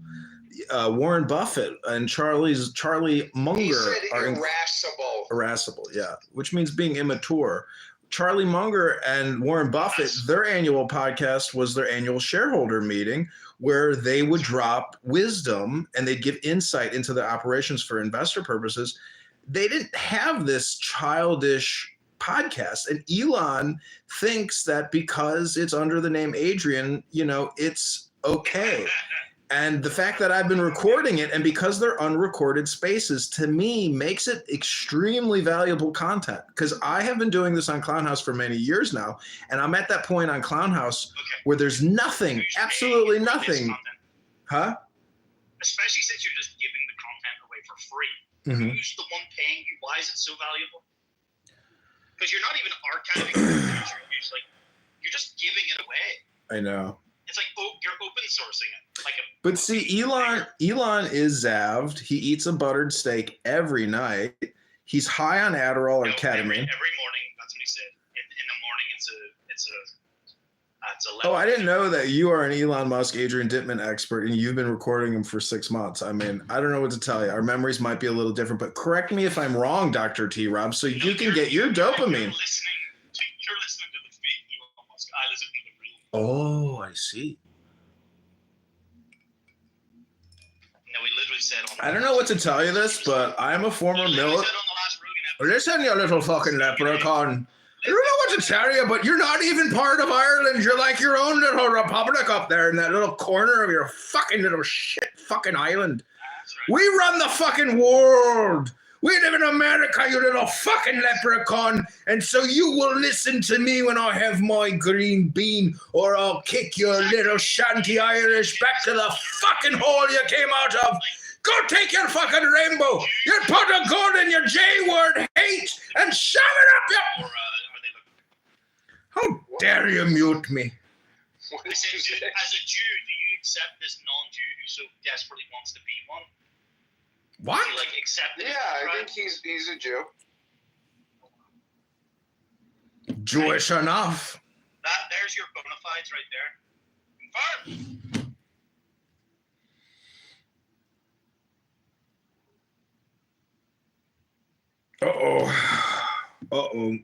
Uh-oh, my father called me. Something might be wrong. My dad never calls me. He didn't even leave a voicemail. It couldn't have been that important. You gotta live stream it. I don't know. Is it? I feel like it's disrespectful to live stream my father. I think you've done a whole lot more disrespectful things than that. Really? You're such a harsh critic. Yeah. You're such a harsh critic. Intimate stories of people, Intimate stories about getting your arsehole licked by some nightclub prostitute that's dead to you? Ask your dad, did a woman ever lick his arsehole? Some woman broke his dick. That would be really weird. Some woman broke his dick. Broke it? Oh, wow. What's it called when you get a bend in your penis? I have no idea. You don't fucking know. The most horrific thing I've ever heard in my life is a guy breaking his banjo string. Do you know what a banjo string is? Yeah, bent penis causes the buildup of scar tissue in the penis. Penile curvature. I know you already told me. Oh, it's called Peyronie's disease. Peyronie's disease. Penile curvature. You see, you gotta sell it.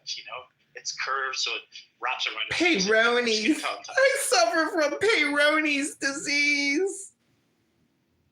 I don't, but my father has Peyronie's. It's a curved penis. It's a physical condition.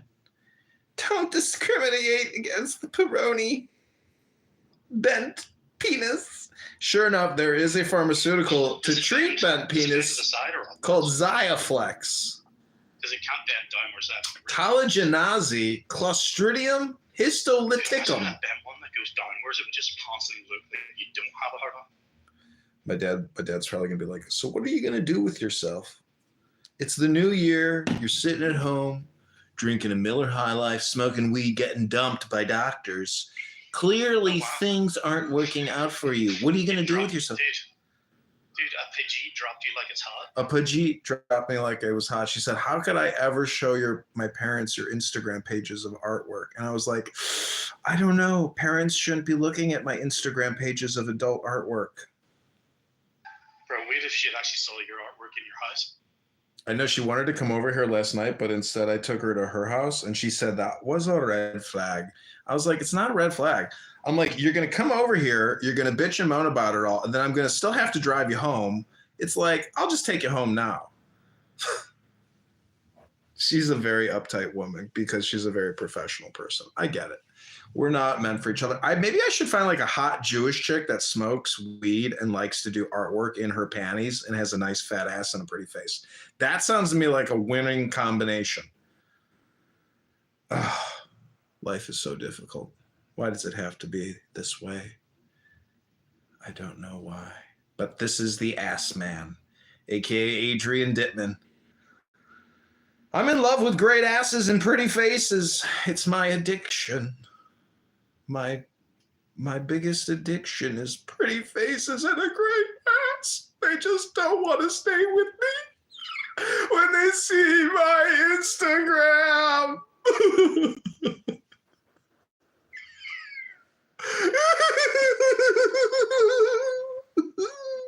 Don't people know how to have fun anymore?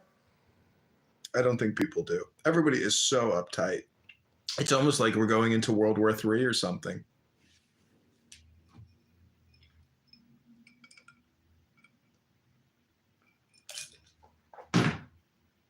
Maybe I should get a dog like all the other losers that don't go to the gym.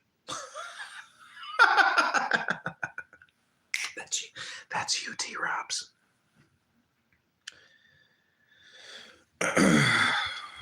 You're like, bro, I got a fucking gym in my house.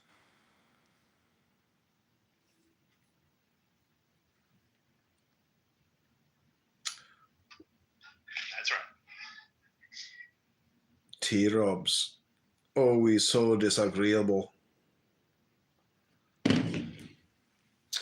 So, Angela, I mean, I don't believe that you're engaged. I don't think that you got a civil union and you're going to do a No, she's wedding. married, bro. That's what she says. That's what she says. I mean, does your husband know that you're like a raging neo-Nazi and that you've My husband. been screaming about the J words on this app for like a year or more? It's pathetic. Baby, don't be such a bigot and hate the J words. We're getting married now. In the name of Christ, all the evil things you've said about the J word people, I hope you rebuke and apologize to them and make amends.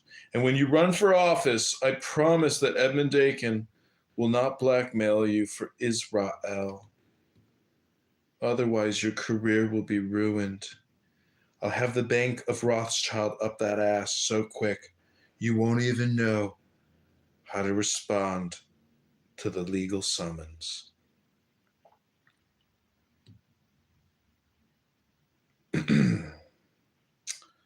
Sorry, Angela. You've been blackmailed and psyoped. It's all part of my clubhouse strategy for domination and control.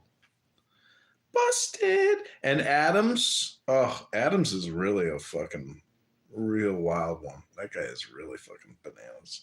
I heard him yelling at Monica today. It was so funny, but still pretty fucking sad. I mean, I make fun of Monica, but not like that. That was some intense fucking... I'm surprised he has an account after those personal attacks. Now you got my attention. What did you say? He says the meanest things in the world. It's like, how does she just not report your account and get you taken down for like doing intense personal attacks? You know, just I don't even want to say it. I don't want to repeat what Adams says because that would make me even worse than Adams.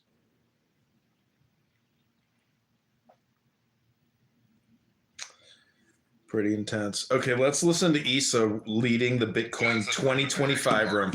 Come on, Issa, show us what you got. If anybody wants to read it.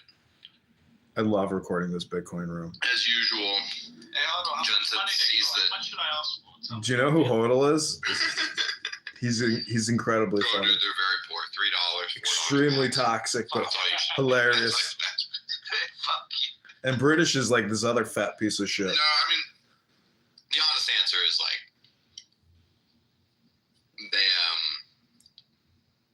they're doing well, but they're a startup and it's brand new launch. I don't expect you to answer. I'm just drunk as fuck mid-afternoon. So. What are you drinking? What are you sipping on? Fucking, I went out for lunch with some friends because they know I'm leaving in a couple of days, and we had 2 bottles of wine. We forgot the lunch.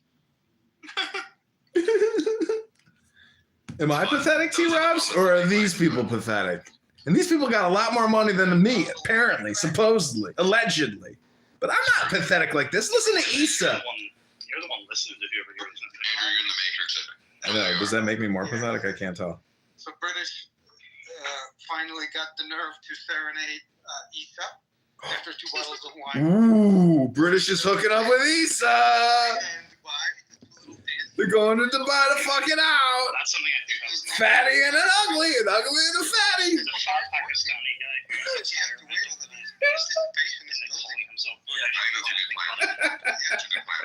I'm proud of him. So, and I hope you don't think I'm more pathetic than these people because, you know, I secretly really dislike these people. I kind of like Issa, but now that I know Issa is leading them, ugh, poor Issa. That's true also. Hey, mami, ¿por qué no tiene confianza en mí?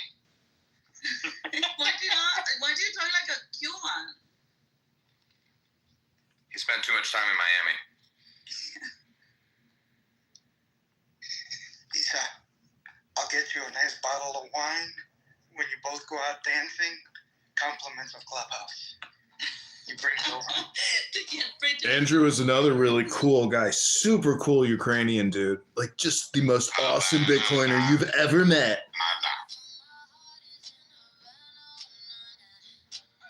See, why isn't this shit recorded, T-Robs? You see what I'm saying? Like, this is a whole cast of characters that come together to create content. It's unrecorded spaces. You throw it up on YouTube, and it's a business. You live stream the live streamers.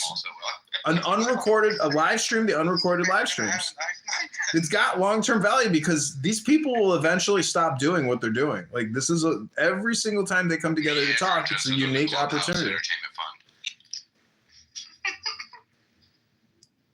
How come you guys never told me to invest in this fucking thing? Bro, I did multiple times.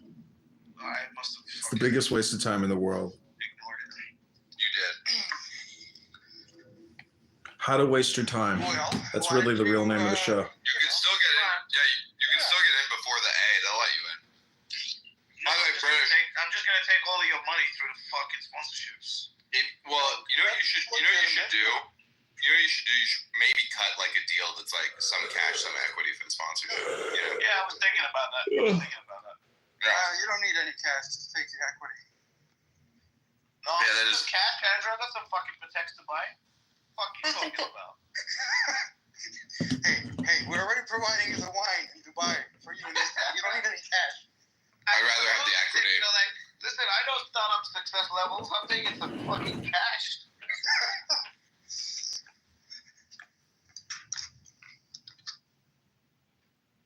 You saying gonna fucking have a good life without the cash? Otto, what's the preferred How's he client gonna? for Anchor Watch? Wait a second. What's the preferred client for Anchor Watch? Like, what are you guys targeting? High net worth, family offices. I mean, there's a lot of institutional grade clients I probably shouldn't talk about, but institutional grade. Let me clarify for you what they're looking for. Looking for rich motherfuckers with Bitcoin.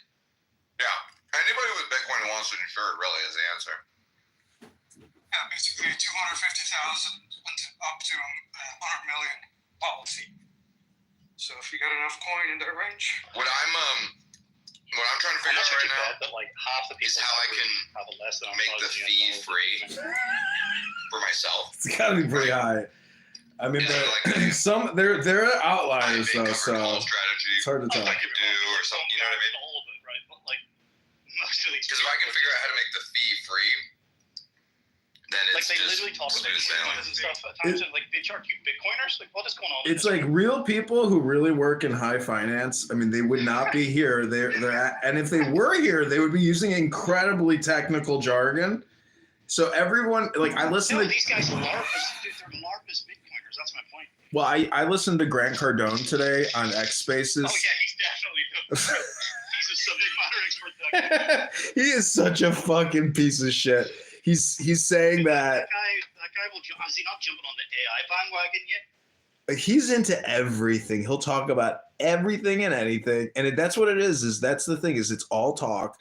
Anybody who is That's here, it. His shtick is like it's just to keep talking. It's like if you never stop talking, right? Like you can drown out the haters. I know. Like he loves his haters. He does. Like he knows how to monetize. I know. Haters, He right? he does. Yeah, he's got. It's Listen to just Grant. relentless, right? Listen, if there is, He's a fuck, dude. He's literally a dumb fuck a used car salesman from Louisiana. I know. Like if you actually listen to it, like there's that is literally what he used to do. Like listen to just listen to these strokers. No, the answer is no. That would have to be insured through whoever you're lending the coins to. He's got a publishing business. He sells the Grant Cardone University, and it's just videos of him talking every weekend in his fucking office, doing white tri-board erasers about how to get real estate with no cash. The answer is It's the dumbest. If it was going to be insured, it would be insured by the ETF provider. That's who. And so you need to buy income. You can't own assets. You have to buy income. And then he's like, I'm selling this house. It's like, bitch, I thought you didn't own property. You're meant to buy income. It's just awesome hearing people. Anyways, I've heard it all. These many years of recording, like I know that I'm not. It's hard to say. Anyways, I'm just sad that I got dumped. Because it validates the model. Yeah. So right now you have to do some kind of. And by the way, if there wasn't any more collaborative custody that they're LARPing, like Lisa has jumped from Yeah. good fucking specialist, Yeah. right, to a Jewish Israeli specialist, and now she's a fucking LARPing as a fucking Bitcoin subject matter expert. Yeah. She is actually the perfect. And She's the perfect literally, example. Like, starting rooms and being modded and shit. But you said she was a vax expert back in 2020. During COVID, oh yeah. Oh, poor girl. See, this is your problem, T-Rubs, is you don't have enough compassion for the barrenless child. You know, the woman that will never give birth. I mean, look at Angela. She beat the curve, and she's from fucking Afghanistan. This is why America's fucked. All these women, right? Like, you know, it's just the way it is. Well, if I could only meet a woman like Angela. Oh, all my dreams would come true. Anywhere Bitcoin is, AnchorWatch is trying to insure it.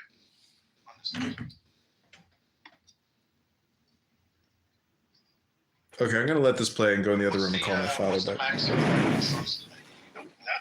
100 mil. For wallet. The vaccine doesn't work. For wallet, Side effects will kill you. You can have multiple policies on it. That's pretty cool. Yeah. And they charge 55 basis points on the value of the Bitcoin? Yeah. And the whole thing is underwritten by Lloyd's. That's pretty cool. It's pretty good, man. They've been working hard on this shit. I mean, for Lloyd's to insure that at 55 basis points also increases their profit. So Lloyd's is probably insuring it for, like, I don't know, 25 basis points or something like that. That's pretty fucking cool.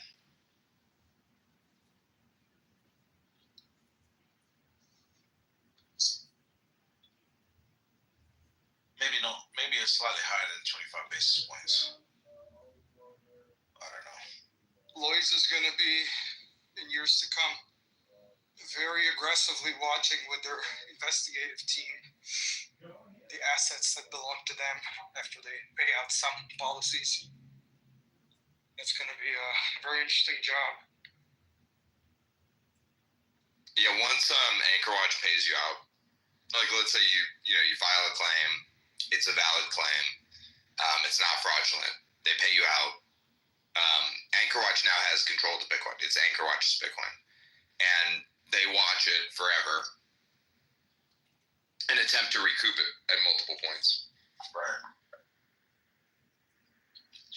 And you're free to go buy. The policies are USD denominated, so. But hold on, so is it USD denominated on the day that you file the claim or on the day that you bought the Bitcoin? Whatever your policy's negotiated at. I actually don't know the answer to that. Well, that fucking makes a big fucking difference. No, it'd be the day you buy a certain dollar amount of policy when you buy the policy, and then it covers up to that amount when you make. When you make the claim, yeah. Right, At the moment. so hold on a second. So you could buy Bitcoin at 100,000 a coin, and you can insure it up to 250 per coin, and that's fine. Now Bitcoin's sitting at 500,000. I don't think you can over insure. So it's the purchase price. All right, okay. So you're still fucking liable for your 150 a coin if you lose it. No, you can modify the policy as the price of Bitcoin goes up. Right. You can also buy 100K policy if Bitcoin goes down, then goes up after it declined, and get that payout. But yeah, you can't over insure at the opening of the policy. Right. Interesting. I'm gonna stick to IBIT. I'm sorry. No, it's all good. IBIT is lower fee too, so if you're mainly in IBIT already, I'm gonna stick to IBIT. This is what I told you. You guys should be speaking to Peter. What's his name? Bitcoin advisor. Don Dorcas. Have you not spoken? Do you know if they're in comms? If they're not, DM me. I know you in comms. They're talking to everybody. Okay. Yeah. Yeah. My people speaking your I don't think Peter wants to cut into his fee though. That's right. Yeah, because I told Peter that his business was gonna go fucking bankrupt because of the ETFs to his face. Well, yeah. I told him the same thing, but he's been able to find enough people. For now. It'll go away eventually. There's the rich normies haven't arrived yet. Like As soon as the in-kind. Yeah. As soon as the in-kind turns, the whole business model turns on its fucking head. Yeah, totally. Hopefully you guys get a Series C and get out of there by then. No, business. If there's B2B model, Anchorwatch insures. Anchorwatch insures the Bitcoin. We don't care who the client is. You know what I mean? No, but the client can be BlackRock. That's the point. No, I get it, but BlackRock won't. You think BlackRock's not just going to go directly to Lloyd's and at some point, BlackRock is going to want to offload their risk from their books. And you think they're going to use Anchorwatch to do that? Multiple carriers. Mazel tov. Best of luck. It's not gonna be just Anchorwatch. That's not how it's gonna work. But they're gonna want to offload risk, and Anchorwatch could be I mean, part like of that. it probably won't be just Anchorwatch, but like the first mover advantage for Anchorwatch is that they have claims data. Yeah. And like that allows them to offer, and that's their property, that's proprietary, and allows them to be able to offer a lower premium. Mazel tov. Best of luck. But like, yes, ETFs will need insurance, exchanges will need insurance, all sorts of. No, I think Anchorwatch business is limited. Hey, maybe I'm a fucking moron. Okay, I want to highlight that, and I'm also inebriated at the moment in time. But Anchorwatch's business is limited to rich Bitcoiners that want to generate some insurance. Hopefully, I think that's the smallest part of the business. I think it's the smallest part of the business, also. Hopefully, you guys are right, and I wish you all the success. I don't have any money involved, so I can't say. Yeah. But I mean, Robin Beck has said publicly there will be Bitcoin-denominated policies at some point. Good, fantastic. That's awesome. And that's very different than exists now. Good. That's fucking awesome. Here's the question: is would you, British Holiday, on the other side of the trade, would you buy a insurance-linked security and like take on risk like the rich Lloyd's fan? Yeah, that's the point here, British, is like the ultimate vision is that this evolves into the sort of first Bitcoin bank, like real Bitcoin bank, not just some glorified custodian. That's crazy. But there will, I mean, it just felt like there will need to be the other side of the trade. If there's going to be Bitcoin denominated policies, there are going to have to be people who are willing to take risks with their Bitcoin Yes, of course. Yeah. That's what I'm thinking. I'm thinking about it as soon as you said it. Why wouldn't I just send my Bitcoin into IBIT and just buy puts and short? Because you might be able to earn a yield by operating. Earn a yield by selling calls on it. But you're selling. Yeah, you could do that. Selling your upside if you're selling call. Sure, but then you're gonna sell your upside no matter what you're doing. No. No, you'd have the Bitcoin, and you would be earning a yield on top of the Bitcoin. Bitcoin is not a yield. But what's the risk on that? The risk is that the It's the insurance. Trident's broken. Yeah. All right. Cool. Hey, I wish you the best of luck. Genuinely. I don't see it for myself, but I wish everyone is invested much success. I just think BlackRock's gonna come in and wipe the floor with that market. Well, what they would do? Well, that's just listen. If BlackRock's on an acquiring spree, or anybody is, that's good. The best exit. Yes, that would be the best exit. I think people forgetting that Trident evolved too. I think they're a big feature. Yeah, I actually think the best exit is its own thing. I think the best exit is to stay independent also. But if there was a big acquisition on the table, I wouldn't be upset at it. Your Bitcoin, you would have been out. I mean, it depends what you guys. Really, I feel like you and I are going to be the people most likely to have to like lobby Robin Beckett not. Well, I'm definitely going to be there with you, Zach, on that. But like, if the acquisition happens, you know, I'm not going to be like versus. That'd be wonderful. Take the fucking money and run. So you telling me that if you have a chance? I mean, come on. Hold on. You gotta evaluate what comes in. Okay? No, right. Without evaluation, like this is for sure. You guys gonna sit there because like you're so evangelical about the whole thing? If you got a 30x on your money in like a very short period of time, right? Take that shit and run. Put it into Bitcoin. Bitcoin will outperform this investment. There's no doubt about it. I don't know. So far, it's outperforming Bitcoin. I mean, so far, yeah. But how long has it been? 2 years. 3 years. Almost. Can we just insert? And it's been 2 years in a fucking bear market. What are we talking about? Yeah.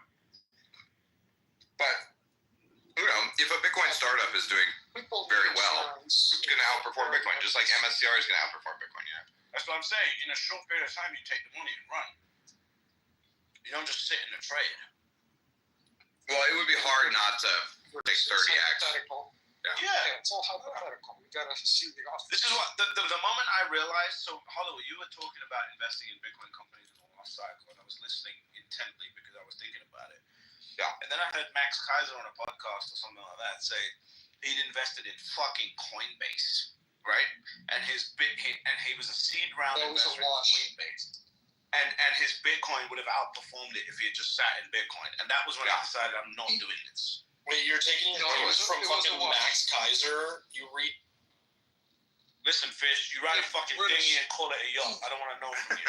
British, that point is valid for the vast majority of companies, but specifically in Coinbase, example, that was a wash. And if he truly did the very first round, like pre-seed, he did better than Bitcoin from that time. I don't think so. That's what he said. I don't know. But well, he's lying.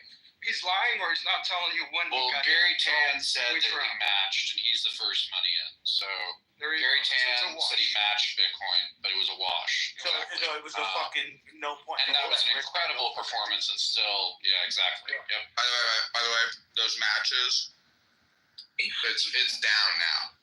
That was from last cycle. Yeah, of course, they had to exit, which they did. Oh, yeah, that's a good Shares point. available Yeah. for sale. No, but if you held the IPO, Yeah, IPO till now. You're down. You're down. So yeah, down 2x if you held the IPO. Which he definitely. I'm sure he sold some, but he didn't sell all of it. I'm just speaking as an investor. Like my it's not about Robin Beck or any particular business. It's just as an investor, Bitcoin is my hurdle rate. Everything else. Yeah, of course. Well, It's very hard to beat Bitcoin, but for example, with the Bitcoin denominated policies, if you fund the pool, you got your yield. Bitcoin. And insurance yield is allowed to, if any of you read Stoneridge's letter, insurance yield can be leveraged really. The only two things I'm outperforming Bitcoin on are MSTR and Anchorwatch. That's it. And let's face it, right? Like one is a private equity investment, so it doesn't really matter. It depends on who's willing to pay for it when they're actually willing to put up the fucking money. That's good. You don't even have any HUD 8 model with it's a Series C for evident bet. Yeah, in British, there are other motivations altruistically. Well, that's you different. gotta, That's you have to completely different. fund That's why- companies. 100%. That's completely different. That's why I prefaced it with And I'm you looking size at it strictly as an investor. Like, You throw a little bit, you get a bunch of people, and all of a sudden, business. Bro, if I matched Bitcoin's investment or Bitcoin's hurdle rate, but I helped make Rob and Becca 100 millionaires, I would feel really good about myself. Yep, you should. Yeah, and Now let's infrastructure. Let's imagine you did 50% of Bitcoin. How would you feel? Less good. That's where Coinbase investors are today. No, I know. It's hard. No, it's hard. Listen, nobody's saying it's not hard to do this, to beat Bitcoin. I think you should be incredibly discerning about Bitcoin startups. I've invested in almost none of them. Okay? Exactly. But, yeah, but this one is a good one. So, it's working. Exactly. You got to throw out a lot of them. Like Coinbase was not a particularly. I mean, look at the look at the competition. Right. Now, Anchorwatch with insurance. Okay, go start a company. Go get a Lloyd's of London signed up and all that. I mean, it's doable, but it's going to become more difficult, more expensive with the next entrant. Lloyd's of London may not. The fact do it that as fast. Lloyd's of London involved at a 55 and they can charge a 55 basis point fee is huge.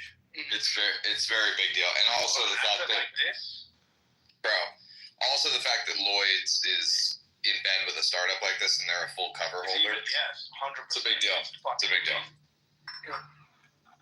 Took a lot of work to get that done. A lot. That says a lot. So now if they fail, they're even more fucking stupider than normal because they got Lloyd's of London behind them. It's a Series C in startup. They haven't done a Series A yet. Oh, okay, yeah, cool. So yeah, what I'm saying is like if you guys get out by Series C and let someone else take the ride, it'd be great. No, I'll be in until the final conclusion. Well, that's different. You're in it for an altruistic reason. That's completely different. No, I have inside info on the investment. You know what I mean? Like, I know the investment better than anybody. I'm first money in. Well, fucking message me and tell me about it so I know whether to put money into it or not. All right, I will. I will. British, this is not normal. Like, there's a ton of crap that comes across that's dismissed. Right. So, yeah. I think British was not on Clubhouse during the formation of Anchorwatch. Yeah, I don't remember you were around. Yeah, you weren't on Clubhouse at that time. Yeah, he was busy with pussy ass bitch with you. Yeah, that's exactly what I was doing, Fish. He was busy generating future customers for Anchorwatch. Yep. That's right. I might message them and say, hey, I'll do the sponsorship. I want some fucking equity. Yeah, that's a good idea. That's what you should do. Yeah, negotiate it from there.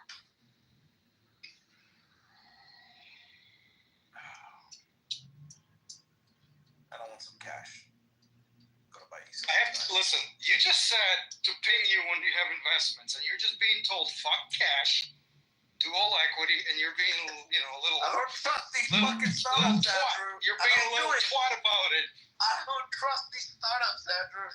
Well, by the way, the person, listen, we're just me and Andrew are just on the cap table. We can't tell you. The person you got to negotiate with is Becca. So good luck with that. That's fine. Becca's up to me. No, you can negotiate something I'm that's more fair. mainstream feminism, and I think I'll be fine. Remember, Becca loves good coffee. I would start right there. She's working I can't hard help right her now. with that because she fucking tells me the good coffee. I can't really help her with that. Well, you got to get out there and find something better. Impress her. It's out there somewhere. She said it's over the You top. can do it. You can find the coffee. I found some coffee. I'm gonna try to get to Becca, and Yo, Michael, why you even trying? Like, Even Michael is gonna negotiate an Michael, no equity matter how much you sponsorship. sweet talk people, Michael, they'll just be pissed off with you the moment that you fucking try and be personal. Oh no, I'm not even trying to get anything out of it. It was just an argument on Twitter. I just figured out like, hey, I found some Colombian coffee that's better than this. She was like, okay, prove it. Send me a bag. I was like, okay. It's more about just the pride of being right.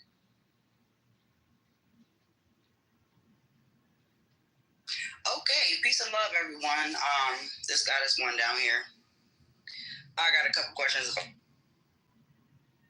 Why'd you kick her out? Because she's black. What the hell was that? She wants to ask a couple of questions. She said in the chat. Why'd you guys kick her out? Hold on. Come on. She's there. I invited her again. Let her speak. She's not. There she is. Go ahead, goddess. What you got for us? Yeah, I'm actually having a fucking issue right now. I have some. Anchor Watch can help. We have solutions. You've come to the I right have place. some Ethereum coin, and I'm trying to That's You a have big some what problem. coin? What's the coin you have? Math. Ethereum. She's got math. You have some Ethereum coin? I have Ethereum coin, yes. Yeah, get the fuck rid of it immediately. How come? That's what I'm trying to do. That's what I'm trying to do. So I came in here because right now I'm trying to transfer it into it's USDC right now. I'm trying to transfer it to actual USD, but for some reason it's giving me a hell of a fucking time to do it. I'm too drunk for this fucking conversation. Good, nobody's talking to the drunkard. Hold on a second. That was American black attitude. That they all Here we go. This is not a safe space, guys. I don't want to be saved. I'm good. I got a husband. I'm fine. I don't need to be saved. I'm protected. All right, where are you doing this?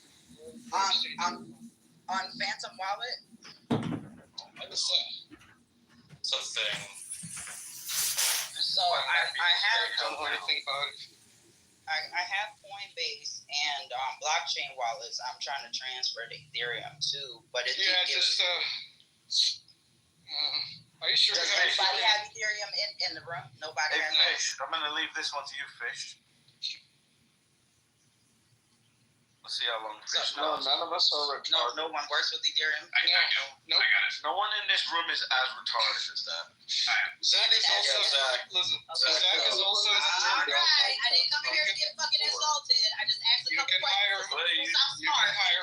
If y'all are fucking stupid, I got it. Here we go. But you want people to think We all love it, though. rage quit. That was easy, Astro. That was fucking easy. Didn't even have to do any work on that one. What the fuck? What the? We're so fucking sorry. Zach, I'm sorry. You were about to get a client, a paying client, for cash or Ethereum, but She didn't she have it, ran though. away. I'm sorry. No, that's right. Just try to use a Solana wallet, which is why it's not working. There you go. That was light work, though.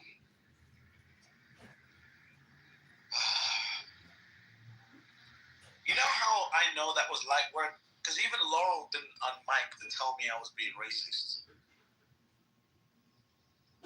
That's how you know that was light work. Doesn't mean you're not racist. Who's fucking disagreeing with you?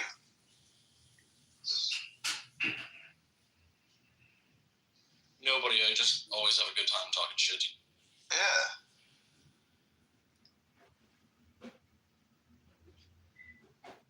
I love American black people. They're great. Great entertainment.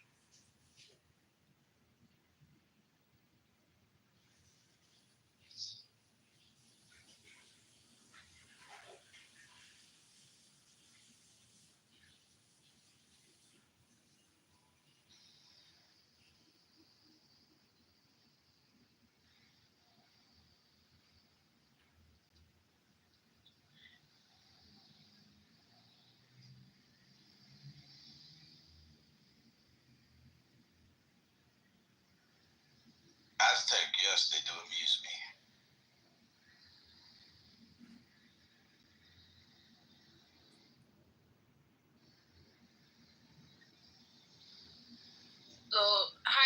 So basically, I want to go into Bitcoin investment, and I mean, I want to like learn so much about it. I don't know if like.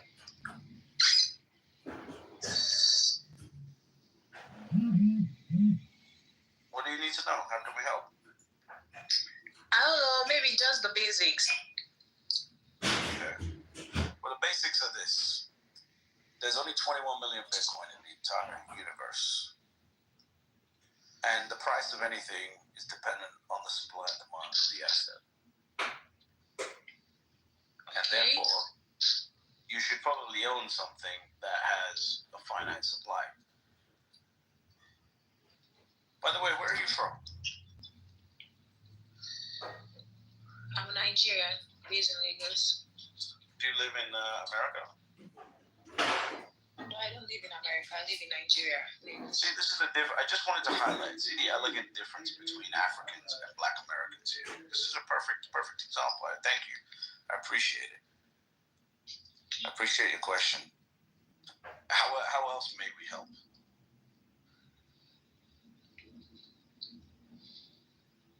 So, like, how much can someone invest in Bitcoin, like, as a startup?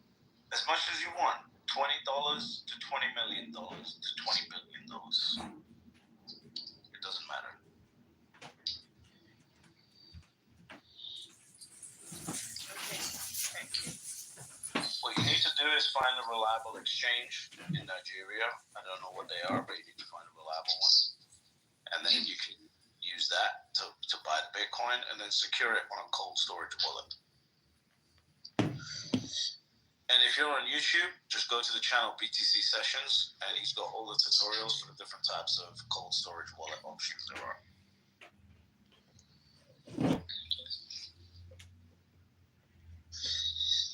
Anything else that we may help with? Cold wallet storage options. I love cold wallet storage options, T-Robs. It's like these people don't gotta eat. They ain't gotta pay their rent. It's like everything. Put it all in Bitcoin and just live in a hole in the ground. Just you'll be rich that way. It's insane. This is why Bitcoin is a sickness. It's all communication is hypnosis. You just attach the word Bitcoin to everything. Real estate, stocks, bonds, anything. Bitcoin, Bitcoin, Bitcoin, Bitcoin, Bitcoin. You know it's true. This is true of anything, right? Like, it's not going to be AI based. Before that, it was nice tonality, very polite. Before that, it was how you answer the question. Like the American blacks. Like, that was a buzzword for a couple of years. In the cloud, like whatever it is, cloud computing, cloud fucking stuff. Yeah. Like, cloud just means on someone else's server, bitch. That's all it means. It means on someone else's computer. It doesn't mean anything special. Fuck, did you see the clip with Kamala Harris being like, yeah, it's in the cloud. Yeah, like she literally didn't know what the fuck it meant. It's like these Bitcoiners, half of them don't even understand the ledger, the chain, what a 51% attack is. They're just LARP. Like, Issa doesn't understand this shit. I know, but at least she knows that, like, at least she's doing something. What the fuck does that mean? It means that, like, communication is something. Like, she claims she works in the sports marketing industry, which is like sponsorships, I guess. Targeted placement of ads somehow. I don't understand what she actually does, but my point. She's one of these cushy jobs that, like, if a war started, instantly disappears. And, she has a complete mental breakdown because she realizes what real work is. And she's forced into doing something actually productive towards society. I know, but see, smart people don't actually want to be productive. What they want to be is clever. But Issa's here. Hi, Issa. Welcome to my Bitcoin room. I'm in another room with Mr. T-Robs. Oh. Hey, why doesn't T-Robs come here? Hey, T-Robs. We were kind of making fun of you. all these fucking Bitcoin offers. Yeah, I was like, I was complimenting you, saying, you know, at least you're communicating. Like, you know, you don't actually have to know anything about anything to be successful, as long as you have this ability to grift, to communicate. It's like Grant Cardone. As long as you're in motion. Yeah, as long as you're in motion, you're yeah. Calling shots. I have no problem socializing on Clubhouse. Yeah. This chick I was dating. All communication is hypnosis. All communication is hypnosis. Yeah, you pick your reality by picking your words, and most people cannot control the words that come out of their mouth because they're just shameless dopamine addicts. But you see, I get along with everyone. Other than the black rooms, I'm fine everywhere. Yeah, isn't that? I don't know. You racist? Do you think that's a cultural thing? Because like you could say that you're a racist, but is it just you don't mesh? Racist. I'm not racist, but it's just a different dynamic in the black rooms, and I don't fit in. Well, what you're doing is giving a See this? Do I need to read Green Eggs and Ham to you, Sam? I am. If you try it, you might like it.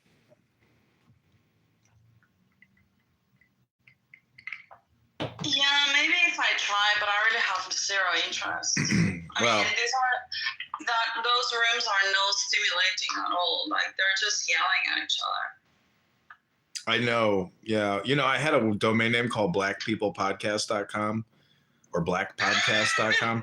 And I was like, you might as well just record these insanely toxic conversations and try to monetize them. Yeah, Scam Movie was another attempt.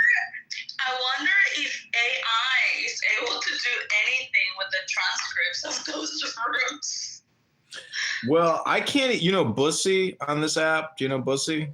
You know that F word, N word. He is so toxic. Hey. Yeah, he is so toxic. I cannot have a live stream up for like less than a couple minutes until it gets disabled because Bussy just sits there and uses the N word nonstop. He just trolls all the time, dude, but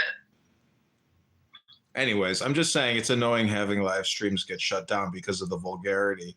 And, you know, if you use vulgarity and you don't have anything intelligent to say on this app, like, what's your real life like? Do you even have intelligent conversations on the outside world? Do you do anything productive? Like, I don't know. It's just annoying.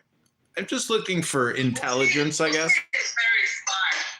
You think he's smart? He's very smart. He just trolls. I don't know. To me, F word, N words are not intelligent. That's my opinion. I'm sticking to it. I mean, you might call it intelligent in the corporate setting, cubicle to cubicle, email to email, but like in terms of life intelligence, you really think Bussy is like a winner? Like everybody chooses how they want to navigate life, right? I mean, if you want to navigate life pissing off people, then probably you will end up alone. But yeah, that might not be too smart in the sense that, well, you're pushing people away. Yeah, hello, Quran. Hello, Quran. He is not dumb. Who is this guy? I'm Kelvin. This is a scam. Are you a Muslim, Calvin? No. I'm an assistant producer. Listen, Calvin, what I don't understand is like, can't you be more professional in your communication? I spend so much time, you know, educating, studying with you, and you still have this horrible Toastmasters introduction. Calvin, we need to change this way you sound, what you say. Like, we need a full social audio makeover. We do all communications hypnosis. Let me be more professional. Issa, how is Bitcoin doing? Good. That's much better. Nicely done. And then this is where Issa says, well, currently the price is at $102,000 a coin. If you are interested in cold water storage, hit me up in our backend and I will send you my tutorial. Exactly, yes. Everything he said. See, I need a girl who laughs at my jokes like that, who thinks I'm funny, that thinks my Instagram live is funny. You're funny. You're very funny. Yeah, you are funny. Thank you. I think you were just misunderstood, to be honest. Thank you. It could be argued that the funniest on Clubhouse. Thank you. Thank Where are you. you from, Calvin? He's from California. Yeah, California. No way, that accent is not from California. It sounds like Russian, but like deep Russian. No, I'm not Russian. I'm from the U.S. You don't sound from the West. Yeah, West Coast. What are you doing? Putting together a mousetrap for your next victim, Isa? I'm sorry, I'm just washing dishes because I don't like to go to bed with my dishes dirty. Oh, it sounds so annoying. I'm sorry, I'm about to be done. Give me just 30 seconds. I'm about to be done. But Just wash Mr. T-Robs, wait, you're Zav'd, right? You're Zav'd, and you've had 2 boosters, 2 Zavs or 2 boosters. What is your vax count? Me? Yeah. No, I didn't get any. T-Robs was saying that you were a professional opinion giver with regards to all things Zav back in 2020. No, what? Yeah, what are you talking about, T-Robs? Can you clarify? I never got a vaccine. Not even one. Well, anyways, this girl that I was dating for the past 7 to 10 days, she dumped me today because she saw my Instagram accounts. She said, there's no way I can be in a relationship with you. Why? But what was the reason? The women or Yeah. craziness or what? The women, the tits, the whole thing. But you weren't really interested in her, right? I would have continued dating her until she broke up with me. Yeah, but you're not planning on marrying anyone. Listen, if you can't have kids, what the fuck is the point of getting married? Well, I don't know. Like, do you want to have kids? I wouldn't mind having one or 2, I wouldn't mind. But the point is, if you're fully zapped 3 times over, 3 times boosted, and you've taken Plan B multiple times, you're 3 times boosted? No, not me. The girl I was with. Oh, then why are you dating her then? I'm a compassionate person. I don't care if you've made bad medical choices. That's your problem. I mean, I still like you because you're beautiful. Yes, because if your goal is to have kids, you are not going to date a woman that has been vaxxed, right? That is a conspiracy theory, and according to Google medical misinformation, you can't actually say that. So be careful. I'll have to correct the moderators watching this 10-hour live stream to go back for clarification. But that's what I say. I mean, depending on what you believe, if you want to have kids and you don't like vaxxed people, then yeah, you wouldn't choose a girl to date. But I'm not. that has been vaxxed. Listen, I don't know if my theory is correct. I think it's totally still possible to have children even if you're Zav'd, but I'm just saying from what I recall that there's been a lot of investigation and research into the fertility rates with regards, to the C19 Zav. Anyways, my point is that like, you spend a lot of time and money getting with a chick that you like, and then she sees your Instagram and it's like, sorry, not going to work. It's like, I wish I could have concealed it more. The problem is everybody is so socially media inclined that like my footprint is so large that like it's hard. It's hard. I need to spend more time cleaning it up and I guess privatizing it. Maybe you need a crazy like you. It's about whether your kid's DNA is contaminated with some fucking modified structure. Some Jewish modified genetic structure. Do you think they put the Star of David in their blood? He manages to slide in the word Jew every time. Do you think Borla put in a 5-pointed star in the Zav at the Pfizer Corporation? You don't fucking know. Me people have been getting fucked with by these Jays since the year 1600. when the King of England, King John, came to me fucking island and tried to dump a bunch of Jays on our fucking doorstep, we said, oh, hell no! Get the fuck out! Here's a bag of potatoes and good fucking luck to you. I'm gonna, T-Robs, do you want to be my booking agent? 66 when they were invited. T-Robs, do you want to be my booking agent? I'll fly to London and do like a 30-day set. I'll go to as many times as I can and do stand-up as in many bars as, you know, pubs I can. Are you gonna tell them all my love stories? Oh, I'm going to say you were my inspiration for coming here and making fun of you people. They'll probably try to lynch me. And I will attend, and I will sit on the first row as well, so I can make fun of me. It would be so much fun. That would be a lot of fun to go to Ireland and like do a stand-up comedy series there, basically a Netflix special. You just fly into Dublin, and for 30 days you film in London. What would you do if they don't laugh? It wouldn't matter if they don't laugh because it's like a Borat where nobody should take me seriously to begin with. Yeah, you just add a laugh track. That would actually make it even more cringe and funny. See, that's the thing about weird media. Like, did you ever see Dave Attell? Like, he goes to all the bars at night. You remember that special? It was like 3 series, I think. Dave Attell Does America or whatever it was. It was a great show. It was real, you know? It was really recording people at bars throughout the country. Anyways, do you feel like media is dead? Because like in the advent of social media audio where you can get a better dopamine, you know, pull, like I don't know why people sit there and doom scroll or watch Netflix and just look at their Apple phones and get fat. This is interactive talk radio. Yeah, it's interactive. Why aren't people doing interactive social media now? I just don't understand because people are so fucking concerned about identity control and maintaining, you know, their digital reputation, which is stupid because everyone has hours left to live. Social reputation.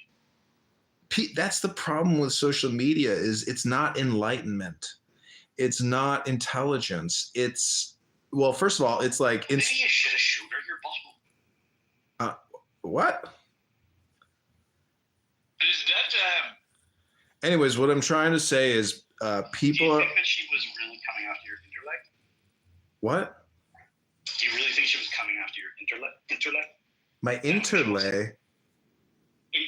Intellect. Oh, no. Girls don't care about your intellect or if you are... Yeah, they don't care about that. He gets it. Yeah, I mean, she kept doing like size comparisons, like stand next to me. Let me see how tall you are. Let me see your hands. Oh, was she a huge bitch? She had an incredible booty. Just an awesome booty. Pretty face. No, but not like Juice Bigelow, huge bitch though. No, she was 4 foot. I mean, she's 5'3", you know. She's short. She was a very, very, very beautiful woman. Yeah, she's a spinner. It's fucking awesome. She was super hot. She was super hot. She's still super hot. Bro, you literally should be a male chick. Why do you think I'm called John? A fucking John, mate. There's no shame. There's no shame in teaching women the secret rituals to meet your inner hidden daemon. Gonna do that secret tantric yoga with them? It is. There is sex tantric yoga. Isa, have you ever heard of sex tantric yoga? Like using sex as a vehicle of meditation? Yes, I've heard of it. Have you ever practiced it with a man? No, never. Oof. Well, that's why you're so depressed. Hi, Unga Bunga. Oh, we're so sorry what's going on in your little islands over there. We're doing everything we can do to liberate you from the mainland. We've got Elon Musk working on it 24/7. Thank you so much. God bless you, and may your people be free soon enough. It's a comedy routine, Unga Bunga. Just go with it. Free Tommy Robinson! Free Tommy Robinson! Justice for Tommy! Justice for Tommy! Hip hip hooray! For he's a jolly good fellow, for he's a jolly good fellow, for he's a jolly good fellow. Okay, so we're going to. Right, so you're supposed to have said, and so say all of us, but you let me down anyway. And then go hit it, hooray. Maybe I should end this live stream. It's been going 10 hours now.